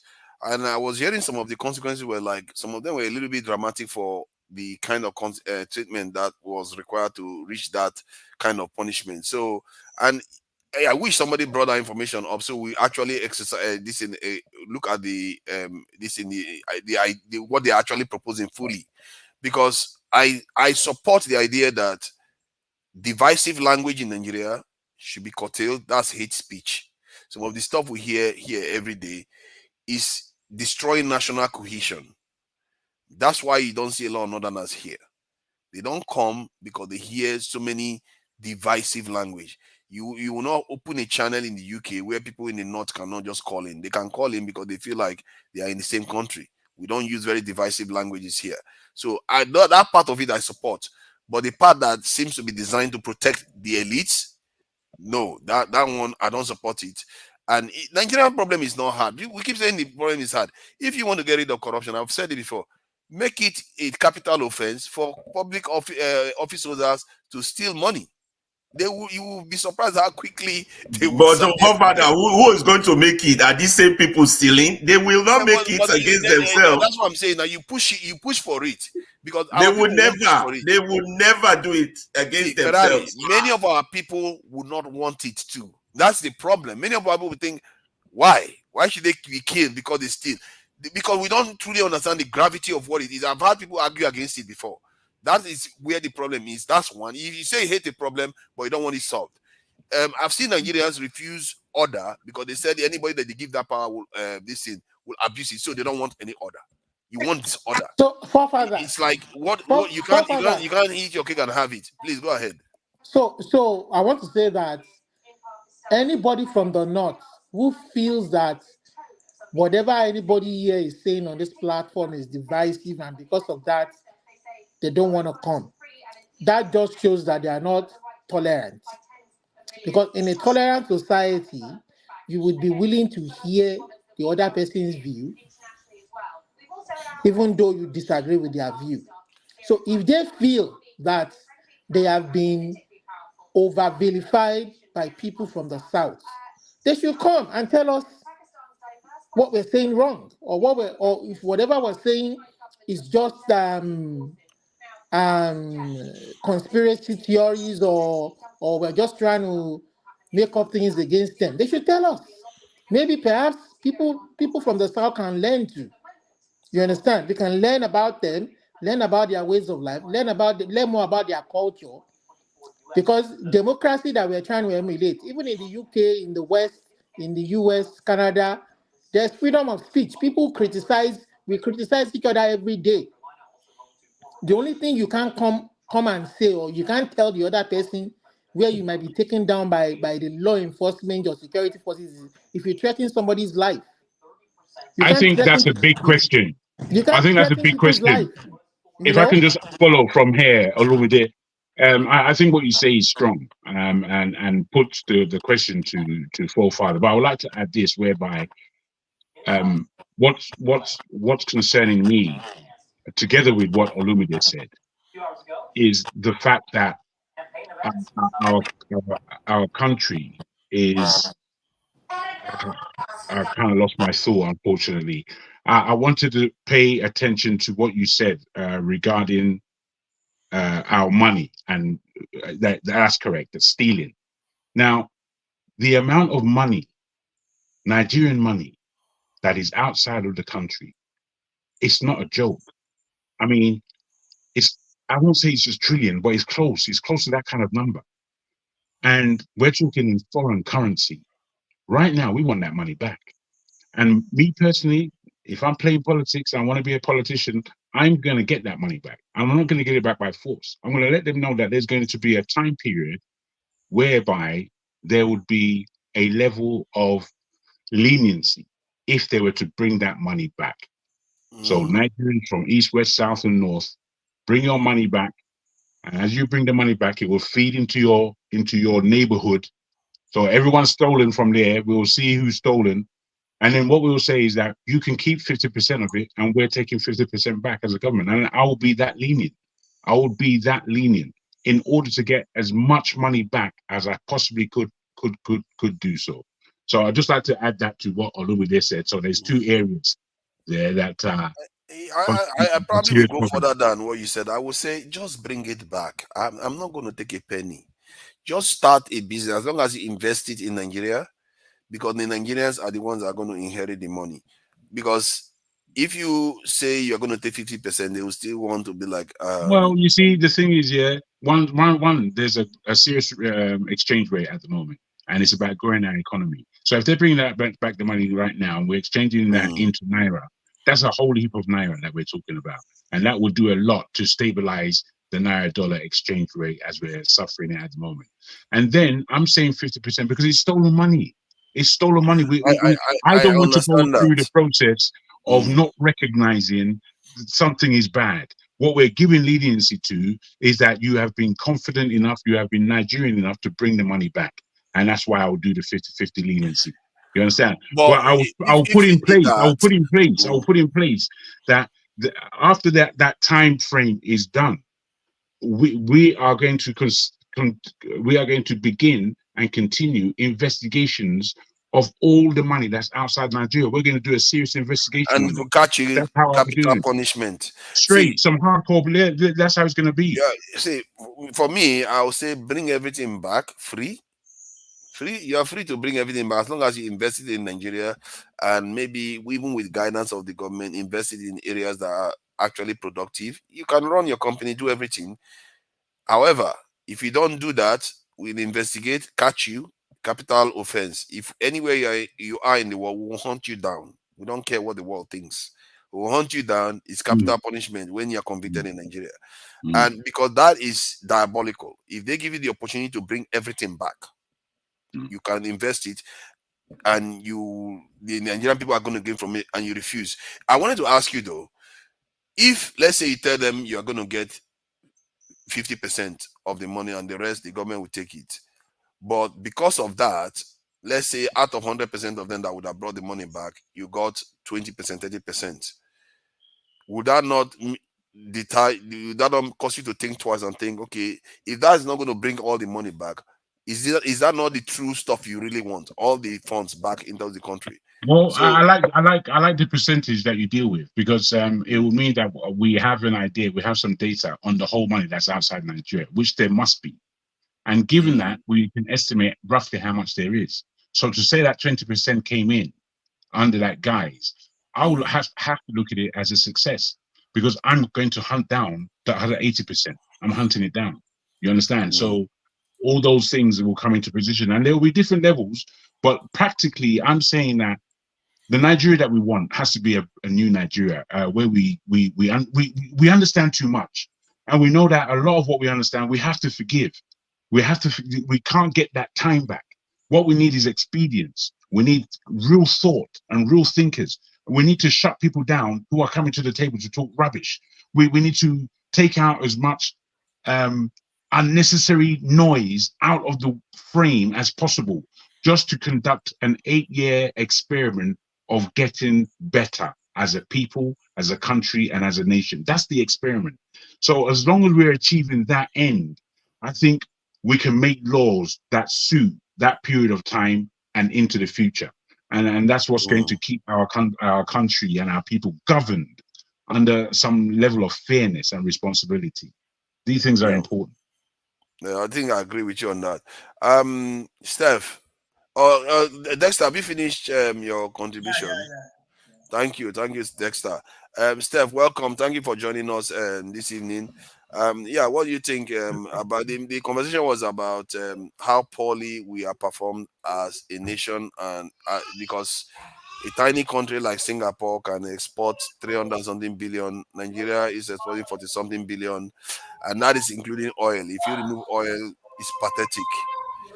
And how do you think, what got us to this mess we are in? I submitted earlier on that it's because we are self-sabotaging. We sabotage our nation. We don't support our own things because we like Oyibo things. We like to service Oyibo healthcare. We like Oyibo education. We like our currency that depreciated recently. They said it has to do with people paying school fees overseas because they had to buy a lot of dollars to do that. So what do you think about that situation that we find ourselves? Good evening, all. Good evening. Welcome. Thank you for having me. Let me start by appreciating the position you've always taken whenever we discuss Nigerian issues. You've been consistent in pointing out how things could change in the country if only we can do one thing consistently. And what is that one thing? Making sure that we conduct elections that are fair and credible, so that whoever the people chooses will emerge, and the people will actually know that we are the one that choose this person, and the person that was choosing will actually know that I derive my power from these people, and they are the one that will hold me accountable after 4 years. It's key. But having said that, forefathers, I just want to commend you, Olumide, because I know you've always been consistent on that issue, and sometimes people don't understand how far that alone could help in solving our problems. Forefathers, what you said is true, but like I've said so many times on this forum, that there was a day one young man came here, and because I was opposing very, very critical of actions that government do take, subsisting government, not just this one, he said that I'm an unpatriotic bigot. That was exactly what he used. And I told him that the most unpatriotic people I've seen in Nigeria are the political class. They're the most unpatriotic. So the reason why we fared far worse than Singapore is because our leaders are unpatriotic. I don't like spinning the table around. I believe that most times things flow from the head. If our leaders are doing the right thing, it's going to be hard for Nigeria to be where it is now, or for the majority of Nigerians to be doing the wrong thing, because they will have that moral standing to implement the law to the letter. But because our leaders don't believe in the country, they claim that they don't believe in Nigeria. If they do believe in Nigeria, they will feel the need to make Nigeria compete with other countries, because they do travel. All of them travels. You, forefather, love your family, and all your effort is to make sure that your family compares or competes favorably to another family. So how come that these people that are the fathers of the nation or parents of the nation don't feel ashamed? So that's the problem. They don't have much investment in Nigeria. That is, when I say investment, I mean, as a country, they don't think that they have too much, that too much is at stake for them to make Nigeria work, or if Nigeria loses. So what they are like is, as much as I can get what I will need, let me just get it. What happens after this? is no longer my business. You know? Yeah. And that is why for somebody who's going to do better, to start turning the country around, the person, that leader have to have a different orientation. So the difference in my own, in a summary, is leadership. That's the difference. Singapore But is it only today leadership didn't though? start the way it is Okay, today. fair It took point. a leadership that started transforming the country. And that Yeah, leadership... but to be fair though, Steph, people listen to that leadership. You know, when you said it flows from the head, but the head has to be fed from the stomach. And that analysis, I feel like the entire group, it's not only the elites that are part of this equation that are damaging the country. I think my class, the class I belong to, the upper classes, all of them, we are complicit in this, because we tend to be. I have people that are close to me that the kind of things they do, you can tell that their loyalty is not to their own race, their own people, their own heritage, their own loyalty. They prefer Western things. Okay, let me explain to you more why I said it. Because what you are saying now is like we're addressing the symptom. When did it start? Have it always been like this from beginning? Can I add something, please? Have it always been? No, I'm asking for... I just want to add into this. Have it always been like this from the beginning? Bro, Steph, if you don't mind, I just want to add into this, in that you also spoke about orientation and our bad leadership, which we all agree with. And then I have to think, are our people groomed for leadership? Because we've had such poor leaders. I'm really looking at it now, and I'm saying, are we even groomed for these things? When I look at the so-called leaders and I see what they're saying and doing and thinking, I'm saying these aren't leaders. These are, I don't know. They're just, I don't know what to even call them, but they're not leaders. So sorry to interrupt, but I wanted to throw that into what forefathers also said. Okay, take for instance forefathers. That because you know, sometimes one would judge somebody who should also be fair. What I want to say now, there's something you know, there's a point that this guy made so many occasions when he was running for presidency, and people don't really read much meaning into it. And that's why when people try to say, is he righteous? He's never said he's righteous. When Peter B used to say, let us start doing the right thing. In one of the occasions, he said he is also to be blamed. But can we start doing the right thing? When I talk about leadership, that's what I actually mean. Who is that leader that is going to come and say, okay, I know I'm a corrupt person before, but see, from today, I want us to start doing the right thing. And not just with words. And people will actually see, yeah, this man really meant business. Do you understand? But we've not reached that level where our leadership have decided, okay, they are still trying to pretend, okay, no, I'm not a bigger thief like the other one. No, the other one is the one that is a big thief. I'm not even that problem. We are looking for that leadership that's okay, yeah, we have all failed this country, including me. But from today, let us start on a new leaf. Do you understand? Yeah, that's quite a powerful point. Yeah, Steph, I don't mean to interrupt you. I just wanted to add, back to the point I made earlier, that these our so-called elites and the millionaires, I don't know how they reason. Something is loose between the dots because they are not connecting the dot. It is in their interest that the country runs properly. If you're a millionaire, your millions will be protected if there is law and order. You can pass it on to generation. Your business will grow. There won't be risk to your life and say property. It's in your interest. Not just that, you not only spend your money in your business enterprise, but you spend it to ensure that you have a lawful state. Because it is in your, that's the only thing that can protect your interest, your millionaire interest, your billion making money interest, that will make it possible for you to be able to pass it on to the next generation, not in a chaotic state. I don't get them at all. And then those who are aspiring to be like them, the so-called middle class, people like us who have education, we continue to be subservient to evil that these people and destroy ourselves, all in the name that we just want to make that million. But it is also in our interest that that country becomes good, because that way we are closer to our family, we can pass things on to our children. That is really what is ours.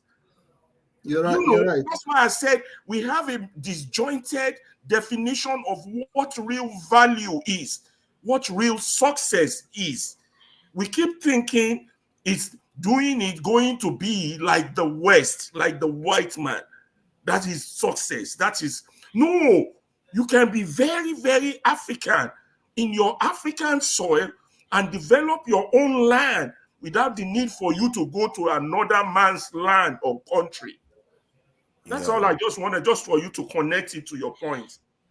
Thank you. I think that, man, that the conversation has gone quite serious now.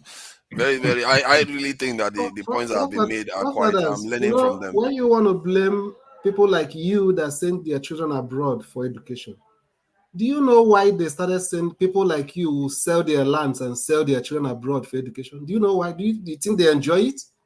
You think if they have options, it's palatable to them to do that? Families sell liquidate all their savings, sell their properties just to send their children abroad for education. Not just the one that have it, like you said, the middle class, right? Do you think they enjoy doing it? I'm beginning to think that. Are you sure that some of them are not happy? Because our educational system had been run down. You understand? Those people that are sending it, if government put enough structure in place, they will even be willing to contribute to make the education work. But the government don't even have a blueprint to make the education work. Is it the job of that middle class man that is selling his house to send his child abroad to draw up the policy that will make the education to work? It's not. So everything still boils down to leadership. Steph, I can speak for myself on this one. When I was coming to the UK, one of my key objective was to study. Yes, and in terms of Nigeria, some of the stuff, the kind of stuff I wanted to study wasn't there. I felt like, okay, I prefer to study in UK. But if you say, okay, if that stuff was available in Nigeria, then that for me to study it in Nigeria, and if I come to whether to choose which side to study it, I would have chosen the UK either way. Not because it wasn't available in Nigeria, because I felt like the UK was better for everything. No, I'm not talking about availability. I'm talking because you were asking about whether our people enjoy doing it. The reason why they've not left. The reason why I ask you that question is in the 1980s or in the 1970s something. That time we say that, okay, let's say early 70s. 1970 something. How old do you think I am? I'm coming. Where our education is considered to be of a comparable value. You understand? Where some other part of the world send their children to Nigeria for education. How do we go to the point where Nigeria send their children to Ghana for education? That's the point I'm trying to make. Okay, I get but part of it. The only thing is, once you make that point, it didn't happen by accident. Exactly. We know and remember when education in Nigeria was great, and we know and remember when that change began, and how it just took a backward turn year after year after year after year. We also know for what reasons were given for the levels of poor education as we have in Nigeria. Yet still, we are still pushing out marvelous individuals from these institutions as we have them poorly in Nigeria. The fact of the matter is, as where I know that there are no leaders in Nigeria, just lets us know where we are in Nigeria at the moment. There are no leaders. Unless we stand up, I keep having to say it, there are no leaders to look for. I don't, sometimes you say this quite a lot, Steph, and I'm thinking, who are you expecting? Because as I look at everybody, there's nobody there, no one. So I really feel strongly, unless we stand up both here in the diaspora and in Nigeria back home, we have to stand up as a collective so that we sort ourselves out as individuals. Let me add to what Jagun just said. You see, one of you made a point, said that the education area going down is because some people wanted better. That's why they started going abroad. 2 points. I disagree on that. One, our country started heading in the wrong direction from the from the mid 60s. You understand? But none of us noticed it. So it was like a drip, drip, drip, drip, drip. So by the 75, we were in affluence. So it wasn't even noticeable at all that we were heading in the wrong direction. We had the Udoji thing.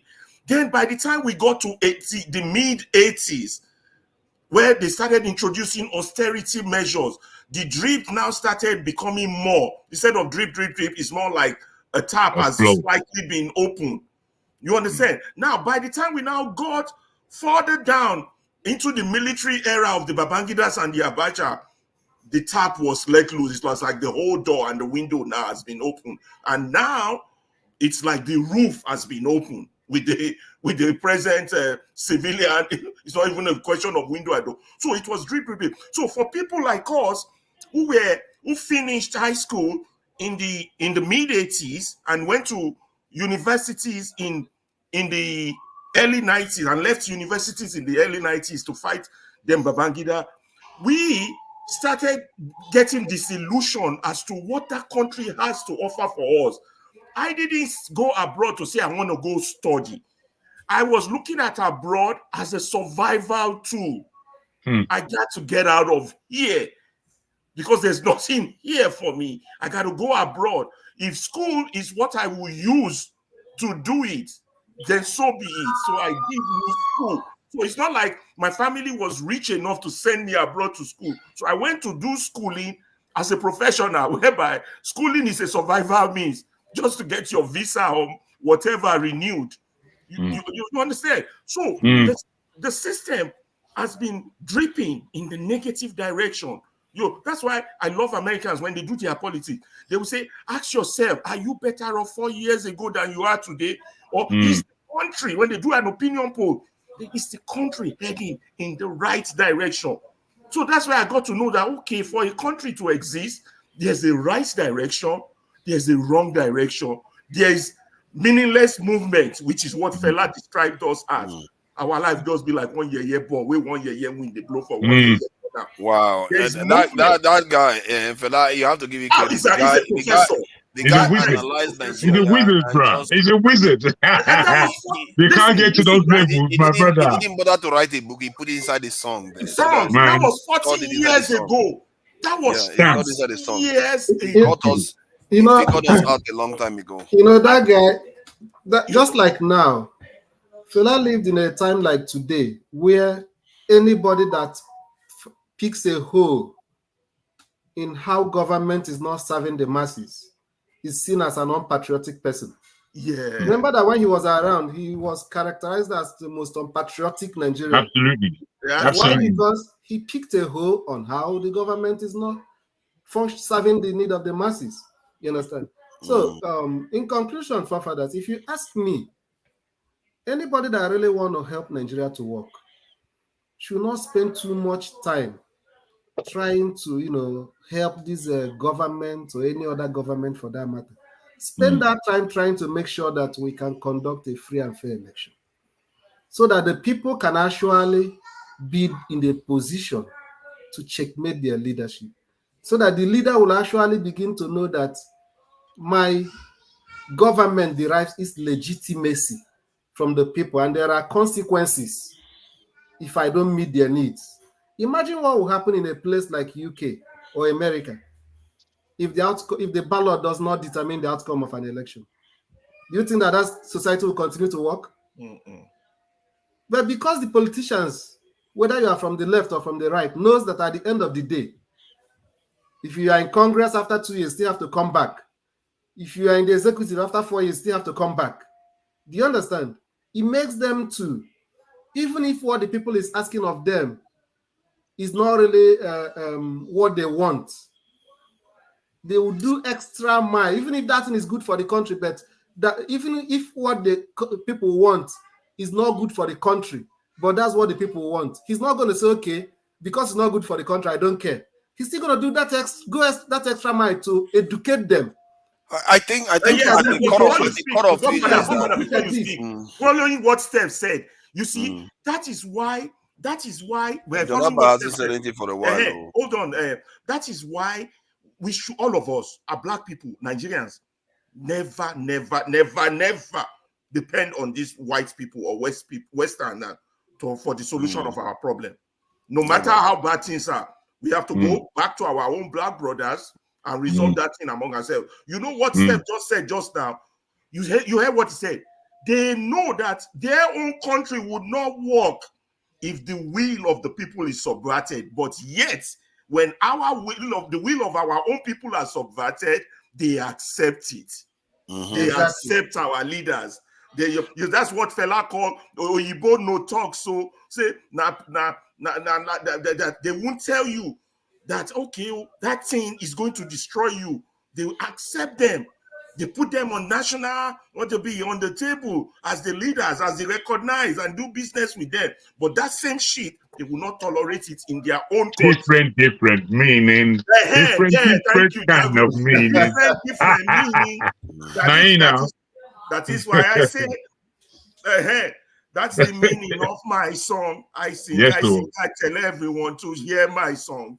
You see, that's why that man was screaming that these people, they won't tell you. They don't tell you. They would say it's acceptable.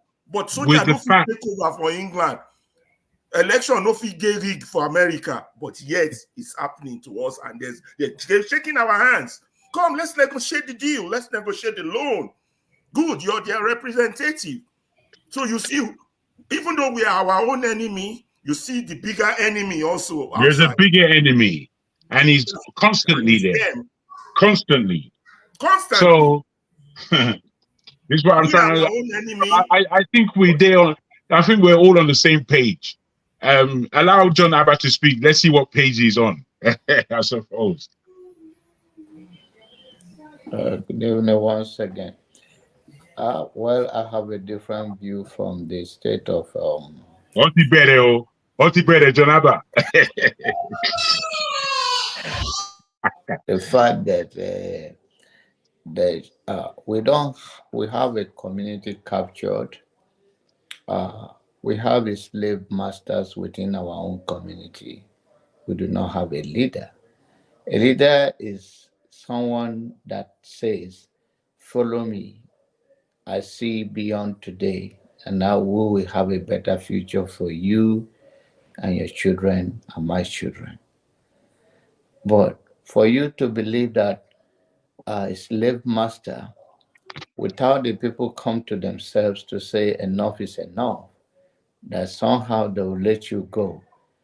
To me, I don't see that happen, and history have never told us that happen.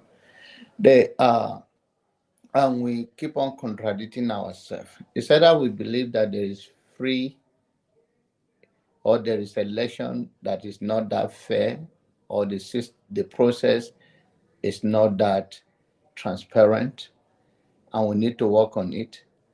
Or we believe that there is nothing like that, that the people have to rise up from local level. And I think if any politician is listening to us today here, we think that we have a way to stand against them, to organize ourselves, to push back on them. They will just see us like we see them. And first and foremost is that a society produces their likeness. So whether you like it or not, you may not be part of it in totality, but whosoever represents us, that is who we are. We can choose to deny it, but in another word is delusional, because there is a saying, my adage in my place is, when a madman knows that he's mad, then he's getting better. But when a madman is not agree he's mad, then there is no way you're going to convince him otherwise. So we are speaking to issues that we are jumping the bar, and we do not address the concerns of the so-called elite. We do not have even a negotiation of power with them. Now, this is this is that, this is what we're going to do. this is our vision for the country. This is the direction we want to take this country to. Over this so period of time, we have seen what you have done, but we think in 21st century we can do better. Give us the opportunity. Open this to us. I believe when people like Olamide and the rest of you talk about free and fair election, is that it's not that all the politicians are not corrupt. To my understanding is that let us make a choice. So if that choice is not good, we have the power to make another choice. We have the power to vote to remove who we want to be there if we do not serve the interest of the people. Then we can say, okay, this is our problem, we will correct it in the process. But we have not even gotten there. That's why I say we are jumping the bar. We are not gotten there because we have never agreed on the negotiation of power. You are dealing with slave and slave masters in your own country, in your own people, in your own local government, in your state, in your federal system. You never break through that. And how long will we be blaming the Western world until wherever you, till Jesus come or another savior come? When are we going to take a fiscal responsibility that, okay, let's start this movement? We don't have what is called the ideology of leadership. What kind of government are we running in Nigeria, by the way?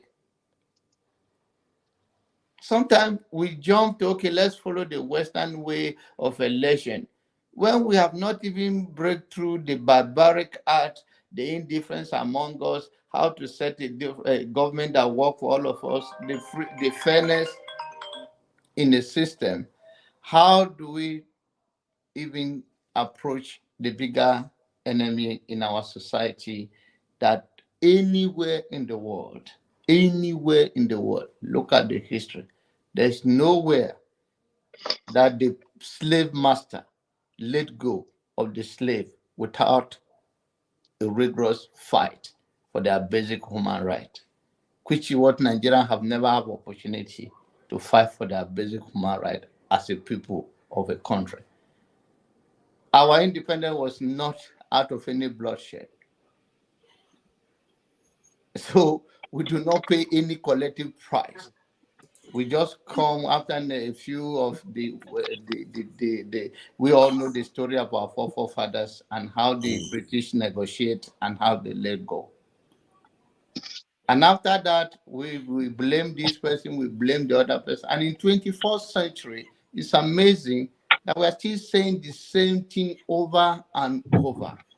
Who is representing you as a person right now here, your interest? You can't freely say it politically.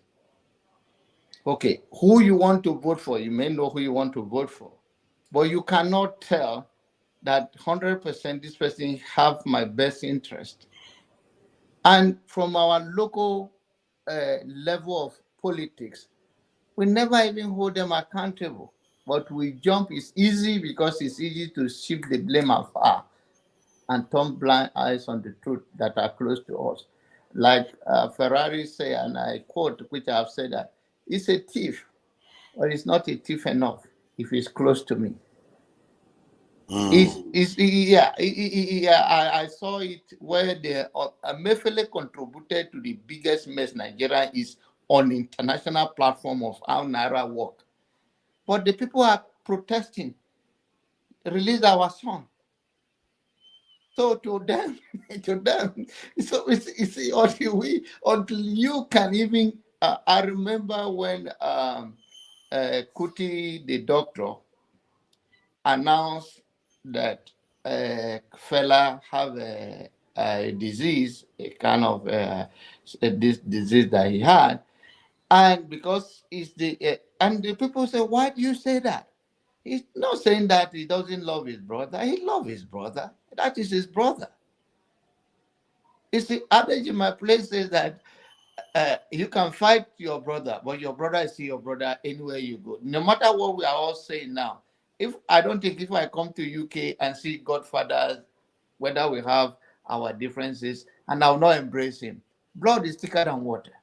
So he loves his brother, but he's trying to warn Nigeria that this disease exists. Stay away from so thing. But Nigerians come to criticize him. That is how primitive we are. He did not say because he wants to sell his brother or he doesn't love his brother. He's trying to warn the nation as a medical doctor that if you go this way, unprotected sex, this disease is going on. You're going to catch it. My brother had it.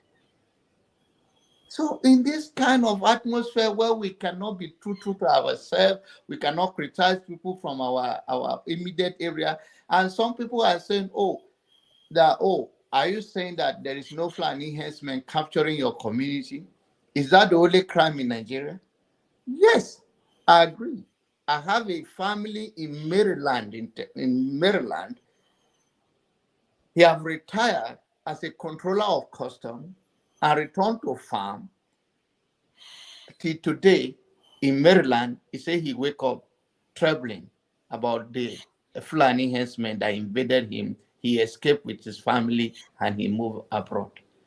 So it's not that we do not say that there is no Fulani herdsmen, but is that the only crime in Nigeria? Are we going to just turn all our effort on Hausa Fulani or herdsmen and Boko Haram, and we're not going to admit that there's a kidnapping in any part of Nigeria? Forefathers, can you bring Olumide in? All right. So we cannot continue to turn blind eye on those things and then somehow believe that that is the way we go as a society, and we will make a way forward in 21st century. We have to touch it. If your brother do something, doesn't mean you don't love the brother. You just don't like what he's doing. And sometimes we take it so personal with bitterness and anger and hatred against our own black brother. There's a neighbor in my place says, if you tell me that my son is not good enough and I kill him, your son will become my own son? Are we going to all go after each other and wipe ourselves out? And then who inherit all that we have? There's a say that when two elephants fight, the grass suffered. The politicians, they are looking up to us to rise up. And if we keep shifting this blame, it's you, it's there, it's this, without admitting the fact that the element of evil in our society has to be addressed in the broader perspective, that is all about this tribe or the other tribe, I don't think it will take us anywhere. And even if you come to political arena, on politics, the benefits of having nuclear weapons. I think Olumide. Hi. If we have to even talk about that, politics is a negotiation of power. And I think we all are patriotic Nigeria. That brings us here. But people here, or sometimes that all we say is to shift blame from here and there. Nobody tells you to say, come and tell us what What do you mean when you say it's a negotiation of power? Are you saying negotiation of power? What do you mean? We should vote who we want. We have not gone to where you can vote who you. If you have got to where you are thinking, we will not be where we are today. But Jonaba, wait, let me Jonaba, why do we have to go to negotiation of power? That's primitive. When you say negotiation of power, why would you go to negotiate? Why can't we go straight to the people's power? Why does it have to be negotiated? People's power is people's power at this level, right? Right? I've had people on this platform today, not even yesterday, that why do you need a Northern to be anything? Then you are just, maybe you are naive, totally naive, or you don't understand that. And some of you say that, the same place here today. Yeah, we married somebody's in his aunt list. Can you? The UK will now be one of 6 say that, these people, when they are 25 years, they have 4 wives, they have 25 children. That is the number, right? how in the state, whether give it 10 states to the north, don't even believe the 19 states of the north. How do you think, if you want to play free and fair election, if you are Igbo man, that you don't need a Hausa man to win election, or you don't need Yoruba to win election? Which tribe in Nigeria? Let me answer your question. Let me answer your question. Jonaba, Let me answer your you're question. just taking us. Hold on, before you push back on his comment, let me just try. Jonaba, you're just taking us back to the Stone Age. You understand? You're basically saying, because of the nature of Nigeria, the Eastern man or the Western man needs the Northern man, and therefore his individual right to choice should be subverted because he needs the man and be negotiated for what do you guys call it? The development, or what did you just call it just now? Development of power, or whatever. Power negotiation of power. That is Stone Age. No, listen to me, brother. Listen to me. Do you want to admit to me categorically, with open-minded, don't have any sentiment, that Yoruba, as a nation that we are today, only Yoruba vote for Yoruba man will win in Nigerian election? Why does the Yoruba man have to win the Nigeria? The Yoruba man should exist for the Yoruba man. The Igbo man should exist for the Igbo man. The Hausa man should exist for the Hausa man. His rights should not be subverted because of someone from somewhere else. You are still not getting me. Okay, I'm let me asking answer you one more let me time answer question. Jonaba. Do you believe in election is a game of number, right? Let me answer you. It's not a game. No. Let me finish with Ferrari. It's a game of number, right? Continue. No, I'm asking yes, no. It's not a game of number. It's a game of what? It's a game of what? Tell you. It's a game of rights. Individual rights. No, you are taking it to no. Yeah. Don't maybe you are misunderstanding. You see, that's the politics we've been playing. Your definition is what got us to where we are today. Your definition of what politics is. You do not understand it, and the way we get to it, and we are not going anywhere. No. Your definition is what got us to where we are today. You are telling me now that in a politics of a nation, that a certain tribe, we do not need to negotiate or to vote across the board. You don't need to negotiate. No. Okay, it should be based on merit and individual power. And listen. Are we going to have one nation called Nigeria? Are we going to have a Yoruba nation? Are we going to have one nation called Nigeria? Or are we going to have a Yoruba nation? Whatever country we have, your position. Your position. No. Let me land. It's your naivety. Your own. No. Let me land. Your position is the same. That is the problem where we are. Because let me let you land. No Yoruba man can win an election in Nigeria without Igbo man. No Igbo man can win an election. That's your own view. Let me finish. It's the reality of what place in a nation. Can you hear where they're both coming from? I can hear where they're both coming from. Are you done? Well, I think they're mixing up with each other. I can talk now. Can I talk now? Jonaba, listen. Your position is the same position. It's not my position. It's your position. Let me have given you time to talk now. Let me talk. Yes, your position is exactly what has gotten us to where we are today. No. Your position is the position. I profoundly disagree with you. It's your position that people. Let me talk It's your position. It's your position. Talk now. No, because there is no way you can talk this till tomorrow until we leave here. Yeah, but let me talk. I give you time to talk. You've made your point. That Igbo man cannot go and campaign in the. You've made that point. Can I speak? Can I respond? Thank you. Please don't interrupt me as I'm trying to respond. And you don't interrupt me when I'm talking. Sorry, guys. Come on, guys. Come on. Guys, come on. Calm down, please. You go then. I let him say, okay, now your position, that is negotiated power. So I take that one off the point. Take that one. Don't use that as a talking point. Saying, frame it in the way, frame it like that we all need each other. Say that the northerner and the easterner. Let him frame it from the position he's in. Okay. Let him speak.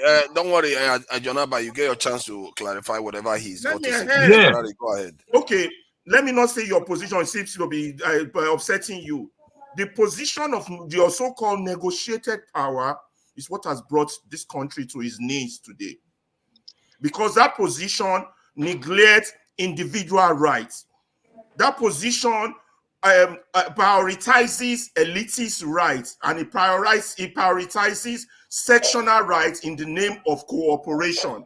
Please let me land. Now, not only you share this position, the likes of Obasanjo, the 66 boys, the Danjuma, the Babangida, the 66 boys all share this position, and it has brought Nigeria to its knees currently as it is. Now, this position is what led to the incarceration of Chief Obafemi Awolowo in 1963, when he lost we did rise between him and Akitola, this negotiated power, and that eventually led to Nigerian civil war. I'm taking you into history, and that position is what we call Nigeria going in the wrong direction, which Fela sang about for more than 40 years, and that is what has brought us to our knees today. Now, if we were a country, individuals will have the right to choose whoever they want. No negotiation.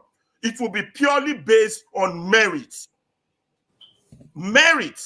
No negotiation. No, let me subvert my right so that someone from the north, because he has this and that. This is all the bullshit that has gone on in Nigerian politics that has got us to where we are today, why we never really have a true democracy. While leaders decide who rules us based on the region they are from. Yes, we are a multi-nation. Let me land. 2 more minutes. I'm done, and I'm done. Yes, we are a multi-nation. We are not the only multi-nation that exists in the world. America, even though they speak one language, is also a multi-nation. Belgium, where I also went to school, is a multi-nation. They have the French region, the Wallonian region, and the Dutch region. There are several nations on this earth that are multicultural like us. Yes, they exist. The difference between us and why we are failing is that we have not prioritized the rights of the individual, of the citizen. And that's why we will continue to fail. This negotiated power that they brought to us from the 60s is what has doomed us and will continue to doom us until we come to the table and renegotiate our point of existence. We have to come to the table. Thank you, Alaba. No, hold on. Let John Abba respond. Let me respond to this before you come, Labi. Yeah, please go ahead. I think your point, I got you. You are the one that didn't get me. I still believe what I said. No northern Nigerian, as a Hausa Fulani, Hausa, Baburu, Bra, can win election of a Nigerian space. Abiola has proved that theory wrong. No, he proved that theory wrong. Keep going. I think you are not. I think you are still not getting it. Keep going. Yes, Abiola. The Northerners do not voted for him. It's only the West that voted for him. Can they share the food? I'm asking you. Abiola proved. Continue. No. My question to you, I'm not saying. Now, I'm trying to make it easy for you that a Northerner cannot win a presidency without the Igbo vote or the Yoruba vote alone, just because he get the whole Northerner vote. It's enough. You're right. You're right. Okay, that is the point I'm making. That if we're going to operate under one nation, not that I'm going to be Oduduwa or I'm going to be Arewa or be Biafra. Let me say this to you. Let me say this to you, John Abba, if I may. Can you allow me, please? I think my brother. Okay, Steph, go forward then. Okay. Steph is supposed to respond. Let's Steph go. Okay. So in that space of Nigeria, there is no. If we are one Nigeria, we all need intertribal campaign that even if you are running for president of Nigeria, you cannot run it in the western or the southeast alone. You still have to build alliance with the north, and the north has to build alliance with the south or the west, as you may call it. You see, the thing is, you're speaking about two different things. You're speaking about wait, guys. You're speaking about two different things. How? What I'm saying, what I will put to you in clearing up your dispute. On the one hand, I like what Ferrari said. I think it's of utmost importance where the individual and the individual rights are respected in that country. And I do think that is the first thing. I think Okay, secondly, if you vote when you from the speak, north, wait, let me let me continue. answer Ferrari Let me because I think continue, you my are brother. Let me interjecting. just continue. How do you continue when Where I'm not finished one where you answer? are speaking Then from you and ask me where another question. wait, where you are How speaking did I from. wait when I've not finished talking to Ferrari? When I Wait, finished, when let I me just finished answering Jago, the question, because you've been going, you we are they've been didn't saying going on a it's a interrupt. while. issue for They've We been women. going didn't on a interrupt Then you while. want Jago. to We have didn't your own interrupt opinion and this thing perception. Ferrari. So And let him then, finish. It's only fair. yes, when I finish with Ferrari, because this is about educating ourselves and come to a dialogue. You can have your enemy and see dialogue with them.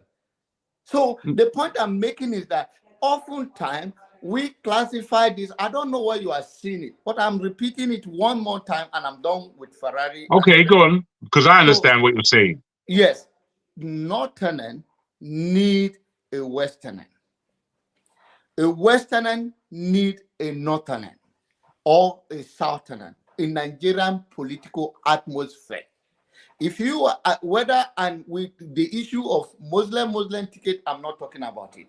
Christian ticket, I'm not talking about it. I'm trying Well, to say Father, you're that gonna let under me come one in real quick. Nigeria, or No, even if let it's a him finish, politics, please. it's a game of number, then you must campaign in the north to get Northerners vote. It's still individuals vote.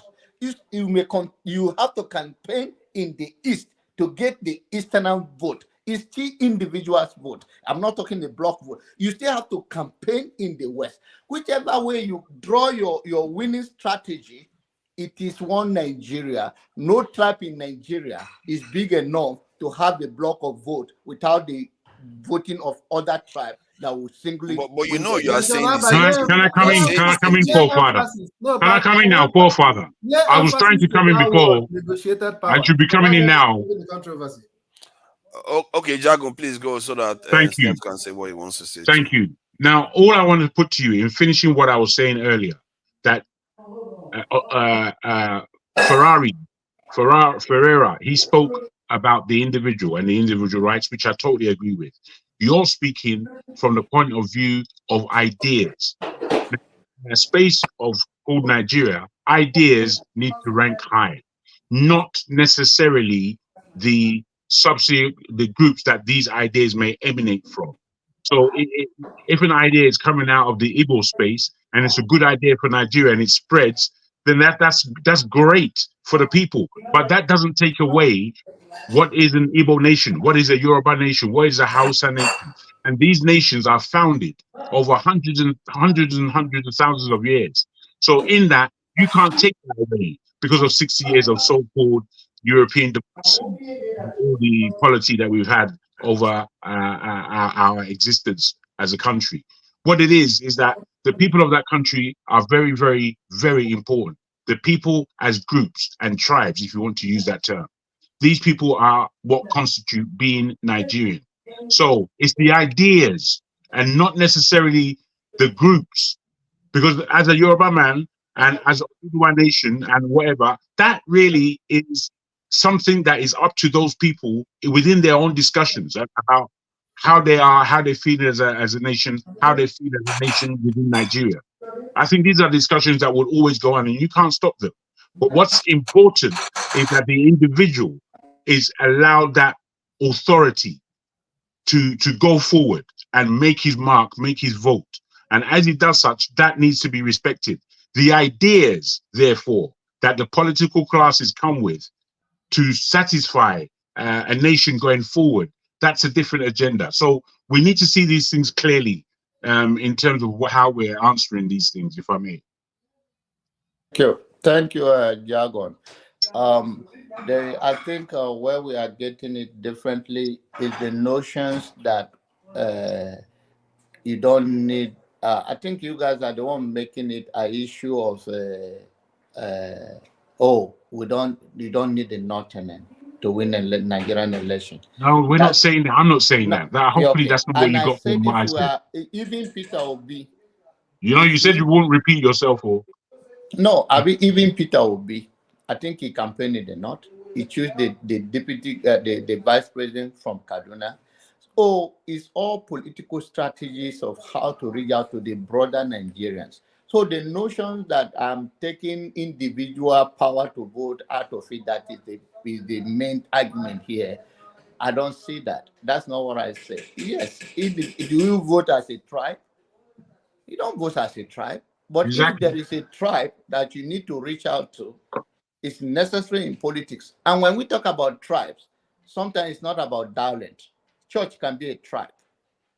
Islam can be a tribe.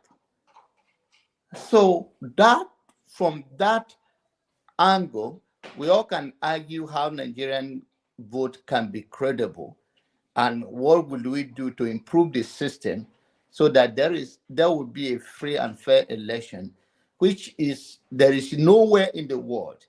I love the way Dr. Agbo put it last Sunday. There's nowhere in the world that there is free and fair of anything. It's about power. Abba, I beg to disagree. Is this type of talk and mentality You can disagree. that is taking our country You backward? have the right to started another thing. But you must come from a bigger level of understanding about the broader perspective that if it is in the interest, it's all about interest. And this is what has destroyed our country. No, it Mentality destroyed like this. the whole world. It destroyed the whole No, world. America won't tolerate that. American does. American does. Can I talk? American. Yeah, Steph, talk. What Abba is saying is so toxic. I have to respond immediately. No, you are the one that is turning blind eye on the truth that you see. Or you Can not I see. talk now? Thank you. You can go ahead, man. Okay. First of all, I want to say that I agree 100% with what Ferrari said. And on your question as to, Janab, on your question as whether we need the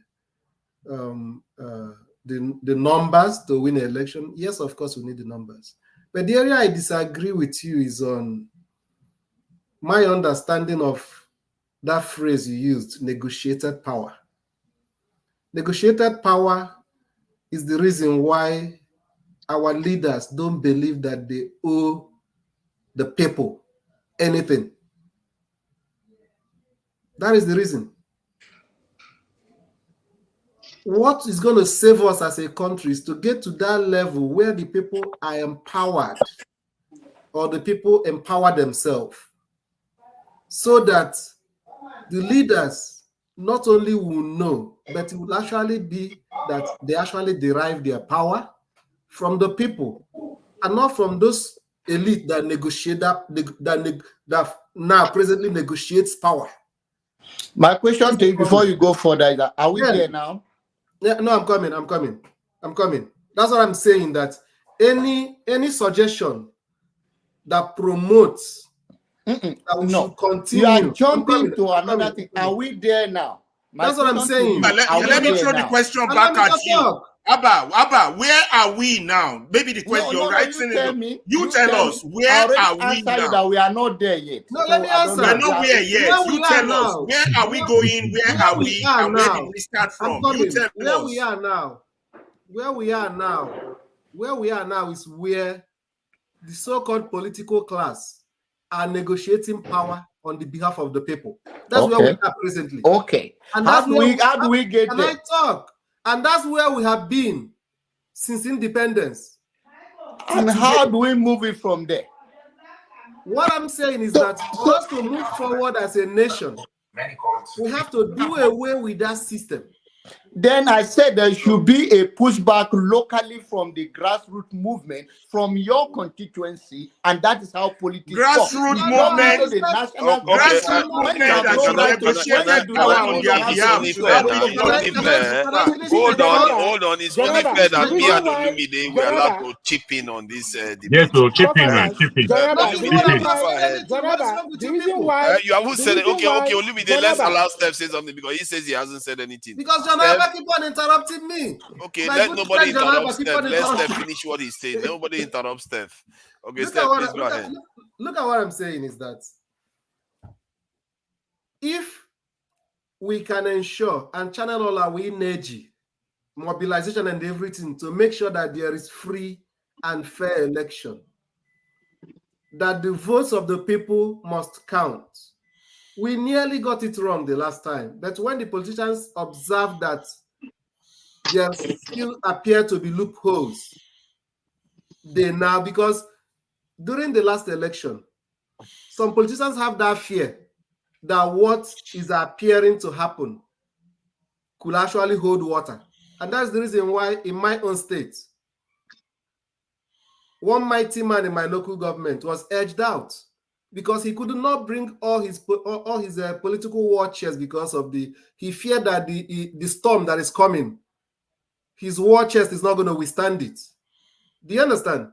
So if we get to that level where the people are empowered, our mobilization is just channeled towards making sure that the election must be free and fair and credible. See, let me add to this. That is the only way out. Forefather, before you say something, let me when people start saying that, don't answer him. You have not finished. Coming to the fear of John Come on, guys. Coming to the fear of John that be on point. Be on point. Oh my God. Coming to the fear of John that if this power is not negotiated, it may be difficult for an Igbo man to be president. Without it. Look, let me tell you something. An average Igbo man don't care if the election is free and fair and credible. Even if it is only from the northern states, northern side, assuming they have all the numbers to become president, the rest of the country can be voting in only the best from the north. The problem is that the best is not coming from any section of the country that have the numbers. Now you have the best from the This west. election, I'm coming, because the people are not deciding. That's what I'm telling you. It is being negotiated. Assuming that Tinubu was duly elected without rigging, and he was elected, I'll be okay with it. But you have no proof today by any means. You made it like Three of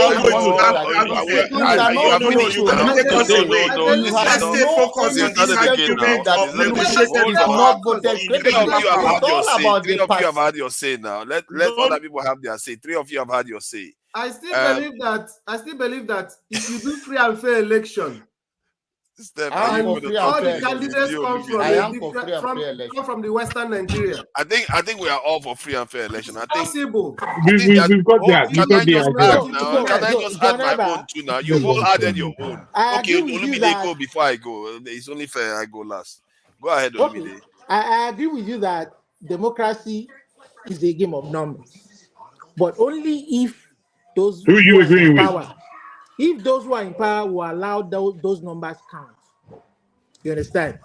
If you allow the numbers to count, this will resolve all the issues. You understand? Obi did everything any reasonable candidate would have done. He chose somebody from another ethnic, from the other side of the country.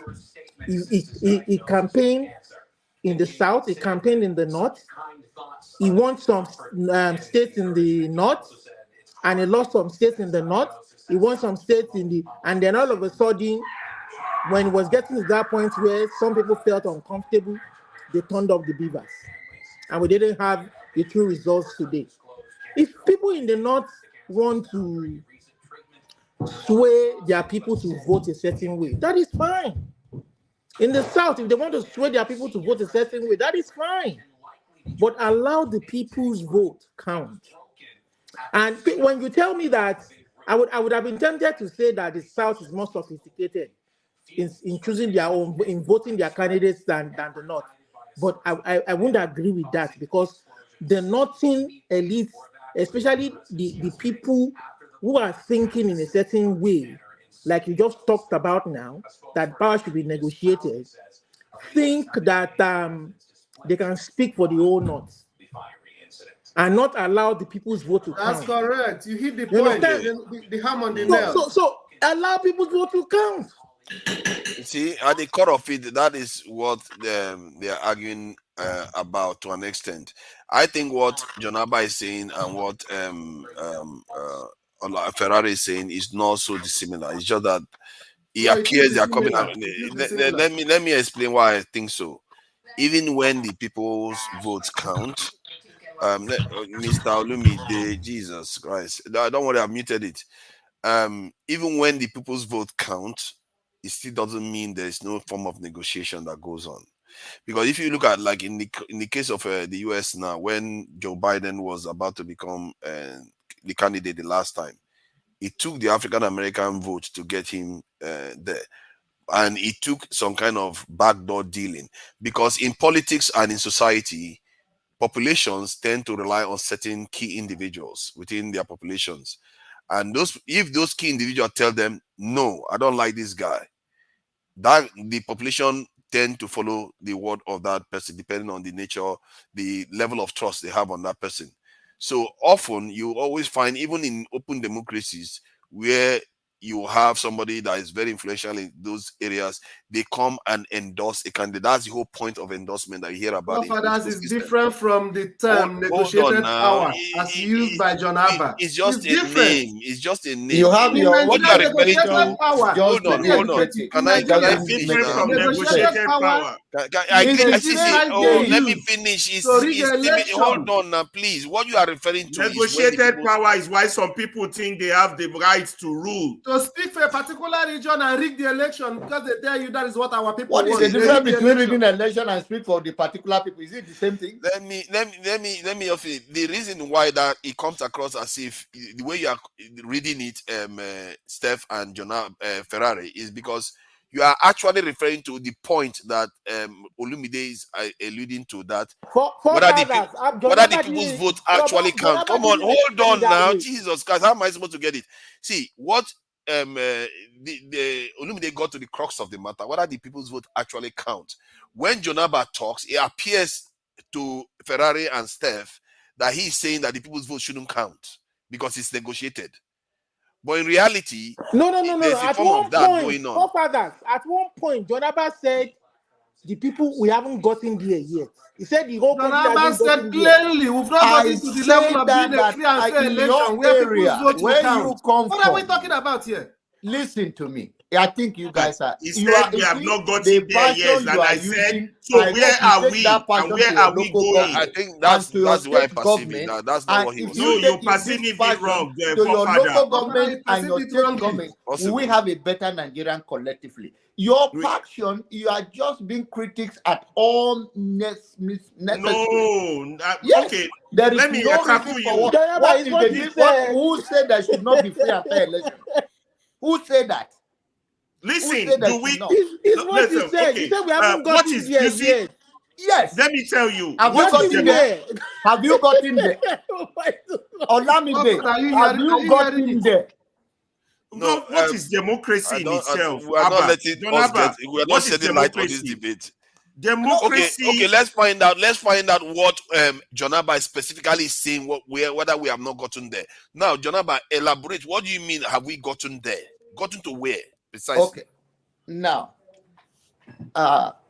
it's deeper than coming here to say it. When I say I don't get there and I try to pause, it's because there are no way.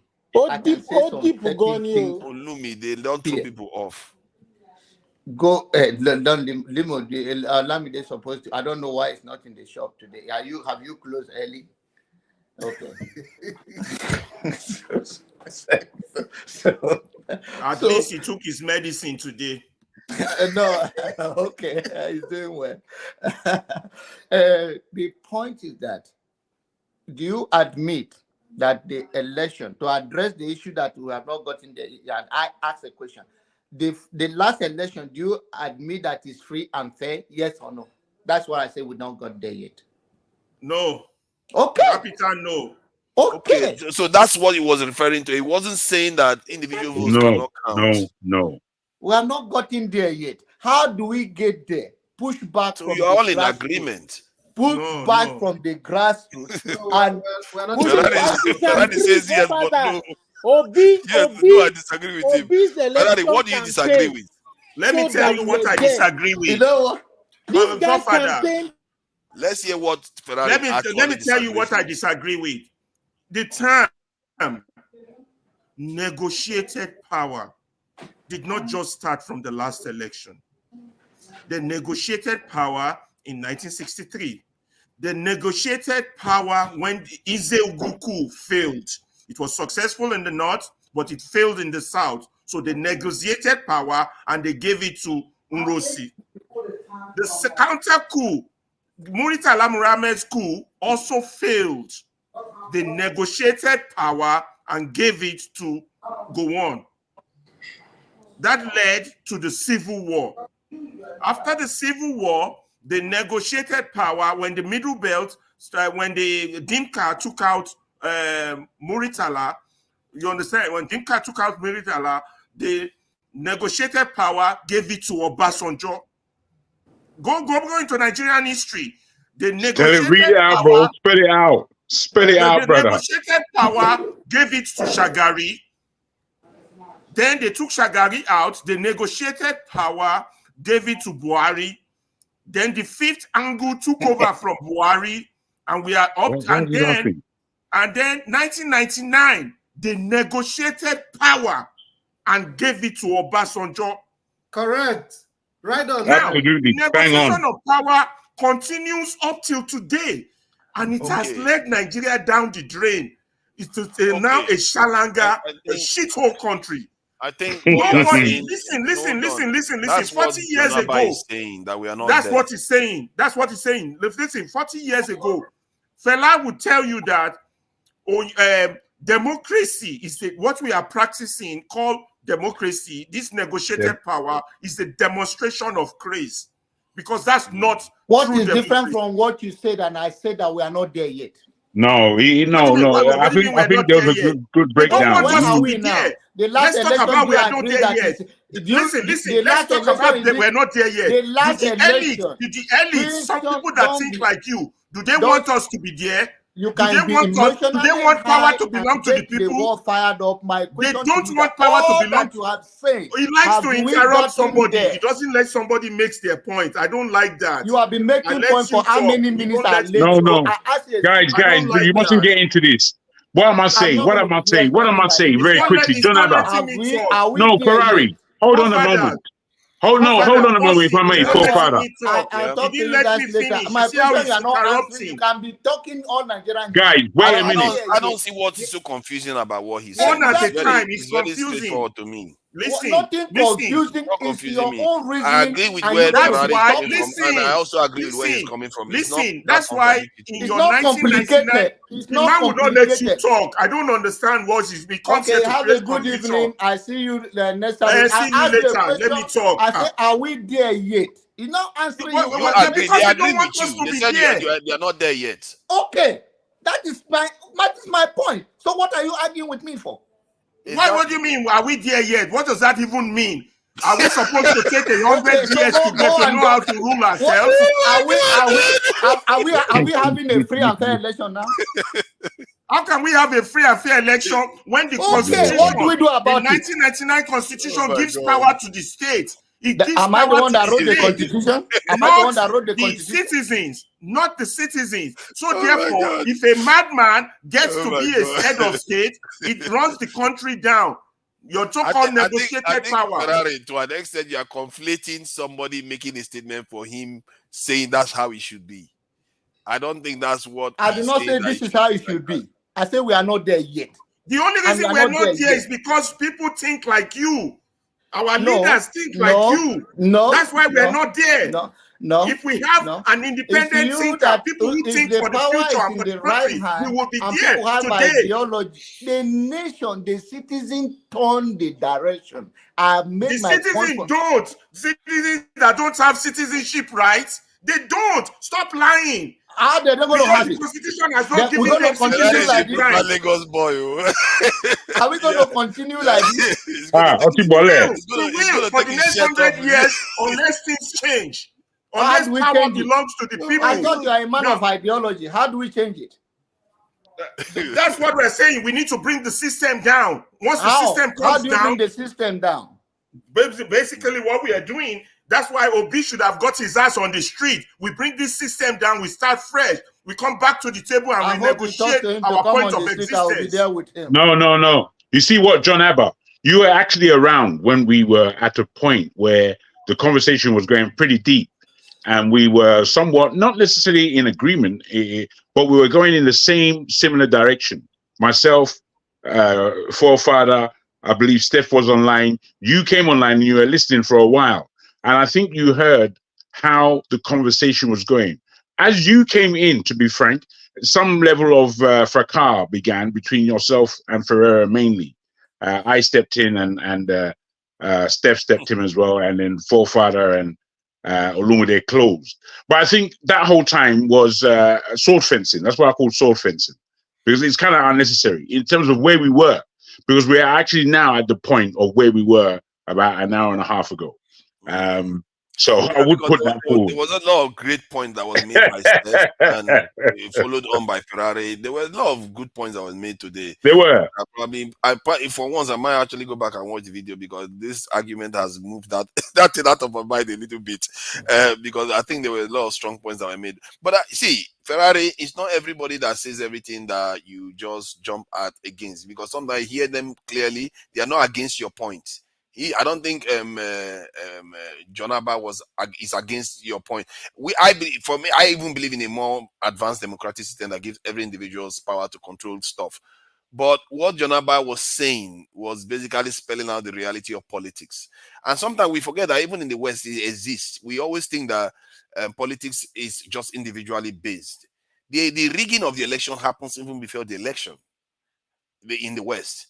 The way they change people's mind, the people that they allow their voice to be heard, the ones that they are not, and the people that they meet that endorse who doesn't endorse who. That's how they trade horses. There's actual proper negotiation that goes on behind the scenes before you get this endorsement from We some need to be unions careful and stuff in like that. excusing the demonstration of craze that we practice. We Oh, need no, to no, be we're careful. not excusing it. You see, now you are The doing it again. blueprint You are, is already No, out there on I'm the excusing let you Forefather finish. Let Forefather finish. He's going somewhere. Oh, yeah, now. See, I think you are mistaking me explaining how systems work from endorsing our own corrupt system. They are totally different things. The way the West and many other countries do this type of stuff, it works because it's still valid. If somebody has the trust of their people, he has the right to be able to speak on behalf of those people, because those people trust him, and he probably earned it for a good reason.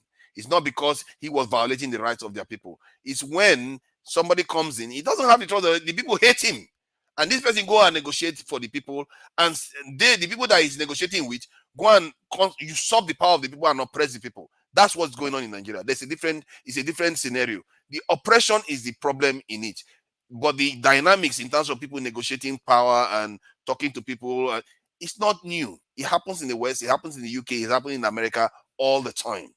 So let's not conflate the point there. Please, who else? I wanted to share one video. Let me just share this video because it's very interesting, so that we have a slightly different perspective of some of these topics. This is why these topics are layered. This is just an example. They are layered more than we like to agree with. Let me just share this quickly.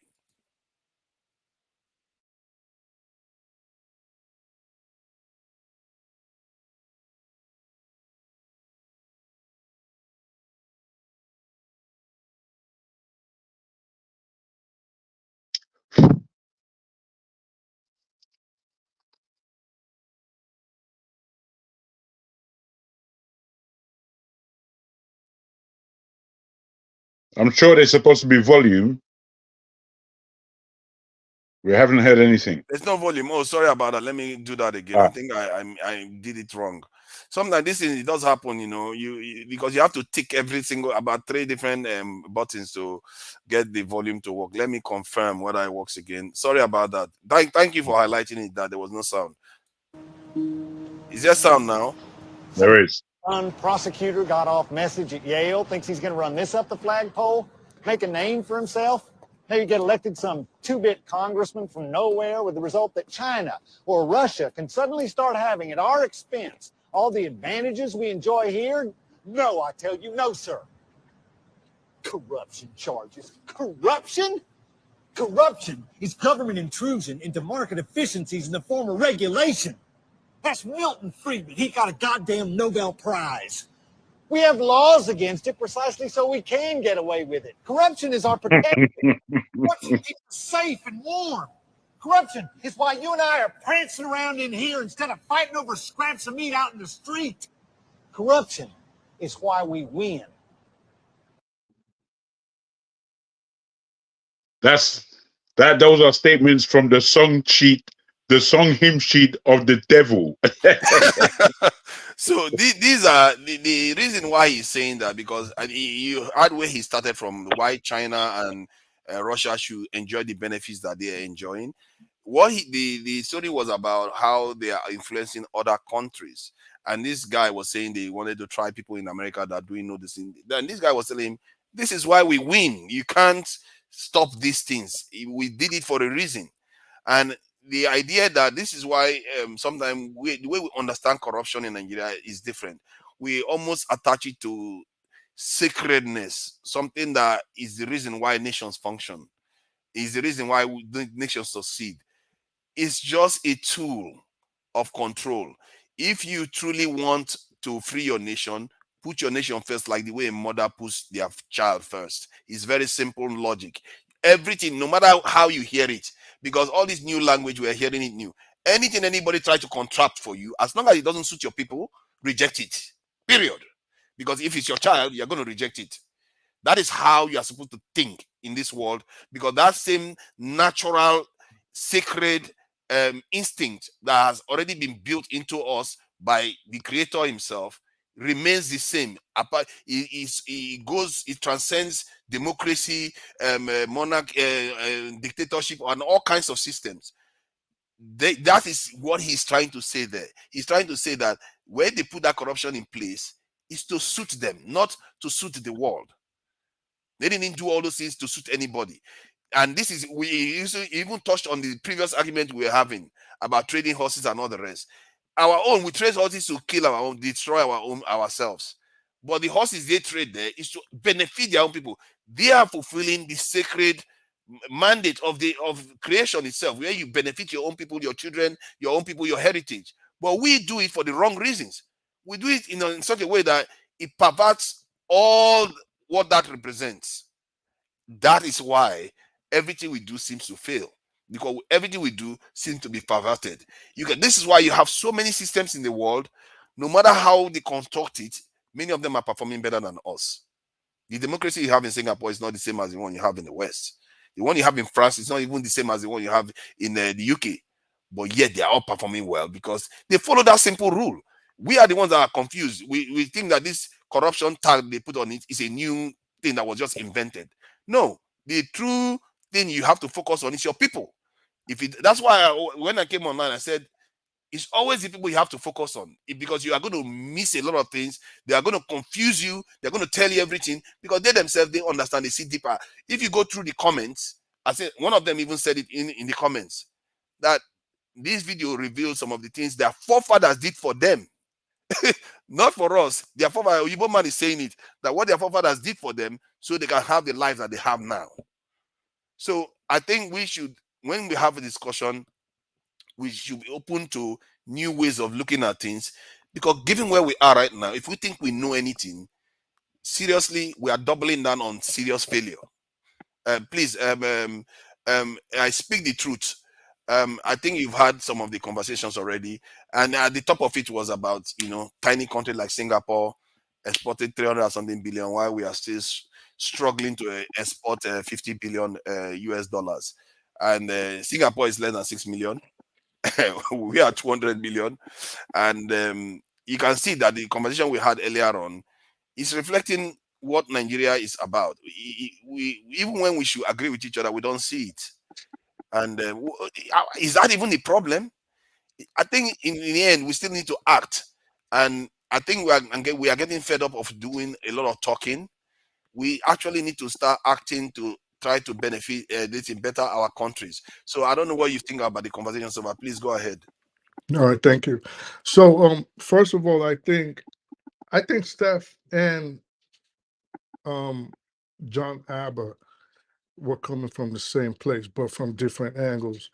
I think one of people need to start realizing, first of all, that in as much as we are disappointed at the trajectory our beloved country is going, we have to also remember that we are a young Masterson democracy, meaning we are going through the rigors and the challenges that every other democracy that we call advanced today has ever gone through. So that includes not only the economic situation we find ourselves today, but also issues like corruption.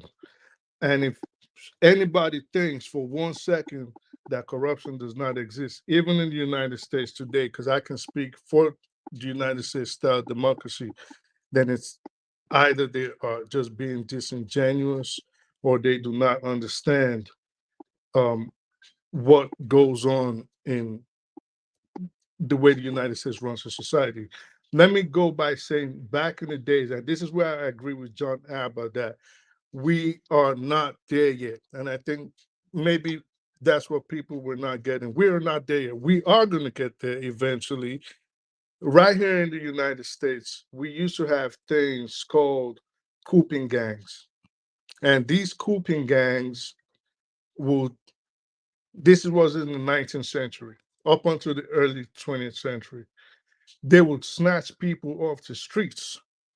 They were a form of electoral fraud. So they would snatch people off the streets, ply them with alcohol, and make them vote numerous times for their own preferred candidates. So can you imagine you voted once for someone and then you just walking home and a horse buggy pulls up, snatches you off the street, changes your clothes. If you don't want to go vote for their candidates, they beat you up or they apply you alcohol. Sometimes people even died.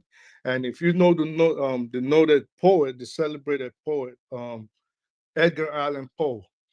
Edgar Allan Poe was actually said to be a victim of cooping gangs, and that was what led to his death.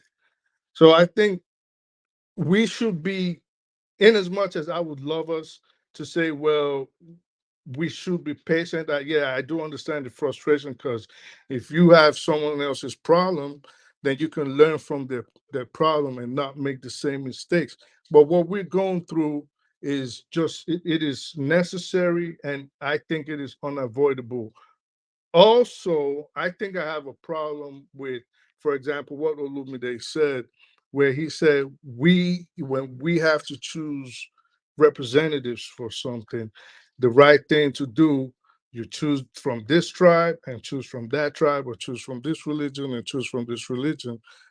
I don't think that is right. I think the most qualified person, even if it's two Christians, two atheists, two idol worshippers, two Muslims, whoever, if they are the most qualified, we put them in front and we have the people vote over it. So Nigeria is going through certain changes. Our last president, Buhari, as bad as he was, he has set a standard of, for example, no theft.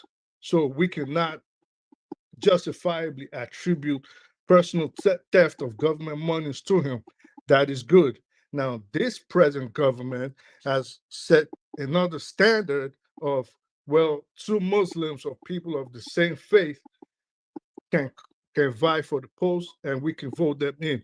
Now, maybe the next government might say it could be two people from the same tribe. It could be two women. It could be a transgender and a man. Who knows? I don't know. But we But sorry, are we just, didn't vote them in, though. so Point of we correction. so we are just going through changes that every other democracy goes through. And for now, that's my submission. And I think we're doing it right. We will get there Thank eventually. you. I really appreciate your optimism on that. Sometimes we forget that, optimism is also a good thing. Nigeria will start to get better with devolution by decentralization of federal control of revenues. Let every state progress at their own pace. You see, I think I sympathize with this view. Is when people start making coded statement like let every region. When people start talking about region, there's something underlying that. But this one is by state, so I sympathize with your view on that. And obviously, we have Mrs. Fumi O here. Blah blah blah blah blah. Yeah. You are welcome, Fumi.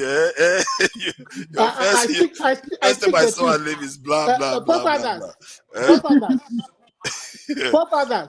Yeah. Please, I want to react to I speak the truth.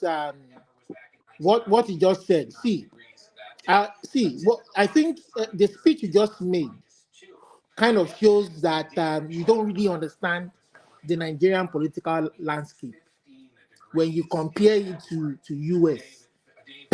You're okay to how the US progressed and all the rest of it. The reason why I say that is because did you follow the last election? Did you read about what came about that election? Did you read the reports of the EU observers or people who came to observe, even the African observers? And did you read what majority of the people thought of that election? So when you say Nigeria's democracy, I've heard this nascent democracy ever since I was a kid. Nascent democracy up until tomorrow. Nascent democracy, and these are deliberate efforts to thwart free and fair election, and it's nascent democracy. You understand? So I don't agree with your submission. It just shows the naivety of the Nigerian political landscape. That the elections are deliberately rigged. You understand that institutions that have been saddled with the responsibility of overseeing these Well, he elections didn't deny that. are He gave not an example independent, how are people were, corrupt. how elections were rigged in America too. He gave an example of it too. So he's not denying it, is it? Yeah, well, that's But fine. Father, That's those fine. But you're not going to comparisons are compare it not. to what we are experiencing There in are apples Nigeria. and How is that It's not like comparing when they apple can and force you to oranges. drink and vote for There them? are apples and That is oranges. bad. It doesn't help our cause when we do apple and oranges comparison. What I wanted to say was that Jagun, that statement you put on the private chat section is really strong and powerful. That the inferiority state of the black man as portrayed by Trump might be something the boys might want to talk about. I believe so. That's just Because deep, and I believe there's some empirical evidence to back what he's saying. In as much as I cannot stand Trump, but there's some element of truth in that statement. Let me read it. Trump has spoken again, just the truth. Donald Trump's speech on Rise Up Africans. They are good in nothing else but making noise, dancing, marrying many wives, alcoholism, witchcraft, indulging in sex, pretending in church, jealousy, fighting, and complaining of bad leadership, but yet refuse to take a decisive action and protest to remove the brigands from positions of power. Let us all accept the fact that the black man Trump is a didn't say symbol that of now. poverty, Jesus Christ. mental inferiority, all right, calm down. laziness, and emotion. How did God. you know he didn't? That's what someone put out there. Trump will be talking about many wives. He had many wives himself. You don't just dismiss it. Have you investigated that fact that he didn't say that? Don't dismiss it. Trump You cannot know, to be honest, I read the whole thing. It's very long. It's very long. What I sent. I read the whole thing, and when I got to the bottom of it, I didn't think that Trump could have written that. Having said that, I do know that a lot of Oyimbos understand these things about us, and they understand from this particular point of view. And I put it there just to be like a mirror. Before you finish, Dagun, Pieter Botha, the apartheid South African leader, he said almost exactly similar thing about the black man, where he said that the lizard and the alligator might look alike, but they're not the same thing. And he mentioned about the marrying wives part and all that you can't let them rule Let me themselves. charge that Pieter Botha one. I need to check it out. That's interesting. He said that. I guess he's a proper racist now. We have to respect. He's a proper one. He's a proper racist. He doesn't know where his bread is buttered. He's white supremacist. We are supposed to be fully paid up member. Yes, exactly. We have to be our own. Those guys, they really try to do us. No wonder Mandela and the ANC is still pissed at them today. Yeah. Well, I think the stronger thing is when you read these things, and when you put the mirror up against our nations and how it must look to everyone else, because we know how bad it looks to us. So just think about how bad it looks to everybody else. I mean, it's as bad as it's written there, to be honest. It really looks like that. So is this really going to give us the upliftment that we need? Is it going to see ourselves? I mean, I don't believe in an ounce of it, obviously. I know where I'm coming from. But when I look at that and I look at us, when Trump is saying it's a shithole, he's not. See what he's referring to is that nothing works. if you take your investment, he's speaking from a businessman point of view. If you take your investment there, you are never going to get anything out of it. So Well, that's why it's, so many companies are leaving at the moment. It's just becoming unprofitable that's where it's to speaking from. trade in Nigeria. It's becoming too expensive.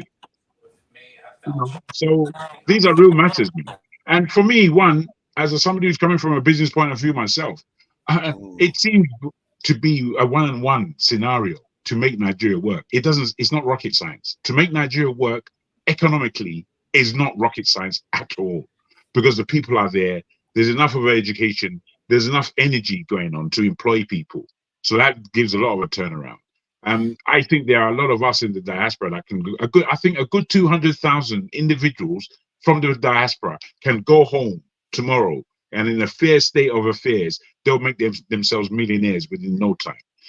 But Nigeria isn't really looking to industrialize itself. There's nothing coming from the government. I think there is some things that are Jagun. I think there's some things that are happening now. You see, if I wasn't so skeptical of this government, I would say maybe they are trying to. There are some movements, because there's one thing that they did recently. They said they wanted to start manufacturing weapons in Nigeria. I think the Nigerian government banned import of some certain type of weapons because they have to be making in Nigeria, otherwise we won't have it. That thing, we don't hear it openly. Why they don't tell people these things, I don't know. Then secondly, the thing is, if they were to do that, you would have to wonder why. Because our government is not treading on the right side of the law. It's not treading on the right side of history. It's not treading on the right side of anything justifiable. And on that, if they were to start producing weapons, you would have to ask yourself, how did you get to that stage? When there are countries like Mali, Burkina Faso, who have taken on a military government and who are looking to arm and protect themselves, and who are looking to come out of ECOWAS politically and economically, because it's not doing them any good, who are looking at coming together themselves and making a trading bloc amongst themselves of about 90 million people. And they're looking to see how to go forward. When I look at them, I can understand what they're trying to do. This is a military government. I can't understand for the life of me what Tinubu is doing. I can't understand any of it. It's all bullshit rubbish. And I didn't understand any of the years of Buhari either. So I'm highly skeptical of this particular government. You know what I think? I'm almost thinking that to an extent, Buhari would have had a better chance of succeeding. He does have this bout of laughter that comes on now and again. I was enjoying that, but I was wondering why. I don't know what he's watching. He does that again.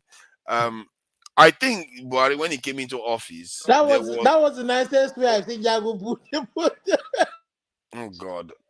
I think when Buhari came into office, I don't know what happened to him. Some people say maybe when he fell ill, that's when something changed.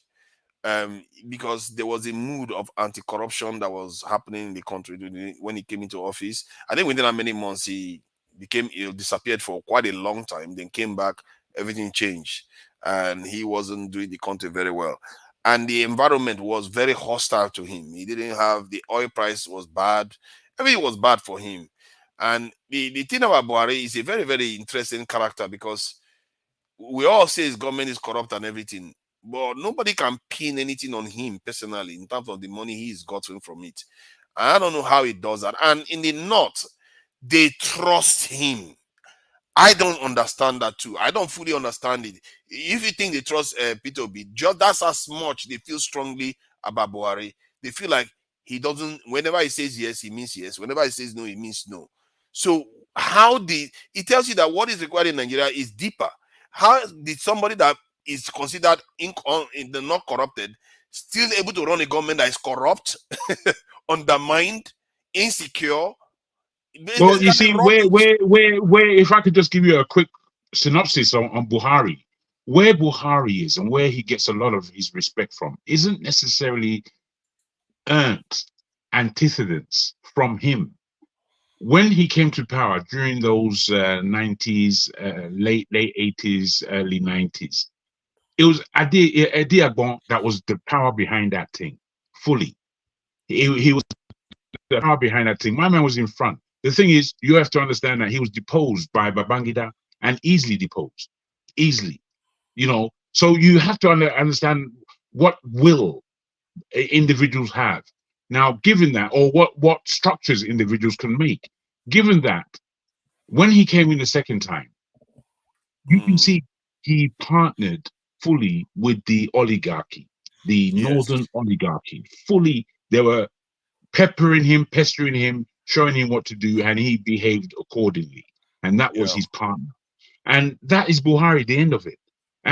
For Nigerians, it's a waste of 8 years, a waste of life. It's almost a waste of 8 years. Disgusting. It's disgusting. He did lay some foundations. I don't see. It's hard for me to even open my mouth and say this boy actually did But anything. forefathers, when they start this their gun factory, who are they going to sell it to? This is the thing, man. When they start what? When they start the gun factory, who are they going to? They are going to first. They are going to stop buying now. We are going to stop losing the foreign exchange that we used to buy from overseas. Yeah. Mr. Man, stop laughing. This is serious matter because our people. You don't mind him when he starts laughing. I don't know whether you are watching comedy. That was how Buhari's aviation minister Bobo does. When they came in, they said, "Oh, they'll start manufacturing parts for Boeing, for manufacturing parts, plane parts." But those guys just 419 the country. You see, one of that sign that Buhari was looking at going in a different direction was the China currency swap issue. And he started with that, and somewhere along the line changed again. And this is, we need to be watching regimes how they sometimes they subtly, a group within that regime win the argument and shift the direction of that government. I suspecting that the Buhari's government was waylaid in the very early stages. He became ill. Yeah, in very early stages, and he never recovered this thing from that, because that China thing died in this thing. Now, our government are sitting down listening to World Bank. World Bank was in Nigeria this week. They are listening to everything else other than themselves, other than their own people. And I don't know whether the World Bank has anything good to. World Bank doesn't mean anything good for us, and everything they propose to us is nothing strategic. They are telling us, "Oh, we are going to help you alleviate poverty. We are going to help you restructure your government." That's all. Now, you guys are not bringing anything to the table, and you need their money. So what you know what? You are right there. Our leaders are not bringing it. In short, maybe our people too, because if the people push their leaders, and their leaders will be pressed to say, you know what, these people, they are lining up 200 million behind me. They mean business. This thing you are offering us is not proper. We need this. We need this. We need this done. And I think there's some truth there. You have to have something to offer before you can even get a good bargain out of any deal you want to make, whether it's trade deal, strategic defense deals, anything you want.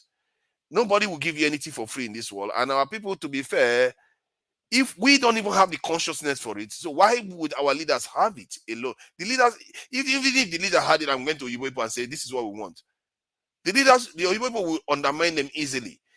And now I begin to understand too, when Western leaders, they meet any leader that comes from any country, one of the things they say is that this leader is very powerful. They note the leader's power because of the support the leader governs. Whenever they say the leader is powerful, they describe how much the people support that leader. But I've never had any leader that comes from Nigeria described like that.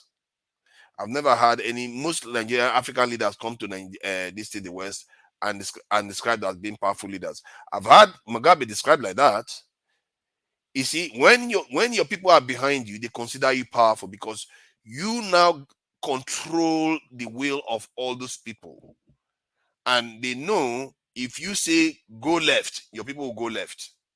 If you say go right, your people will go right.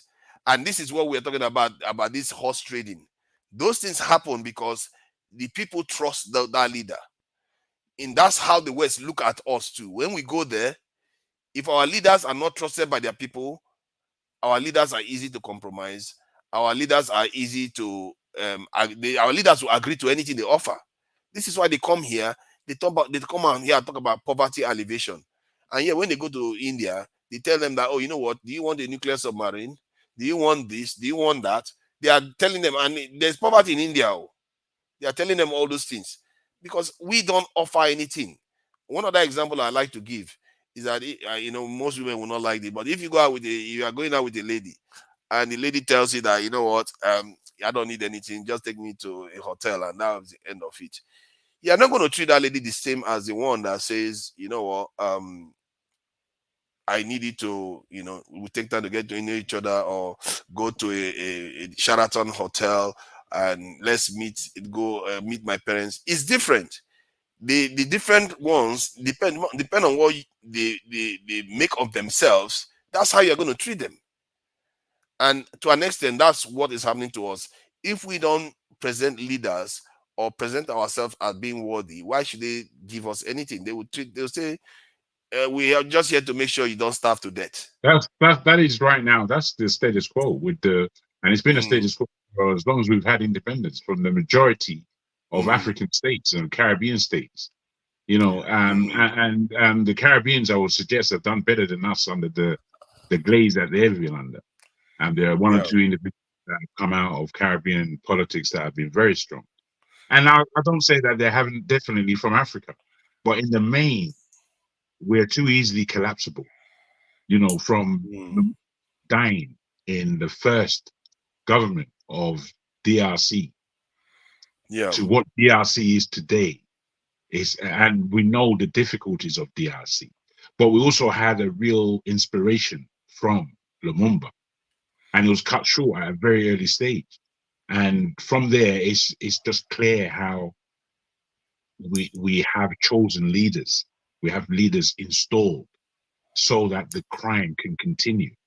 And DRC is an open crime going on within our eyes. So, you know, it's devastating. It's devastating. To show you how weak we are, fellow African countries watch it and keep quiet. Many of our countries, we don't know how bad we look, really, to the rest of the world. If the rest of the world watch us and like, how do we let these things happen? They'll be like, what is wrong with these people? They can't look at this and say, let's fix our neighborhood. Why are people coming to steal everything in this area? They must look at us as people that don't have, like, we are not, something is wrong with us. And I don't blame them for looking at us like that, because you can't imagine, these things are flashed on YouTube every day. Look at the condition people are living in DRC. Look at the condition in Nigeria. They are taking power in the international airport. You know, aircraft want to take off. Oh, no, there's no power. We have to wait until power returns. This is in the 21st century, 2024. We are still doing this nonsense. In Africa, an oil-producing nation, the can't airport provide should itself have electricity. at least two mobile power plants there. There should be any blink. That 2 mobile power plants will cost just about $24 million. That is an important airport for 200 million people, and yet they can't even figure that one out. Something is wrong with us. Something is seriously wrong with our psyche, the way we think. And if we don't start questioning everything, up to down, we have to question everything, because the way we are right now is so horrible. We are not exporting anything, only crude oil, and we are not the one digging out from the ground. So you come and dig it out from the ground for us. No, then they dig the hole for us. The thing is, what you must have some faith in is that we are strategically and globally and personally well positioned in this world to effect a great change back home. All the things that you complain about, you're right to complain about them. But there are people who are Nigerian in the positions in other countries that can come home and get the job done. I think you know this guy, Ogunlesi, I've forgotten his full name. He owns Gatwick Airport and he owns City Airport here in London. And he's owned it for a good 20 years now. This guy he's not just a billionaire, but he's a billionaire that you know how he made his money. You could just follow his record. And then his own father, who his own father was. And you would not really relate the two when you know who his father is, because he's really gone out on his own, doing his own thing. And what he's been able to achieve is just mammoth. And there's just a plethora of us who are like this. And I'm telling you, for us to get our shit together, all it takes is putting the right man in the right position. And that, I would say, is a big job, but that's really all it takes. I want to ask a question. Like, I don't know, Ferrari, you will know about it. I don't know, Jaguar, anybody. Regarding, you know, if one wanted to make a kind of skit about some of all these things and sensitizing the people, is one allowed to make a kind of how do they call it, cover of some of the last songs where you because I'm imagining this stuff where you have a kind of skit showing the situation going on in Nigeria and overlaying it with some of those words from what Fela has said. This is going back decades ago. And if you make that, I think if you make even a 30-second or 15-second skit with that, it could have an impact when you start distributing it into all the smart devices where people go to on Instagram and all those places, and you use that in maybe radio stations, TV stations. I don't know what I can find TV stations. No, you're right. You're Yeah. right, my brother. You see, the skits. You know, I'm a person that writes. I write films. I Yeah. write scores. I'm into my music as well. A few bits and pieces here and there. And where our Nollywood, where our media, where our art is concerned, right, we can beat this whole planet up with it. We've got too much. We've got too much in store. We have it in store. You know, when we look, let's just look at Afro beats and what it's doing at the moment globally, and how it's pushing up not just Nigerian music, but African music as a whole. But are you not going to be sued for trying to use a kind of cover of Fela? You can be, but it depends on like me. It's 2 phone calls, and I'm direct to the family, so I will speak to them. You could ask for permission, or you want. Yeah, or that's right. You ask for YouTube, permission. Or sometimes you go ahead. You go ahead and you cut them in if you're getting revenue. If you're getting revenue, just follow copyright rules. You could put that belongs to you. Put the person's music on there. I think what's more important that what you put forward is the kind of art that can assist in the change of mentality for our people. I think that is of the deepest importance. The psyche of the people needs to be firmly educated so that they know who they are as people in this world, you know, and that they understand that. Because you you know, can use you can even use like a lady now, not even a Fela himself. You don't have to use his own song. That's why I call it a cover. You use some other person, a female voice. You to just sing the use the song. words, over it, while the images are flowing through some of the things that I can tell you this. I can tell you this. The Fela sister, the oldest girl, Yenny, is it Yenny? She's a businesswoman. Or if you're going to her and you're bringing you can bring a thing that brings bucks to the table. She's up for a negotiation. Straight up, they're business people. At the end of the day, okay. Yeah, it will be what considering, because I don't know how those type of negotiations go. That's why I thought I should ask, because they will come for you if you become Femi Kuti, because the message is not against the spirit of what their father is saying. You are supporting what their father is saying and also conveying it. But in terms of the money aspect, we are not looking to make money at all. We're looking to sensitize Nigerians from it. So if anything, making the video itself or the skate is going to cost individuals money to put together and have the overlay, because then you can now deliver the information that, you know what, if your people are your politicians tell you that they are not going to buy locally made goods, don't support them. If your I can't see them not going for something like that, to be honest. Yeah, because that's right in their vein. That's right in their lane. Yeah. Actually, you know, and to be supported with their father's music, I can't really see why they would go against that, to be honest. Especially if it's good. I mean, it sounds good. Just hearing. I can even fund that myself, get it done, and then share it with. Hopefully, share with them. Whoever, I don't even know who you need to contact. Share it with them. I'm not saying there's no them without me. I'm involved. Don't worry. Okay, I can share it with you so you can make me up. I would have thought that the Agbero of Lagos would have been able to get us there. The one he go say your own now. He go say your own. He go say your own now. He's a troubleshooter. You know the day I started smiling at Ferrari. We were having an argument here one day. Ferrari he just transformed to like a Lagos boy. I couldn't stop laughing. I was like, what's happening here? Is this guy turning to a Lagos guy or something? I couldn't stop laughing. I know be gentleman at all, though. Straight up, man. All the places that raised me, from Island to Igbobi to Igbobi College to Lasso, where radicals of the greatest radicals they back then. No. I don't you tend know to I mean go it, on. man.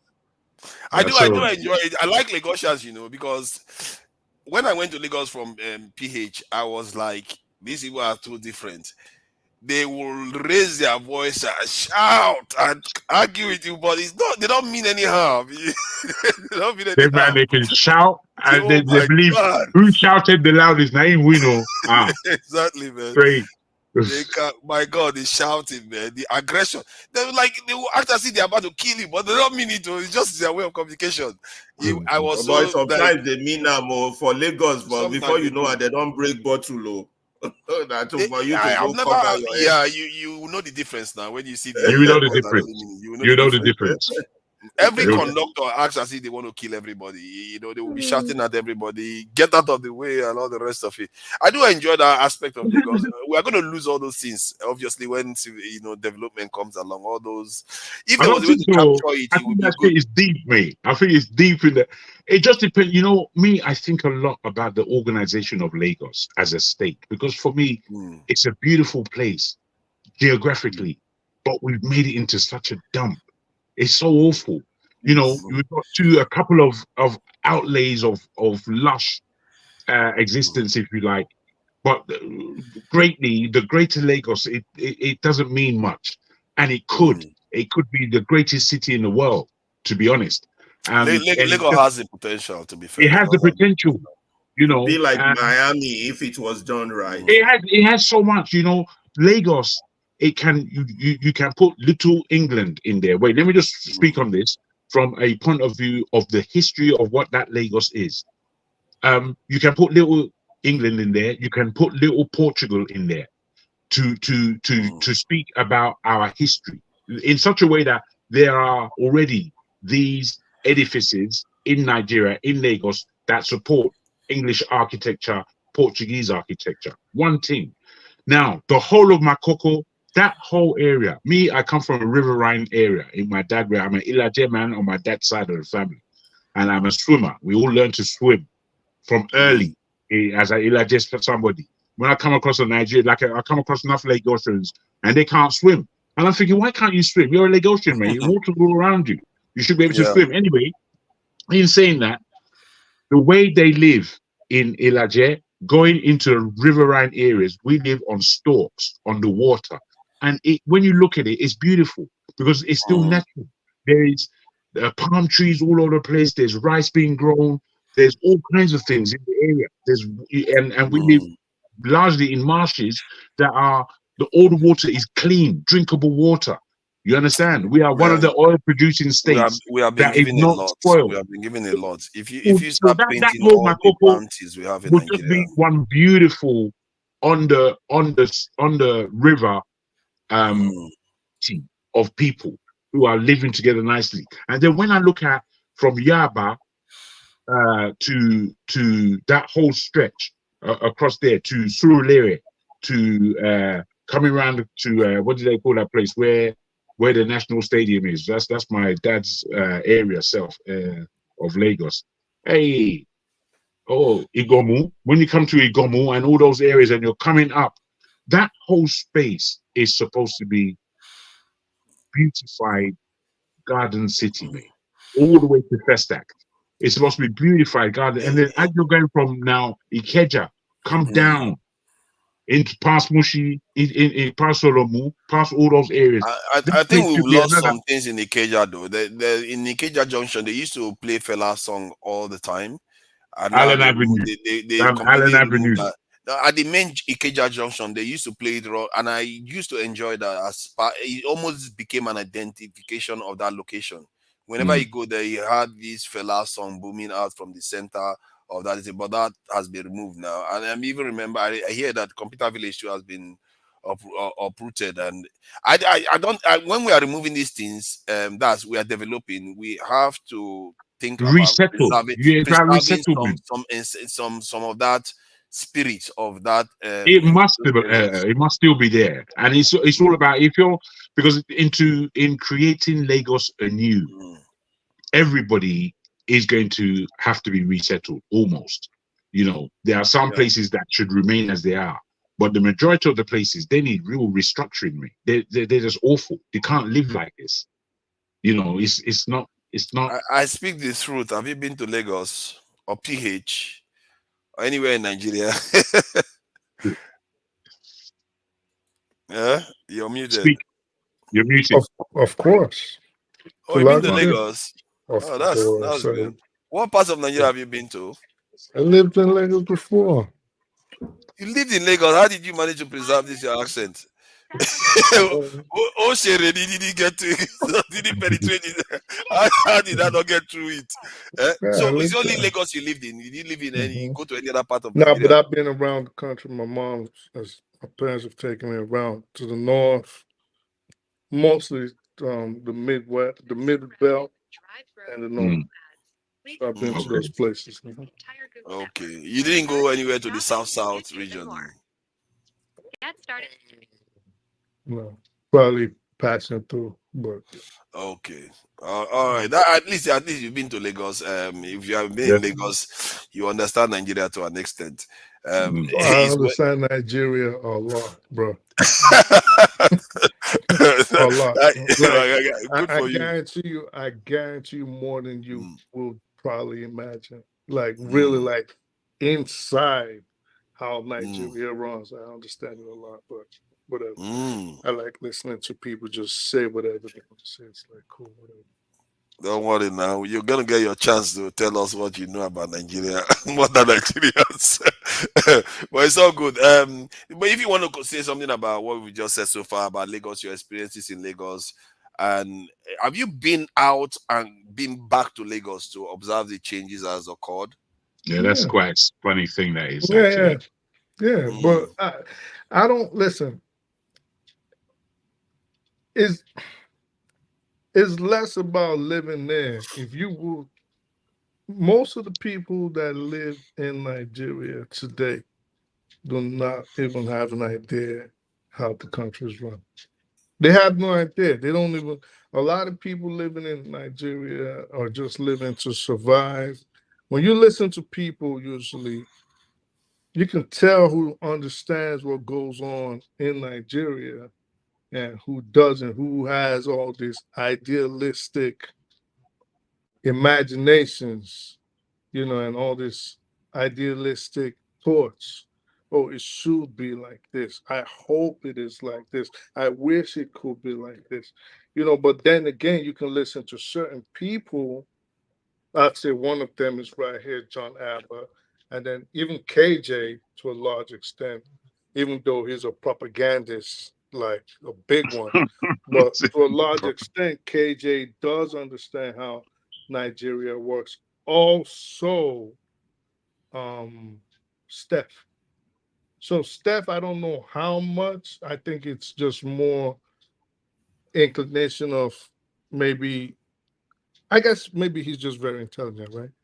But like KJ, you could tell KJ has had interaction with certain people in higher places of government. You could tell sometimes if you listen to him, you're like, oh, he knows what he's talking about.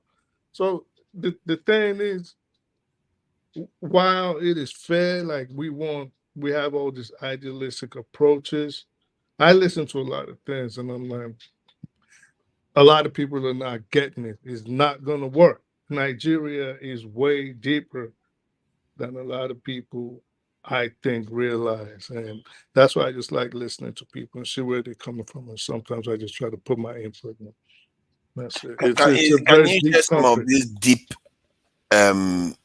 aspects of Nigeria in terms of the governance that the people may not be generally aware of?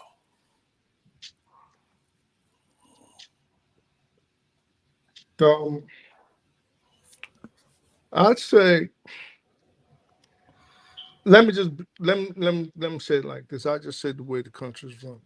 Let me just what the people in charge put out and what the people outside fight over. usually are two completely different things. So what the people are fighting over and what they push to the people, like, yeah, fight over this, and the people pick sides and everybody's fighting each other. Usually completely different things. Completely different. I don't fully understand what it means. Is what they are putting out and what the people are fighting over are different. I don't I think understand. that was a good question, actually. I think that was a good question from forefathers to you. And I tend to enjoy the conversations between the two of you for some strange reason. But I don't believe you answered the question either. I don't believe you answered that question. I answered it as best as I could. As best as I could. It's very, very cryptic way to answer a It's question. creepy. What they are putting out is different from what the people are fighting over. Mm-hmm. That is cryptic as I don't know what to swear. I'm trying to keep myself also. It's really cryptical. It's very cryptic because the idea is that I can't make head of it because I would have thought what they are putting out is what the people are fighting over. Well, But it's okay, not so what they are. let me say it like this. In a nutshell, let me say it like this. And I always use this analogy. I always say, if you understand how, for example, organizations work, not just organizations, if you have an idea how criminal organizations work, you will understand the Nigerian government. Oh, you will understand government, period. Yeah. So once you understand the structure, the hierarchy, how they're there to their own brand of loyalty and how they do, you'll understand it. No, but Nigeria is not Nigeria right now, and I'd say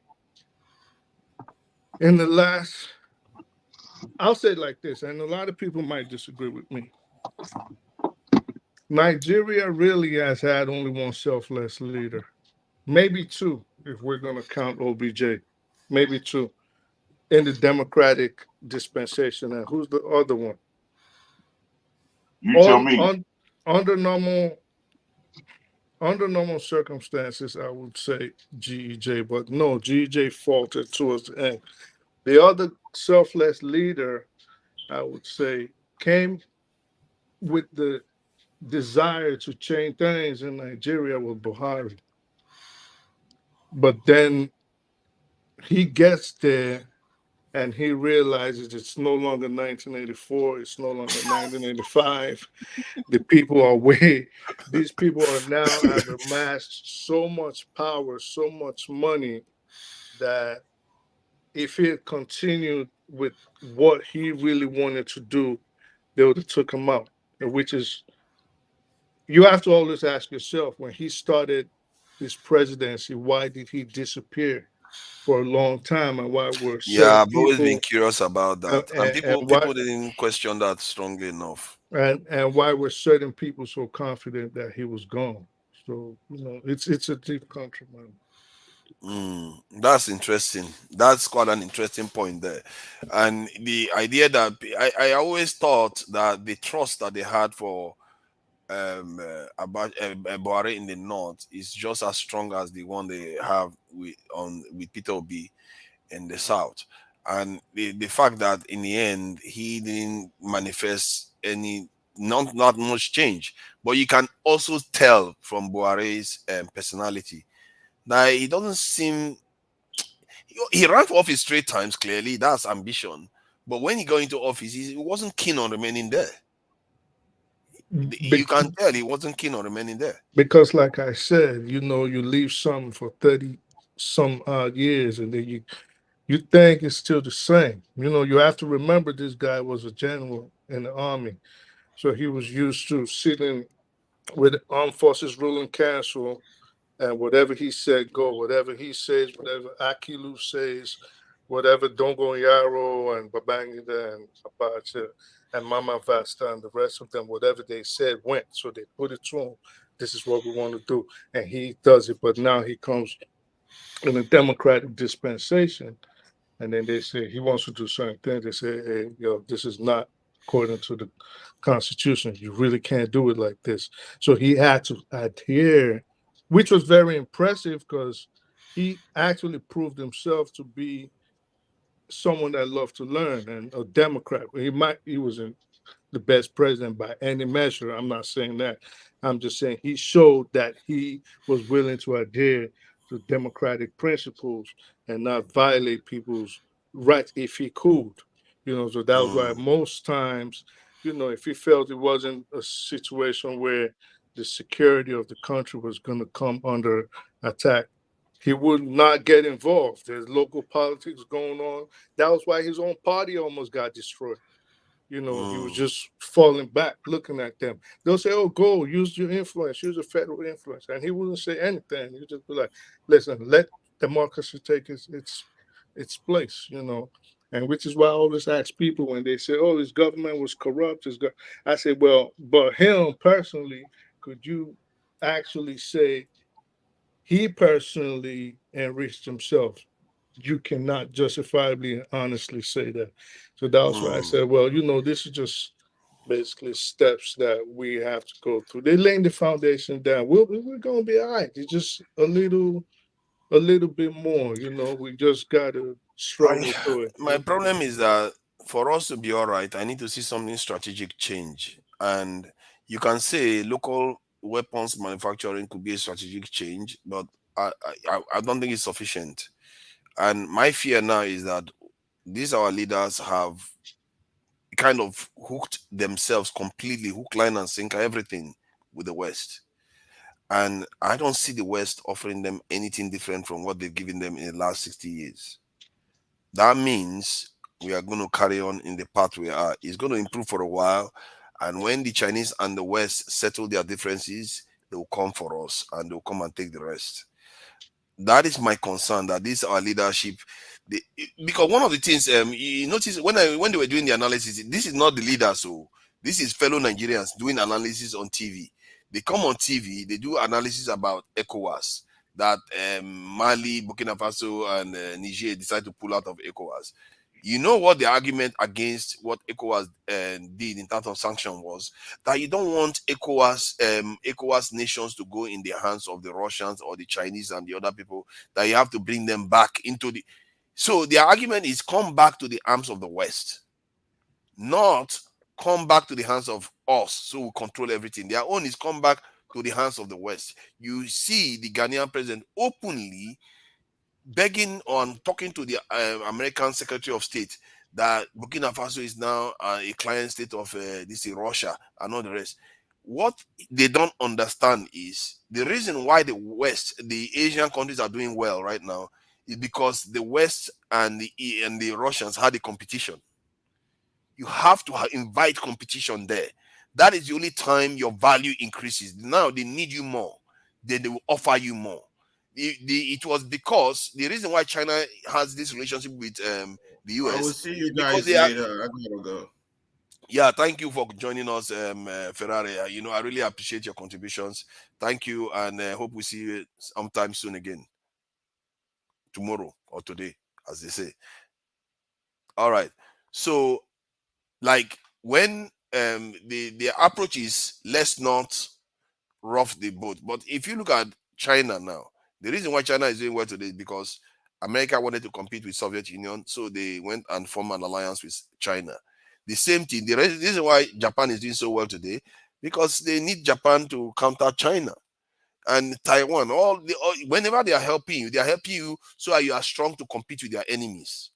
And to show you evidence of this is because when they now see that China is rising too much, that Japan may not be able to contain China, Taiwan cannot contain China, now they are going to India. They are begging India with everything they've got. They are offering India nuclear submarine, and they are going to be manufacturing their aircraft, jet fighter engines in India. That's what they are offering India. What other thing? What did they offer India? They are offering India everything now, because they need India to be able to check China. This is the strategy of the West, and which is a very... Man, if you want to give people credit, you have to give the West. These were brilliant strategies. The way they approach things is that better they fight themselves there than you bring the fight to them. Very, very good tactics. Because look at Russia now, he's busy tearing his neighborhood apart. America is sitting pretty and UK is sitting pretty. And this is the name of the game. And guess the other country that is following that strategy. And I think that's the strategy that Nigeria should follow. The other country that's following that strategy is Iran. They will fund every other people around them, so they don't have to fight the fight themselves. And if you try to start a fight with them, all those people will start a fight with you. That strategy is not new. It's not new. If you always, again, maybe because I'm a student of history, and sorry. Just to submit, complete my this thing. My submission was that we shouldn't be afraid of the Russians or the Chinese having states that support them in Africa, because that, even if it brings conflict, that will bring power to us too. Because what we have right now is a slow death. They are not giving us anything. If Amino Ibopo gave us 24, they cooperated with us, gave us good loans, and make sure that they don't help our leaders steal our money and all this. That's fine, isn't it? But they are not doing that for us. So we might as well play the game the others played that worked for them. Sorry, please go ahead. Yeah, so what I was trying to say is that strategy you made, you just said of the West, taking the battle overseas and arming, basically supporting other groups, is not a new strategy, especially if you recall that the United States and the Western so-called democracies themselves are actually offshoots of the Roman Empire. So they are basically following principles, because not like they always say, nothing is new under the sun. So they are basically following offshoots, principles that their forefathers from thousands of years ago, systems of government that their own forefathers from thousands of years ago, strategies that their own forefathers from thousands of years ago have perfected, which is in terms of how to get power, get economic dominance, and colonize areas. So it is nothing new. The same way the Roman garrisons will come across the Gibraltar and through Carthage and take over parts of North Africa. It's the same thing. Come through the Atlantic, circle Africa, take us as slaves, destabilize our economy. It's the same strategy. What I think Africa just needs to do is very simple. It is not so much as us choosing a strategy from these mercenaries, because this is what the West really are. They are nothing but well-dressed mercenaries. That is all they are. So instead of taking their strategy and trying to say possibly have large influence in West Africa, I think it is either we settle and face our own problems like the Chinese did, and which you severally referenced, or we push with other African countries as powerful and as respected and as influential as we are in Africa to break down the illegal, illegitimate, and fake borders that these Western countries impose on us in the Berlin Conference in Africa. So once we can have a basically united African country, just one, where there's freedom of movement, there's freedom of trade, It and will be things like easy that. to disrupt. This is what I was saying earlier on. If the African countries can come together, to an extent, they are trying, because I think they reached the conclusion that individually they cannot take on the world. But if they came together, the world cannot take them on without and expect to just win like easily. So that's their strategy. But I still am of the opinion that given the way the world has functioned in the recent past, the theme to, if you have powers competing, in the middle there is where freedom lies. That's from that middle there. If the people that are in those regions decide to strategically align themselves, they are going to do better. if you look at even in the India and Pakistan conflict that they always had, because America is backing India and sometimes Russia or other countries back Pakistan a little bit more.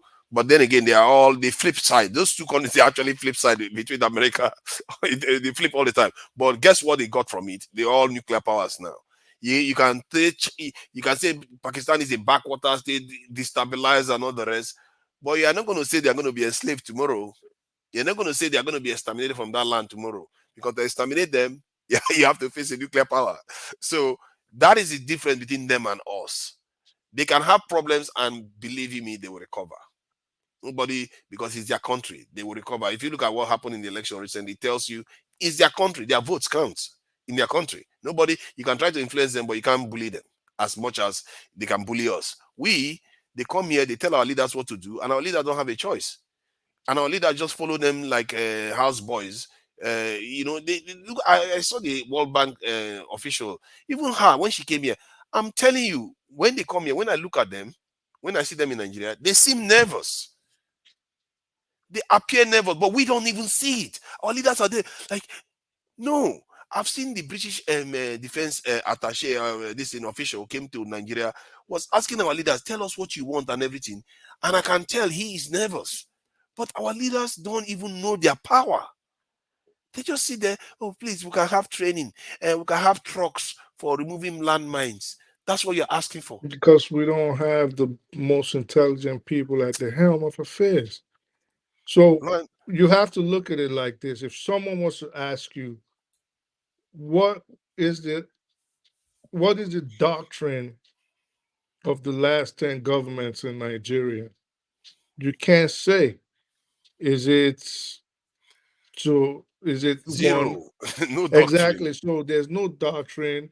It's usually they do not have ideologies, and you cannot function whether as man or government without having an ideology. You have to have something that people will say you're either unprincipled or this is a principled ideology. So we have to have something. We don't even really have a doctrine. So the only thing I can point to when I look at Nigeria's doctrine is I can say, okay, we have a doctrine of non-alignments. So usually we try not to align with any country But we to do an align, extent. no. We pretend as if we don't align. We do. We align with the West like a we do. Yeah, but to a large extent we align with the West, but then that does not preclude us, for example, from going to the Middle East or the Southeast Asia, I mean, or We barely go there. Eastern We don't country. go there. Oh. Yeah, but at least we don't have. It's not like during the Cold War, right, where everybody was picking sides. And with the Cold War, to a large extent, it's still in effect. But we haven't really picked sides. We've just, if it will benefit us, we go this way, and if it will benefit us, we go this way. But our government officials, we have the least intelligent people there. And I know it upsets people when I say this, and they always bring the last elections. And they always say, well, OP and this, I'm like, listen, we have better people than the ones that lost and the ones that are presently in government. And we just have to put these people at the forefront. And maybe, we might at that point say, okay, well, things are effed up right now, but maybe in 100 years, 150 years, this is where our grandkids and great grandkids might be. So I think we have to start looking that far ahead, because if we have to look 10, 20, 50, 40 years from now, we're just wasting We our don't time. even We have haven't that even long. And started yet. if we try to wait that far, we are done for. And please, Jonaba, what do you think about what you've had so far?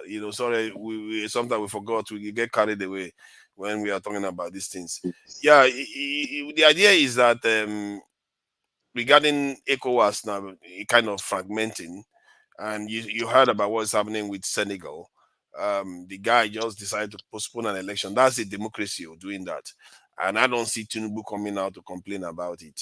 And you hear fellow Nigerians saying the only reason why we should worry about not letting these countries are going to pull out of ECOWAS, pull out, because we have to avoid them going into the hands of the Russians and the hands of the Chinese, as if us have been in the bosom, not just the hands, the bosom of the West.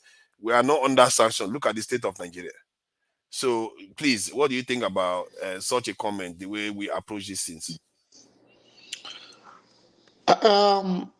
You know, I'm for ECOWAS if ECOWAS can put their act together and their leader will not be a puppet to the West.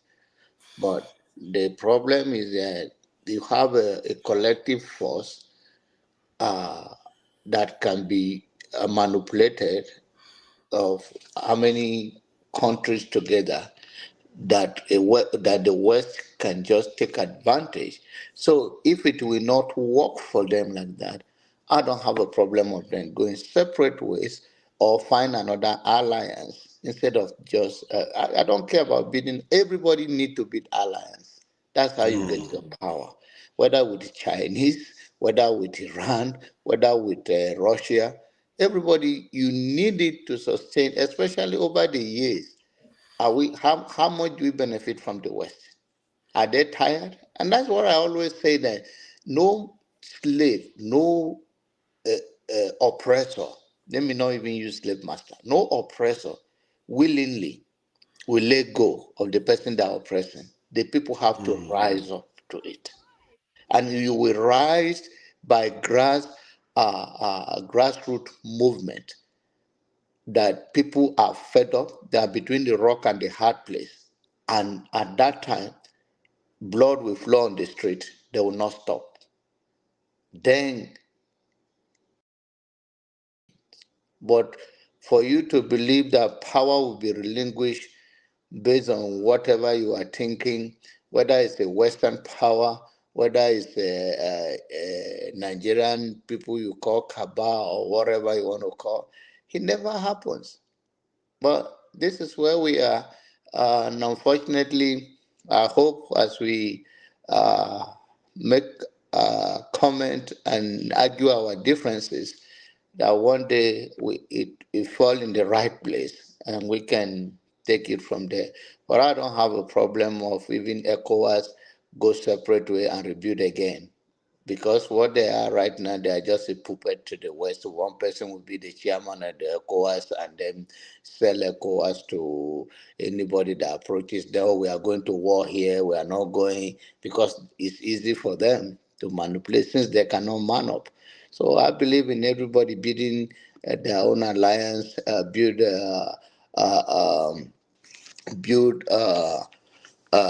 partner with who they think they can come for their rescue, because it's about power. Power, and nobody apologizes for power. The only thing that people come here and argue, I'm very vicious about it. Like if it is that easy, it will be where we are. Power is not that easy to just relinquish because you think you can talk or you think you don't know the root of power. And so we have been done it over the years. And so where are we now? So where are we now? Are we better off? So the notion is that let's continue to push from the grassroots, telling the people, empowering the people, because they have used poverty, they have used everything in their disposal to suppress the poor. And when you are desperate, you do desperate things. You not because you want to do it, but because you are desperate. You are pushed to that corner. That's where we are right now. Thank you. Sorry about that. Thank you for joining us, this is Paul. I don't know if you heard what we were discussing. I think we moved on to ECOWAS and the mess that has been left there under a year under this president. I've been listening. I just get tired. I said I'm tired of the argument. I don't want to blow my head off. So I was just sometimes you get tired of the whole thing. Yeah. So I was just listening. At least I can stretch my back. I can do anything, and also have that peace of mind at home. So they are even asking me, "Are you okay?" This one time you are not shouting. That's good. It was just so funny. So talking about this ECOWAS thing, it kind of make me laugh. You know, I think the ECOWAS thing is just like the way they weaponize us with religion, where it makes us condemn our custom, our tradition tremendously. It's just the same thing. So they've trained us that, oh, Russians are the bad guys, the Chinese are the bad guys. And this funny phrase that we know about Chinese, their products are also fake. So we believe anything that is coming from them may not be so positive and everything. And we have the very durable one, very positive thing, positive products that they give to us. But they never give us positive mutual relations. You understand? They don't. They did not give us anything like that. And it's just hard. No country of the world had ever had problems with China, Russia. You understand? Even though where China borrow people money and everything, I don't think they are coming so hard like the way they are using the so-called World Bank and the IMF. You understand? To punish nations. Look, this Tinubu thing. It is the IMF policy is trying to implement, and it's people can't even fed once a day. You understand? We can't even eat one good meal a day. You know, so it's just bad. And I think it's time for us to wake up and learn to cut this like the way the Indians do. The Indians today, they have relationship with everywhere. You understand? They are just the love bride. You understand? They have relationship with everywhere today, you know, and I don't see why we can't do that. But we must go back to, first of all, we need to lift up our people a little bit. I understand there is class issues in India. You understand? But when you talk about India as a nation, they represent themselves well. Yeah. You understand? They represent themselves well. But we never represent ourselves well. Our leaders are just doing, you see, the Tinubu thing with the Niger some months back. I think Tinubu tried to do what Buhari did with Yaya Jammeh. You understand? When Jammeh refused to leave power, Buhari threatened and Jammeh just gave in. So Tinubu tried that. I guess, man, the thing didn't work well. And luckily, it would have worked for Tinubu, but the so-called Northern and fight Tinubu that these are our brothers who can't watch this happen. You understand? And so Tinubu just Yeah, give but he in should on have that thought one. about Yaya Jammeh is from a tiny country, Gambia. The Niger Republic is a massive country. I think second largest country in Africa, or third. And then you have Mali next to it. Before you start threatening war against them, maybe you should have thought about that half of your country is supporting them too. So for further, just like the Israel-Palestine thing, you understand, we give these people electricity, we benefit them a lot. So he's seeing it from that angle. You understand? But the so-called Northerners say, no, we and these people don't have any difference. These are our in-laws, these are our brothers, these are our sisters. And also remember, they also use that block too for votes during election time too. You understand? So it's very, very important for them. That it means that he jumped to conclusion. Because first of all, if you wanted to know about what is going to happen by what he did, It the first thing he means should you're have known trying was his that best. North It Africans, means Northern Nigerians will it never means you're support trying his Russia. best to satisfy France and their partners where that Exactly. was concerned. Because Yes. if anybody thought about it just for 2 minutes, what is 2 minutes? 1 minute, you would think, oh my God, Northern Nigerians will not go for this at all. Not at all. So he should have known it, but instead he went and said all those things and came so aggressively towards these regimes, even threatening to. He literally, they actually organized themselves militarily to actually attack these countries. And guess what? Then the countries banded together, which is what ECOWAS should have done. The country, to show you how free they are, they formed a defense pact for themselves. ECOWAS never did that. If ECOWAS had done that, all these coups wouldn't have happened. You see that? You see what I mean? Because when a coup happens, that's an attack on the state. They will come back and the nations will come and remove you. But now they band together. Now you can't go and attack one of them. Therefore, Father, talking about that with this Senegal thing that is happening, that just kind of makes everything so laughable. How do you want to challenge Senegal when we have presidents that have been there for 40 years, 30-something years, 30-something years, 30-something years? This is how they stay up to that numbers of years. You understand? They keep shifting the goalposts. They keep shifting the goalposts. and every other thing. So how do you want to accuse these guys when you are doing the same thing? And the But West to that be you're fair, following, Tinubu hasn't lasted one term, so he has a kind of moral authority to still, because if you can criticize Niger, why are you not telling Senegal? Because that is one of the reasons why people say coup is necessary. in Because this the age of Democrats social are not media, being Democrats if themselves. Senegal pay some young guys, if they fire Tinubu on Twitter, all his corruption and every other thing, my brother, I don't go easy for the man. Better that than say nothing, because it seems inconsistent. Because you see your fellow Democrats do the same thing, you don't say anything. But if a military person does it, you don't like it.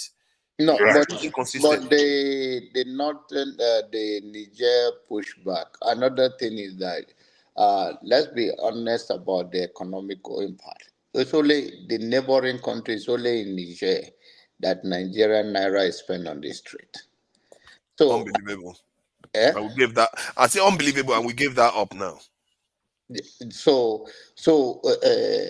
if we are looking at it in a larger way, if Nigerian today cut a deal with China that we do not need to buy dollars to purchase stuff from there, dollar will not be the rate it is today. So the economical impact of all of those things, and Niger is not just a small country. And another thing is that we can just be hypocrite. Nobody throws a stone where their interest is as a human being. So we should know that our interest, it may not be to the vast of the whole Nigeria. If you go to the south, west, mostly if you come to Lagos, they deal with Cotonou more. But then in the north, if you go to Borno State, they deal with part of where Cameroon more. Cameroon. Yeah. So the Amchide area and all of that. So when you go to the other side, so the issue is that it's about the interest. And I always tell people that you may talk about any other thing. You can't take real politics from the north. You can't. And people will come and be arguing, and it's so painful sometimes that you argue blindly. You can disagree with me the way you disagree with me. It's not based on any fact. It's not based on any ideology. It's just based on personal hatred or lack of understanding, and you just hold on to it. The Northerners are seasoned politicians. And the people, somebody say here today that, oh, they take the money and go and divide to their people. Oh, yeah? And if that is the case, then it's not a wrong thing. Yeah, if it is, if you take the money from the federal and divide with and you share with your people, then it's not a wrong thing. Let your people use it. But that is not even the truth. But let's say if that is the case. So, but that is not the case. The case is that we all need to, politicians have a way of ringing election. Then when we talk, there are certain things you cannot just say it like that. Let's just say it on this phrase. When America, that's what is called talking point. They started pushing the scenario there, and people started buying it because some people are just gullible for whatever reason, whether for religious or whatever, for tribal or for whatever, and they buy into it.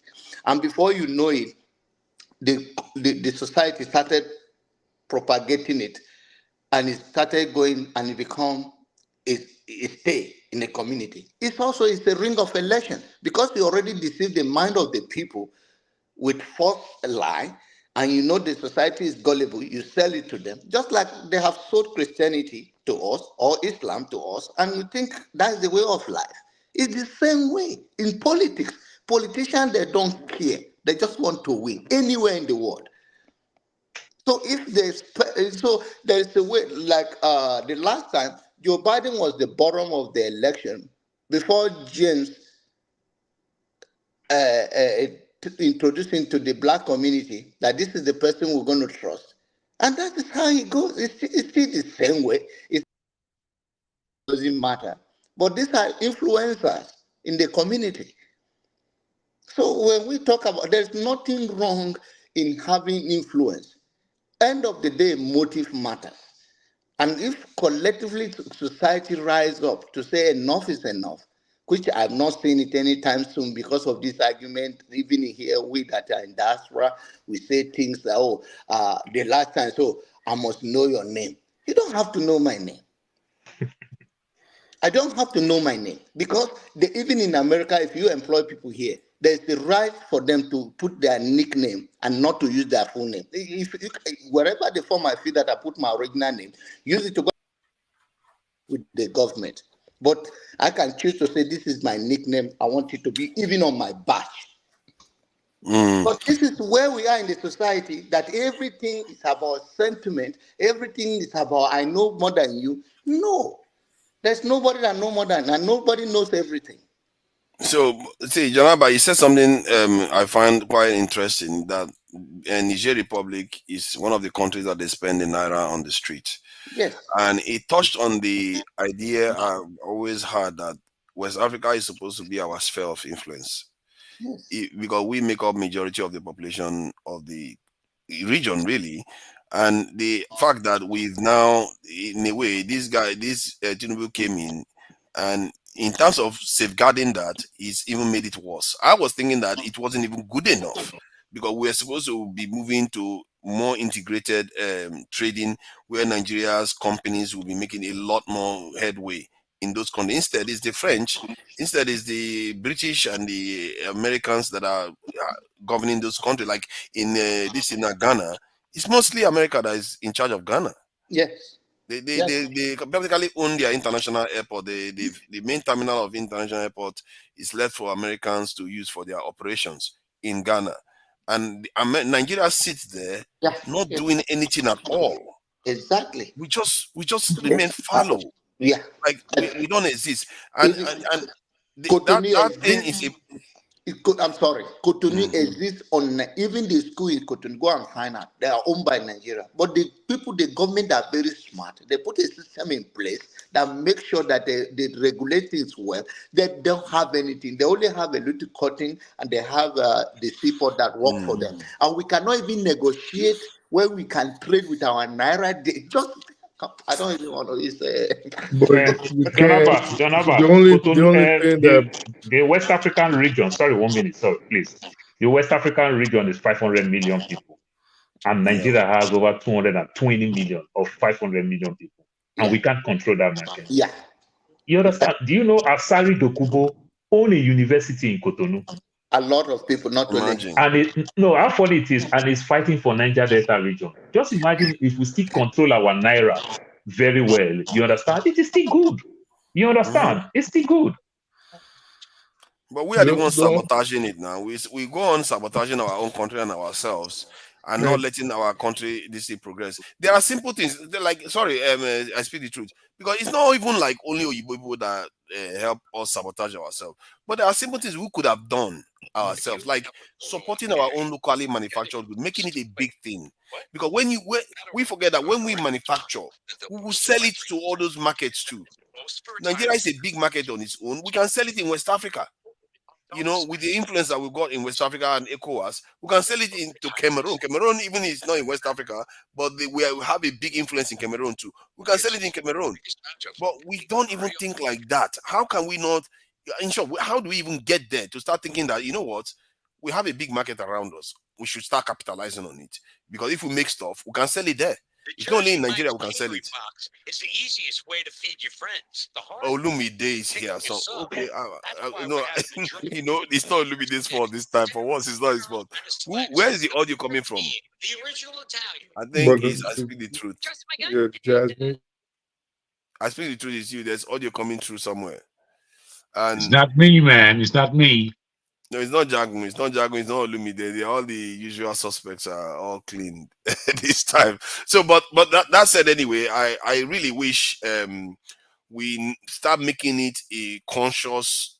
It should be conscious among the people that if we are not supporting Nigerian-made goods, we are sabotaging ourselves. If we are not supporting, there are other reasons why, in the honest truth, it's not enough reason. But it's also a fear. You can see that there are certain things that some tribe feel within the Nigerian space to deal with other outsiders than deal with the fellow Nigerians. And when it comes to some political reasons, for instance, you wonder why, let's say that innocent car, whatever, in the, I think, Anambra. innocent car. Okay. You can imagine if it is in a strategic place. Because the issue is that the people that master the system know what money can do in the hand of and how much influence you can have within the poor people, within the middle class, and within the politicians and the elite class. So there could, if it was in a certain position, they will promote it better because it's political. And when you talk about this is about things, people go off. I can do this. No, that is not how I it works. I have to push back a little bit on that. Yeah. In that, what forefathers saying is very, very, very important and positive. That No, we I'm as not a saying it's a wait, positive thing. No. that Listen to we me. that we as a people need to start buying Nigerian made, Nigerian manufactured, Nigerian global products for That is the reasons of way. being. No. I think you are cutting. Let me land. The point I'm making is that it's about political reasons. While it's not, if it is in a certain place, there was a time in Nigeria, Peugeot is assembled in Kaduna, right? Peugeot was a Nigerian official car. So the point is political. What I'm trying to say is that it is politically motivated. Why it's not promoted? Is it the right thing? No, because it is right thing when we Well, can I mean, have. even using innocent as an example, I don't think innocent coming from where it comes from should not be situated where it is in order to become a national product. You know, But it's politics of whereby there giving may be money. It's a squeezing. politics of money. You see, you're not still understand, and I know what I'm talking No, about. I do understand what you're saying. It's not that I don't understand what you're saying. I'm saying to you though that the market moves differently than politics. And if Nigerians themselves are constituted to think Nigeria and to be proud Nigeria and to put Nigerian products, however small, however big, because the way I see it, Nigerian manufacturers have a great potential, even though they're nowhere at the moment. But there is a great potential for us just to come out all of a sudden. And it is still down to the push of the market and what in the market, what's available in the market, what's the competition in the market. And every pound spent by the people who are knowledgeable about how they're spending their money goes past politics. And this is where we all have to again show that the power of this nation is with the people. And this is what I'm trying to maintain in our mindset. We've done the detraction. We know all of the issues. We know all of the negative spaces. I, for one, am sick to death of hearing it because it's dirty. A lot of it is dirty. And we come to the point where we feel that we can't become clean. And I'm saying that we can. We Why? can. Why And do we people? can Why? again. Why do And we people need to go advertise their right product? now with positive thinking. No, Gagon. Why do you think people advertise their product? Don't ask me a question. Make your statement. No, Make because your I'm going statement. to say, okay, you are saying as an individual, do you go to Nigeria and buy the product? When you go to My Nigeria, brother, do you go there? Do you go? I See, myself, put it this way. the people have to. Okay, listen to me carefully one more Let time. me put it this way. The business I run, the products that I make my business from come from Nigeria. The business I run is a Nigerian based business. One, because I'm Nigerian and where I'm buying my product from is Nigeria. Okay, So for that, the as a trust. manufacturer myself, You build a trust. Now, let me tell you, I've said that, and this is it on bad issue. I'm all for good where Nigerian can buy their goods within Nigeria, and it generate income. It build our nation, and people advertise their product even in America here for a reason for people to buy it. Sometimes the reason you keep on going and you go to even if you have to give it for the people for free, you can do that to make sure your product is tested and trusted. And I'm not saying that product is not. And if it is politically settled, then the government started promoting it because that is our own product that will generate money. So, but when I talk, I don't know. Okay, Okay, well, let me add to this because okay, there is Proforce out there, which is also a good manufacturer for Nigeria. As a matter of fact, Belarus has bought their vehicles, and there are. It's not only Innocent. There are many other companies in Nigeria Yeah, that you too would much. think the Nigerian government will want to patronize and make sure that they promote strongly. Because if the Nigerian government can use it, soon Cameroon will be thinking maybe we should buy. Why should we be buying from far away? Ghana will be thinking maybe we should buy Benin Republic, and with our influence on top of it, we can be Absolutely. selling it, yeah, and we'll make the gains from it.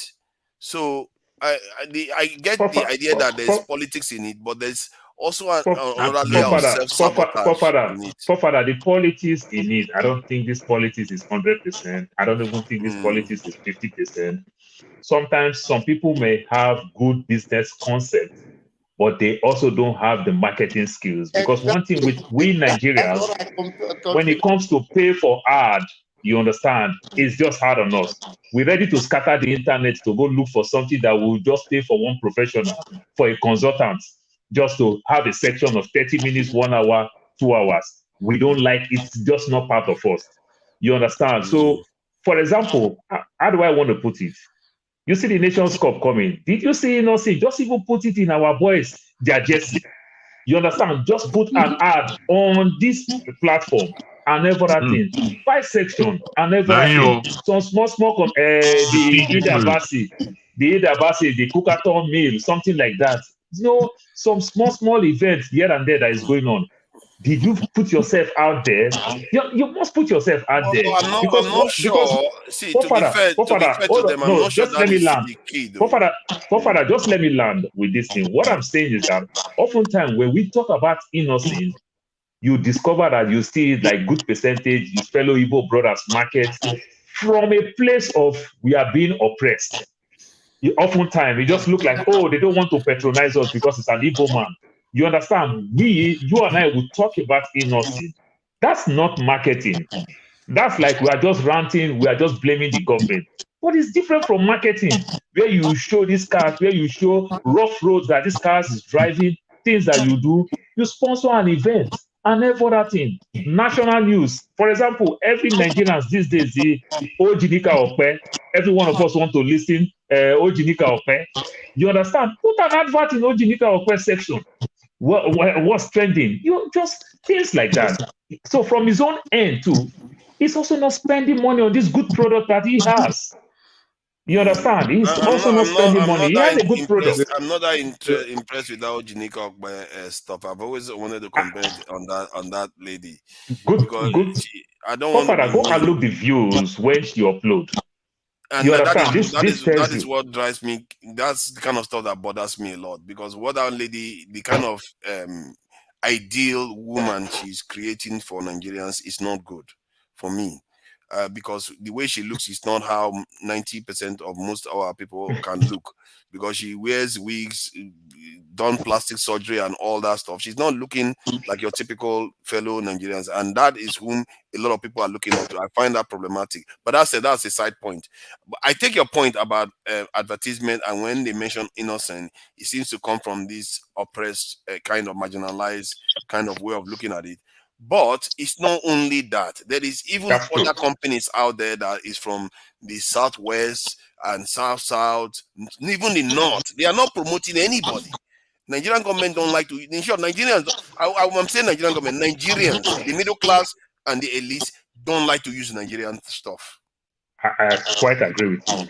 And that is where the problem is coming from. If we start changing our mindset and realize that when we buy Nigerian, eventually we are going to gain from it.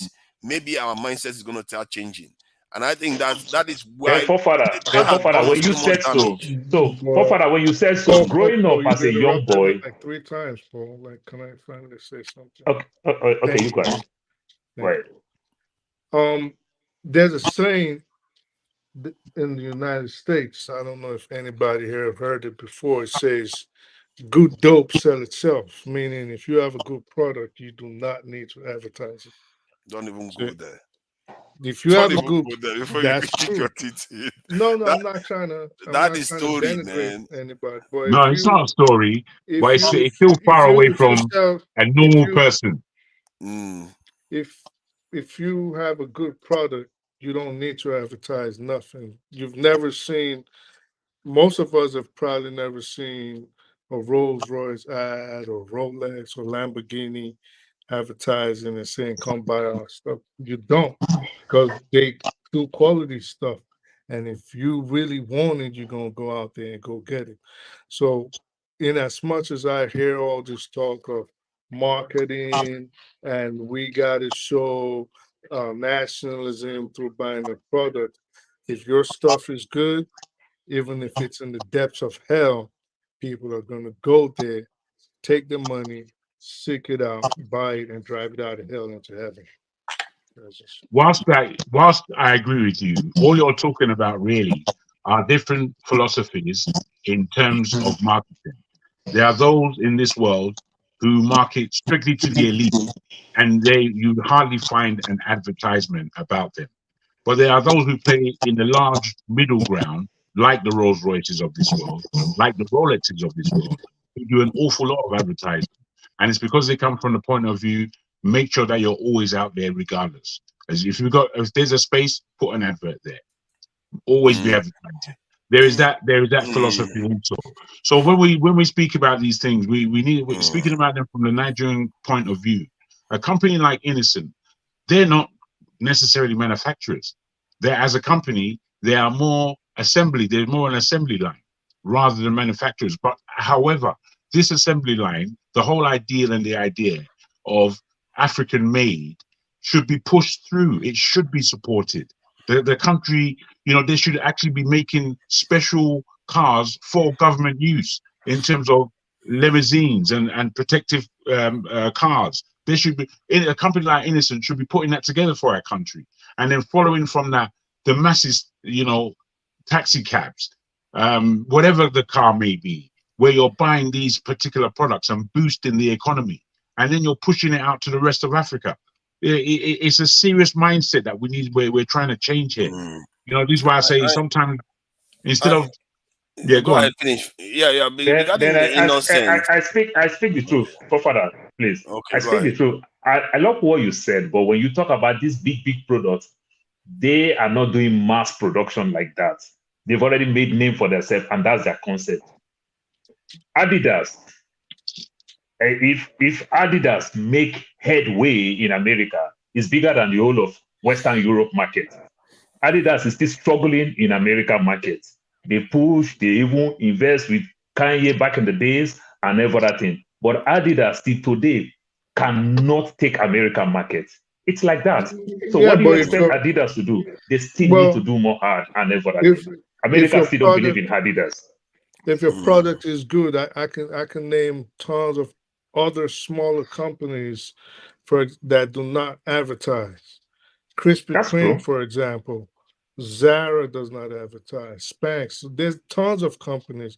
So if your product is good, I'm not saying I disagree with your concept of advertising to push a product, but I'm saying if in a case like Innocent, maybe his advertising budget or their advertising budget is not massive, and they look at it like, well, it might not create much of an impact. I don't know. I don't know what their strategy is, but whatever their strategy is, it is obvious that I can't say. I'm just going based off of what y'all saying. It is obvious that they are not putting enough money toward advertising and marketing. But like I say, if it's a good product, people will flock towards it. Let me add to that. I think for a product to get good, obviously the ideal is product is perfect. People don't have to advertise and they will sell themselves. Most of the time, though, most of these strategic products that are very, very important to a nation, like the iPhone is to America, and the Huawei is important to the Chinese, and Samsung is important to this in South Korea. The nations, the countries themselves back these companies, and to an extent, you can argue that Nigeria backs Dangote for this reason too. And you will see that the government back these companies a lot more to get to the point whereby they become good. Because some companies, it's very hard for them to emerge from zero to where they are good enough not to even bother marketing before they get good. They need support to get there, especially this strategic product, because that's what the others are doing. It's like space exploration. If you had left it to private industry, they will not do it because the risk level is so high that it takes the state to push forward first, then open the doors for the others to come in. That is how these type of areas that we are talking about work. Because what we are talking about is strategic trade here, where you have soft power control over another country, at the same time make a lot of you get a lot of returns from it when you are selling those products to them. However, this idea that innocent is only assembling is a kind of I feel like it's a little bit unfair, because there's a bit of a sliding scale to almost all car manufacturers. Most car manufacturers don't manufacture their components. They get it from other manufacturers too. Like, you can go to BMW now, you find out that their engine, I think most of them, they actually manufacture their engines. I'm not so sure which one they really take pride in doing. But you find out that even parts of that engine they got it from China or somewhere else. Nvidia that manufactures microchips in America, the parts that they manufacture, they get it from Taiwan. And so most companies, especially car companies are even worse for this. You go inside their engine, and their parts, you see that it belongs to so many different companies, like more than 100 different companies are in there. These things are understood within the industry. It's not, they are not worse for it. It's called. Steph is still with us. That's good. I was wondering where You mentioned innocent, it's the way the industry works. You don't manufacture everything. It's just industry standards, man. Yeah, you know, don't to make it's an not fair on airplane. innocent to say that they are just we have to be accurate with what's Who going made that on. criticism? Yes, It because wasn't even though the pound that we are talking, Have the person gone to the factory? it used to be a French car too. They just only have the factories in Kaduna. They use a French car. I will tell you this, forefather. They manufacture I will tell you this, forefather. I will tell you this, if I might, if I can. Gone to the factory? You know, in England, there are so many car companies that have come through, fantastic car companies that are no more. Companies like Triumph, that were a full car company, they ended their career, if you like, by making and going deeply into their motorcycle manufacturing, and that was global. But even now, Triumph, they have still the market share that they own within the manufacturing industry is limited. Now, there are so many companies that are no longer even in production. And there's a way that you can buy these companies, bring them, and still maintain a lot of the old custom cars that they have, obviously, but more bring it into the future and what these cars would have been in a country like Nigeria. You can take those companies over. These things, what your concept is of being a manufacturer is up to you. Can it sell in the market is a second thing.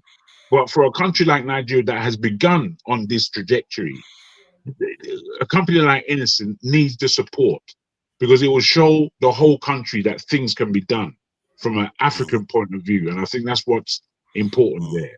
Yeah, I agree with that. AY, thank you for joining us. And Indeed, obviously, brother AY. yeah, What's up, man? What's up, bro? AY, you come today. Yeah, then they pursue me now. I don't pursue You're me. welcome. He was here It earlier. was when I was in the comment section that forefather started again today to bring a woman matter. I So tell you, is that why you I came was on? warning him, forefather, be careful. Just be careful. I don't know why that's the reason why you don't want to get married. Who told you? How do you know I'm not? You think I'm? You kept That your man, wife incognito, naive.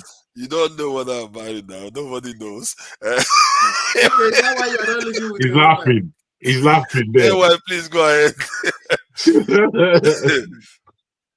yeah. So if I might quickly comment on what you guys are discussing, to be honest, not only car manufacturer, a lot of manufacturing company, they always outsource part of what they're doing. Even, for example, they might have a company supply some part of the cars. Even Tesla, that's what they do. So you don't expect, for example, Inosi to be manufactured every part of his car in where he is. I think the most important thing is, at least, even if we assemble the cars in Nigeria, the difference is we need to patronize our stuff. The government need to show example, to be honest. All the state government, the federal government. The beauty of this thing is gonna benefit the economy. We are just shouting economy is not doing good, dollar is falling, Naira is falling, whatever. We need to all contribute in our own ways. Like, I'm not sure it's only Inosi. I think there is another company that produces cars in Nigeria. By in Nigeria, we gotta patronize these people, to be honest, to make the dollar strong, to even make the economy stronger. The government, the irresponsible government, they need to lead by examples. If Anambra government, for example, say, Inosi, give me 100 cars. The other beauty of Inosi, trust me, he will be willing to give out cars to government. They're gonna pay in a period of time. Somebody was talking of Huawei. Huawei is not by their government. What Huawei were doing, Huawei, when it came up, right? They had big competition from Ericsson, from Alcatel. These are big multinational companies. Quality of equipment they are producing. What Inosi used to do, I tell you this,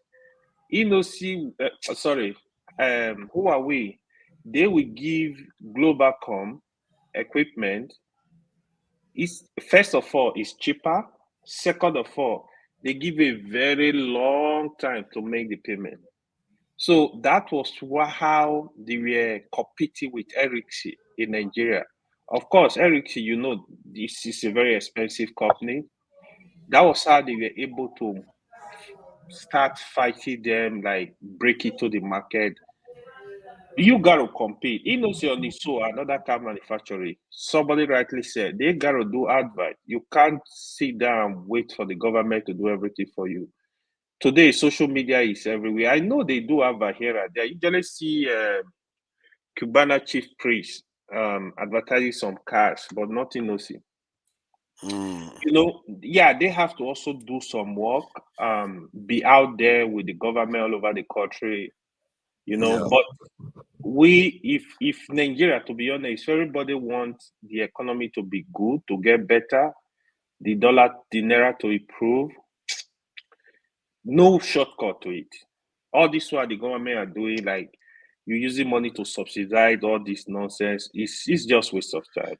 There is nothing like investing in manufacturing, encouraging entrepreneurs to invest in the country, give us light, let people be able to produce more stuff. You know, the economy will be improving. The dollar, the issue, the fight we are having with the Naira falling is gonna also improve. If you don't do that, I don't think there is shortcut.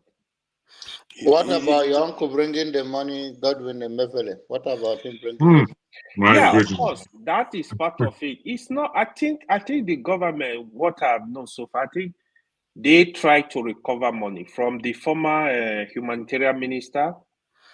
From what I heard, they got money from them. They got money from Emefiele. They got money from the other criminal Qatar general that stole how many billion Naira. These guys, they want to kill the country. If I were actually President Tinubu, I will use more force. If you are not ready, willing to negotiate and return Nigeria money, I will make sure, I will get the best lawyer to make sure they follow the law and put you where you belong. It's too much. The city of Nigeria. We have to be careful though, because all this one is talk. They are talking. They have not really done anything, and they are going after political opponents. We don't have any evidence for anything they are saying, and they use about very Godwin very. Emefiele money? Which one? Especially one of the ones I'm concerned about is the Mefele one, because if he was so guilty, why are you accusing him of gun possessing illegal fire? Take him to court. He's already guilty now. Provide the evidence. Let him defend himself, because they use some terms to say Emefiele put this money in these accounts, but they don't tell you for what purpose. And they will tell you that there was this backlog of people trying to get a kind of currency FX that was not properly done. But they don't tell us who signed up on it, because the other day somebody was on TV saying the people that signed up for all of these things are still in the central bank right there, right now. Because the central bank has different sections, different directors controlling different areas. They are still in the bank right now, but they are not talking about it. So when they are talking, don't believe much until they bring these people on trial, provide the evidence, those people defend themselves, then we know what the truth is. Because all this one is fake talk left and right. That said, anyway, I agree with you 100% that we need to start buying our own things, because that's our way out of the mess we are in. And when you buy your own things, you feel like you are invested in it. And because you are buying more Nigerians are investing in their country. Guess what's going to happen? They are more likely to defend that country. They are more likely to make decisions that is better for that country. Because if I have a business in Nigeria, I don't want Nigeria to fail. Obvious. Even for selfish reasons, I don't want Nigeria to fail. That is how it has to be. If we don't have a stake in the country, we are not going to want to defend it. That's right. So it's just like that. Dr. Emezie Okorie, thank you. Today, I think you came in when everybody was a bit still hot. So you're going to have a bit of a fight on your hand, because one of the things I observe is that when you start talking, it's like your speaker is not very loud. You don't hear people when they are trying to interject. Or maybe you do hear, you just ignore them. But it's okay. so please go ahead. Please go ahead. Yeah, I do hear when people talk on the background. I don't think my speaker is that bad. I don't know. Can you hear me now? Because I'm loud and clear. We can hear you. Maybe you can hear you, but it can still be a bit louder. Yeah, you can be a bit louder. Apart from that one, we hear you, but you ignore us. If they're asking you to stop, you don't stop. Hi. Okay.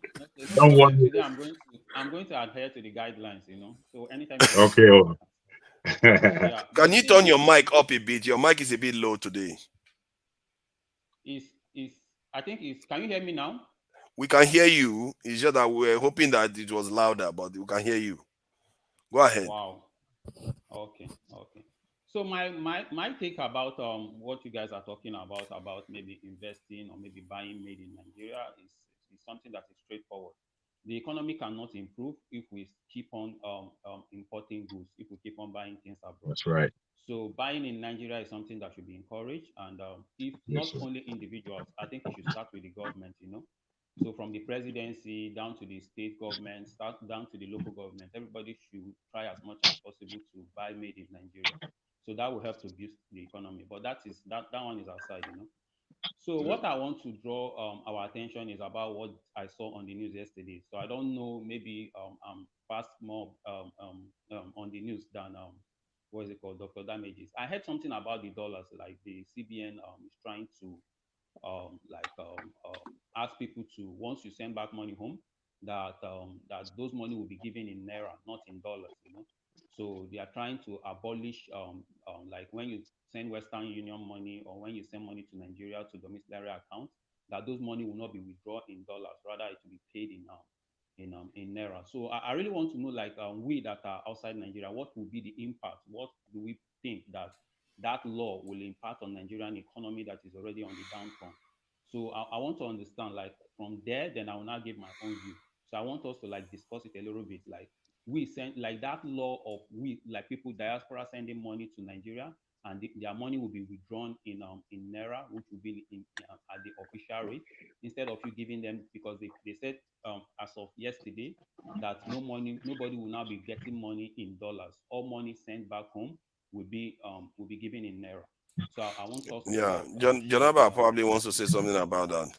Oh, that is the right thing to do. That is the right thing to do. It's the right thing to do. But they deny that. The CBN denies that. No, for John Abba, that's different from what he's talking about. They are talking about your money that you save in your domiciliary account. They want to convert it. Yeah, that one is different. That one is different. The domiciliary account. No, that one is different. The one you're talking about is different. The one I'm talking about is different. I understand the one of domiciliary account that they debunked that is not real, that those monies are still going to be in domiciliary account. They are not converting it to Naira. But as of yesterday, there is this new law that once any money is sent to Nigeria as of yesterday, from yesterday onward, that the money will be given. Normally when you send money back home, people can withdraw the money in dollars, right? Then it can be you can go and sell it in the black market and at a black market rate, and you can use it and do whatever you want. In where you are, I'm sorry, I'm not interrupting. What country you are? If you send Naira from Nigeria to this place, did they give you Naira? Exactly, it's the right thing to do. No. I'm not saying that they will give me Naira. They are going to give me dollar. Quite all right, it's understandable. But yeah. So are you saying that is going to help? It's not you personally. Like I'm talking about generally. Yes, like when the you take general thing. do You you know, think that level. like the millions of Nigerians abroad will still want to send money back home with this kind of policy? They don't have option. If you will send, you will send. If you see, we are looking at the quality of Naira from a surface perspective, or maybe you think you are making more money. It's like, let's say the way Naira is now, things has gone up more than it was before. So we are talking about, in as much as want to see that we take it from there, go to black market and change it. I personally believe that if you follow the marketing and take our personality out of it, is the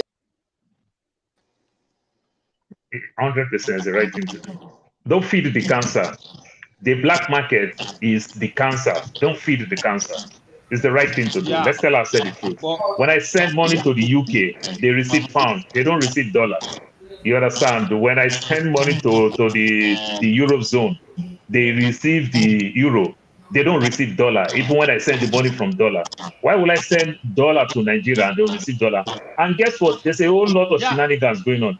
Do you know the central? You understand? Hold on, please. Hold on 1 second with this. Do you know the central bank is spending a whole lot of money? If I send a dollar, every $1 that I send to Nigeria, the central bank still give me incentive for 5 naira.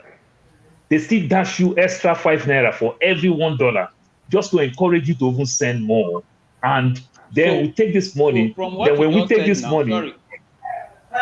From what you just said now, that they will give you incentive of bringing in money, of bringing in dollar into the country. So what will now be their, like, now that they've stopped you from getting that dollar that you're going to be sent to Nigeria? So what is the essence of that incentive that they promise that they will be giving to you when you send $1 before? So the money stay in the appropriate place. The money stay in the appropriate place. So it is simple. Today in America that I live, we have all type of apps that we use in sending money. We have the so-called tap, we have the RFX, we have the send wave and everything. Very many of us don't even do the dollar route, because when I do the dollar route, I start asking people, they start going from 1 bank to 2 bank to 3 bank. They say they don't have dollar, come today, come tomorrow. You start even dashing the bankers the profit that you are looking for because you want to go the black market route. So at the end of the day, I just send my money and receive Naira. Instantly, I get my money on my Naira, on my phone. I do my transaction myself. I don't need third party to do my transactions. Get in Naira, will it be at the black market rate or will it be at the official rate? We just said it's the bank rate. It pays you. It pay you more when the money stay in the bank and they use it the appropriate way than we feed the cancer of sending that money to the black market. I just want to understand, like, when you send money home, will the money be paid in your with the normal official rate, or it will be paid with the black market rate? So now let me tell you now, I don't do that, because I don't want to say I do that. You know why? Because we have the app that we can convert it to Naira. As I'm talking to you now, I can send myself money. Instantly, I'll receive the money in Naira, in my Naira account. I do that also. Exactly. In official rate, nobody is going to give you at a black market rate. So imagine you're to send $8,000 to Nigeria today. So the official rate is 800 and something Naira, right? That would be like 8 million. So imagine if you're to send that the same amount of 10,000 to go and buy it to go and sell it in black market. That will amount to like 15 million. So you're losing like 7 million Naira. So guess what? If you have the app, this policy is going to cause more hardship.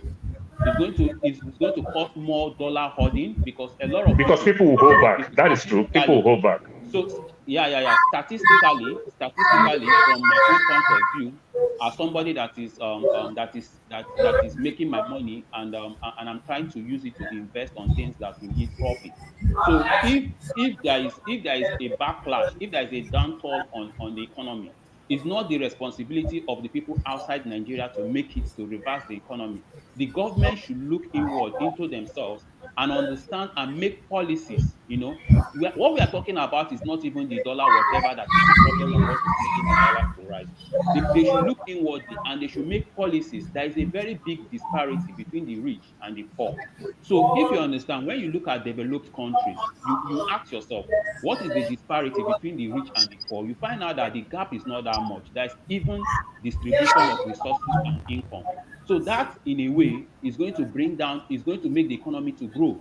So you thinking that you're going to ask the people abroad to start sending money and you convert it to naira at the normal official rate, it will not make an impact. It will not still make an impact because it will not. Yeah, I agree. I agree to some extent. The main source of our resources, and those things are lies when they say that the money that they have in the similar account is like 3-point-something million dollars, 3-point-something trillion. That when you convert it, it's like almost 1/3 of our own resources. That is a lie. I don't believe in that. Those things are gimmicks that they just put online to portray their irresponsibility. They don't want to take responsibility. So they don't want anybody to hold them accountable. So what I'm saying is that if our government really wants a change in that country, it should start from the policies. So countries that move forward, like these things are not they are not rocket science. When you look at China, when you look at Malaysia, when you look at Singapore, these countries, they were like Nigerians before. They were like developing country before, but they make out policies that impacted on the masses. They make up policies that impacted on the masses, leading to even distribution of resources and income. So that will, in a way, boost the economy. So when you have a very big gap, when you have this disparity between the rich and the poor, the country will never develop. The country will continue to die. Let's take, for instance, I saw on the news that one lady, I don't know, they say her name is Aisha, whatever, Ashimogu. She went to Grenada and she rented a place for $150,000 a night, where Bill Gates That's not true. wives. That's not true. That is not true. Telling you facts. I'm telling you facts. It's not. If you say you are telling facts, why you don't you just use your laptop and go to the hotel and see? No, that's it's not true. What do you mean by it's not true? I'm telling you something. You say you are telling me facts. If you are telling me facts, then you know the hotel. Take your laptop as we are talking.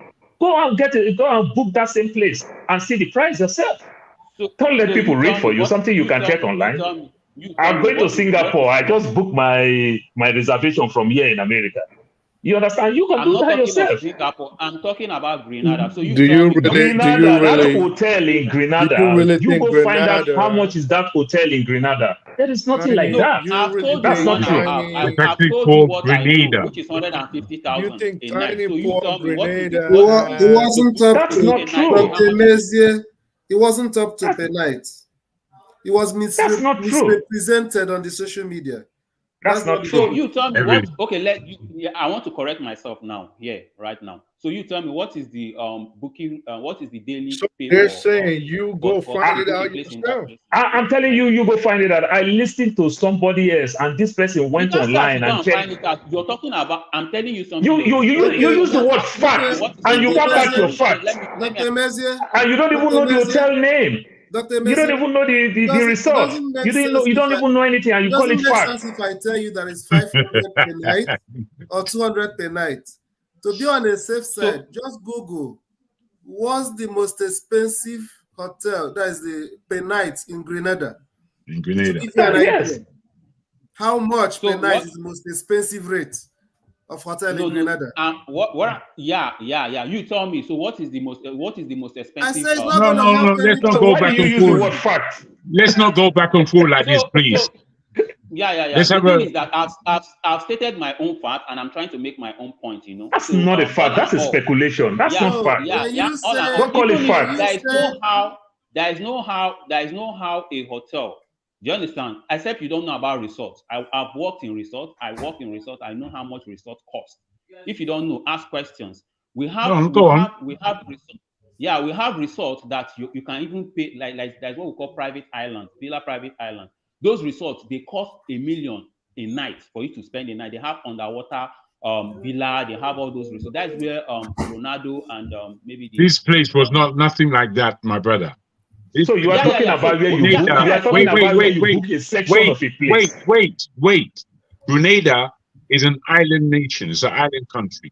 It has a population and a government. It is not a free zone. You understand? It's not a free zone. So all the resorts that are on Grenada are privately owned and government. So it is not that kind of Necker Island outfit. It is not. So what all we have to do, we don't have to go back and forward on this issue because it's very small. It's a small issue. Yeah. Let's nobody here is still telling me how much a night cost in that place that the Aisha. Okay, now move on then. Move on, Angel, please. We can't be going back and forth on that. The point I'm trying to prove.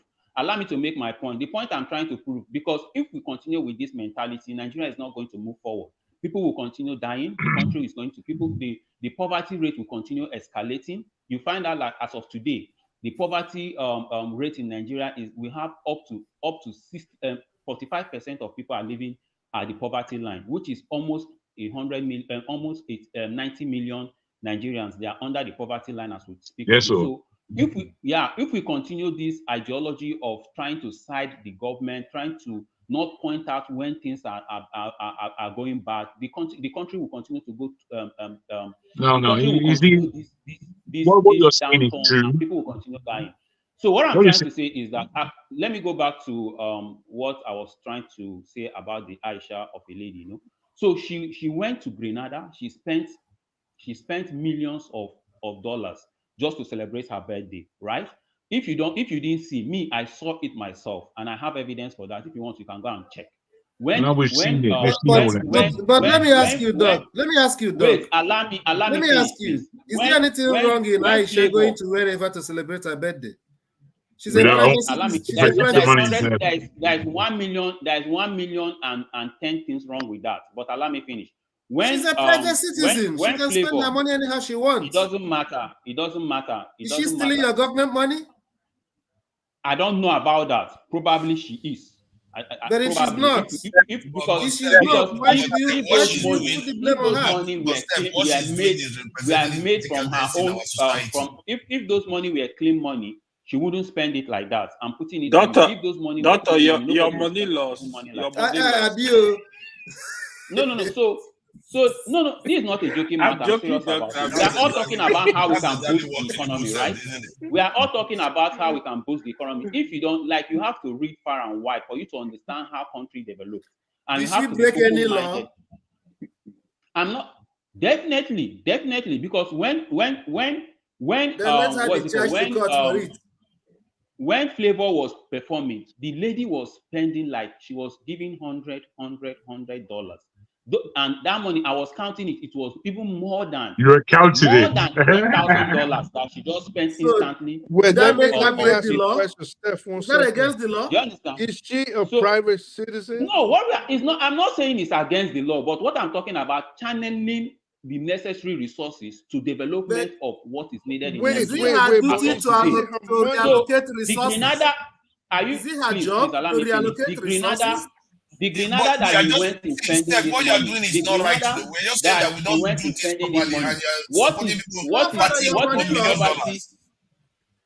No. The Grenada that she went to spend this money. What is the poverty rate of people living in Grenada? When you compare Grenada passport to Nigerian passport, what is when you weigh it? What is the ranking of Grenada passport to Nigeria passport? Nobody has asked how you spend your own money. Steph. Nobody has asked how you spend your own money. Doctor. You don't need to ask me, but if I want my country to develop, we should start by putting our resources in the country. Our resources. That is how resources, not our resources. The government is not doing, even when the government is not doing the right thing. A lot of the US you're staying today, most of don't talk to us from the throne. most where of you're the pressing businesses one out. that are establishing that are thriving today is not government oriented. These businesses are privately oriented. So if the government is even failing, we individuals, we should try as much as possible to invest our resources in Nigeria, to spend our money. Imagine if that $1 million was used to go to Obodo Cattle Ranch, and you spend at least even a 50 million of that money and put it Aisha Ashimogu Doctor, in Obodo Cattle Ranch. Have you eaten today? Oops. What? Wait, just hold up. Have you eaten today? Have I eaten? What Kind yes, of answer. No, it's a normal question. Today? Have you eaten today? I've not eaten. So what's the problem with that? Did you eat yesterday? Did you eat yesterday? Yeah, of course. I ate yesterday. Yeah. What did you eat yesterday? I ate rice. Okay, so chicken. The rice you bought it. You live outside Nigeria, right? Yeah, of course, yeah. So if you love Nigeria so much, why didn't you buy your rice from Nigeria? Bro, what you're saying doesn't make sense to me. No, it does make sense. It makes lots of sense. From Nigeria. It makes lots of sense. I like people that reason critically. You need to buy a bono from Nigeria. So why did you buy your rice from Nigeria? The analogy you just gave now doesn't make sense. It doesn't equate to what I'm trying to. Let me ask you another question. What I'm trying to. You guys are being so are you the one how can I buy rice from Nigeria? How many apartments do you live in America? What? How many rooms apartments? Are you the one that own the house? What? I don't understand. Which people am I talking to here? I don't even. No, what are you saying? How can I know? What are you saying? Like the apartment I'm living is not owned by me, so I'm renting it. It's on a rent. So do what you does plan that have to buy do a with what house I'm in talking America? about? If you have the money, are you gonna buy? You see, the whole thing is me. If I have the money today to buy a house, probably if I have that enough money, after I've bought my house and I've built in Nigeria and I've had enough and I've invested and I have enough in Nigeria, then I can think of buying houses any other place in the world. Do you think the woman did not build house, have investment in that's Nigeria? that's not the best way of looking at it, bro. To own a house, if she built that, even you're not understanding what I'm saying. Even if she built house in Nigeria and she have whatever she has spent in Nigeria, what I'm talking about is we channeling the resources into things that will yield profit and develop the country at this critical time. We don't need to be extravagant in our You're spending, correct. you know? You're correct. But would you necessarily go home? Would you, if you had £500,000, $500,000 with which to invest? Nigeria in its present climate, you be going there, invest that money straight up, serious. What I'm saying is, but this one, what the woman did was not investing. Bro, you left the subject immediately. You left the subject immediately. Giving out resources that was made in Nigeria. She took it from Nigeria. The resources that was meant to take care of Nigerians, right? Of course, she took it and went and giving it to Grenada, which is far more better than Nigeria. Do you understand? So if we want to improve our economy, if the way that the CBN is agitating that dollar is the problem. So the problem, if you understand, is not even the people living outside. The problem lies within the government sector, people living in the country. When this Dr. Emeze, we are lacking so many doctors. And Nigeria train you as a medical doctor. Why are you in the West? That's big. And we have shortage of doctors. What are you doing? And Nigeria train you. You probably school as a doctor under $500, and your fellow doctors spend over $200,000-$300,000 in America, and you went to America. Nigeria subsidized heavily on you. Nigeria subsidized heavily on you, but you went to America. You did not give back to that Nigeria. These people are hypocrites. No, he came with a new point, and he's been summarily slapped for it. $500 is your school fees in Nigeria, and you are working with people who hold $200,000-$300,000 student loan in America. You just came to America. You are enjoying with no loan. You are making all the money. Doctor, do you have any medicine for this punishment? That one has nothing to do. You abandoned the country and came to America earning big. He has everything to do. My mother died because there's no doctor. He has a lot to do with it. I lost my mom. I lost my brother. Outside Nigeria will even help the economy, right? Doctor, what's your Because those recommendation doctors for that this particular medicine that you need to swallow? What? What are you saying?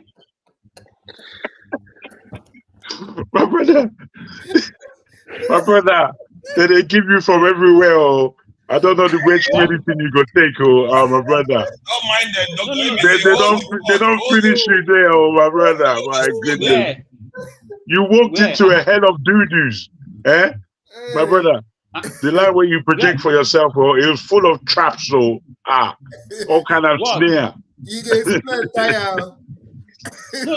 The thing is that is the problem, because me, I'm viewing it from a broader point of view. Like I'm viewing it from like how we can develop the country. I'm viewing it from a broader point of view. So if you have a narrow, or if you have a myopic mindset, so it's left for you. So the country will continue to be the way it is. It will never. Can I address you? It will continue. Can I address you? Why it's not No, I think we should let it go, man. We should let it go. It's quite new. Because the country we all want to when we don't have the right mindset, when we don't have the right mindset, can you give me a second? You've made your point. When we don't have the right mindset to make the right decisions, you find out that it will continue this way. The downturn will continue. In 50 years to come, it will still be this way because the mindset is wrong. I've never seen any big politicians from any developed countries to come and spend money in Nigeria. I've never seen any government officials from outside developed countries to come and seek treatments in Nigeria and in Africa. So that is why they don't take us serious, because our mindset is so archaic that we don't look into the future on how we can develop the country and make things better for our people living in that country. I'm just telling you that somebody went to the doctor and wasted. Doctor, I don't see foreign doctors moving to Nigeria. What did you leave? You people are not seeing it as something that is reasonable. You felt that it's okay. Doctor, have you seen an American trained doctor leave America, come to Nigeria, come practice? I don't see foreign doctors in Nigeria. Have you seen American trained doctors? Why leave America, come Nigeria, come practice? Why foreign doctors cannot come and practice in Nigeria is still the same thing, because our system is bad. The economy is bad. The system is bad. And you don't want our politicians to go take treatment. Why would they want to come and practice in Nigeria? Tell me. Why would they want to come and practice in Nigeria? Why? What is the reason for them? So why would the woman go to a Budukatu ranch and do her birthday? Exactly. Because there's no light. Generator. My brother. Nigeria subsidized your education heavily. Come on. You committed the worst crime, sir, for leaving the country that sponsored your education to go to America when people are dying of a lack of medical care in Nigeria.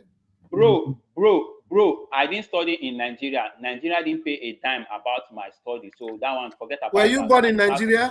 Nigeria subsidized. We didn't say they subsidized heavily. Did you travel with Nigerian passport? Did you travel with Nigerian passport when you left the country? It has nothing to do with me practicing outside. So if the country wants me to come and practice in Nigeria, I'm ready to go and practice in Nigeria today. But they should make the necessary things available for me, starting with conducive environment, the woman will salary pay. So the woman will say, bring Grenada to Nigeria, I will do my birthday in Nigeria. So how can we bring Grenada? So is it not for your mindset? Is it not for we? So how can you bring so the people that make Grenada the way Grenada is today? That's the conducive environment you might need. The same way you need conducive environment to practice your medicine. You might need conducive environment to celebrate her birthday. If they were to spend their money in Nigeria, do you think Grenada will be the way it is today? Doctor, answer that question. If you have to practice in Nigeria, do you think Nigerian medical situation will be the way it is now?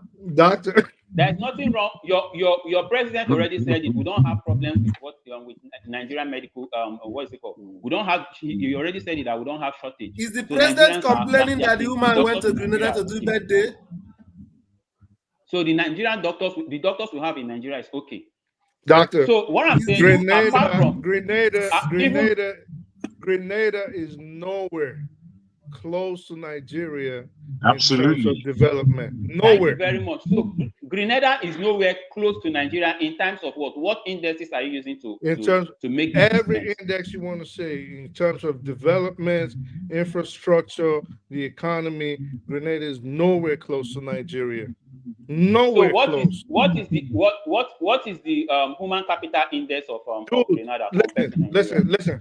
Listen. Why are you asking these questions? Any You should questions you know. want to ask? You should know because we've made a lot of submissions. I know the human capital index in Grenada is far better than Nigeria. When you go to Grenada today, doctors are Oh, okay. What's saying the population? The population of the country is not up to 1 million. it doesn't matter. It doesn't matter. It matters. It does matter.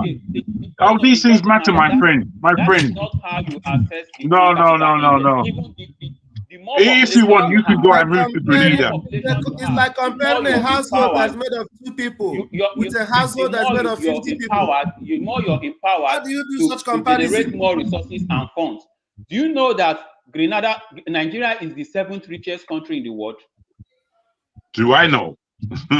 Do you know? Yeah, but do you know that in terms of ranking, Nigeria is 154 in terms of ranking of in human capital index. Nigeria is 94. So what is the reason for that? That is the question you should ask. Well, it's not the question. That's I think that's what we. No, calm down, doctor.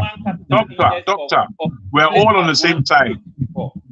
All on the same side here. So the Grenada you're talking about. Wait, calm down a little bit. Calm down a little bit, please. In terms of richness, in terms of resources. Let me say something. Like maybe 100, but their human capital index is at maybe 20 or 25. When you rank countries in the world. So why is it like that? So those are the critical questions you have to ask yourself. My brother. Okay, don't worry. Don't repeat yourself, please. I understand you. I'm trying to say to you that we're on the same side. I think your point in the whole Grenada issue is that we know we put it down. We don't think it necessarily as a crime. Look down upon it in the mainstream. We do look down upon it. It's over there. The issue is if you bring it to the point of how he is in a country like Nigeria, we know it's nowhere to be found. In the greater scheme of things, where we should be as a nation, we know this. The issue is how do we fix it? Many things are said against us as the black people and Nigeria that should be leading the way as a black nation. So in comparison, let me put this to you. Let me put this to you, my brother. Let me put this to you from this angle. Hey, wait now. Wait. Oh, bros, you're not listening. You're not listening, or you're not listening. I'm trying to put this to you so that you get an angle on how we are communicating on this issue. Okay. Now, all I'm saying to you is, even a country like Nigeria, we are now at the point of what are plausible solutions. And even if they're just ideas, trials and throw away, what are plausible solutions?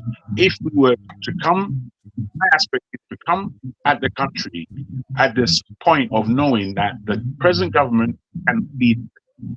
If we were to come together under some level of movement, push us in the diaspora to help direct those in Nigeria to move to no government at this time, and we want to reposition here. And we are saying that to people. What would it look like? Because we know where we are, but we are not creating any level of solutions to where we are. We're just watching it happen. And I'm wondering, you as a doctor, shouldn't you be taking a lead? What everybody was critiquing, saying it's all very well to look at this and that, but aren't we all the same Nigerians behaving as Jackpot syndrome? We have run away from whatever problems we had back home, enjoying whatever the West has. All of us. There are some of our millionaires, there are some of our thousandaires, there are some of our struggling, but we're all out here. So, given that as a scenario, solution to the Nigerian state the way it is, that's where we need to be, I believe. Yeah, Jagun, I totally understand what you're saying. I totally understand everything. But what I'm saying is that the way you just pointed it out, for we to make the economy grow, for we to make Nigeria a better place, right? So it has to start with individuals. You know, I said it before. For Nigeria economy to improve, first of all, we need to have policies. We need to have policies that will lead to even distribution of resources and income. When you have a very big disparity between the rich and the poor, you find out that the economy will not grow, and the economy can never get better. Because what? Those people are the few that are controlling the economy, they will continue to be in control of that economy. And when you don't have even distribution of resources, you find out that a lot of people will be in poverty. A lot of people will not have Doctor, good access. doctor, this woman that you kept mentioning, is she a government? Is she? I'm through with Yeah, that yeah, woman. yeah. But I'm it's still answering. back to Don't what bring you him back still there, saying. please. Don't bring Yeah, him back but there, he's still please. saying the same thing in a With the woman. roundabout way. I've So made my point basically, clear. so basically, what you're It's saying. therefore sensible people to So understand my basically, point of what you view so and basically align with my sense of reasoning. so I'm through basically with that what you woman. I don't want to talk. okay. So basically, what you're saying is still in a roundabout way. You're still talking about private individuals. Now, I'm going to go back to that lady because this is what started this whole private people stuff. That lady or any other person you're insinuating, do they work for the government? Do they work? What? Do they work for the government? These people that you are saying are spending their funds that could be better spent alleviating poverty in Nigeria, do they work for the government or are they private individuals that earn their money from businesses or however Stop with means this they your do? private individual stuff, because that is one of the Wait, things that wait, they use forefathers, let him to just answer. bamboozle us. I don't buy this private. I give private So, but argument. let him just Hold on, answer. hold on. You guys have bamboozled this thing, attacked Dr. Emeze for saying the right thing. Mm. The idea that you are saying that I'm surprised. I'm surprised. is Like I can't believe people that are you know what that you are do? outside the country is having this You mindset. take a Western It baffles slogan, me. you say private It baffles citizen, me. Like so even in the responsibility. US you're talking about a lot Once of you're private citizen, there's resources, no responsibility a for lot it of anymore. businesses in That US is are wrong. private. No, if there's no, Like I'm shocked. if there's no laws against. But before I go on, just answer me. Why Maybe is I there a law if maybe a wait, president not to do forefathers, those hold up. things? Forefathers, pipe down a little bit. Let's ask him a question. Pipe down. So, are these people private individuals or are they governmental officials?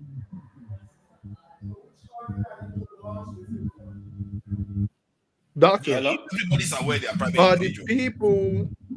the people you say should use their funds, for example, the Aisha lady, is she a private individual or is she a governmental official? I think she's a private individual, but she made her money from the resources we have in Nigeria. No, that's So not the what I money that asked.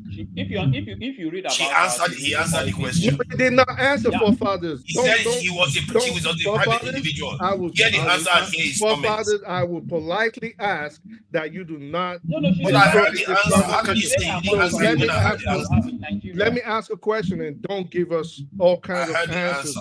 Let him answer. Thank you. I really appreciate If it. you cannot get the answer from there, you're not Did you get my So I'm a protocol? little slow. So maybe I'm a little slow. Let him